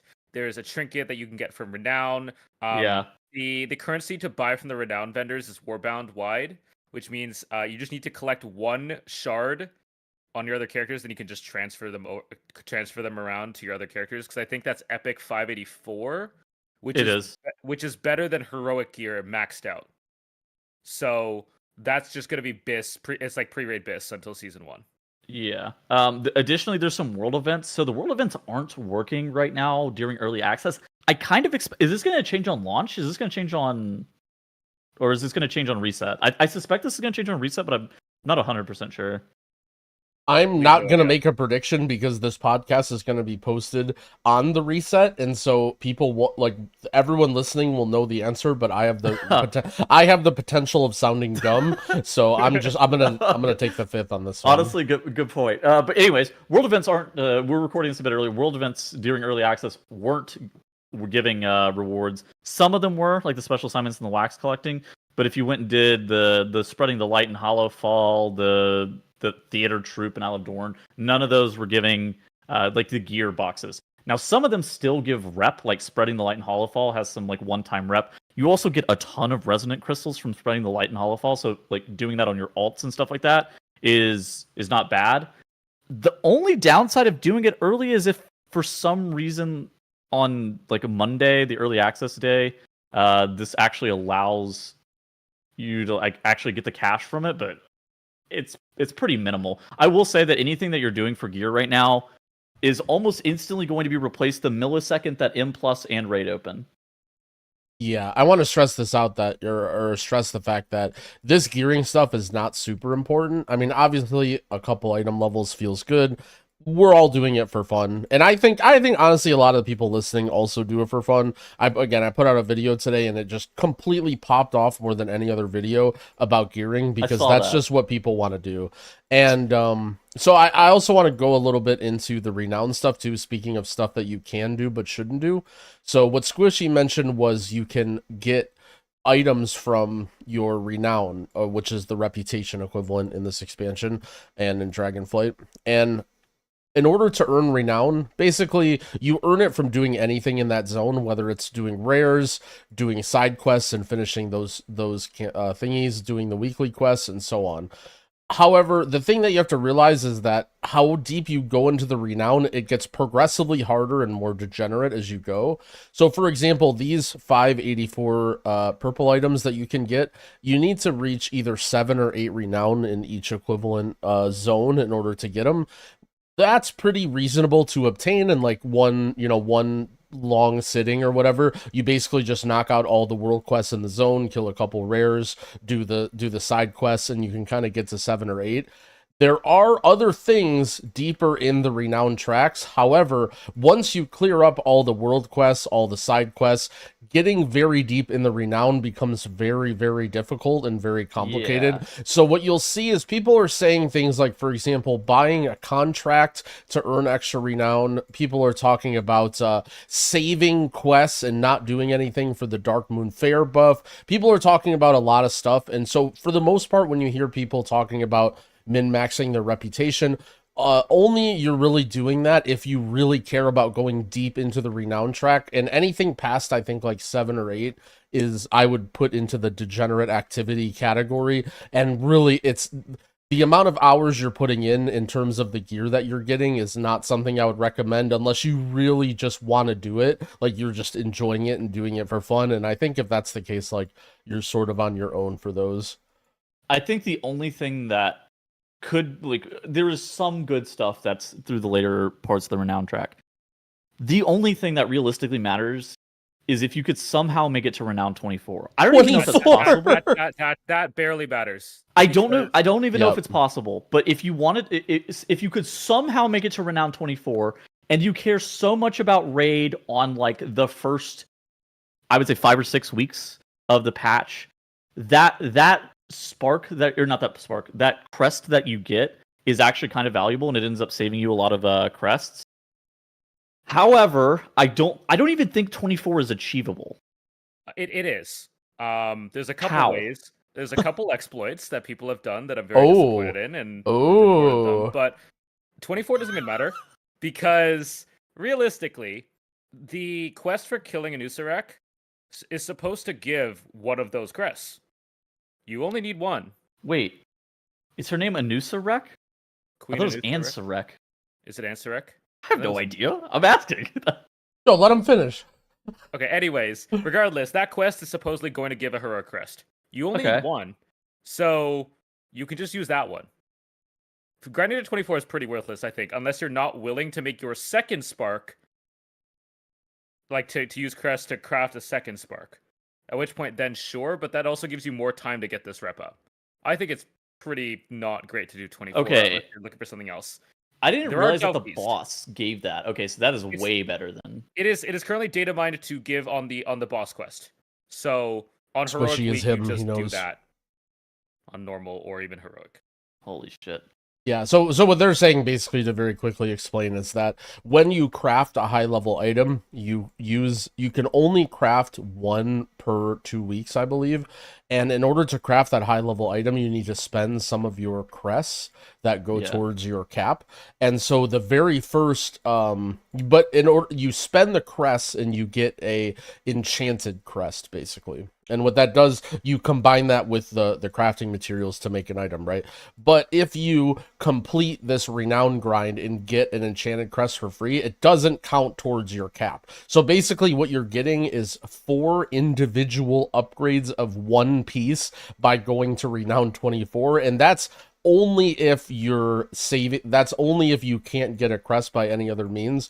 And what Squishy is saying is that you might actually be able, and probably can, get an enchanted crest just from clearing the raid on normal on the first week. So if that's the case, well, you're not even saving your first crest, you're saving a crest on week 3, which is like saving 4. Yeah, it's nothing, basically. Yeah. Like I said, I mean, this is only relevant. We saw this with like the Dream Warden's reputation as well, because like people weren't getting like free crests from that. But that free enchanted crest that you got from the Dream Warden's reputation, it was only relevant for, I don't know, the first like 6 weeks or something like that. And it's, I would argue, largely only relevant for like mythic level raiders, which is such a. I don't know. People did Dream Wardens with the Augment rune. That was the well. people did. I mean, that was just to save some gold, though, right? Yeah, but I think like the other thing on the renowned tracks that people will want is the coffer keys. There are just coffer keys on here that you can just naturally get, and that's pretty much about it, I think. What level is the coffer keys? There's various ones, like this one at 12 or 13. I think 13 to 17 around there. Yeah. Okay. Yeah, like. But realistically, it's one piece of gear that's going to be BIS for Heroic Week. So is it worth your time going out and killing every rare? No.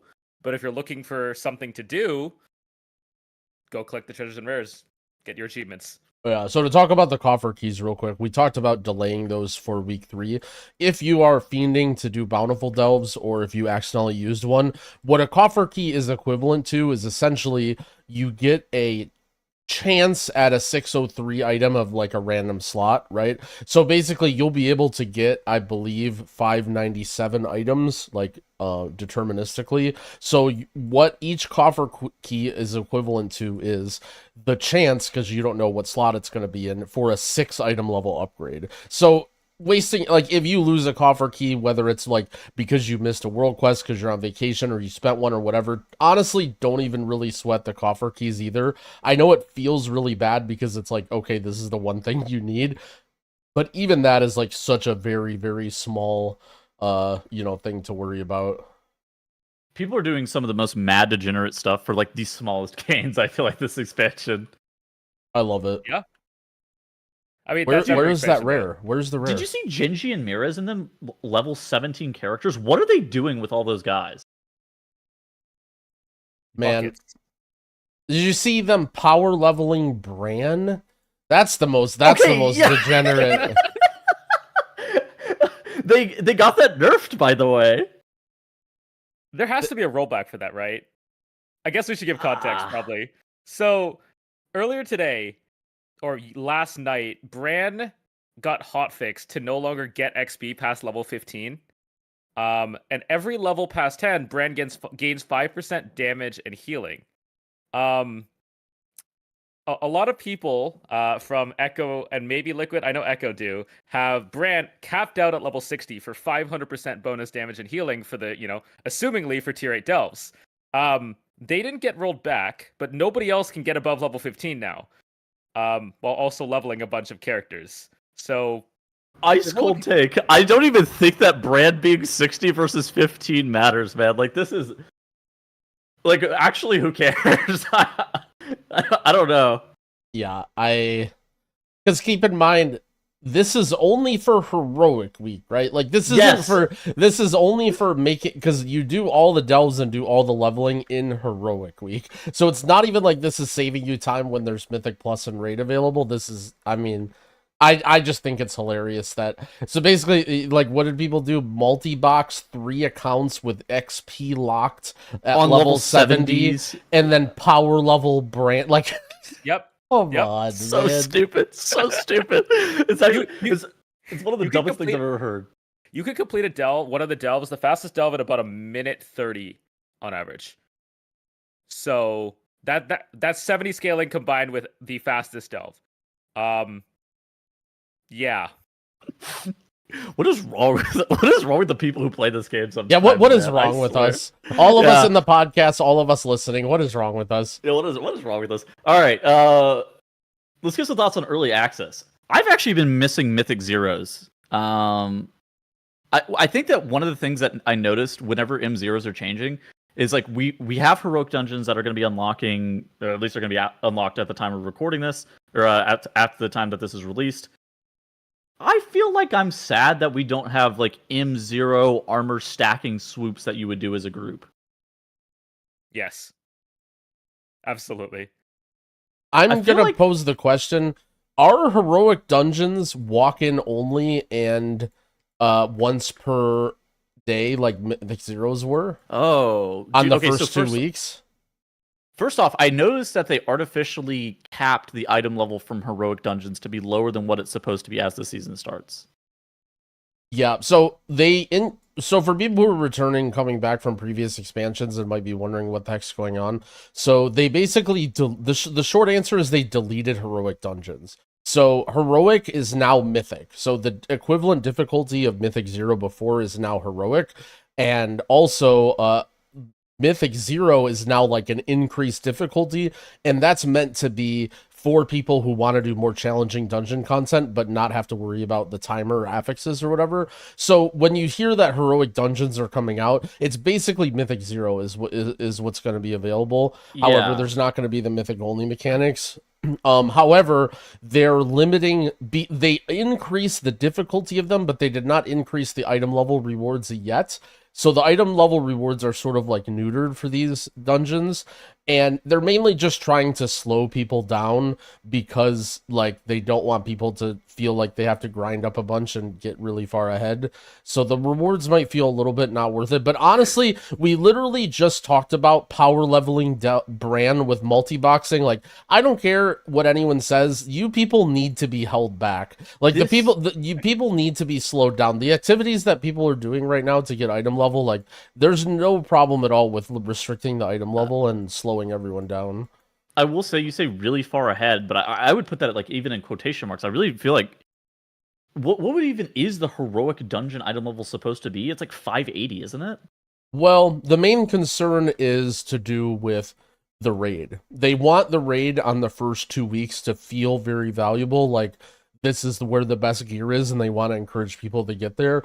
If they kept the item level rewards up, basically what would happen is that Mythic 0 would be better than normal raid. So you wouldn't even, unless you were literally like in a decent guild clearing heroics on week 1, you're just better off pugging dungeons instead of doing the raid. And that's their main problem, is that they don't want to make the raid feel, I'm guessing they didn't say this, but I actually didn't think about it until you said exactly that, because they have to they're artificially lowering the M0 level for the first week as well. I didn't even think about that like that.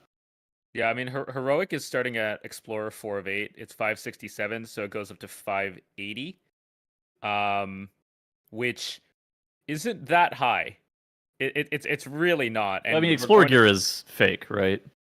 Yeah, it's gonna get replaced very, very, very easily, and that's if you upgrade it all the way in the first place. So the second her season 1 pops around, you're gonna be replacing that instantly. I do think there is something missing though. Back to Tettle's original point, like you grab 5 of your guildies or friends and just go knock out a world tour of the M0 set. Like I do think there is something missing there that has been in the past, or even knocking out the dungeon achievements for the meta mount. That's been a thing since WoD? 5+ expansions at this point. Yeah. Like I always do it at the start of every expansion. It doesn't exist this expansion. That kind of sucks, but I'm just kind of leveling alts and doing other things instead. I guess circling back to Growl's initial question, are these walk-in heroics? I actually don't know. Squishy, do you have any idea? There was a hotfix earlier this week that changed an item level requirement from 567 to 551. I think it was for heroics. So they're probably queuable? My guess is they are probably queuable with a 551 item level, but I can't find that hotfix anymore. So Dude, people are going to get absolutely blasted queuing some of these dungeons on heroic. On that note, I went into Stone Vault, and for the one time that we didn't insta-give the Twins boss, the box came in and one-shot half my party. Yeah, the box, because you're used to when you're doing normal dungeons that like nothing does damage and you just like stand and everything. For some reason, the box in that dungeon just kills people, and it's so funny to just be like everyone's just huddled up, bathing in lava together, not doing any kicks, and then the box just goes by and it's like and it just guns down to your team. Dude, Stone Vault's gonna be a rude awakening for everybody at literally every single difficulty. It's great. Dude, it's funny because like in Mythic Plus, we were like, all right, we're linking this next one. All right, Zephyr here. Yep. And it's like watching these people just not press any defensive, just raw dogging the boss, trying to figure it out is so funny. Oh yeah. Dude, Katsuki came in my Twitch chat earlier today, Squishy, and implied that she thought that there was going to be more content happening on Reset. Do you have any idea what she's talking about? That's very broad. I mean, we're getting heroic dungeons on Reset. I have no idea. Beyond that. Pause, champ? No. Okay, I mean, no clue? Like, we're getting like the max level campaign, I think. We're getting the Earthen allied race getting available. We're getting the profession weeklies, heroic dungeons, world events, and the ability to get 4 delve keys a week. Woohoo, delves! Woo! That's about all I got. If there's more than that, I don't think I'm aware of it. Okay.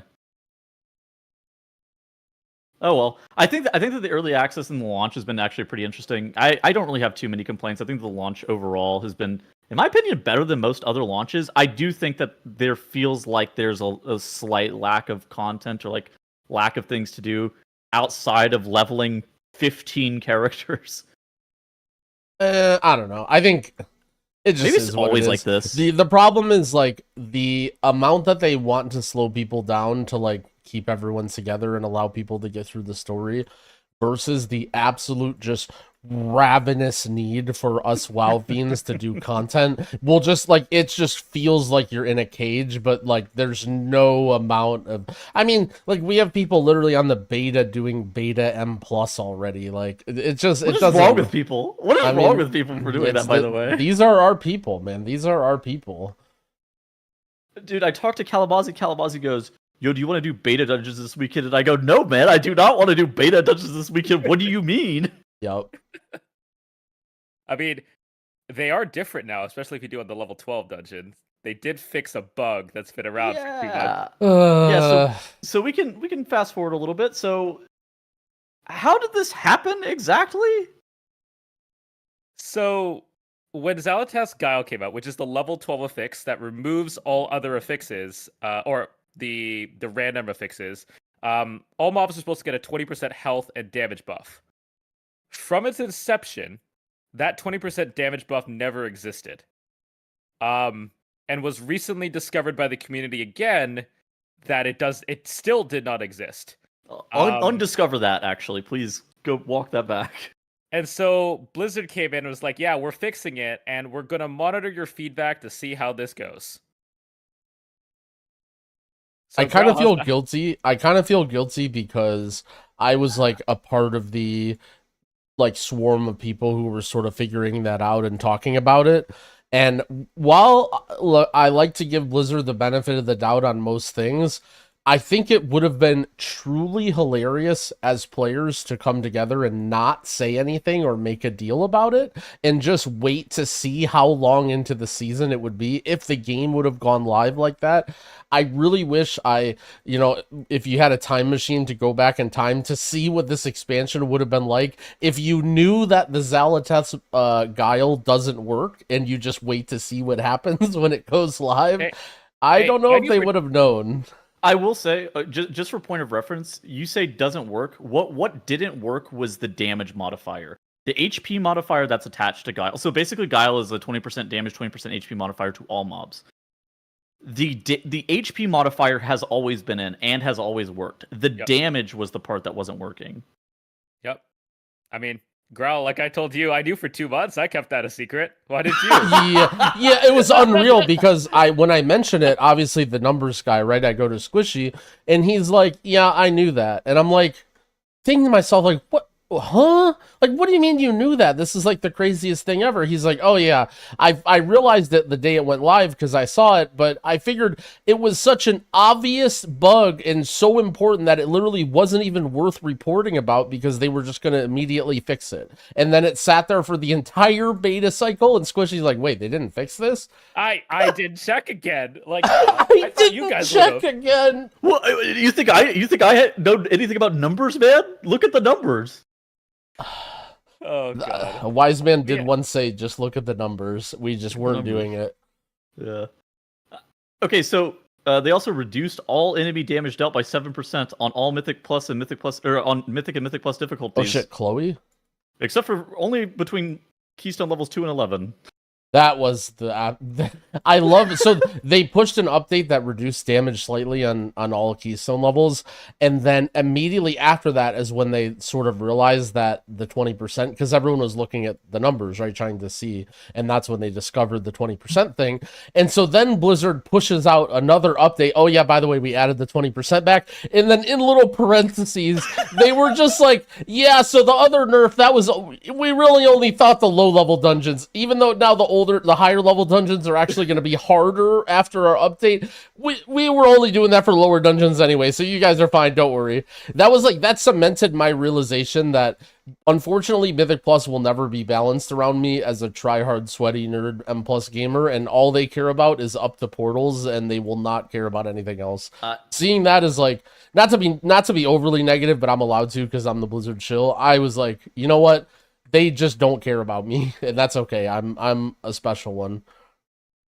I will say that this change, just gut reaction, this is going to make tank survivability and healer HPS throughput even more important than it was already looking to be. I was wondering why they went through with it at this point. I feel like I was also questioning that. I felt like we could have just like done the 20% health and was like, all right, you know what, good enough. It could have just been like, hey guys, due to like you guys tested this without the 20%, we're just removing that aspect, or maybe like 5%, 10%. We'll take a 10, but instead it's just like we're just adding it back and hoping for the best, and we'll fix it. We'll fix it down the road. Future problem. Dude, 20% damage on all mobs is actually, that is an insane amount. This is like after they nerfed a lot of the important casts by like 10%. Like the first boss of Arakara, the spider that AoE is, like I'm pretty sure that got like a 10 or 20% nerf, and now it's just back up where it was basically. Yeah. 12. But that was only for 11 and below. That was only for 11 and below that nerf, Sushi. That doesn't matter at higher levels. 12s are going to be really hard now. The jump between 11 and 12 is... Dude, I already thought it was hard. Man, it's going to be really rough. Are we going to get one shot now, Growl? I don't think we're going to get one shot. I think that the damage is too smooth from some of the abilities, but I'm a bit concerned now. I mean, doesn't that just mean you're going to want to like bring an Evoker more for defensive power?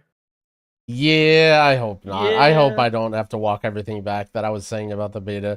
I like how everyone was just like, you know what? It seems like the damage is just so much better now in dungeons. Blizzard really learned. They really smoothed out the damage, you guys. The damage isn't one-shotty. This feels great. Blizzard, we fixed a bug where we fixed the damage, and now it's not fixed again. By the way, we only care about 10 keys. Dude, the in parentheses part at the bottom, for further context, this change was focused on making the 2 to 11 keystone experience better. That is so funny to me that they did that. Just a reminder that they don't care about us.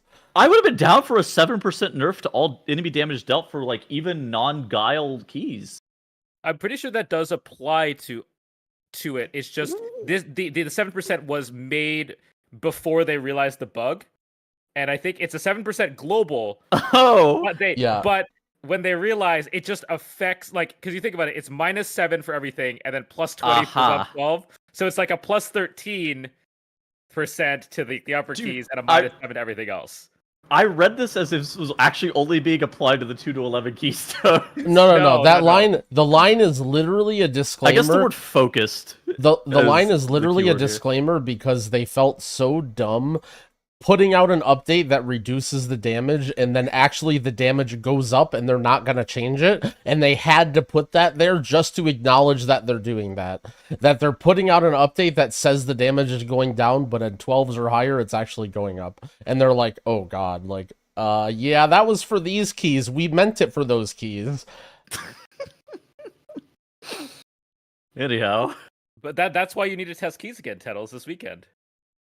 Oh yeah, dude, I love beta testing Mythic Plus, especially after the 3rd month of beta testing Mythic Plus. People actually ask me a lot if I'm going to get burned out of beta testing dungeons. The answer is almost certainly no.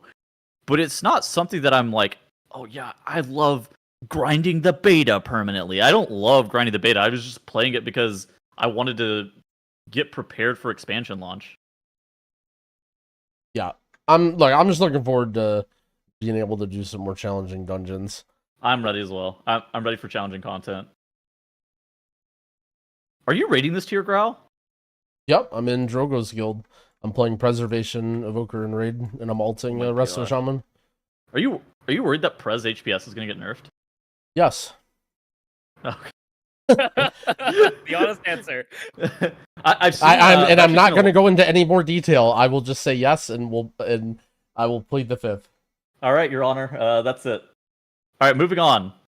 There was a survey that got leaked, even though apparently you're not supposed to leak survey questions. There was a survey that it's okay. Leaked. We're leaking someone else's leak, so that's fine. Yeah, exactly. I didn't sign up for the survey. But the question hypothetically asked, I would like the ability to automatically be grouped for a Mythic Plus dungeon. So, an example similar to Time Walking Dungeon. Strongly disagree, somewhat disagree, neither agree nor disagree, somewhat agree, strongly agree. I feel very strongly that I disagree with the ability to actually have like a solo queue Mythic Plus experience for a multitude of reasons. I think obviously the first one is like the logistical challenges of designing this in a way that makes the game better. I think that games that try to adapt a solo queue to formats that weren't started for it, more often than not, end up worse than they were at the beginning. I don't think that LFG is perfect. I think that LFG has so many problems with it. But I do think that LFG solves a lot of the... I think it's like a good solution for the issues that players face whenever they're queuing dungeons. And I think that this thing also, like, separating out the player base would end up making for like a much worse player experience as a whole. And you can already see that with like rated 3s for Solo Shuffle, where, dude, Solo Shuffle, it basically killed the 3s bracket, and now Solo Shuffle wasn't as popular with all of the player base, that now it ended up separating them out and ended up being worse for PvP just as a whole because players were separated. I think that for like high-end players are still probably going to do the same thing that they were always doing, where they were just like forming a full 5-man group and then just like going into dungeons. And now by removing that aspect of it, I think that like LFG just is going to end up being a lot worse. I think that there's so many problems with like a solo queue Mythic Plus. What do you guys think is like your gut reaction with this? Girl, you should go. Yeah, so there's a whole ton to unpack there. So first of all, everyone has different ideas of what a solo QM plus experience is. So for example, Some people, I would say, want solo queue M plus because they're trying to grind crests, they're trying to grind, get their weeklies in, they don't want to worry about setting up a group or inviting people, they just want to slam a button, maybe go make some coffee or whatever, come back in 5 minutes, have a group, and then, you know what I mean, like, not have to worry about the politics. Yeah. That's one section of people, right? But then that begs the question of how does that work with no keystones? How do item drops work? Like, how does so score on, right? work? Exactly. Then you have the other alternative, which I think are more aligned with people like me or you or Dorky, where we're thinking of, we just love M plus and we just want like some sort of cool new way to play M plus. And we just want like, it's literally not even about the gear. Like for me, solo queue wouldn't even be about the gear. In my perfect world, it would be, you queue into a run with random people, you're put into a keystone depending on your rating, whatever your win percentage is, you move up in keys or down in keys, and it's like this whole new system of content that you interact with, right? But that has nothing to do with items, and it would be objectively good for content creators, right? Like I think it is a system that would objectively be good for content creators, right? And I think one important thing that this isn't, that I think a lot of people fail to realize is, let's say you're playing an off-meta DPS or even just like a mid-popular DPS, right? It's very, very tough to find groups, and it often feels like you need to be overqualified to get into a group. And in people's heads, if you don't really think about how the world works, you think everyone's a gatekeeper. Everyone's gatekeeping me. They're only inviting the meta. But the truth is, there's just disproportionately way more DPS players than there are tanks and healers. And if you are playing DPS, you're just going to have a longer time finding a group, and the tanks and the healers get their pickings of the crops, Like, unfortunately, you're being lined up with all the other DPS players, and the tanks and healers are going, nah, let's get that guy, he's a mage. Nah, let's get that guy, he's 500 score higher, or he's got more item level.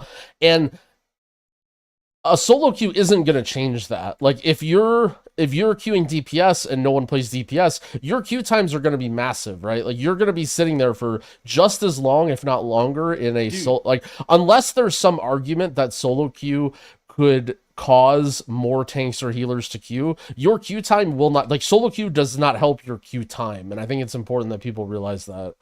Think about LFR. LFR, I think, is like a really good conduit to this. LFR doesn't have actually any prerequisites for like getting into the group, except for just you're above this gear threshold, right? They're not looking at score. They're not looking at what dungeons you've previously done. LFR, queuing that as a DPS already takes you above 30 minutes. Are you gonna be okay queuing an LF or queuing like an LFG or like a solo queue Mythic Plus experience if every single dungeon you do is minimum like 30 to 35 minutes, and say then you wipe to the first pull of the dungeon and then you're just like, you have to re-queue again for 30 minutes? No, that would be just a terrible experience, I think, for the end users.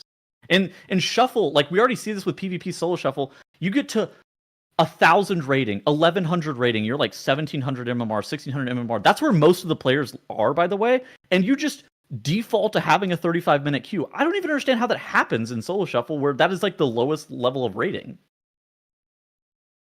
Yeah, I mean, I think my biggest issue is there is a potential for it being really super cool content if the rating system is really good, if they address problems with what people have, if they figure out how to incentivize tanks and healers. There's some path that some genius developers could go down to make a very, very good solo queue system, and it would be a huge W. It would be so awesome if they could go down that path.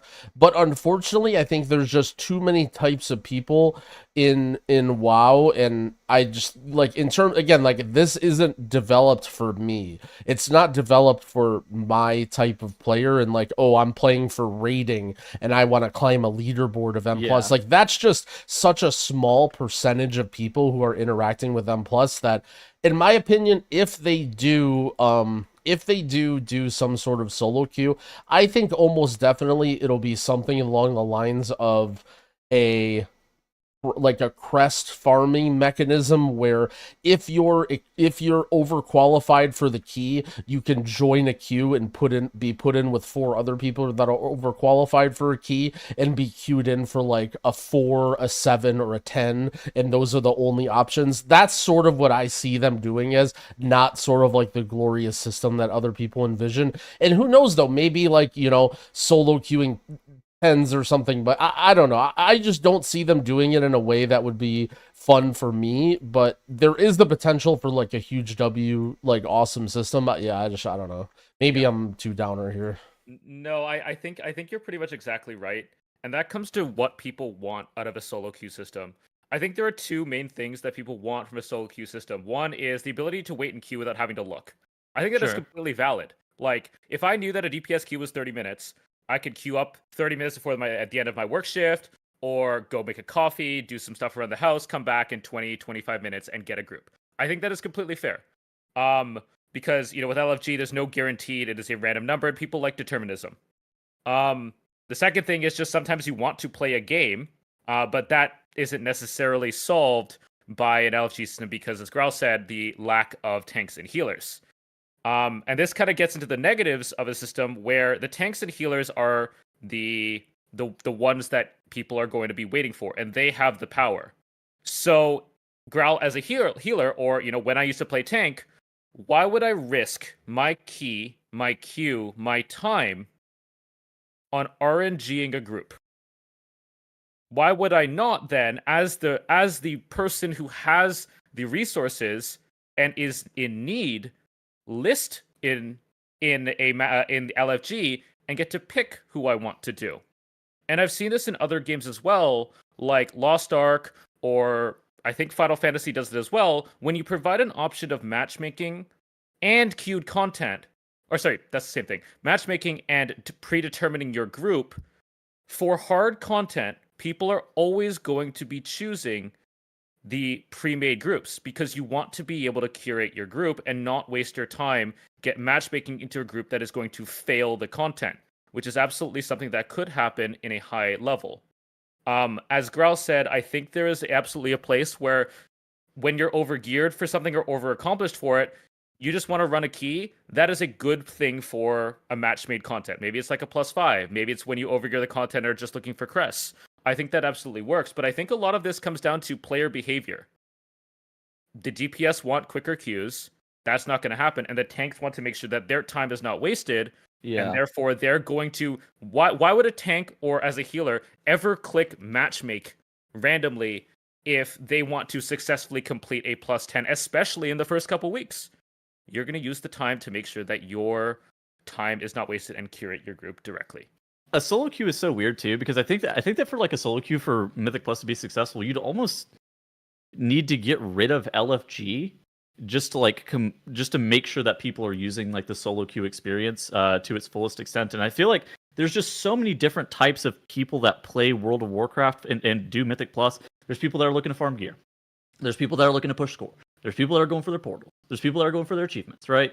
There's so many different types of people that I just don't think that like a one-size-fits-all approach and like having the solo queue really makes sense. In addition to that as well, there's this weird thing where at least whenever you're signing up to a group in LFG, you actually know what the dungeon level is. You know what the key you're trying to get into is. And if that was actually lost, like what exactly happens? Also, what if, say you're trying to go for score and then you get a key that's like not score for you? Like, are you supposed to stay? How does it even work? Like, are you like, do you just leave? Like, what happens? Yeah, I think the big thing is like when it comes to solo queue, what keys you get put into. I think a lot of people, when they think about solo queue, they think they're imagining being put into a key that's score for them. So like, let's say you have a time, you have time 12. I don't know, like it's hard, right? Like, would you have to have every single time 12 in order to do a time 13? And then like, yeah, I feel like the success rate of the solo queue would be very, very low, right? Because imagine if you have a group of 5 people who are are nowhere near good enough to like like every single person is progressing, and it's like I don't know, maybe people would enjoy that if it's like it's your only chance. But the problem is the queue times, right? In theory, the queue times break it for me. I think that's like, like, exactly that's where I think people's disconnect sort of happens, is that again, it sounds good in theory of, oh, you just queue up and then you get put into a progression key, and well, you might fail it, but like you might fail it a lot, but like eventually you'll get it, and just like getting the experience will be good. But realistically, your experience will be the exact same as Group Finder, right? Of you sit there for 45 minutes and then finally you get one key, and then it's like, oh, wipe on the first pull, LOL solo queue, your tank leaves, right? And then it's like, well, okay. Like I think it'll be much more similar to Group Finder experience than people expect. That being said, I do want to say though, when you're saying that, oh, people like tanks and healers won't do it, I actually think there is a decent chunk of people who would like solo queue, and I think of people like Dorky who, dude, that guy just likes to game. People like Junkrat, like these are people that love to game, not even at a competitive sense. Like they just want to just slam a button and not have to interact with people and just get into a key and be able to play their character and do damage. And I think there are a lot of people like that. But again, I think it's scary with queue times, because there are a lot of people that would want to do that, and there's a lot of people that don't. And you're basically splitting the M+ community down some fracture when queue time's already a big I don't know. I think I agree. I'm my official like stance on solo queue is I think there's a world where they could do a very good job and it would be fun and it would be a huge dub, but I just don't think we could get to that point. And I think that whatever implementation they do, I don't think will be worth the loss of queues. I would love to see them do it, but the amount of dev time that they would need to put into it, I think, is a lot, and it would probably take up some minor or like medium expansion feature to do, which might be worth it to some. But based on player psychology and player behavior, I fully expect, like you said, tanks and healers to start off queuing when they just want to game. But I also think Dorky and others, they're in the minority, and a lot of people would want to go in there just for a good time. And when you start to wipe, things don't exactly go well. And then you leave after waiting at a 45-minute queue and things go downhill, that people would start moving away from random matchmaking, and we'd end up in basically an exact same spot that we are, with no tanks and no healers ending up in the matchmaking queue. I guess, would it be good for M0s? I think it'd be great at M0s. I think it'd be great maybe to like Mythic 5s early in the season, and then eventually expanding to M10s. So the reason I say M0 is because that's a key that you can't. It's like it's a non-depletable thing, right? Yeah. I mean, I think for matchmaking to work, the activity has to be trivial. That's just spamming. It has to have a very high success chance. Otherwise, people are going to be frustrated because you're randomly pairing people who have different expectations and goals into the same environment randomly. At the very least with LFG, you have people who are like, I just want a weekly no leaver. I want to clear the dungeon just for my vault. Do not care about time, stick to the end. And you get 5 people who have that same goal. You get to the end, maybe in an hour and a half, but you get it done. You have people who are like, we're timing this for score or I'm leaving. And you get 5 people. That way you don't have, you manage the player's expectations. Yeah. But if you're random queuing 5 people together, you're going to have 2 people who want score and will leave on the first wipe from the boss. You have 2 people who just want the completion. Like, it's going to, that's when you get upset players, because their player expectations are not being met. Yeah, because I mean, some people are playing for completion, some people are playing for score, and some people are playing for gear, right? I mean, and again, LFG, not a great system, not a perfect system by any means, but I do think that separating out the community, splitting it, would probably lead to the downfall of Mythic Plus in the long term. I think it would be much worse. Any final thoughts, comments, anything else? Yeah, I don't know. I think you guys are a little bit more downer on solo queue than you should be. I think people, unfortunately, are a little bit more like, we're a little bit more a part of the older crowd of WoW now, of oh, add people to friends list and network and meet up. And I think like, if you play any game in current day, like it's literally just a lobby and then a giant button that says queue, and like that's all people want to do is like not have to worry about that. And I also think a lot of the concerns that we bring up with solo queue just happens in LFG anyway, like having people leave after the first key or whatever, like that's not necessarily a solo queue problem. It's just that what's gonna have my biggest concern again is the queue times. But yeah, I don't know. Yeah. I don't have faith that it would go well, but I think it could be cool. I guess like I don't know, maybe it's not a good idea to be dismissive of it and try and let them cook, but like what are they gonna do, ruin M plus? Like just at least let them try, Oh yeah, I mean, I think I think they should try. I don't think it'll go well, but I would love to be wrong in that regards. I would love more than anything. I would love to see the player psychology of what happens when they release matchmaking alongside LFG. I want to know that more than anything. Like that's my reason for wanting to get released, because I love watching player psychology. That is content. Ultimately, if you're looking for a group in a faster method, the hack is always to make your own group. Yep. That's always the hack. All right. Final couple of things. We had a decent amount of interviews that happened right on expansion launch. There was a Mr. GM one with Ian Hazakostas. There was a Marcellian Online one. And then there was one with like Raider.io and Icy Veins that didn't have a ton, but I think that the big thing that the Raider.io and Icy Veins one had was talking about the first charge of the Matrix Catalyst and when that's going to be available. By the way, the Matrix Catalyst, probably one of the best things that they've actually implemented into the game.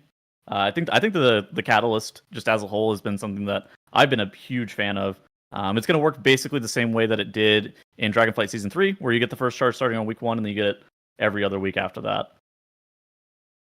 I think tier sets are stupid in the sense that I think I like tier sets. I like that your class changes from season to season, but I think that the acquisition of tier sets is so out of date.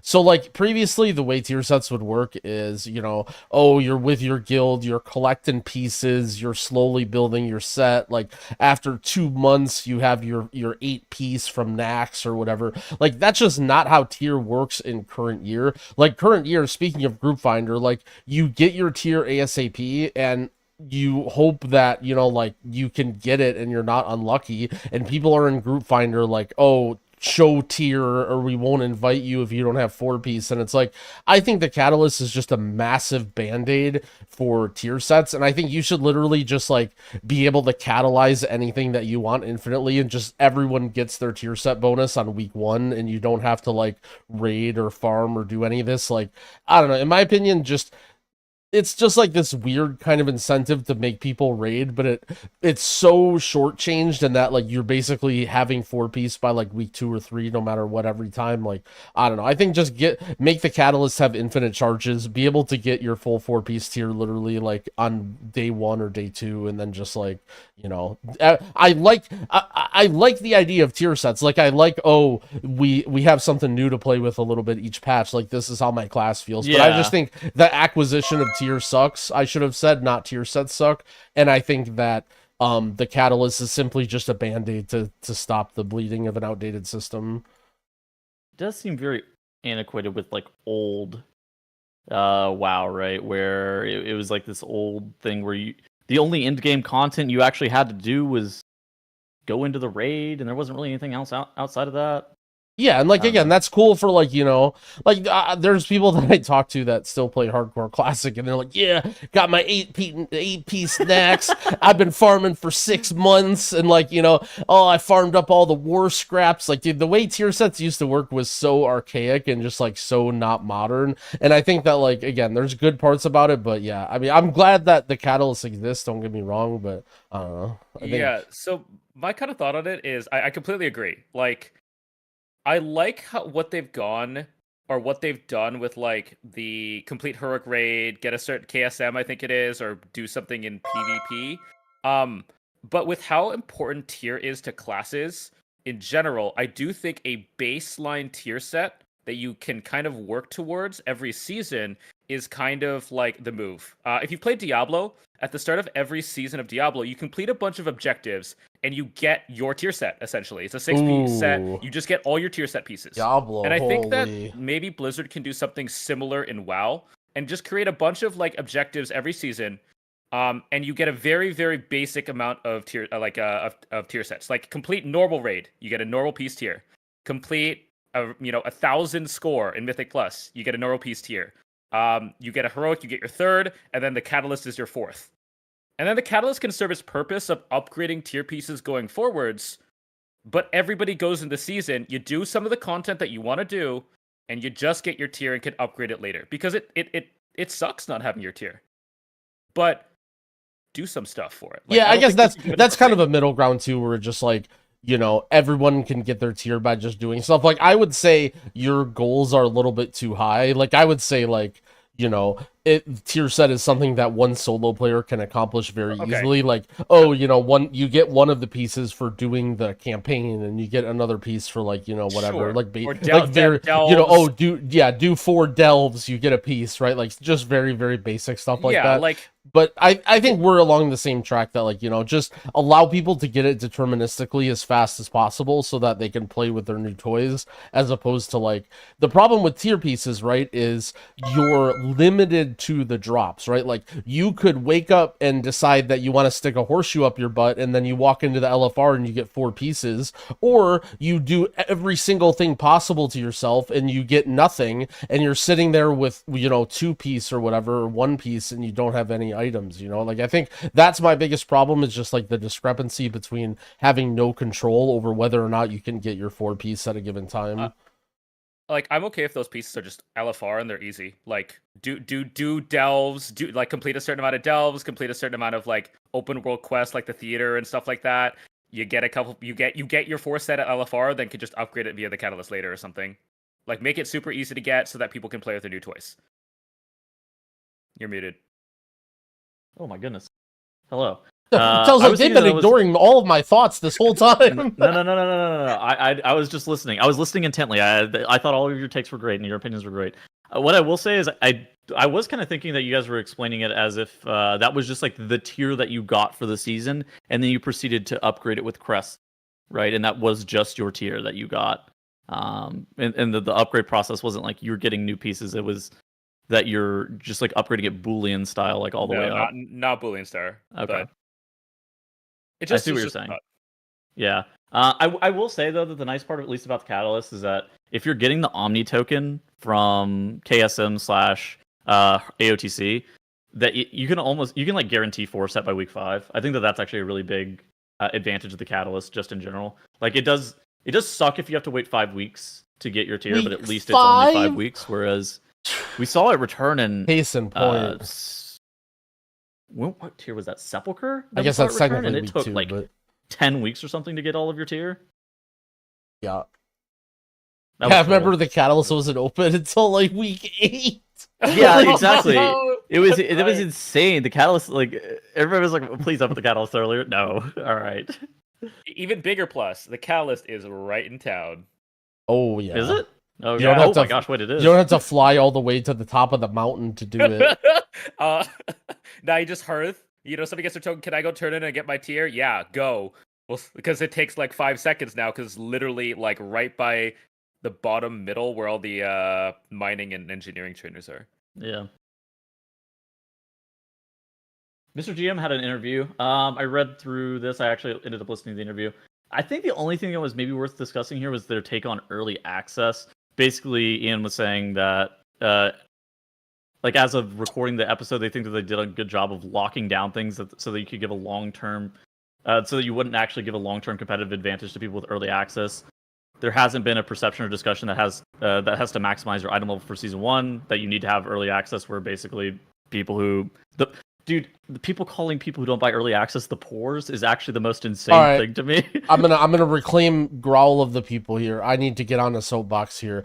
Blizzard and Ian, they are barricading their greedy decision behind this logic, okay? No one wants early access because they're trying to get ahead of the crowd or they're trying to get some competitive advantage. That's an omega straw man argument that they're making. People are mad because the most fun time of the expansion is the first couple days, and if they want to play those most fun days with their friends when everyone else is exploring the new content, they have to pay an extra $20 or $30 or whatever. And the fact that they try and sit on like, oh, this is some noble thing that we're doing, like, oh, we're not allowing them to get a competitive advantage. Bro, it's a video game. We all want to play for fun. Like, the fact that people who are in early access don't get a competitive advantage, like, nobody cares. People, they want to be able to play with their friends and not have to spend $90 on a game that they're already paying a subscription for and they're already buying WoW tokens for. Like, that being said, it's just the norm. It's 2024. After I'm getting down from my soapbox, I'm sorry, everybody just is trying to get money. I'm sure it's something that none of the WoW developers want to do. It's just something that, like, it's literally free money that all of us are addicted to the game and we're just going to give them, and there's nothing we can do about it. Yeah. The worst type of people, though, to me, are the actually you actually get 30 days of game time and you get some battle pets and a mount if you buy the Epic Edition, so it's actually worth value-wise. I'm just like, dude, please, and you get a character boost or whatever that is. I was like, dude, please, man, that's not the point. That's not the point, man. I mean, on the competitive advantage point too, like, yeah, there's not much, but there is some stuff. Like, to be perfectly honest, you know, there's the leveling bread early. That's technically a competitive advantage. There's the leveling all your characters up. I mean, the economy is always the best part of a new expansion for some people. And if you don't get in on that first 24 hours with mining herbing, like, you are missing out a lot of, like, gold there. Like, prices have already started coming down on those, but you can make a crap ton of gold in those first couple days, just like at the start of any RPG season, just by, like, mining herbing or, like, knowing how to farm for things that people want. And technically, having more gold can be considered a competitive advantage by having the funds to do things. My opinion towards the professions, I try not to bring professions into the argument because personally, the way you can convert gold into dollars and dollars into gold into WoW. So if you're a person that is into professions, you have gold and you can just buy the Epic Edition with your gold and then make the gold back. And so to me, it's kind of a wash for those sorts of people. Like, it's only really for, like, profession people who aren't profession people and they don't have gold or they're broke or whatever. So, like, I don't know. I think in general, like, I think if you're a profession person, like, you just have the gold to buy the Epic Edition or whatever, and then you're going to make the gold back. Like, so many of the people are saying that, oh, I've made X amount of gold so far or whatever, and it's like, I don't know. I in general, I don't think it really matters too much for the people who are really hard into profession people or into profession stuff. I think it's more just, like, it's just the absolute definition of the Squidward meme of just looking at the other people outside frolicking and having fun, and you're sitting there because, like, not everyone has the ability to shell out $90 to get a game and the Epic Edition and a month's worth sub or whatever, like, depending on where you're at in the world or whatever. And it's like, having to make that decision of, like, I'm gonna sacrifice my fun when I'm a WoW player and I only get to have this once every 2 years, because you're in a bad situation or time, is like, man, it just feels so bad. Like, I don't know. I think it's not worth the. I mean, there's nothing we can do about it. Like, it's just gonna keep happening. It's gonna happen with every game. I just can't wait till there's double early access where you can buy for early access before all of the normal early access people. Like, how much do you think they could charge for the first week? Like, let's say they had early access for $500. I bet there would be people who would buy it. Actually, I shouldn't say that. Relax. I shouldn't say that. Don't, please, God. I mean, yeah, people would pay that, but come on, man. I shouldn't say that. There might be early access to the raid next. Who knows? There might be Blizzard people listening, and that's actually going to be my perfect segue to a new section of the show. We're going to call it Growl's Mistake of the Week. So I've been streaming a lot lately. When I'm not streaming, I've been recording YouTube videos, writing guides, working on UI stuff. And yesterday, after a long stream session, I was live for 12, 13 hours. Someone comes in my chat. Their name was like, I think it was Moisty. Shout out to Moisty. And he basically wrote a very nice paragraph that said, you know, oh, love the podcast, love hearing you guys. I listened to it with a lot of other people at the Blizzard office, and we all, you know, we love hearing your takes. Keep up the good work. And now I was, you know, let's be honest, we're all a little bit skeptical as streamers. People like to chat and type weird things. So I click on the guy's name to see, I'm like, wait, this is a Blizzard guy? And his account creation date was today. And I'm thinking, okay, this is some chatter who's being an idiot who thinks he's funny. Well, I'm going to continue with the story. So I click on his profile, and he actually has like a profile with like a background and about me and stuff. And I'm just like, this chatter guy who makes an account today just to pretend that he's a Blizzard employee. So what do? My mistake of the week, I literally start making fun of his profile because I assume that it's some chatter who made up a fake profile to try and pretend to be a Blizzard employee, and he has like hashtags in his description and stuff, and I'm just ripping into the guy, and I'm just like, oh, you think you're funny because you make your account today? And the guy just types in my chat, no, my account's 8 years old, but what do you mean? And I re-click on his name, and his account is 8 years old, and his follow date was today. And upon further investigation, it was very likely that was actually a Blizzard employee in my chat that I just ripped into and started making fun of. And it was probably the most embarrassed I've been in so long. So, Moisty, if you're out there, shout out to you. Thank you for listening. I apologize to everybody. It's been, like, I'm blaming you guys for making a very fun game that I'm sinking way too many hours into and devolving my mental. And yeah, that was Growl's mistake of the week. Oh my god. I can't breathe, man. You're so stupid for laying into that guy, man. What is wrong with you? It was like I can't even repeat what was on his profile. I'm sorry. So dumb. All right. And that was Growl's mistake of the week. Dude, I can't breathe. All right. What was good for Marcellian on Long's interview? Oh yeah, they started talking about what's next after hero talents. I thought this was interesting. I don't even know what they're supposed to do after hero talents. I feel like, are hero talents like just the next evolution of covenants? That's how it's felt to me the entire time, where whenever they pitch covenants, they're like, you're not a DK, you're a vintage DK or whatever. This is how it kind of feels like. You're not a DK, you're the Rider of the Apocalypse Death Knight. This feels like just like the natural evolution of covenants. What are they supposed to do after hero talents? So is this getting removed? Like, no, they said it's evergreen. Evergreen. How is it supposed to be evergreen? Like, what happens if it's an ability that I don't like? Well, will they rework it? Like, I don't even understand what that means. Like, they've said in the past that hero talents are going to be evergreen. They are going to rework them and tune them and update them like between patches, just like regular talent trees that they said. So, yeah, we got evergreen talents in Dragonflight. We're getting evergreen talent, hero talents in War Within. Like, allegedly, they're sticking around forever. But I mean, between expansions, I wouldn't be surprised if feedback on any of them is super negative. Like, they just tear them down and build it back up. But like, from some of the ones that I've played, there's been some really fun ones.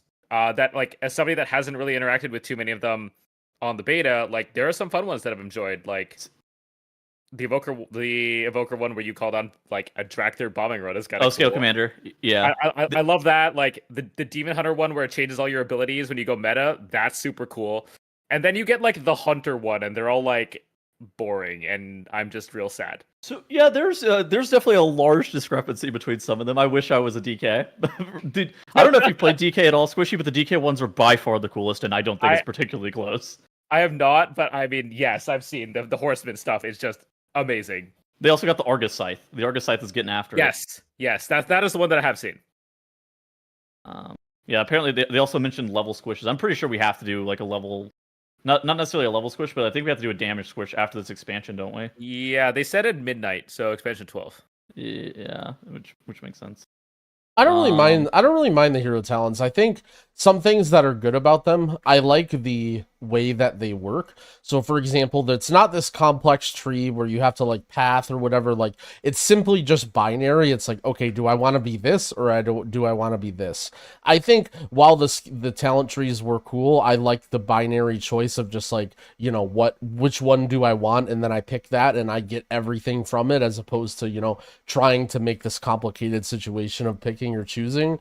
I like that they're doubling down on like specific play styles or abilities, and I want to see them continue to like add cosmetics to certain things and change the way certain like cool abilities work. I think there is room for this to be a continued evergreen thing. Like, I think realistically they spend the next expansion reworking the trees to get to the point where hopefully they're fun and cool. I also think, okay, for an expansion, now we add a third like tree for every single one. I don't know how that would work, but they could do that where now you have 3 to choose from instead of 2. I think they could definitely make it work, but in my head, yeah, it definitely feels a little temporary because it, you know, it does feel like the covenant of this expansion, where it's like, oh, you know, do I pick Night Fae or do I pick Venthyr, Growl? Like, tell me what the best covenant is for Shaman. It's just all these questions over again. I do think they're close. I will concede that I think that they're pretty close with hero talents. I do think that the issue that Squishy pointed out, where some of them are like so sick, and then some of them are just like not that cool, is quite unfortunate. Also, it's one of those things too that, will I want to continue to be a Rider of the Apocalypse DK? Will I want to continue to be a Scale Commander Evoker next expansion, or is that like, are they gonna have to like rework the flavor of like how the hero talents work, because it's going to be like, oh, like after 2 expansions, whatever it is kind of gets boring. Like, that's just, I feel like the truth of it is there's just like a certain, I feel like a shelf life maybe on hero talents.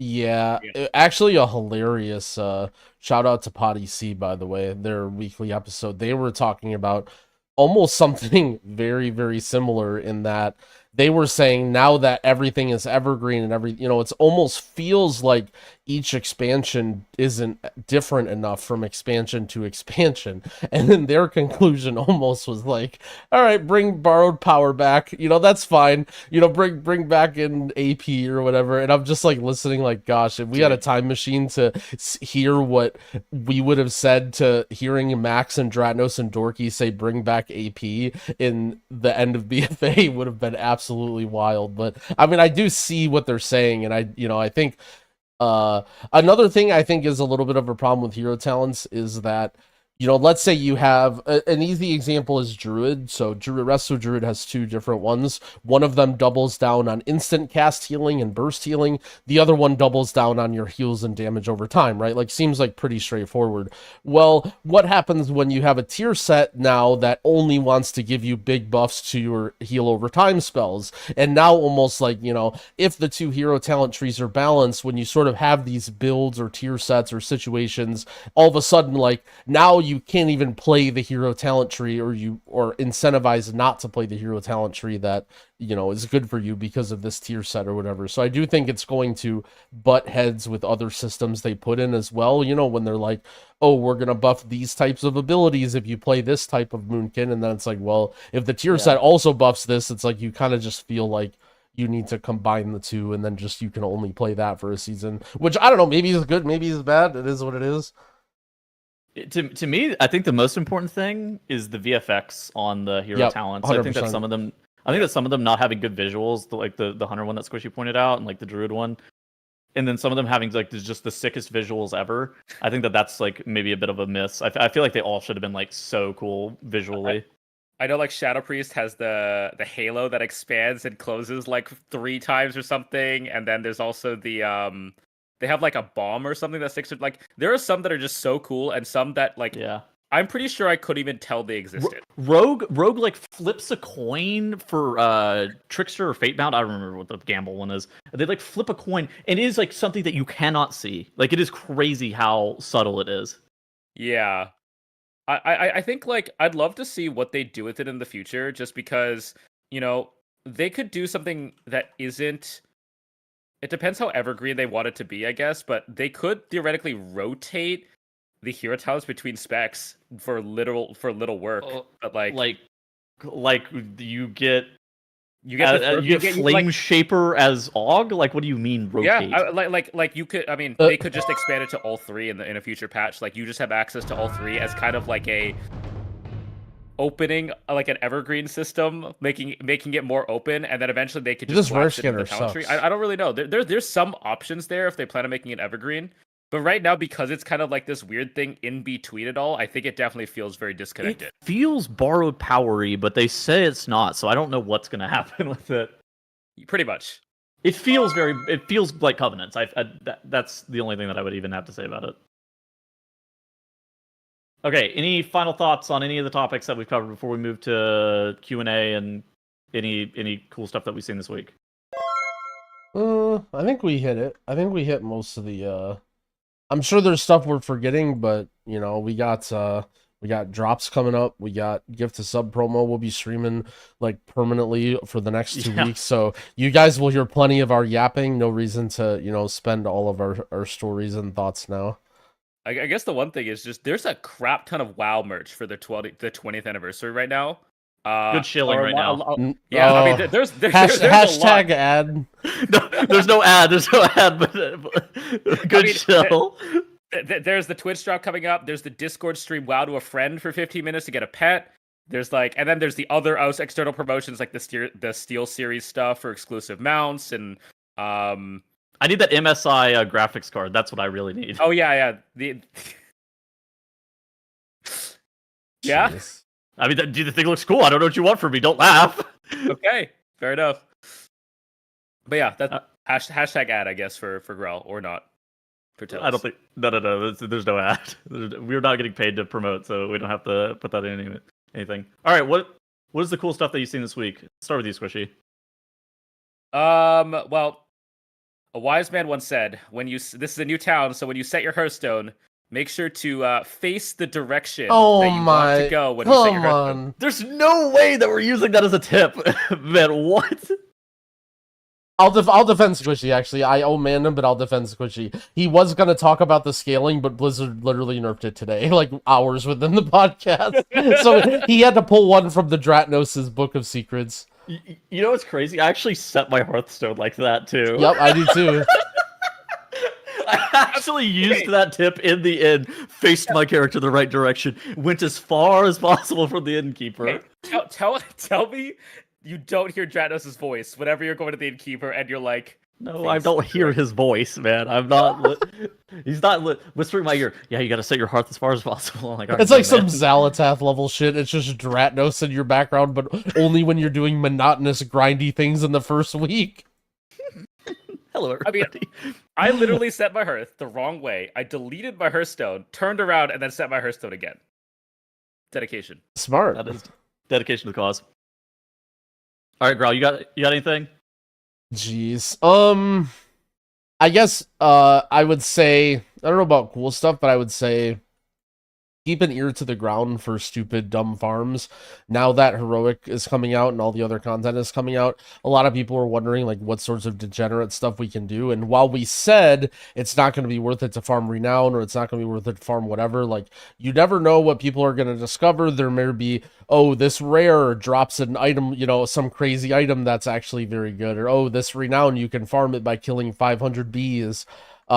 So a couple good places, I think competitive WoW subreddit or just the WoW subreddit, keep an eye out those, even if you don't normally read Reddit. Another secret actually to figure out what's going on is you go to the pre-made groups and then go to the custom tab, and there's actually just hordes of people doing whatever random like secret, like there's things that a lot of people probably don't even know exist. So there's a bee farm where you skin them and then you also farm shards and other things for this mount.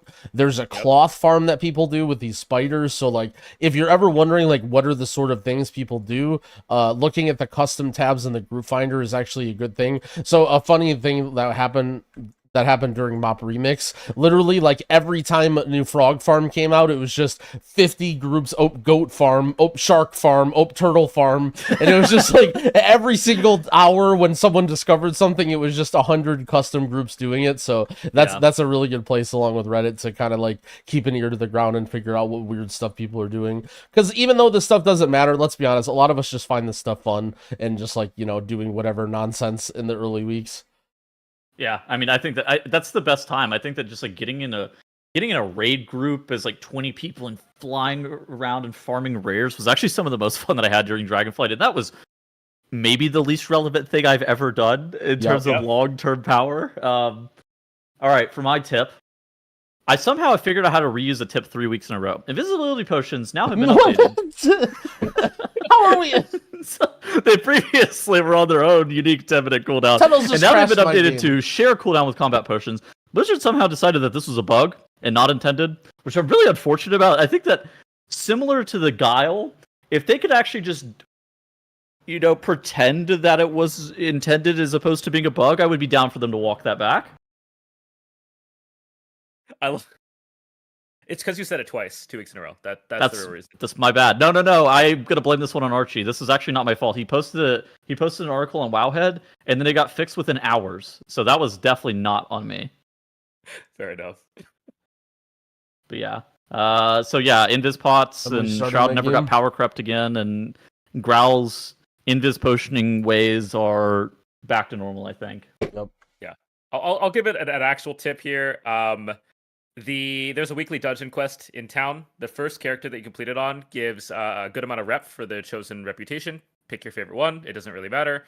But then future characters, you can choose between the renowned currency, the crystals, or Kedj, K-E-J. K-E-J. What? Okay. Which is used for a bunch of things in the Ankahet zone. So if you want to do that, Hedge. It's Dark Flame Cleft this week. It's very quick. What's the best rep to get? I've selected Hollow Fall simply because Hollow Fall has a bunch of these like random stuff that you can do in the top right with the zone. Like there's like these weird repeatable quests, and also you get a lot of resonant crystals there if you're doing any of the renowned stuff. So I don't know which one's the best in terms of player power, but the one that I think will be easiest to max out, or the most likely to max out, is Hollow Fall. So that's the one that I sort of decided that if I want to sink time into, that's what I'm going to do. I don't think it matters. It just depends on whatever like reputation you like the most from the rewards. I think the fastest is probably going to be Severed Threads, but I'm not 100% sure on that. Ooh, okay, I'm wrong. But I think starting next week, the pack system comes out, and you can adjust that as necessary. So, wait, what do you mean the pack system? What does that even mean? You'll notice right now there are no world quests in Ankahet. Yeah, whatever that is. That the name of the zone? Good yeah, it's close enough. Yeah, the bottom one. Yeah, Ankahet. World quests become available there, but you have to choose someone to support or something like that. I don't know this exact details, but that comes out next week. Okay. Cool. All right, we got some Q&A to get to. First question from North Star. They ask, in early Dragonflight, we were all happy that borrowed power systems were gone, but in Season 3 and Season 4, content creators have begun talking about bringing back these systems. Oh. Do you think this is correlated with gearing being easier in those seasons? Does gearing need to be more difficult to keep the mine yarders from feedbacking about this? Growl, what do you as a resident mole expert, leader of the mole people? What do you think about the mine yearners? Resident mole person representative, resident Blizzard shill, resident like to rub it in and say I told you so. I feel like the problem with borrowed power always was the acquisition, and borrowed power became a buzzword. And it's funny that you talked about the word evergreen. I think evergreen is just a literal meme, and it's just a buzzword that they use now because people are happy about it. Sort of like how when you say borrowed power, they're bad. They're like, all right, so they hate this borrowed power word. Let's come up with a word that's opposite of borrowed power that we'll just say over and over again, and people will nod their heads and be like, yeah, that's what we want. In my opinion, like, it simply comes down to is it fun? Is it reasonable? Like, am I enjoying it? And that's it. And I think that, like, you know, like, sort of like I said earlier, you know, we're getting to the point where like, you know, there isn't really a lot to spice things up. Like, is this really what we want? Where, oh, we gear up everything super fast, super deterministically with crests, and then we go into Mythic Plus and it's the same every week with no affixes, and we do the Dawnbreaker until we're done and then we quit. Maybe it is. Like, here's the thing is there's a world where we have a ton of fun for a month and there's not a lot of replayability, and then we quit and we wait to come back again. But I do think while it is better for some people or some way to play the game, you know, things like AP or borrowed power, or, you know, again, I might be losing points here, but I mean, I think some people do enjoy some aspects of some of those things. And I think it's a little bit disingenuous for people to sort of say like, oh, this is just universally bad when, you know, Yeah. I think it has to do more with the implementation of it than the actual thing. No, I think your take is pretty balanced. I'm also kind of interested in seeing how it ends up feeling to play with very little borrowed power, what the replayability of the content is going to be, because I think that World of Warcraft for a very long time was pitched and just like presented as the only video game you ever had to play, and basically you never need to log into any other video game ever. It had that level of replayability for a lot of people, and the grind was everlasting in some aspects. And borrowed power, I think, was like at the forefront of that. But I think that you're spot on with the analysis of the acquisition process for borrowed power was like pretty bad. I think that corruption is like a great example of that, where corruption is probably arguably one of the best borrowed power systems of all time, but the acquisition process of corruption was brutal. Like, you had to swipe your card at the auction house, or pray to God that your gear Titan Forge borrowed power on it. Like, I don't know. I think there's lots of definitions of borrowed power, and I think that's kind of the issue is, in theory, what, like, borrowed power never went away. We have tier sets. Those are borrowed power on every single tier, like, legitimately. I just think people hated the specific aspects of it. Like you said, corruption people really enjoyed. Sanctum of Domination's domination shards, people did not like that. Those were bad. Those So, were like, not very good. There's two like borrowed power systems. One people loved and one people hated, and it's not necessarily like, I think borrowed power. Yeah, it has a negative connotation these days, but people accept tier sets just because we don't call it borrowed power, and so it's just like people hate bad systems. Yep. Whether they are here forever or not, people don't like not great things. It's so nice that they got rid of that borrowed power affixes. That was just nonsense. I'm really looking for the evergreen Xalatath's Guile. Yeah, I think it's literally exactly the same as, what do you think about seasonal affixes? It's like, well, when they're good, I love them, and when they're bad, I don't like them. You know, yeah, like, that's how I felt about them too. if you're bringing back Infested or Beguiling, I hate seasonal affixes, and if you're bringing back, you know, Encrypted or Awakening, I love seasonal affixes. And yeah, I think, I don't know, it's tough because, like, I sort of said the same thing with Solo Queue of, like, you know, this could be good, but the problem is I don't have faith in their ability to implement it. And I think when people say I don't like borrowed power, like, I think that's what they're sort of thinking is like, well, Blizzard can't stop themselves from like optimizing the retention of borrowed power instead of just like trying to make a fun system, so therefore just don't even put it in my game. And I think that sort of mindset does have some, you know, it is reasonable.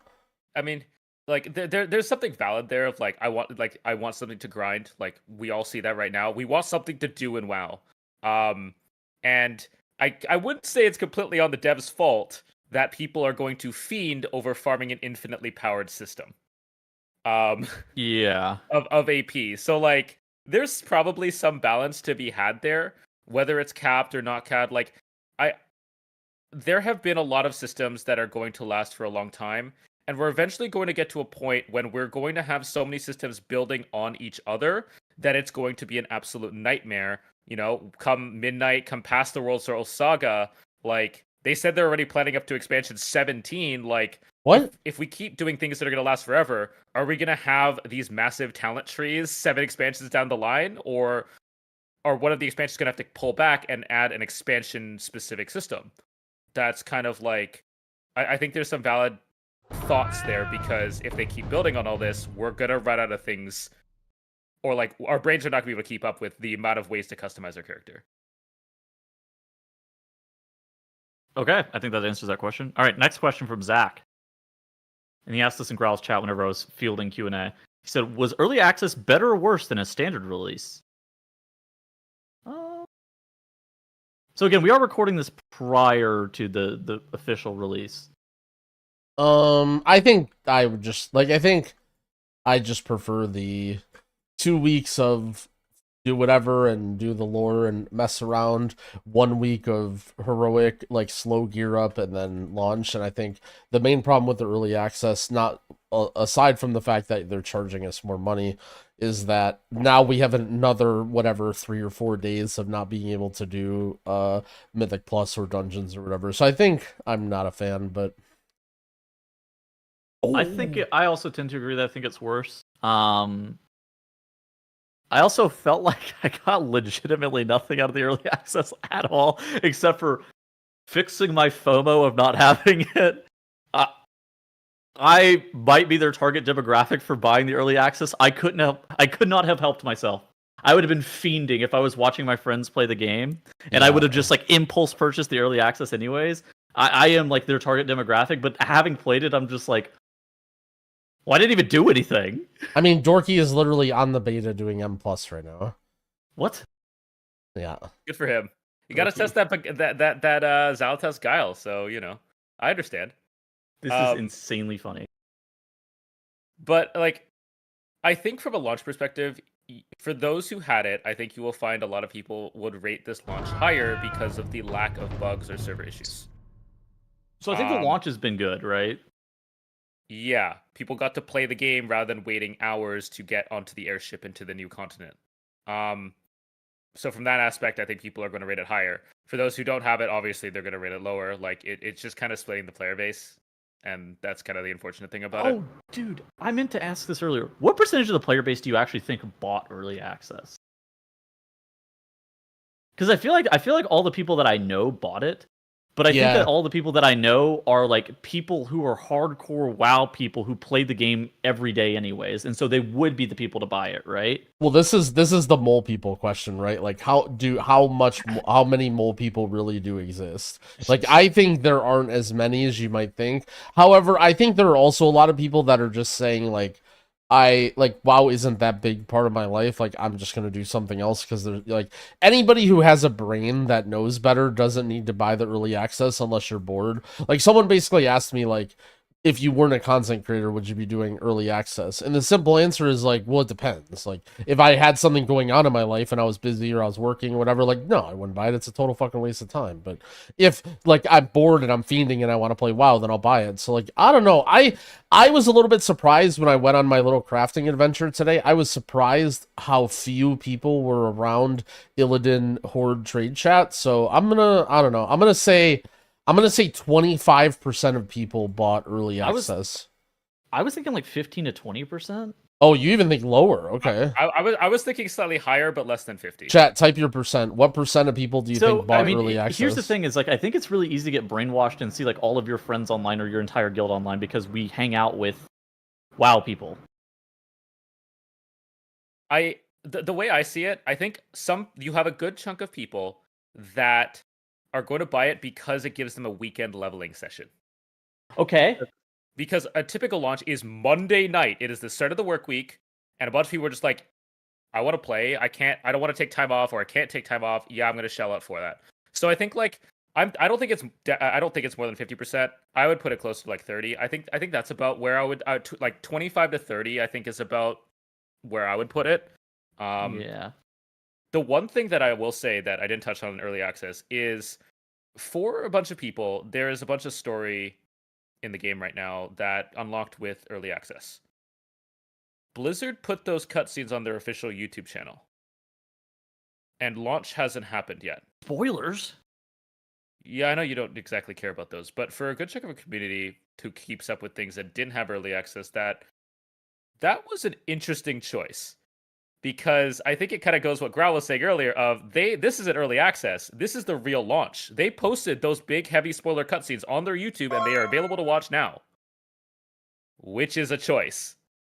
Yeah, I mean, I feel like this was the launch, and then we're relaunching the game on Monday. But I still think that it's like the average player who plays like an expansion launch or has played the game in the past, I feel like wouldn't have bought early access.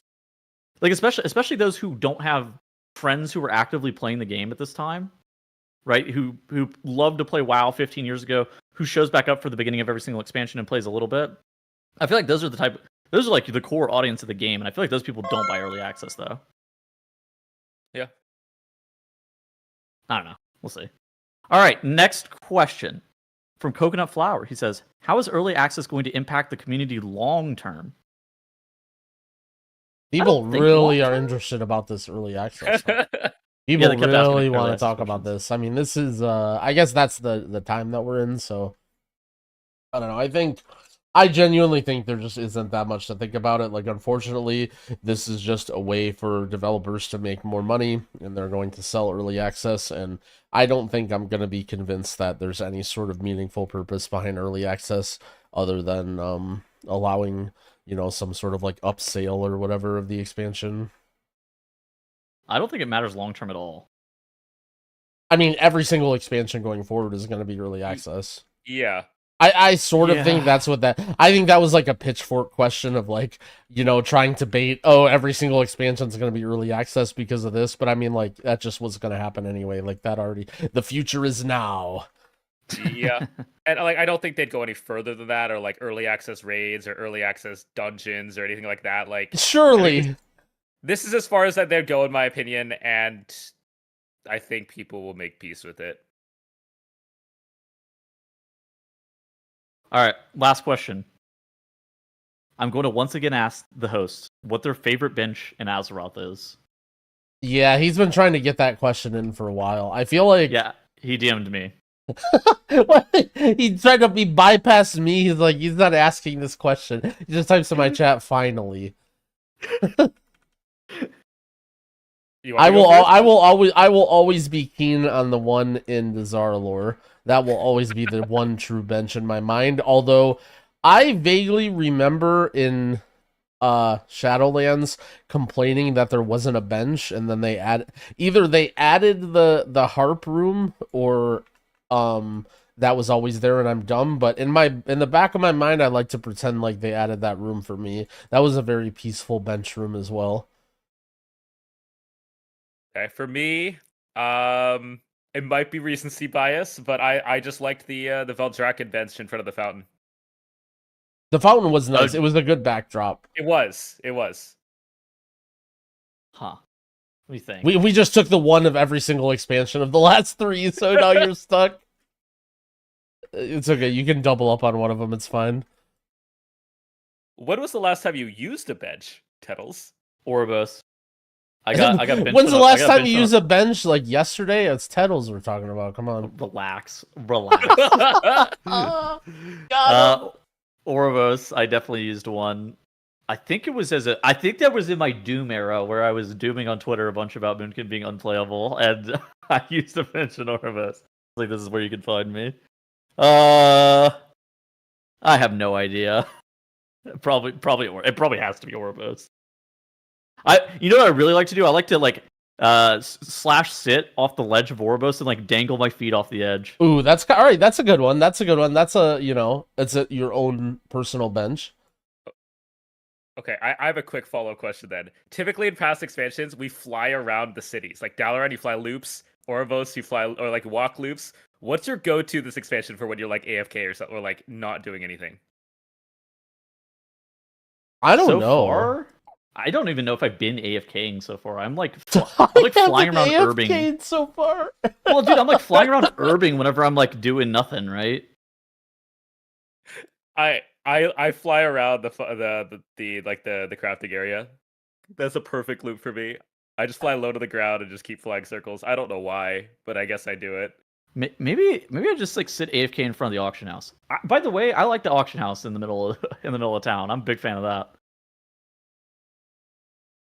I'm a rich boy. I've had my auction house mount since BFA, although I remember distinctly hating the fact that there was no auction house in Bizarrelore. Didn't you get the auction house mount given to you? Yeah. Shout out to Ultra Real and Jelly. Still remember, I had a video going over things that you need to know for pre-patch, and I made a joke about not having the auction house mount because that was going away, and my viewers banded together, and by banding together I mean 2 Oilers just gave me all the gold that I needed to get the mount before it went away. So thank you to them. I've been using that ever since. Damn. Wait, dude, I just got linked something for the pocket. Okay, so that's the end of the Q&A.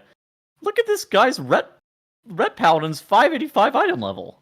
Oh, hold on, my chat's I'm gonna need to show this to my chat. They won't like it. Hold on, I'll link it in your chat. What is this guy? What is going on with this? So I want to caution people with just because you see somebody's well, okay, I'll look at all of his Wait, gear. how does he have a 606 weapon? Where is this? Did he craft this? It's a polearm. Well, so all of his other what's that other trinket, that candlestick? Yeah, quick candle. This is a delve trinket, isn't this? So that's from a delve key, right? So he used the delve key to get that trinket on during early access. So all of his other stuff is 580. So that's all deterministically farmable. You can do that now. He has the renowned. So he has look at his shoulders is at 593. Yeah. So he spent all of his weathered crests upgrading the renowned shoulders and the helm. What about chest? And the chest. Do you actually? So, okay. Next tip of the week. Apparently, some of the weathered crests don't actually count towards your total, and so you can find weathered crests that don't. Yep. Yeah. So yeah. See, Squishy knows. Yeah. Okay. So I don't know the exact details on it, but you can get a lot of weathered crests. So he has 580 in every slot. He's upgraded his 3 renowned items. He used his delve key. He may have even used multiple delve keys and gotten trolled because he only has 1 delve key item. But you know this guy used all of his delve keys, right? Look at him. Look at that guy, dude. He used his delve keys. Like, he might have gotten owned and got not been able to he got a duplicate drop or whatever, like got a chest. And his weapon, so what's the deal about the weapon then? I don't know where this weapon has come from. Befouler's syringe. Let me.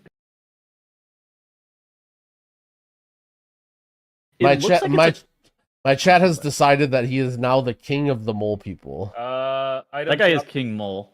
Apparently, just from elite mobs in Anka Hut. So. And it's 605? So maybe he's using the very little crests of the second thing that. So hold on, this is let me see. It's okay. So first off, it's a polearm. I don't think that I think that this is bad for him. Does it say it's a polearm? It's a 2-handed polearm. There's no strength on that. It's a polearm with no main stat. I mean, that doesn't matter. He really is the king of the mole people. Yeah. It's a mole arm. That's what my chat just said. A mole arm. Oh my god. No, but what is this thing, man?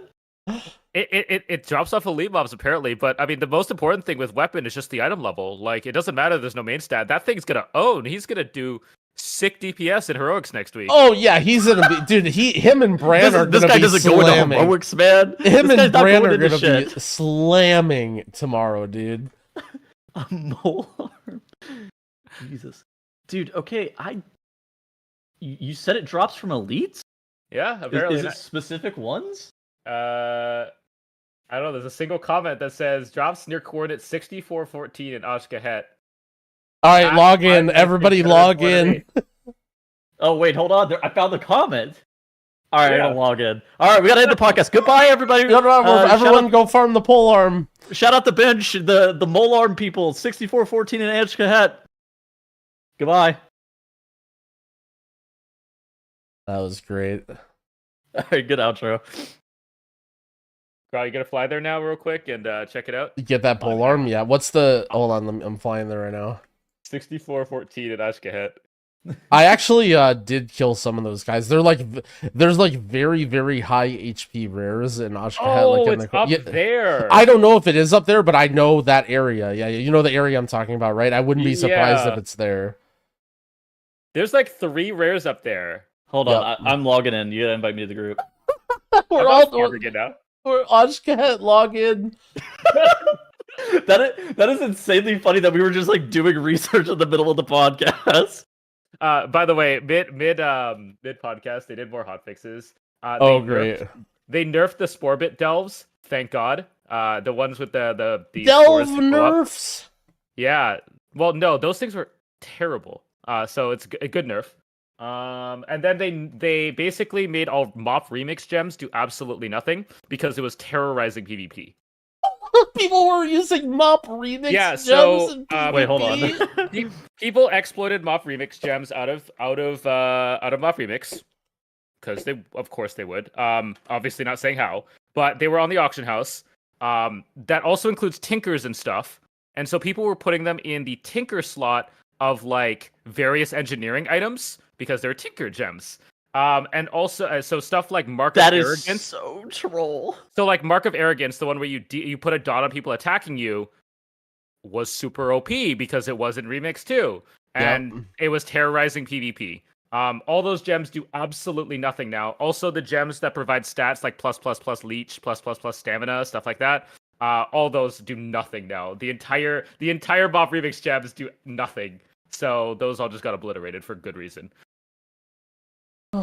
Love that. I saw someone in my guild send a screenshot. He said, exploit early, exploit often. And then his screenshot is... I don't really care. He's just in an RBG with Shadowmourne equipped. What expansion was this from? Wrath of the Lich King and ICC? And he just somehow he's in some item level scaled RBG with a triple socketed Shadowmourne equipped. And I'm just like, dude, come on. That guy's got to get out more. Shadowmourne? Item level 166 scaled up to 588. I don't even know. I don't even know why he still has that. Oh my gosh. He's got all the things in the background, so where is it's at the top. It's like the top right about the top right? Yeah, okay. Yeah. It's an entire elite area. Did he say the name of the mob? No, he just said elites. I see. Yeah. There's a quest hub there. So I actually I killed these guys and I got at least two of them. I got good rare item level drops, like adventure level. But unfortunately they were actually, you know what? Now that I think about it, one of them was a polearm. But it was the molearm. The molearm. You guys remember that? That's the primary stat. It's a polearm. Can't like druids use polearms? Yeah, everybody in theory could have used that. So Feral Bear, Windwalker, Brewmaster. I was impressed that Paladin could even wear that. Yeah. So is it dropping from the elites up here? Apparently, that's like it clearly drops. That guy has it, and there's a. You know what? This will make for a great YouTube video for me. Yeah. Yeah, you can have the next clickbait crap video. I did it today. Clickbait. Yeah. I got a shout out from Undead. Undead was like, "That was a good video." I'm like, "Thanks, man." Dude. Well, so yesterday, basically, the day 2 I leveled all my alts, and then day 3 I'm like, okay, I'm gonna do dumb item level shit, right? So I started looking on YouTube videos on stream of what information people have, and every single video was so dog shit. Like it was either nothing or it was like most of the time. Yeah, it was just stuff like Jack had a video where he's basically just talking about Heroic Week. And it's just like, well, no one cares about Heroic Week right now. Like, we want to know what we do to gear right now. And it's like, no one had a video, so I'm like, all right, I guess I'll figure this stuff out. I did miss some stuff in there, but I mean, that's just the nature of it. I thought that your video was good. I watched it. Yeah, thank you. I didn't include rares though, so in my testing, it just felt like the rare drops were total crap. But after playing more, it does feel like there are rare, like super rares again. But I just don't know exactly how they work yet, and no one has good information. So Squishy, does it drop from the elites, or does it drop from a rare that's in this area? It says elites. I don't know. I mean, I haven't confirmed it. I'm not. I mean, almost all the mobs in this area are. What do you mean? You're elites. Squishy from Wowhead. You know everything. I mean, I don't know this, man. I'm a Okay, so Evoker. these- Why would I ever need a two-handed polearm? That's a good point. It looks with like these no battle. int on it. It looks like these Battlefront haulers are the elites in this area. Growl. Well, so you know what's actually weird is... Wait, Bearvine is here. I know this guy. What is he doing? Wait a second. I just look and... Dude, there's two... Wait, are they listening? Wait a second. He's looking for the mole They're arm, just bro. farming and he just typed LOL in the chat. Bro, the guy who on my friends list who plays Bear just hears polearm and he's down here already. Yeah, so I don't know. I guess so. I found I think a polearm that was similar, but it was not that high of item level. It was like 577, I think. What is this? I got pieces that were 577. 577. How did he get it? This is a quest so mob. what track killed... is he on? He's on adventure track with. Does it even? 608? Well, No, Explorer. Explorer caps at 584, which is what he was on, or 580, something like that. It's the same one that Heroic is on. Whatever he had was the Heroic track. No. He definitely had. Oh, wait. He had hero. Hold on. Whoa. Are you sure that he didn't have that from? Are you sure that wasn't the normal track? Are you talking about? I think it's veteran, right? So, Yeah, which is the normal track, isn't that? Because it goes Explorer, Adventurer, Veteran. Yeah. Hero. Yeah. Yeah. So he did have it on the normal raid track. Yeah, it should. Well, did it show what track? Does it show what track? No, it's it on doesn't. or It doesn't what? show. No, 593 is the cap for adventure. Yeah. So he had the track that was higher than that. Or It was a 606 polearm. it was a 606 weapon, Squishy. oh, that thing. That I see. Okay, never mind. I mean, we have no idea what. Oh, so the comment says it drops at 593 veteran, 4 out of 8. Oh, okay. So he upgraded it all the way. Oh, what the fuck? No, 593 veteran is what it drops at. That's So- what so- this comment says. So he upgraded it all the way. I mean, that only takes Drake crests, which for any like that thing dropping naturally is pre-raid bis. Like That is insane. Yeah, and that might be raid. Like depending on how good the weapon is, it could be raid bis even. anything more than 580 is pre-raid bis because heroics stop at 580. Yep. So like renowned gear starts at 584. That's pre-raid bis. Clearly, this weapon is. I wonder if there's more. If there's like, why is there a random item that drops at veteran 4 out of 8? Like, Yeah, that's a great question as to why is is it it a a weapon? BOE? Is it a BOE? Maybe like you know how there's like previous world BOEs. Is that what this is? Oh, Except it's just warbound. well, listen, I would sell it. You can. It's woo. Oh, it's Woo. Woo. Woo. Oh. This Oh, might be the word. new. This might be the new world BOEs. Oh, a world BOE. But I wonder if there's this one, then maybe there's more. I don't know if it like. I'd love to see Why is if it a weapon? I don't know. I'd So- love to see if there's more. I was in this area before and I was camping out on one of these rares. He had like 50 million health, so we needed a couple people to kill it. He also patrolled, like he was moving around up and down these stairs. Yeah. I'm going to the arrow right now where the thing is. Well, it says. Yeah, I mean, it just says elites, not rares. So I assume it's just you farm the rares and you get. Yeah, it. I mean there are hauler elites that are right here. Oh, That I'm you think it's killing. literally just the mobs? I think it might be the mobs. Yeah. Yeah, I think. Oh. I think it would just be the mobs. You just get a 2x4 going and go to town. Which means that it might be a world drop. Yeah, like Squishy was saying. Let me read it one more time here. The item for me dropped from the elite mobs near. Yeah, I don't know. See, here's the thing. People might be upset at me, but I don't really use the word like elite and rare and stuff like properly. I just call things random names. So like I don't like he might not mean exactly what we think he means, but maybe. I guess if elite just usually means like tanky mob, which yeah, and I guess I think you're probably more right though that it's like he actually meant elite mob, not like yeah. because Somebody also just he probably entire would have area. said the name of the mob. Yeah. I mean, Wowhead, our looter doesn't have any recorded drops for it, so there's like it clearly drops. So, like obviously the data wasn't uploaded. I would love to have it at some point if somebody gets it. How does that well, don't worry, me and Tettles are gonna be here all night. Why are you farming it on Evoker? Oh, I guess Woo. It doesn't matter. A YouTube video. I don't give a fuck about the weapon, man.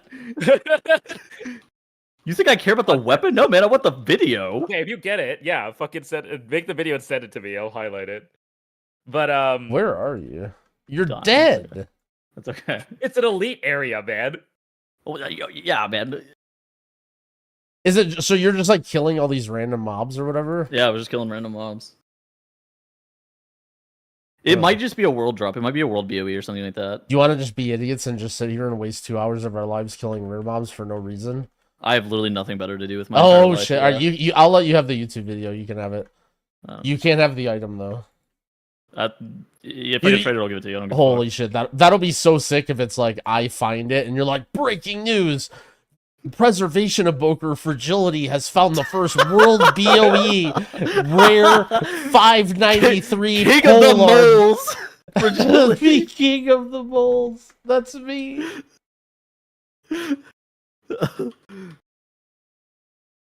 It's so weird though. Like I actually don't understand how this happens. See, this is the kind of stuff that people feed over, Oh, man. this is the real content. What you watch over the next hour, people are gonna start showing up to my stream. My viewers are gonna start growing. What are you farming? What are you farming? Wait, purple item. Wait, 606. People are gonna be fiending for this. You guys should put up a group. Call it the Molearm. Molearm. Molearm farm. Molearm farm. Yeah. Holy. Let me escape these elites. They're killing me. Oh, Growl's got lead. Fuck yeah. Yeah, I got you.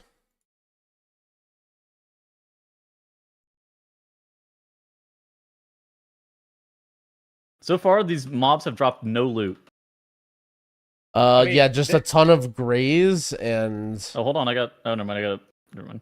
That's not even an item. I mean, to be clear here, right? Like, we have one person that definitely has it, and another person who claims this is where it dropped. So, like, nobody would lie on the internet. Okay, bro. I had some guy. Now that we're on the story time of people lying on the internet, I had some guy come in here and he goes, "I'm explaining that there's no world quest in Aj-Kahet," and he goes, "No, there actually is." And I'm like, "What? There's not world quest in Aj-Kahet?" And he's like, "Yeah, the thing is, they don't show up." Unless, like, they don't show up on the map, but they're there.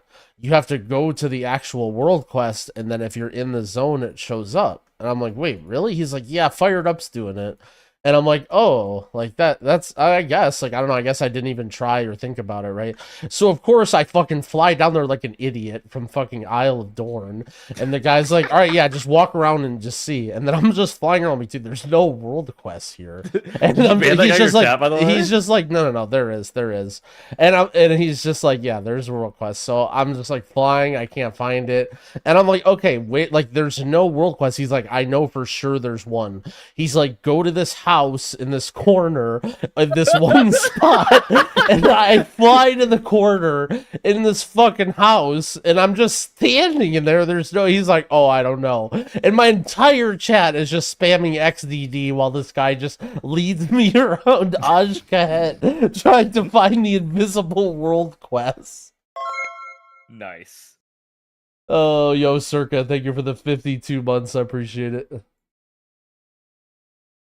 All right, what do we got? All right, Bear Vine's here. Holy shit, this guy is 576. All right, he's in. Actually, there's another bear. Well, okay, we got one DK, one bear. I'm leaving the group finder open. Anybody who's higher than 576, apply just so we can look at your name and type Giga Chad. So far, the highest we've seen is 576. That's also my item level, by the way. So that is an insanely high item level, actually. Get on my level. You guys have to craft for that, right? Pretty much. Technically not anymore, because immediately after making my staff, I got a drop for a a weapon and an offhand. But I did manage to invite somebody into I got a guy in my chat to leave his guild and join my guild so that he could craft my staff. But you guys have fun Molearm farming. I'll check back in like 2 Oh, hours. later, man. Yeah, we'll give you some information. You will hear if we get the Yo, weapon. I'm doing you guys a service. Tettles gets the YouTube video, Squishy gets the Wowhead article. Like, this is gonna be Grell's sick. already been streaming. I get the stream content. All right, there you go. That's fair. Perfect. Yep. All right. All right, later, man. Good Have night, a good one. Yeah. Later. What are the odds that this actually just doesn't exist and we're getting fucking scammed? I don't know, but it'll be funny. All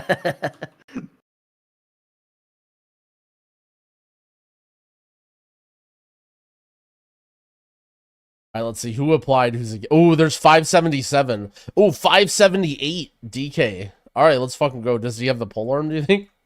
Dude, imagine the paladin applies. By the way, I can't have more than 4 people in the group, by the way. Yo, what was that paladin's name again? What? There's another group in Group Finder, Molearm yumytv tech 606 item level. Dude. Get out of here, man.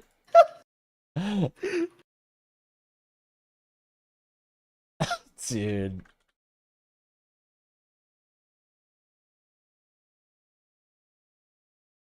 Oh. Dude, what if I just DM'd that guy and asked where he got the weapon from?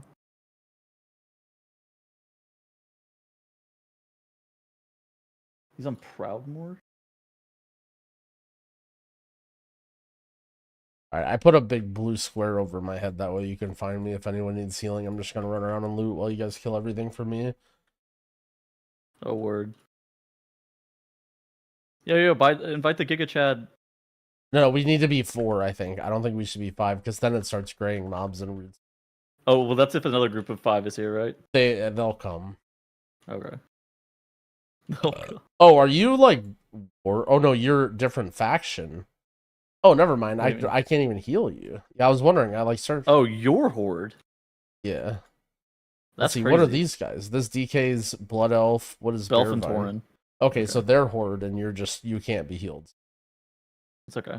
You can faction swap if you want for this. I faction swapped this guy already once this week to get leveled. You faction swapped an Evoker. That's XDD. Well, dude, the group was an alliance. I didn't have a choice, man. It was either not get my character leveled or faction swap this guy. And I faction swapped him. I made my decisions. This is what the early access does to you. Yep. I'm not one of them. Never mind. Also, if anyone in the group needs a vendor, I can do them. Actually, everyone probably has them. Ooh, 558 green BOE. Okay, we're getting closer. Yeah, it's close. Alright, so here's my theory, okay? We've been farming for 5 minutes, and now I need to come up with a new theory. So when the mob uses distress call, what does that do?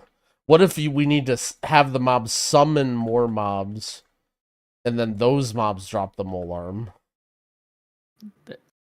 I was wondering if it was off a rare, maybe. I have rare scanner on. I'll keep an eye out for the rares. If anyone in my chat wants to be an investigative idiot, in yesterday's stream, I killed 2 of these guys, I'm pretty sure, in this area. If you want to look for that to see, and then maybe we can see what...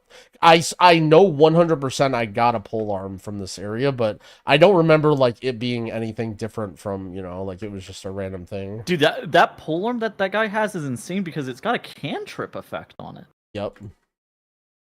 Like, how does it even happen? How does he get a weapon with a cantrip effect? Oh, chat says check item restoration. Okay, I'm looking. Oh, could be good tech. Item restoration.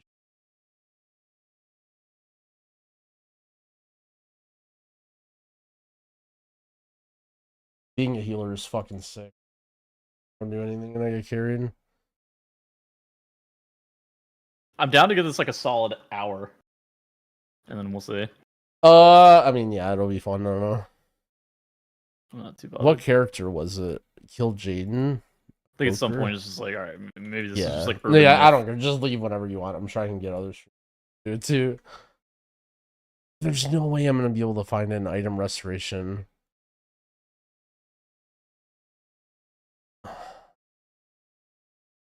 Oh shit, Wait, Beer Bovine Vines said is he a found a rare? rare, yeah. Yeah, hold on. What if that's the key to success here? Hold on. Where is it? It's inside this. Oh, this this is a quest mob, I think. I don't think this is a rare. It is a named mob, but it's a quest mob. My chat was making fun of me yesterday when I called this a rare. So I'm pretty sure the guys like, so see to our west, there's like all these hills and like ways you can climb up. I remember the rares being there, like they were like patrolling up and down here. Dude, didn't the post said it was like down at the bottom of this hill.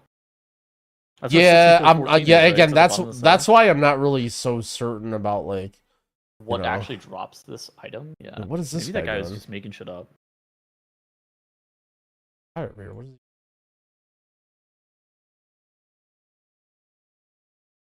Level 75. He's probably not that. What was it called? Something syringe. Befouler syringe. I'm linking in our chat.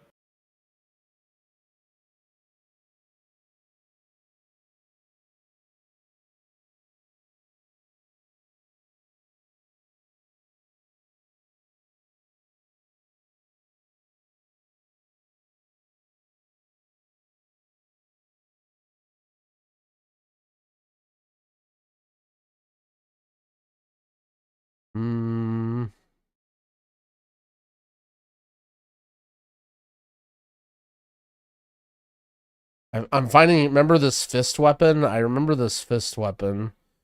Okay, here's this Agi mace. No, I found it. It's just a normal haste verse woo polearm. That was 577 that I vendored. Okay. Purchase. Yeah, so that was what I found off of one of the rares up here, but beat mobs, yeah, maybe that would be. I mean, God, that's so wild. If there's like that is, you know what I mean? Off the elites, like that doesn't make any sense. Like,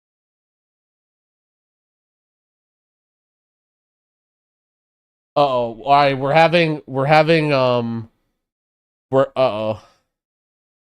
so someone in my chat, someone just came in my chat.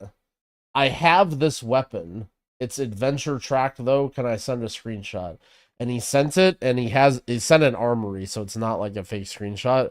And he says he got it from a delve. A delve? How does that guy get a normal piece of gear from a delve? Can you delve into veteran track?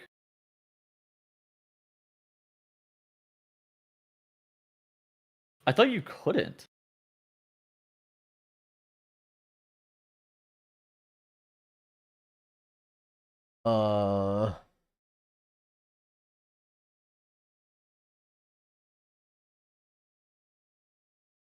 Like even if you use the key, you can't. A 3 doesn't vet track gear, is it? I don't think so. How the fuck did that guy get that? I lost my YouTube chat. Hold on, let me pull it up real quick. When I can see YouTube chat, I just can't type in it. Can I just press go live again? What happens Dude, if I Squishy just typed in our group chat. Hold on. Oh shit. He says one of my guildies has it and got it during leveling. From where? I pasted this guy's armory. Got it during leveling? Ask him what track it is. Yeah, that's what I said too. It's from where and at what item level you can get that from? Was it even? How the fuck?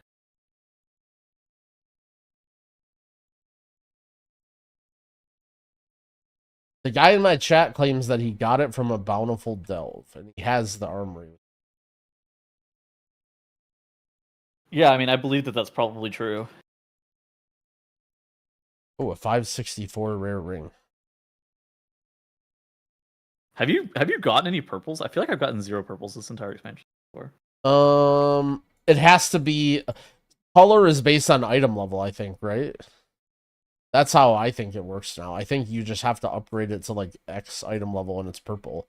Like if it's 580 or higher, it's purple. Okay. No, that's a lie. 583 or it's higher. What did that guy just link? Fuck? That guy got Gigabyss. There's no way he just got that. Oh no. If I upgraded my neck, I would have that too. You can get that from the quest. That's from a site. That's from a quest. That's like known, I think. Yeah, that's the one from here, right? Or no, that's the Hollowfall The one. Hollowfall one, yeah. Yeah, I have that too. Okay, so he just upgraded his Hollowfall one. Yeah, that's one's purple.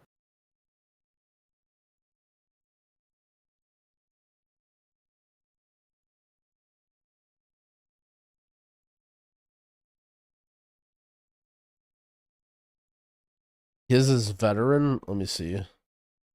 No, this one's adventure.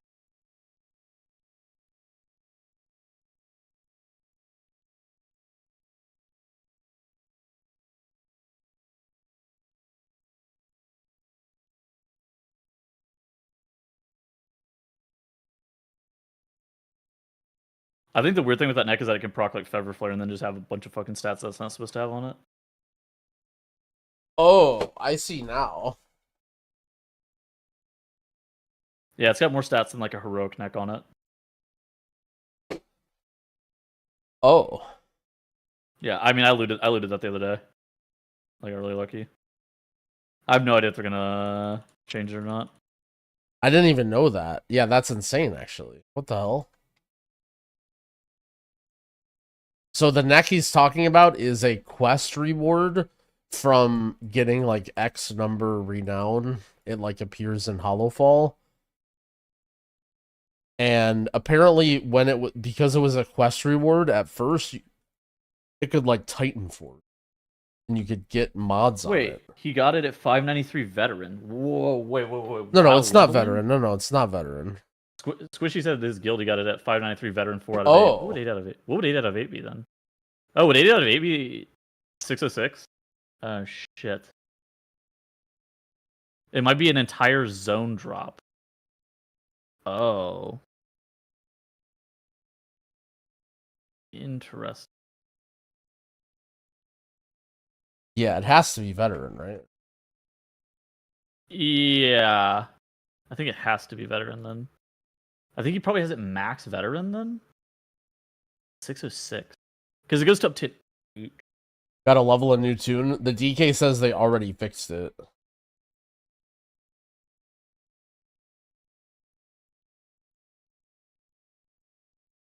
Yeah, it has to be. I think it has to be 8 out of 8 vet. The fuck? What is this? So it's probably just like a zone drop for this entire zone. Like it's like a world drop. Just upgraded my Hollowfall renowned chest piece. It doesn't matter too much. You may have wanted to save some of those for like a weapon or something. It's not. I mean, it's like fine. The main thing is there's no content to do right now, so it's not really great to spend crests. But it's not. And like so it makes more sense that it dropped from an elite then. Yeah.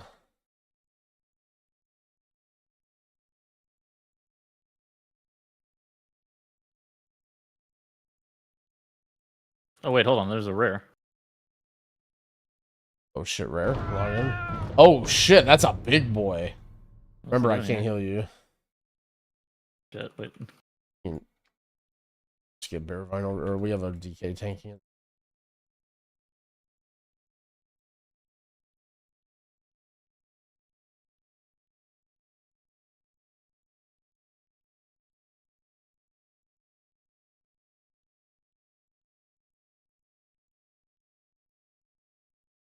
Why is he immune?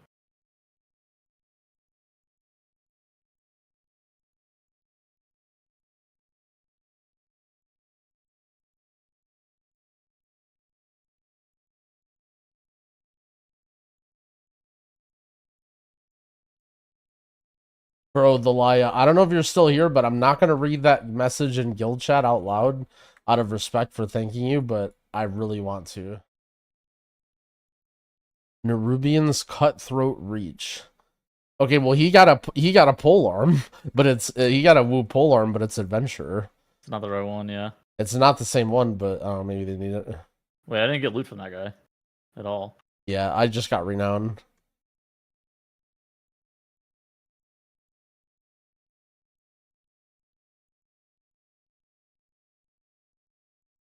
All right, nice. Irvine got an upgrade, so it was our farming was not in vain. Very good.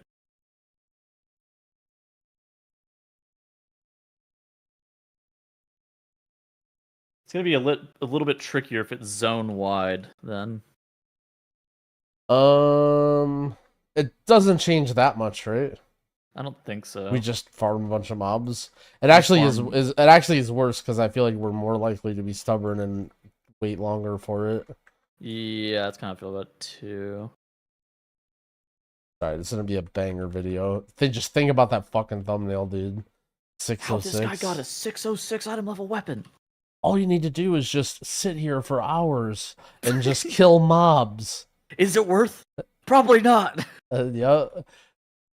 What's great about the polearm is you can use it for any class because it doesn't have any main stat on it. Is it good? I don't know. What's the net called? It's honorary tinderbox. It's a quest reward for getting a little bit of renown and doing a quest chain in Hollowfall. It can no longer proc bonus stuff. It's not a thing anymore. It's not like it's something that you can still get.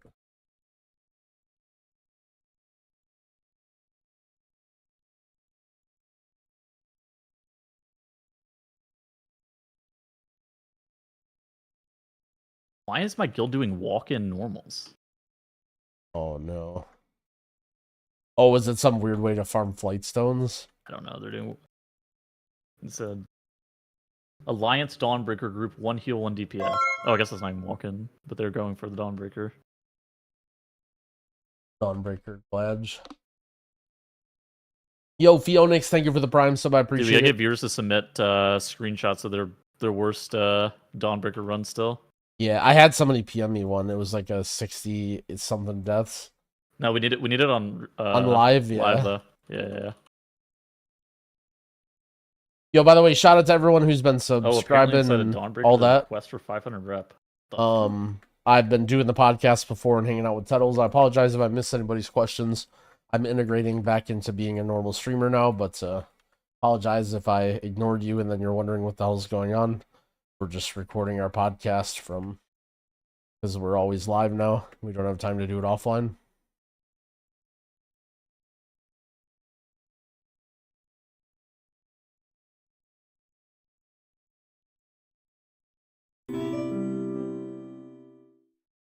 Oh shit, Ethan with the YouTube membership as well. Thank you so much, friend. I appreciate that.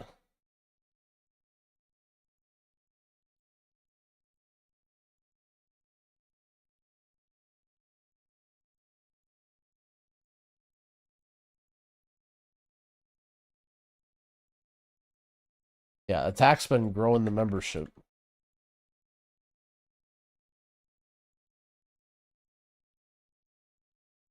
Holy Paladin, a good spec for those who have never healed before.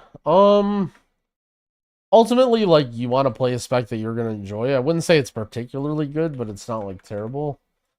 I have a video on my YouTube channel, basically, for that exact question, what I think the best healers are for beginners. So if you want, like, more details about, like, what I think about different healers, I would recommend that video. I would say it's, like, fine, but probably wouldn't be my first choice. Don't need a DPS? No. We want to stay as a group of 4 because if you stay with more than 4, mobs will start to be gray. And we don't get credit if there's any other people in the area.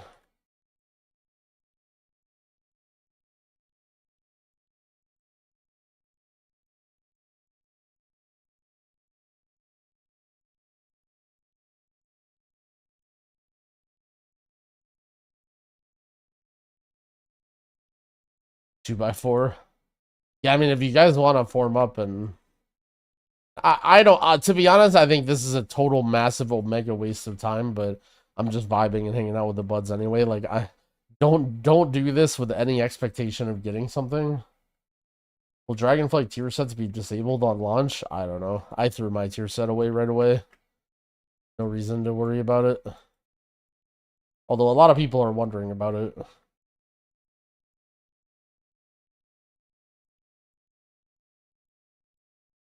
I'll get this item and finally be invited to groups.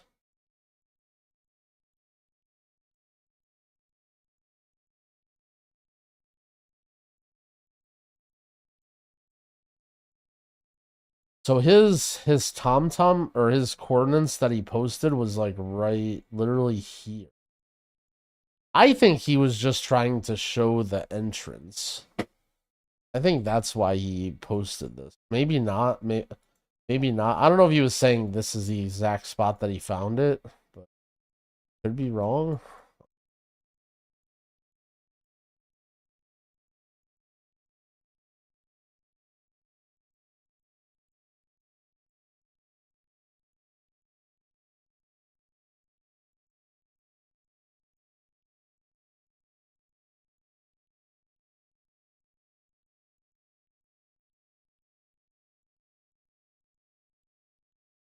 Opinions on early access users having a head start to fishing tournaments. I don't know a whole lot about fishing tournaments, but in general, if you're somebody who like does a lot of profession stuff, it's pretty easy to make all of your money back that you spent on the early access with professions. So I don't really think, like, if you're a profession person, you probably should have just gotten the early access and then money back.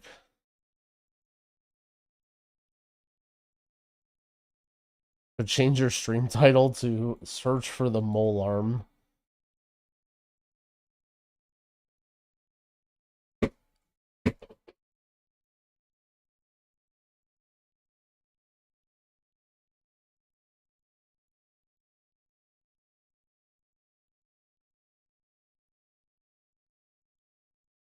Oh.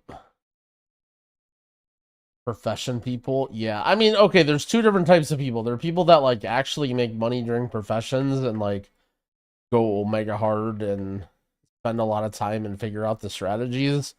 And then there's people that level them up, but it's not like those are, you know, you're getting any like benefit from doing them. Like you're just doing it for fun or whatever.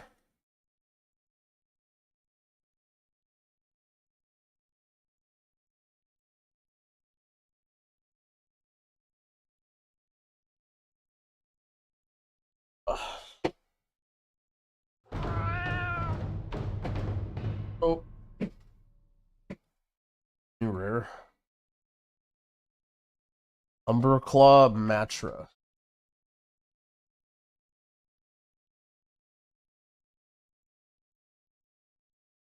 There's a big rare up here. Oh yeah, I was muted. I was laughing that it just killed our fucking Death Knight.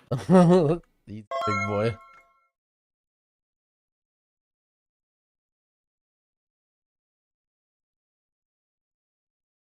Firefox, thank you for the prime sub. I appreciate it.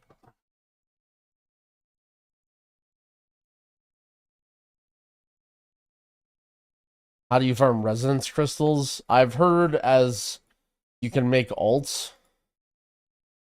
Ooh. Wait, I got infinite. Oh wait, never mind. So I got 574 male gloves. So I guess I already have these.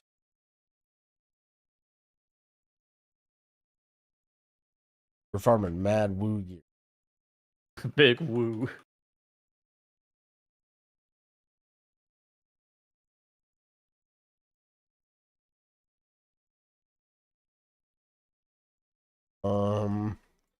Yeah, we're at that point where I read half of a question and start an answer, and then my brain is so fried that I don't even know what I was saying. Oh, resonance crystals. If you're on an alt, you can do the stuff in the Dawnbreaker area, the Hollow Fall stuff in the top right. If you don't want to play alts, and you can just mail them to your main. If you don't want to play alts, then you can just like do delves. I think you can get them from the chests, but they're not particularly easy or fruitful to farm.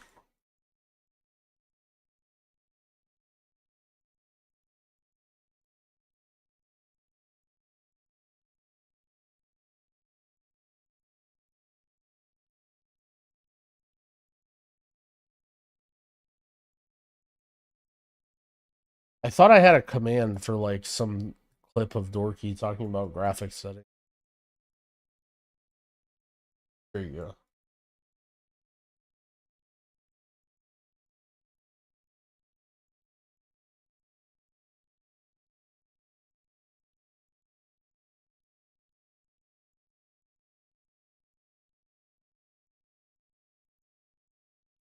Dragonflight world quests are better?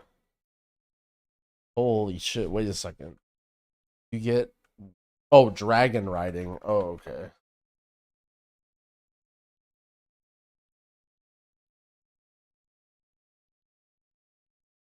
We have so many of these gray items. Holy...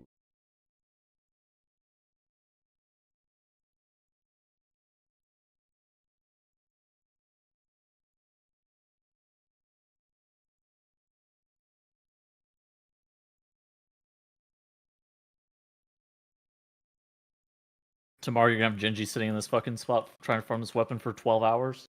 Yep. All the survival hunters. What is the name of the item? It's called Befouler's Syringe.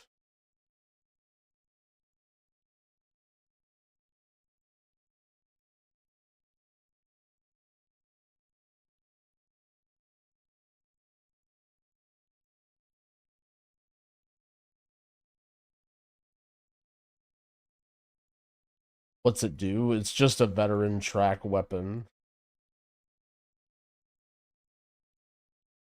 Seems actually kind of fucking bad.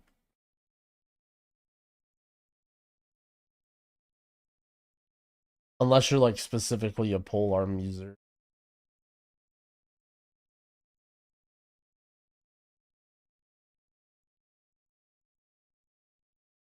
I mean, I don't know. I didn't really like look at the proc or anything. Like maybe it's good. And it's 593.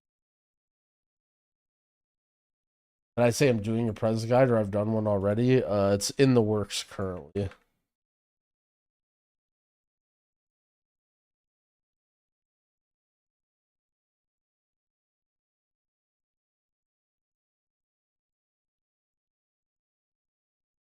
Oh man, what is this? What is... Well, this weapon is just max upgraded, right? This is not a veteran track one, this is an adventurer track, right?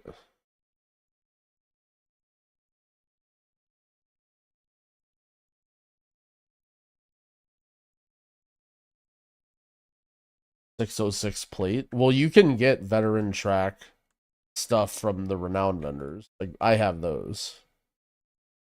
I just haven't upgraded it all the way. But the idea is you can get, if you can actually get a 593 weapon,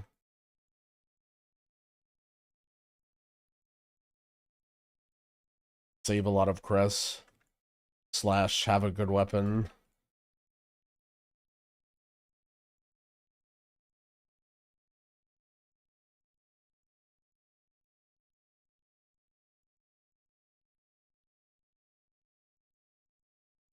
I just want to see the Molearm. The Legend of the Molearm.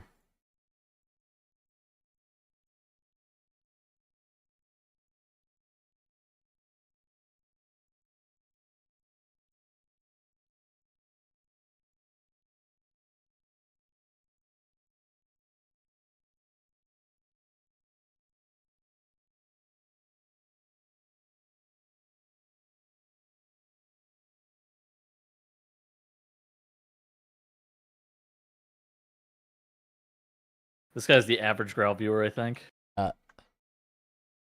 This guy fucking owns. I love Bovine. Just slams energy drinks to play World of Warcraft. Yep. Like, I met this guy playing Bless online. He was from that era. What? He was my co-tank. Random garbage MMOs. I'm not surprised. Yeah, we're just grinding infinite hours a day. Just it's more degenerate than you being like, yeah, I knew him from my crypto days or something. Yeah. No, those guys are a very special breed.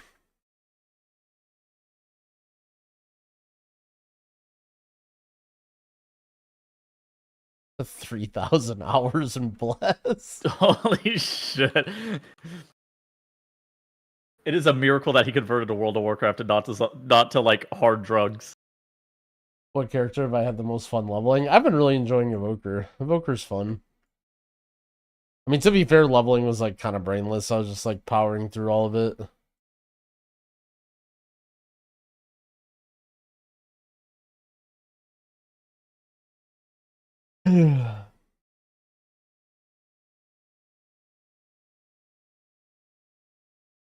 Yeah, WoW was worse than hard drugs. That's a great point.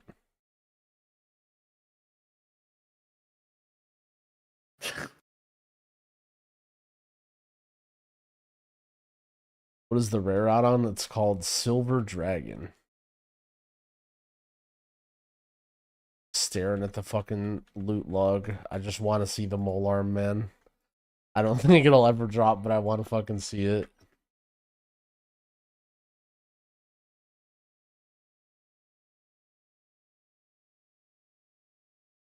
I somehow suspect that it's never dropping. Oh yeah, no, for sure it's never. I think this is like this 1 in 1,000 like world drop BOE thing.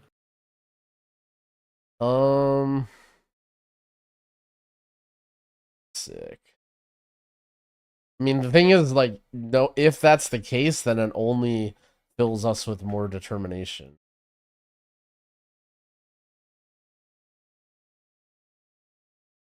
Like, if it's a 1 in 1,000 or like whatever world drop BOE, like, then nothing we're doing is wrong, and then every mob we kill has a chance of dropping it. Well, I think it's just the mobs that are in this. Oh. Well, that's just what I'm saying. Like, the more random it is, the more likely, like, then, like, because I think the biggest concern that I would have is like it drops from one specific rare or guy that we, you know what I mean?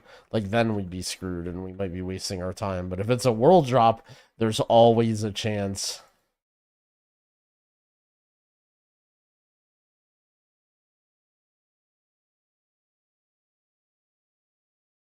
Angry BlizzDev from yesterday is just watching my stream and remove it.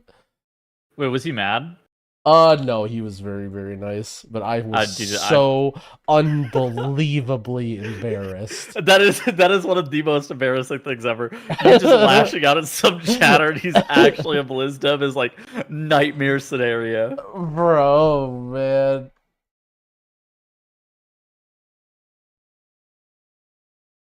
Oh my god. This is his fucking I found his yeah, fucking thing. Yeah, Misty you see Blizz, like it is an Moisty insane Blizz, you see he has like hashtag road to CE, and he's like some guy who's like, yeah, I'm a dad gamer, but I'm still trying to work my way up or whatever. Like, and I was just so out of it, and I'm just like, I just assumed it was just some moron chatter like trying to, like, I was almost like defending Blizzard, right? Like, I thought it was some guy who was like trying to make fun of Blizzard by like impersonating a gamer dad like dev or whatever and like making it up. And it was just, it was not. You know, it makes it. I'm glad that they like the content at least. Holy. Yeah, it was like such a. It was like the fact that if that was true, which it probably is in hindsight, it probably like, is. True, yeah, what an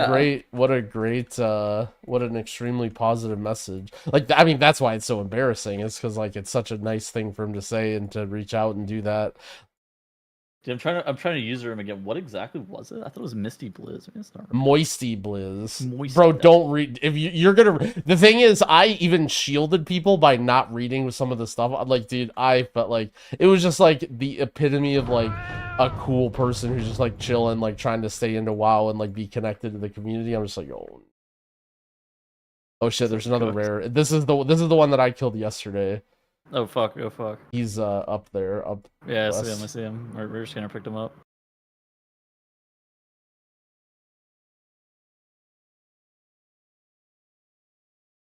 Yeah, this is the guy that was like patrolling and being. Oh, people are killing him. Yeah, some Shadow Priest is fucking getting after this guy. Pop V. He's cooking. Do you guys get that lust? I did not. Okay. Oh yeah, because we're not your faction. That's so weird. Rage Molearm. Hold oh, on. You got this. You got it. That's the one that I got from this guy. That's the different Molearm. Wait a second. Man, I just got nothing.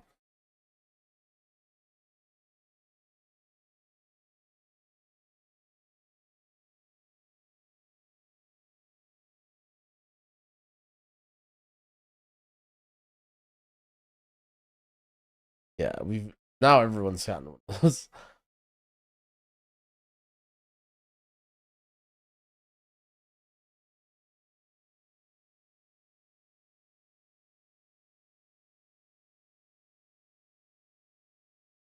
Well, melee DPS is gonna be best. Enhanced Shaman maybe, or Frost DK. Why'd you pick Prez over Resto Shaman? S You just think it's better? Yeah, I think it's better. Okay. I felt like it did more damage. I felt like I didn't look at the damage meter at all in beta, but it might Yeah. have been better. Yeah, it could just be feeling wise, but I feel like I don't know. It's just like more.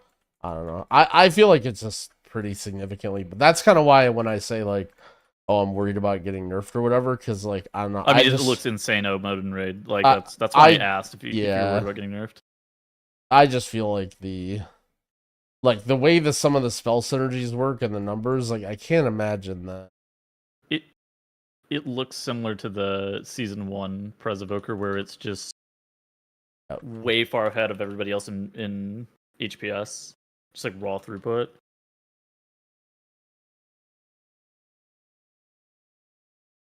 What healer has the best HPS? But a lot of the other people I've been talking to seem to think that our sham and the 20% gain from downpour and AV is going to be better. Prez Evoker? But I don't think you can ever really tell until the season actually starts. Yeah, definitely keys being.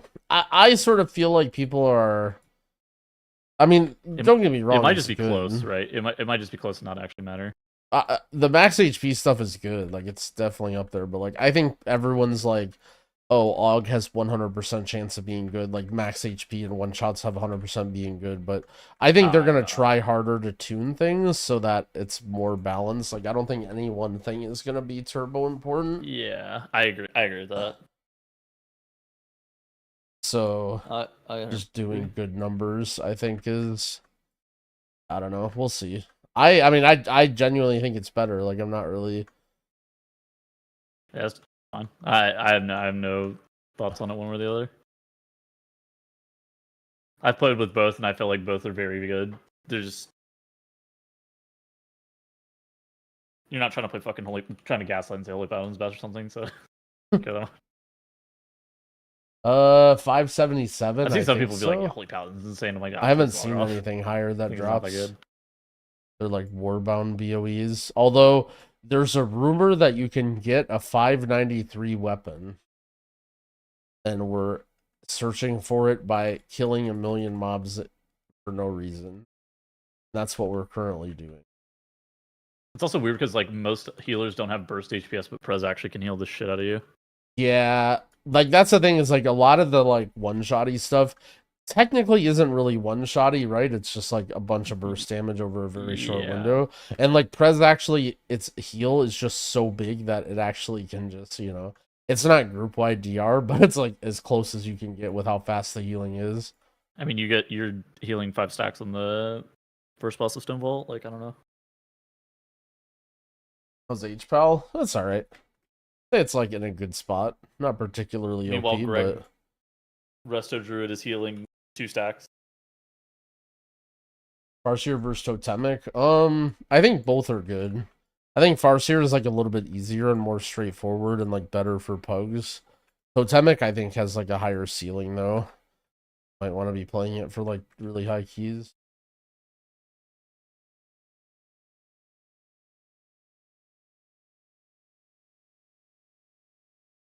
What is the X-Wing looking mount? I don't know. That Tettles has?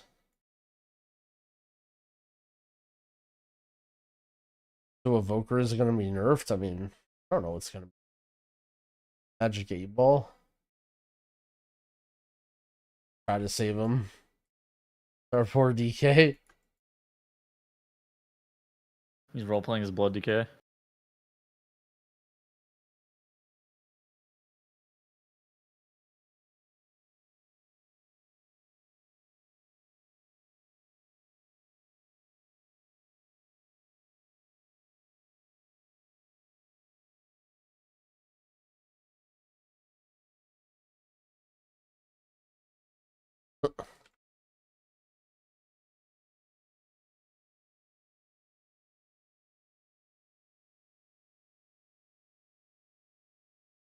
Chat might need to fill you in. I'm not very good with mounts.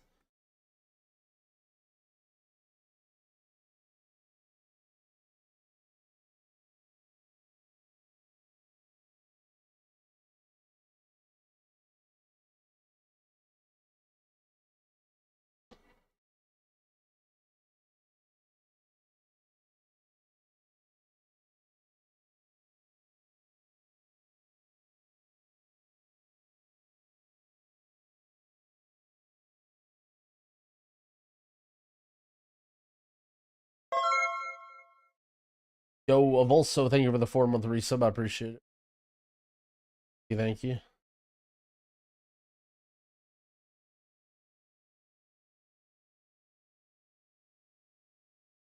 What mobs do you farm? We have no idea. There's one guy that wrote a Wowhead comment that says that he got one from this area, and that's why we're... But we've also had one person say that they've got one from a delve, and we also have a person that say they got it from somewhere else. So we're thinking that maybe it's just like a very, very small RNG, like, world drop chance. And that's how a lot of items work, or at least used to work. I don't know about it anymore, but it was just like there would be purple items that were BOE that would be very super rare that could drop anywhere. What weapon? People can link the guy's profile if anyone still has it. Basically, someone linked a screenshot of a DK with a 6 or a rep paladin with a 606 polearm. And in order to be a 606 weapon... What? Why did it make that sound? Oh, I have my shit muted. And in order for it to be... Some peacock, and it made this weird sound. In order for something to be 606, it has to be veteran track, which means that it was higher than anything that we've seen drop as a BOE so far. I got one of those random cantrip items. What upgrade track is it on?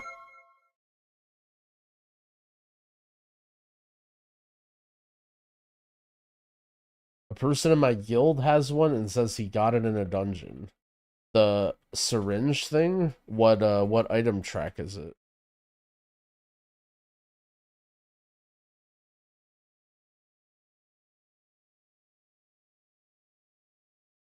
Oh, Tettles. I gotta send you this. I'm not gonna read it on stream. It's a message from the guild chat.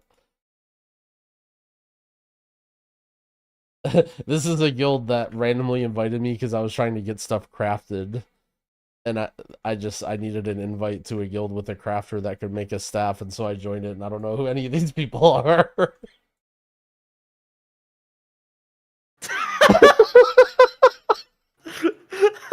God, that is so fucking funny. Yeah. Read it. It's just like I'm not leaking someone else's guild chat. That is an epic screenshot. Holy. It's just they're talking about the polearm. Maybe just make a fucking YouTube video anyways. They're talking Just about like, the polearm. Who cares? That would be insane, no clickbait. Actually, if I really did that. Yeah, that would be sick.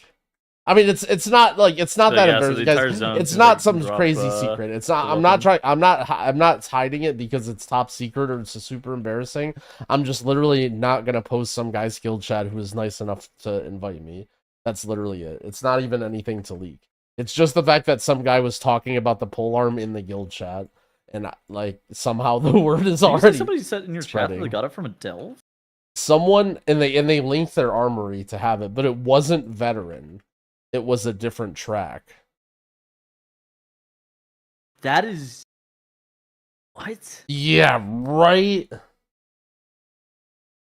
That Dude, the fucking mole, the legend of the Molearm.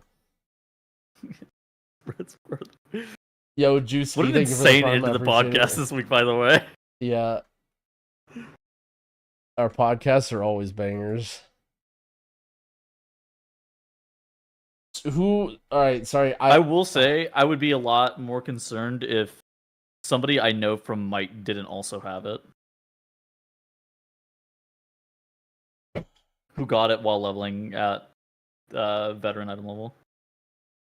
Someone said, I had a friend get a purple 593 offhand in a normal dungeon. I feel like if anyone has seen any of these 593 veteran items, send a screenshot or an armory thing. He says no upgrade track. Yeah, send the armory. Someone says the person in my guild has it veteran. Do you have their armory? Can you link it? Sorry if you linked it already. I'm just fucking so out of it. Alright, some guy linked an armory. Fate Weaver. What the fuck? Do you have my chat open? Do you see this?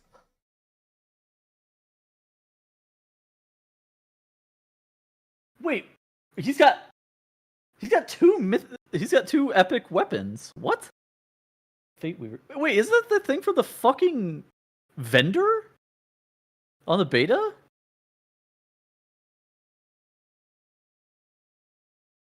The offhand gives the weapon for free. Bro, what are we uncovering right now? The main hand creates the offhand? What does it even mean? Bro, what are we even uncovering right now?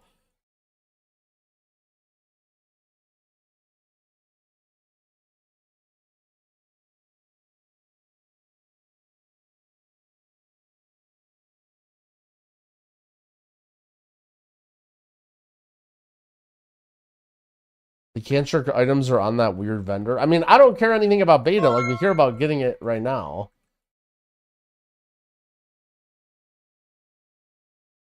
Like, what's the deal with how it drops and all that? That's what we're trying to figure it out. This is the ultimate mole dive. Yeah, this is out of control.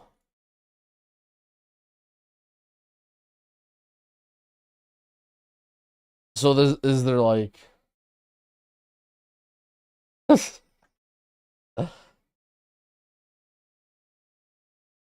is out of control.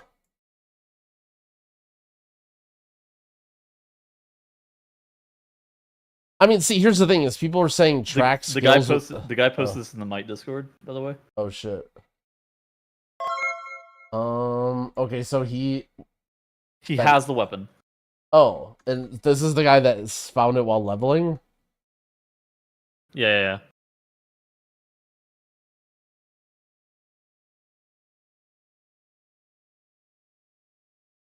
Does he have like any recollection of where he got it or anything just while he was leveling and he just didn't think about it? Yo, call me Lucy. Thank you for the sub. I appreciate it.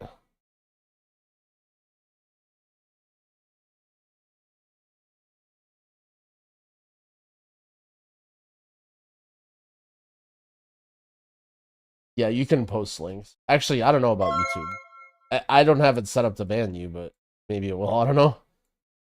Nabali, thank you for the 3 months. I appreciate it. For beginners, Resto Shaman easy to play compared to Holy Priest. I'd say both are easy, but I think Resto Shaman's better. So take that for what it's worth. Resto Shaman might have a little more keybinds, but...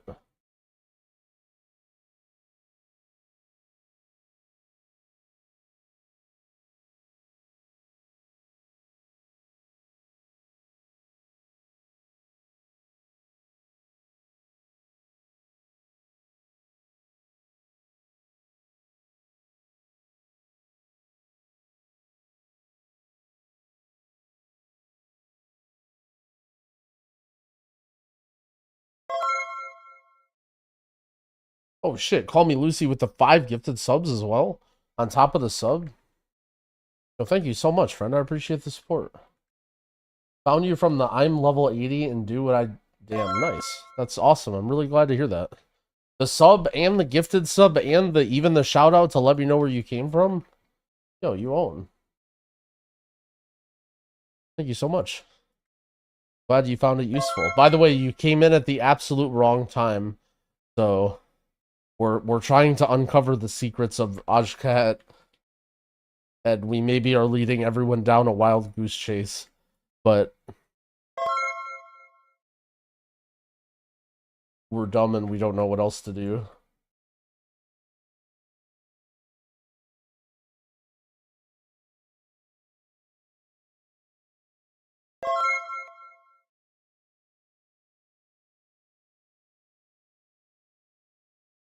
Rachel says he got it from some named quest mob in the final zone.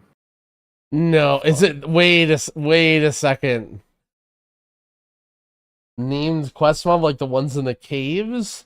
That's what I'm worried about now. That we're Holy, the one that we thought was a rare or whatever. Yeah, we immediately just all run to it. Yeah. We all just run into the cave immediately. Hold on. Tried posting a Might be message and talking no, about yeah, I that. don't see it. Sorry. If it's the named mobs, here's another.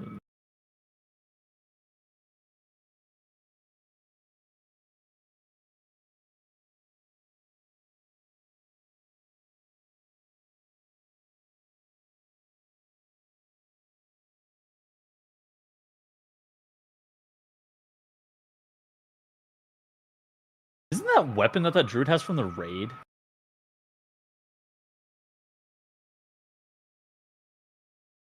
Which one?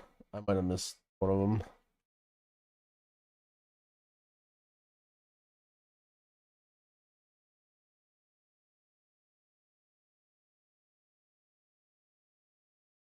This is my guildie who says he got it from a dungeon. This was the guy in the screenshot that we talked about on the podcast. Oh, never mind. That other weapon that guy got, Growl, he said it's coffer loot apparently. Which one? The Fate Weaver one? The offhand? Yeah, the Fate Weaver one. Yeah, Yeah, someone yeah. else said that too. I don't know if it's right, but...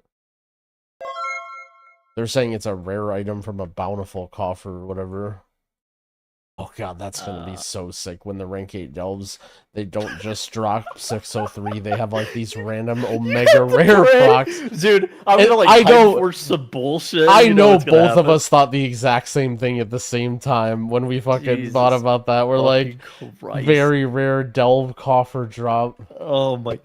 Dude, I'm just sitting here thinking, yeah, my best loot comes from the bountiful delve high roll. Fuck yeah. Yeah. Honestly, I feel like, oh my gosh, Mother Azana is here. I feel like less inclined to even like keep my coffer keys that I'm not raiding. I don't know. I don't think I'm gonna like rip them, but because it doesn't really fucking Yeah, matter. that's the big thing. I agree with you that I don't really care that much about min-maxing because of raid, but also like there's not really incentive to... Yeah, what else I'm gonna just If do, I like- ever get a reason to like go crazy and do dumb stuff, then I will, but until then, like... I'm just gonna do it during heroic week, but it's gonna be like completely irrelevant. Alright, maybe this mob will drop it. Are you in the cave? Rage. Yeah. God damn it. This is gonna be No, you got it. You're gonna be farming this quest mob. He drops literally nothing for any of us, by the way, not even It's never Molearm. any gray item. The best way to farm resident crystals, if you have alts, just like doing random world quests, especially like the dragon riding ones are good. The hollow fall things in the top right are good. For single, like just one character, if you don't have alts, you probably have to like farm delves or something. Can you do M0 yet? You can't even do heroic yet.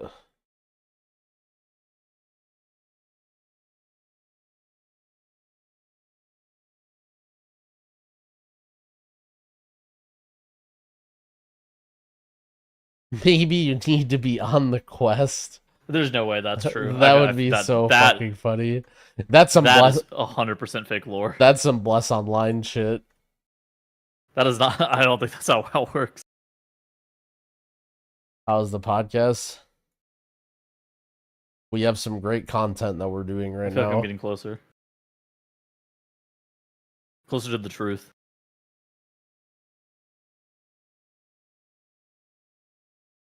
And before I just make a YouTube video, how to get a 606 item level pole arm. Oh yeah, yo, you see this guy titles? This is us right here. What is this guy doing? I don't know, but we're killing him. He's got 18 million health, man. The quest mob, right? I don't know, probably. But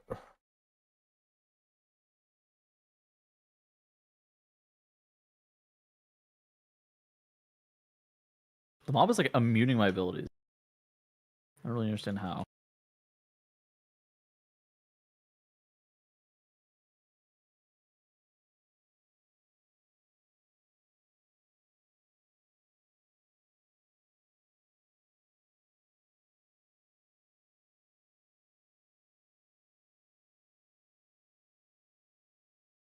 oh, you can just do the races even though there's no world quests?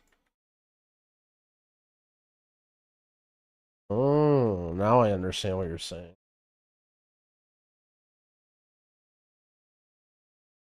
Good Ellie Shaman? I don't know. Does Bond play Ellie or only Enhance? I don't remember which one he plays. I think he's Ellie, right? I don't know. I don't watch any Shamans, so if anyone in chat has recommendations. I got 7 gold from that guy. Yeah, so far the quest mobs literally only drop gold for me and nothing else, not even is. Yeah, literally nothing. Oh my god.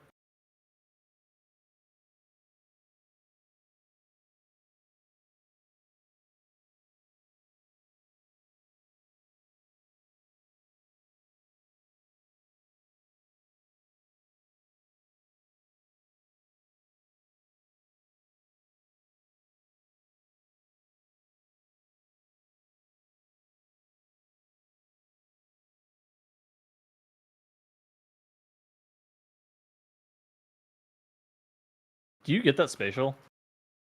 No. You don't have the thing on me. Because you can't put it on me. Source of magic or whatever. Well, I don't have source of magic talent, I don't think, even. Wait, can you press spatial without source of magic? Yeah. Oh, I thought they were like linked together or something, or maybe that was old. Source, they move source. Huh? Oh, you thought that spatial was linked to source? Yeah. Nah. I don't fully understand how it works. You can spatial adjust yourself though. Ugh. I don't know exactly how the ability works though.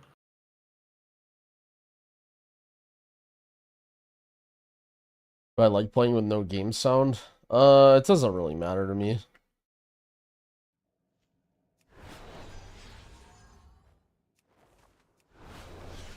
Edge.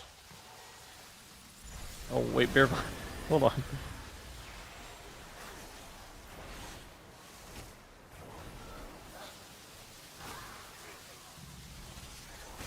This is the content we needed with the early access, honestly. Oh yeah. Some rule degenerate shit.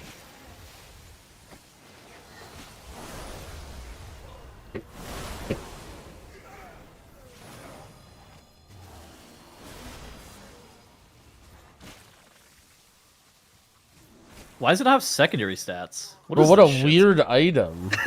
Yeah, I just clicked on that. What the fuck?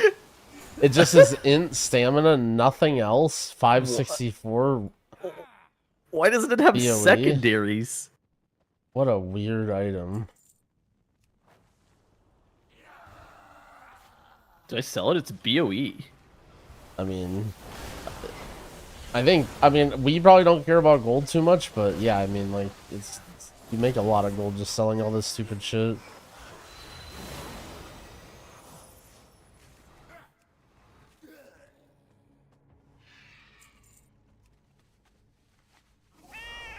That's not even that much out. My two-hander has 8100 or whatever. I don't think that's a lot for an offhand.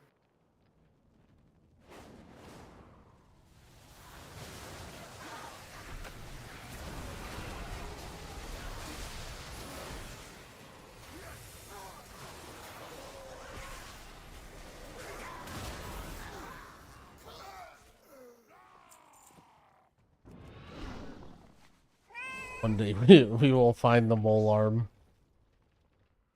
We'll have a great story for next week's podcast. Yeah, the thrilling conclusion of the Molearm Part 2. Dude,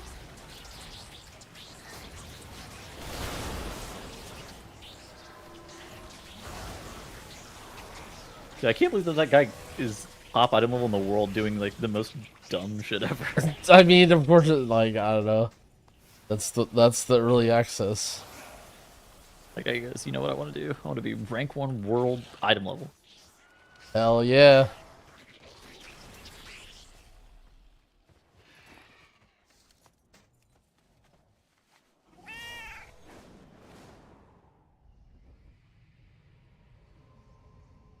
Do we know anything about Warbound or Warband bound gear from like Mythic Plus or anything? A little bit. I mean, it would drop during beta. It was basically like a whole kind of tier below. So I think like items would drop 613, and then the Woo gear would drop at 600. Okay. It's not bad. Yeah, it's like good. It's like really good for alts, but then not really. Like, it's not that, you know, it's not like end game gear, but it's really good for gearing alts. The ones from Mythic Raid actually drop it. I'm pretty sure Hero Track. Yeah, but I guess I didn't think about that. In the raid, you just, every time I think of items that drop in raid, I just think, well, I'm never getting any of this. But it's all like personal loot. Could be really good to gear alts quickly. Yeah. Or at least make sure your alt is like not a complete burden.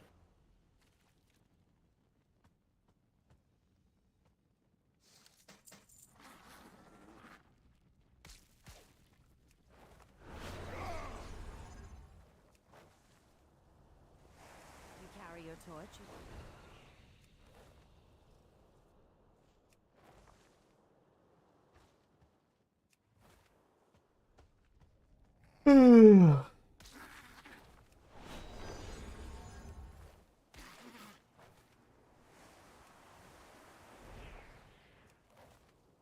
Didn't find the weapon, but I got some BOEs. I listed for gold. All right, nice. This is rare.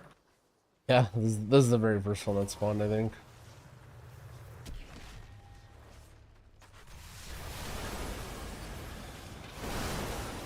We're just killing it again because fuck it, dude.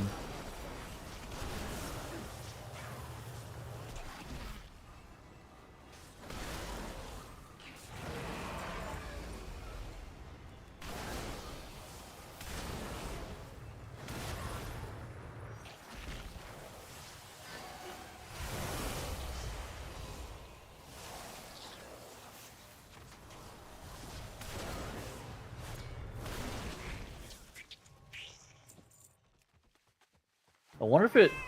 Yeah, those bees in that one area are elites, right? Oh shit, the bees. Those are elites, right?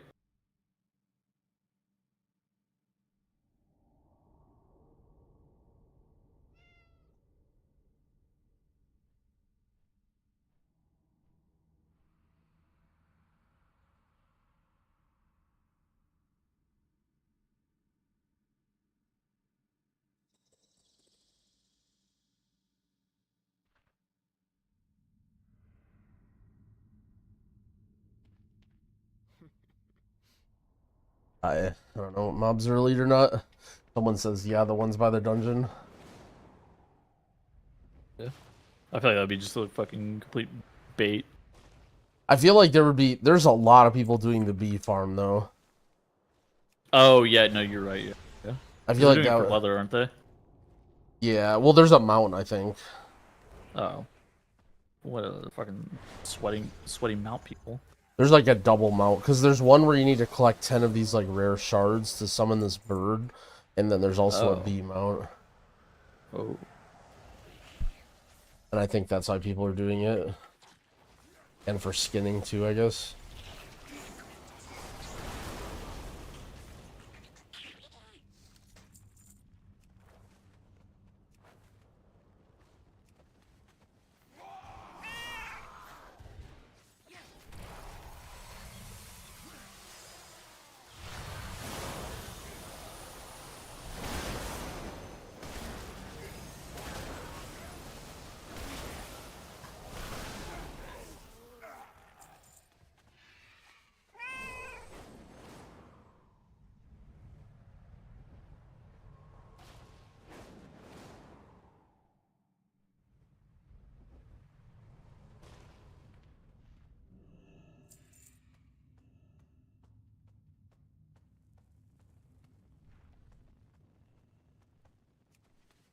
How does it feel to have 1,800 people watching you do whatever the fuck this is? It's fucking a blessing, man. It is a blessing. You could have a real job, but instead you're doing whatever the hell this is. Oh, yeah, this is great.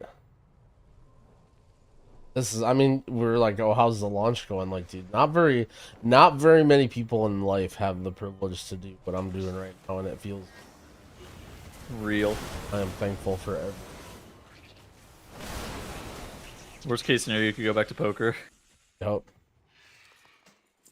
Down to the UI, what's my scale? The scale is at 1.5. It could be a GeoGuessr streamer. I mean, it will look different depending on resolution. Like, you should probably do the scale that you like that looks good rather than what I use.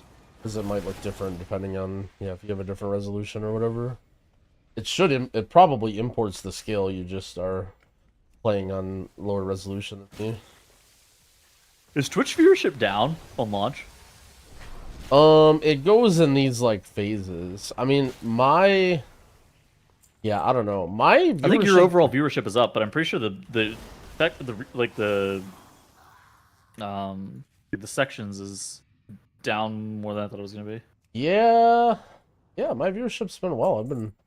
I guess I've only been streaming and I don't look at my viewership a whole lot, so I don't know what I just assume everybody's is up because the couple times I checked it was good, but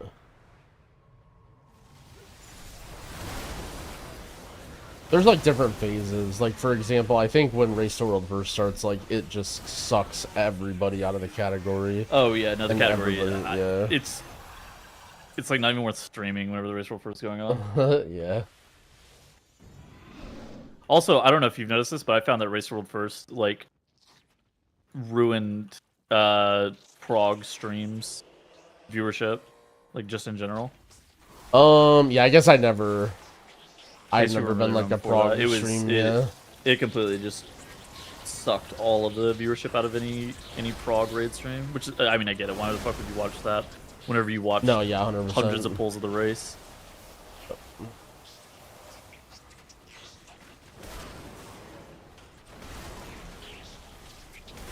Where did I get my weapon from? I had somebody craft it.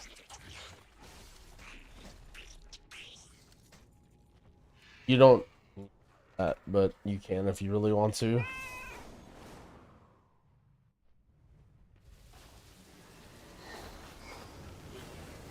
How do you get the spark to craft? You don't need a spark for all the recipes. There are recipes you can make that don't require a spark. How high can you craft? I think it's 590, but you need to find somebody who has the skill to do it. Depending on what type of item you're looking for, it will be easier or harder. Dude, that's crazy that people in your chat hate the race. Yeah, I definitely have like a very specific demographic, I think. Yeah. Also, I think the people that like the race who like were those people, I don't think they'll say anything, right? Like they're just like, yep, yeah. I guess that's fair. I do think the race is interesting because even people who haven't played World of Warcraft in like years will watch the race every single Oh year. yeah, I have a buddy of mine who like, I mean, I swear he hasn't played in 10 years. Like he hasn't played since I started playing, but I like know him through other stuff, and he always watches the race. He always talks to me about it. The race is epic. He's like he's just Tour a de big France of like WoW. He's just a big like EU NA, like one of those guys. Not like toxic, but like, you know, toxic.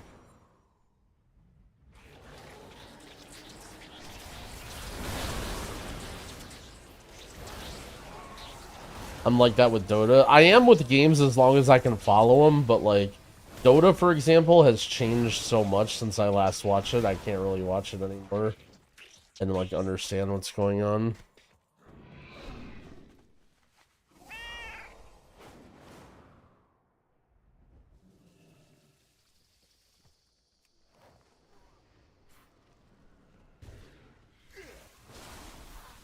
What am I farming? I don't know. Apparently there's some insane 593 weapon, but we have no idea anything about it. We're just being idiots and Yo, seeing can you what get happens. that King of the Moles and call? Hold on. Oh shit. I am in call with the King of the Moles if you want the details on the maxed out ret. Ask him just where he got the item. Where's the weapon from? Yeah, where did he get the weapon? Did he get it from killing just like random elites in Ashkahead? That's basically the theory, but we don't know for certain. The King of the Moles.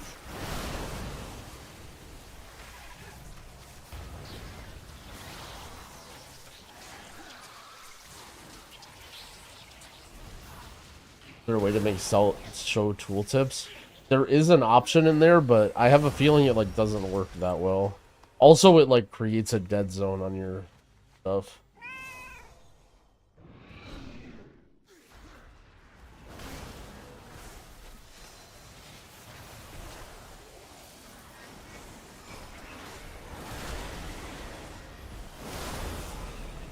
What's the best rep? I don't think it matters too much. They're all like somewhat equal. Dude, I thought that was something else at first. I saw a purple item. I saw purple, and my eyes got really wide for a sec. Bro, what is this? A purple epic recipe? This is a Nerubian embellishment? What the fuck? Interesting. It's holy. Wait, can you sell that? I'm looking right now. Ancient to trade needs to be at least 2 centuries old. There's one. Never mind. This is nothing. If you find anything Oh, it's not worth any gold. I was surprised. I thought for sure that was gonna be money. Maybe. Oh, Yeah, I think that GM Steven guy's the Ret Paladin. I'm here, the king of the moles. Fucking weird name. I don't know. I've asked like 10 times where they drop, and then I just keep hearing I'm the king of the moles. I'm in Discord with the king of the moles. Yes, where did you get the weapon? GM Steven was in YouTube, I think, too, right? Oh, wait, really? YouTube stream. Oh shit. And I think I noticed his name, but I don't remember what he said. This is my brain. Because I remember I saw that name whenever, because his rogue is named like Steven R or something. He's got it linked on Raider I was looking at earlier.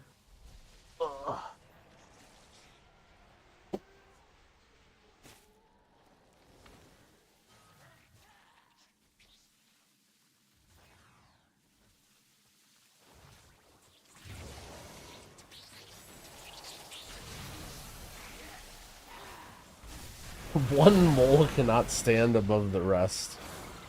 That is based.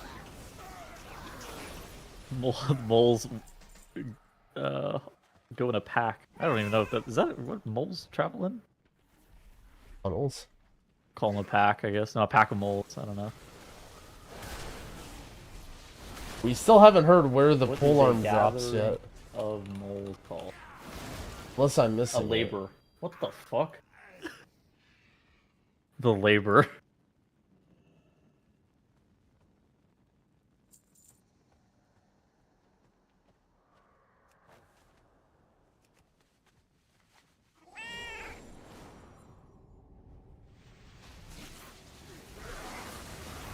Chad is one guying me? Yeah, that's what it kind of seems like.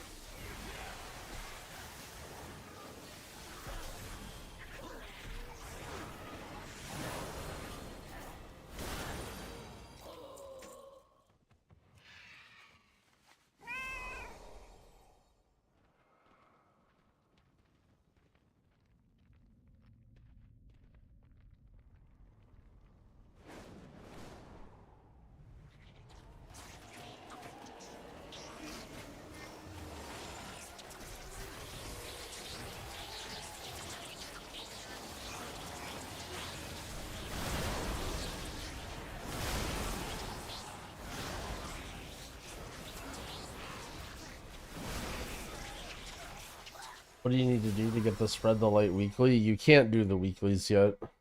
They're not, I mean, they're like half active, but you don't like finish them. It's waiting for the official release or whatever.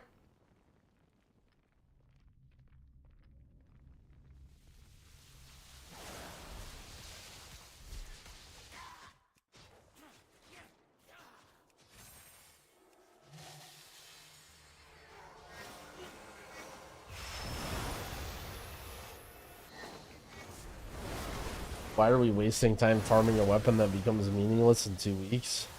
I mean, why are you wasting your time watching someone wasting their time farming a weapon that becomes...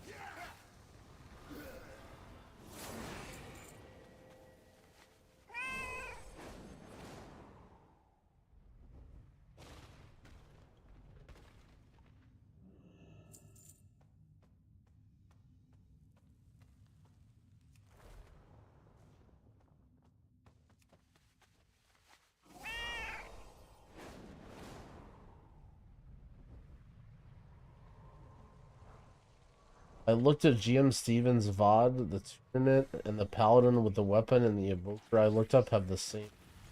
Wait, what do you mean the Evoker? Well, either way, I'm not doubting that it's them. I'm just wondering where they got it, but...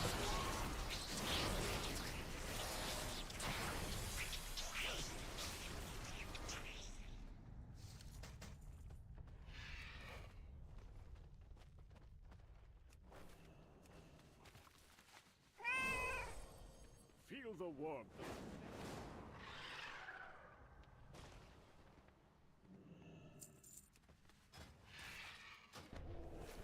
Got so many random fucking items in our bags. Holy shit, this is great. Yeah, but got a bunch of fucking grays.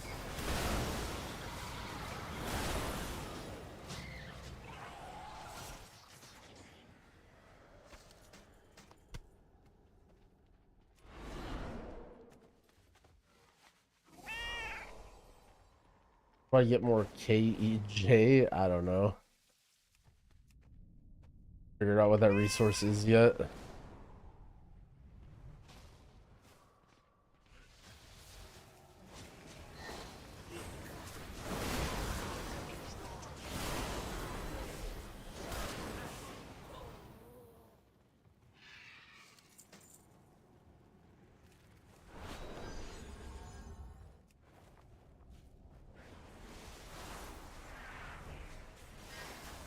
Alright, I might have to go figure out food after this. Valiant effort. Yeah. I think this Molearm is a 1 in a fucking jillion drop. Yeah, I don't know, we just cannot get it. I think it's one of those things that more people would probably have it if it was a higher drop chance. Right. But that it's possible. But it is possible, yeah, that's the problem. Alright. I'm logging out. Alright, later, man. Later, man. Lost all goals. Bam. Give up. The Molearm just a myth. Never to be seen.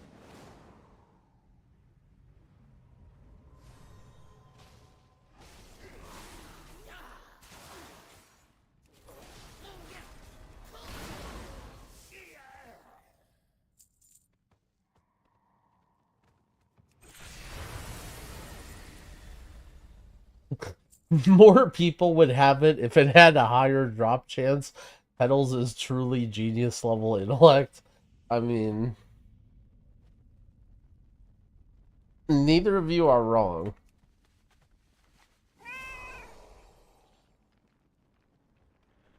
Alright, good. Alright, well. If you're tuning in and wondering what the hell's going on, or you're FOMOing out of your fucking mind and you're flying down to Ashkahet,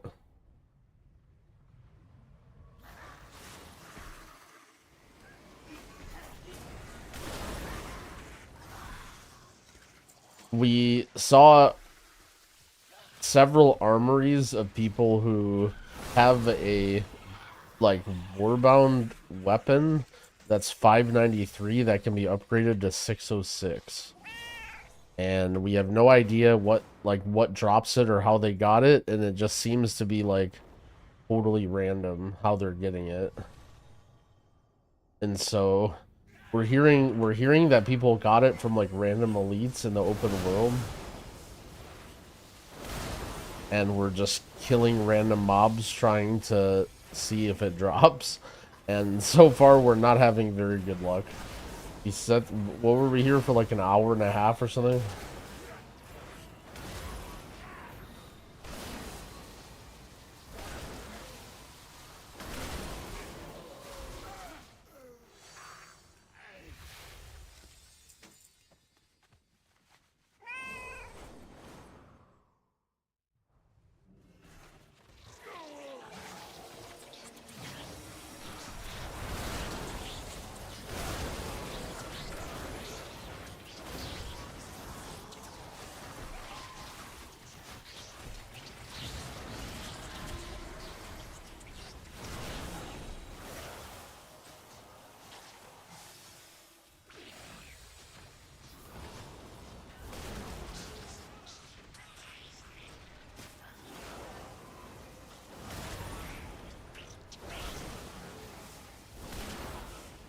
Yeah, I mean, nobody knows how it works.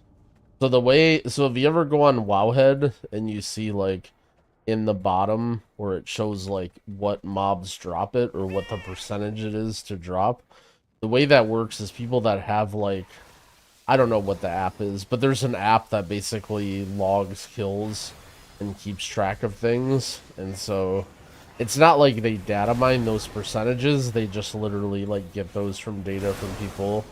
So we know that the item exists, but no one's logged any of them, so no one knows how it drops or like what the, you know what I mean?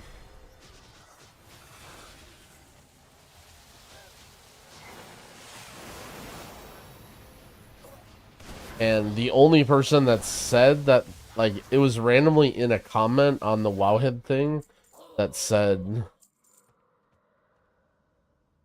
they got it from here. And they linked basically this spot right here where my cursor is.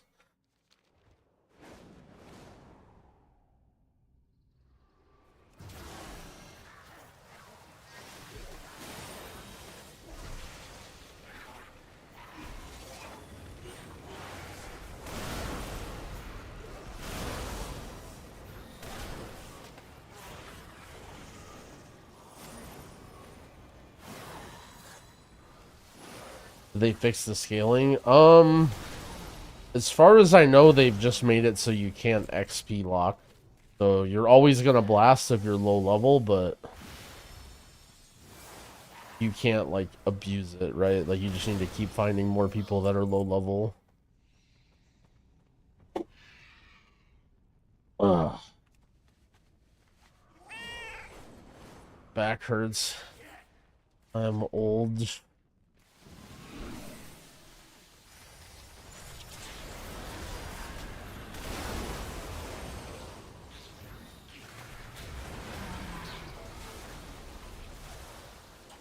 Do we know how many Valor Stones drop from Heroic? I think there's like a first time daily bonus or something. Maybe it's only first weekly, I don't know, but I'm not sure. Ultimately, like, we have tons and tons and tons of time. Like, we keep in mind we still have 2 more full weeks before there's any content past Heroic Dungeons.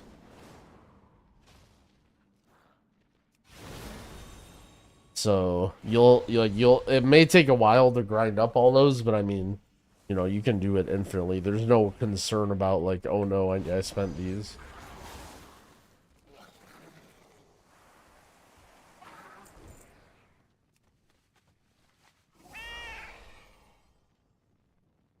You do the Dark Flame weekly quest? I don't know. There's a rare up here. I know we've already killed it, but it's... Oh! Huh? I mean, this has to be just a random drop, right? The fact that I got this random plate rare or whatever. What is the next I'm gonna level up? I've already leveled up every healer. I'll level up my mage eventually, but...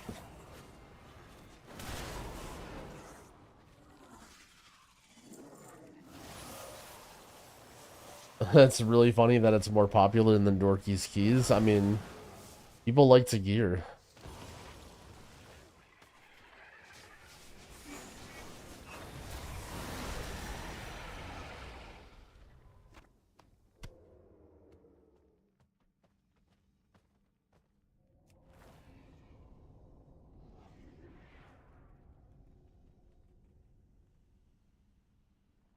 You sure it wasn't the veteran gear?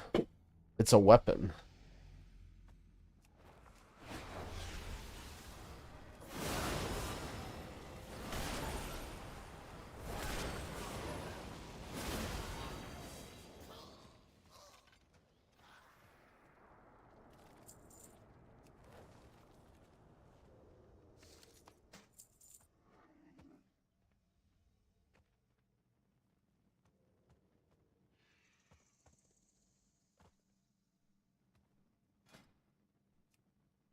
Do we get more Molearm farmers in here?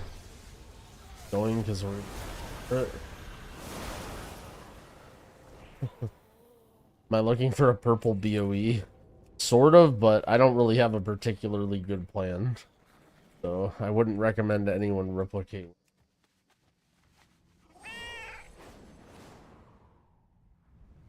If you're doing this at your own risk.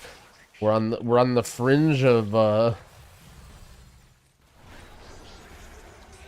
discovery here with the expansion. Oh shit. A Lunaria? Do you need to summon it to get the mount, or can you like leech off of somebody else if they do it? I don't know how exactly it works. Bofa Des Nut X, thank you for the 7 month. You have to summon it yourself, that makes sense.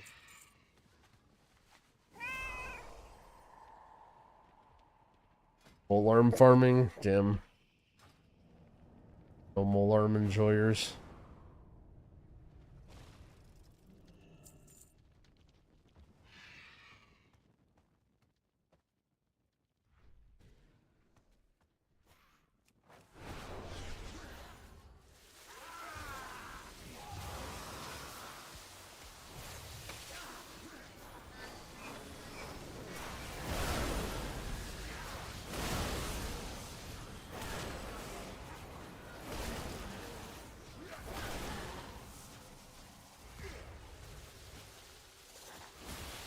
Is there a GeoGuessr WoW? Oh yeah.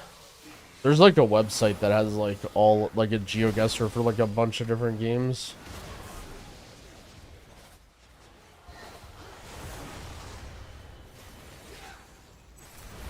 I recommend crafting a 593 weapon.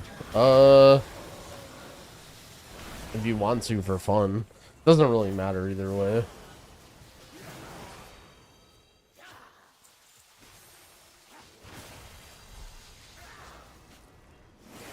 Like, there's nothing to do, right? Like, you can push your item level right now, but ultimately, like, whether you're 560 or 575 or whatever, like, you're just going into heroics for the next 2 weeks anyway, so...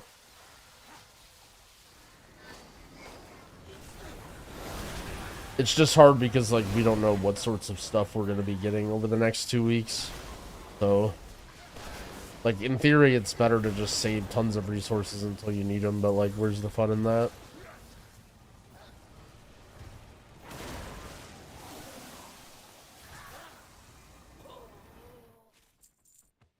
Warbound currencies. You open up the currency tab and then click the little icon, and then it opens up a window.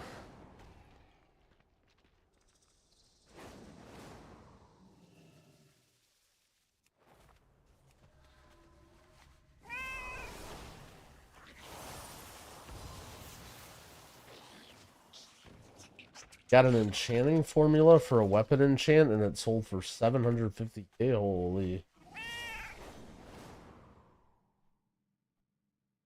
Kind of sick. Yeah, I'm sure there's got to be some like random professions and world drop stuff. I mean, just like, you know, if you're bored and you're doing whatever, like being out in the open world doing stuff counts for something.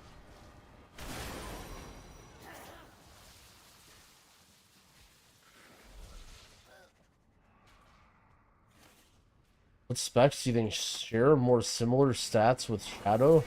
Are you talking about like stat weights, like crit burst or whatever? I have no idea anything about Shadow Priest, man. Sorry.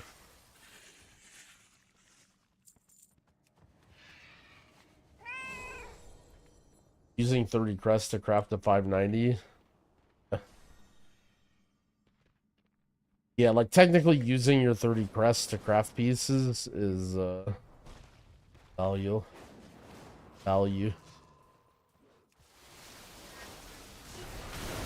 Also, I'm at that point of the day where I'm like super cooked.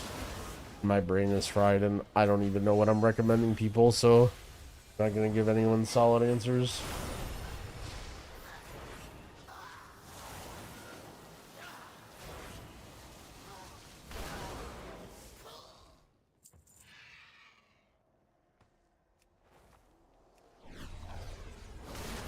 Raid doesn't need any healers. I mean, disc, basically, I would say when it comes to stats, disc, you're probably just going to want a shit ton of haste. And then Holy Priest, you don't care as much about stats. You just mostly want item level, if I had to guess.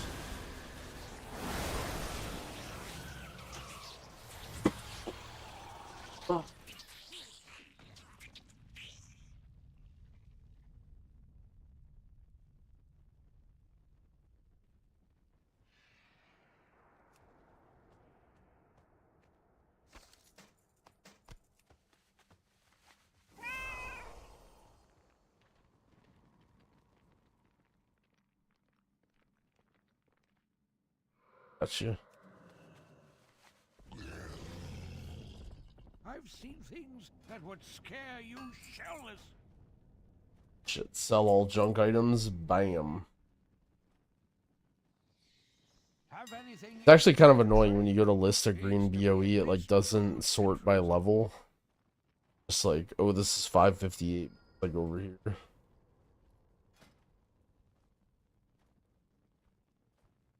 Molearm farming, 546. Without 546 are your 3k IO. If you find anything exotic, bring it to me.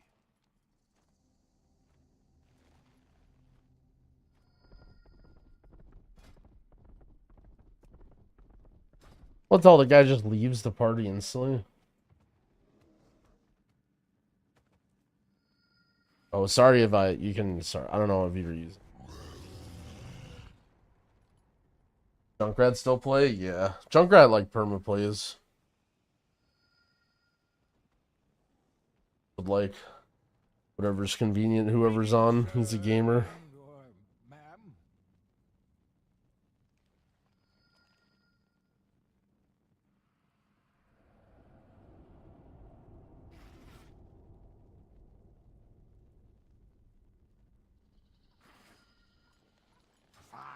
The EG. I was done talking to you anyway.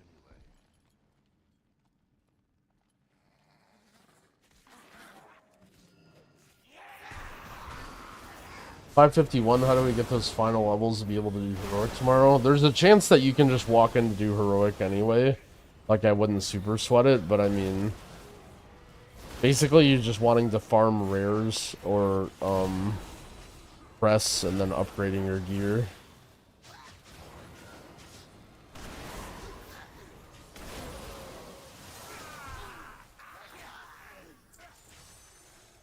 like chances are if you're 551, you probably have a couple pieces that are like very, very low, right?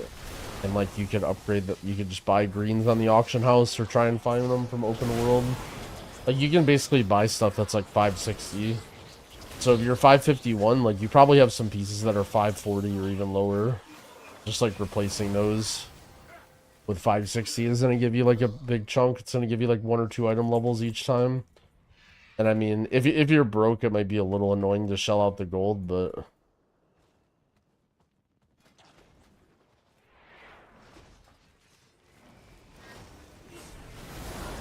yeah, the 577 trinkets you can buy too.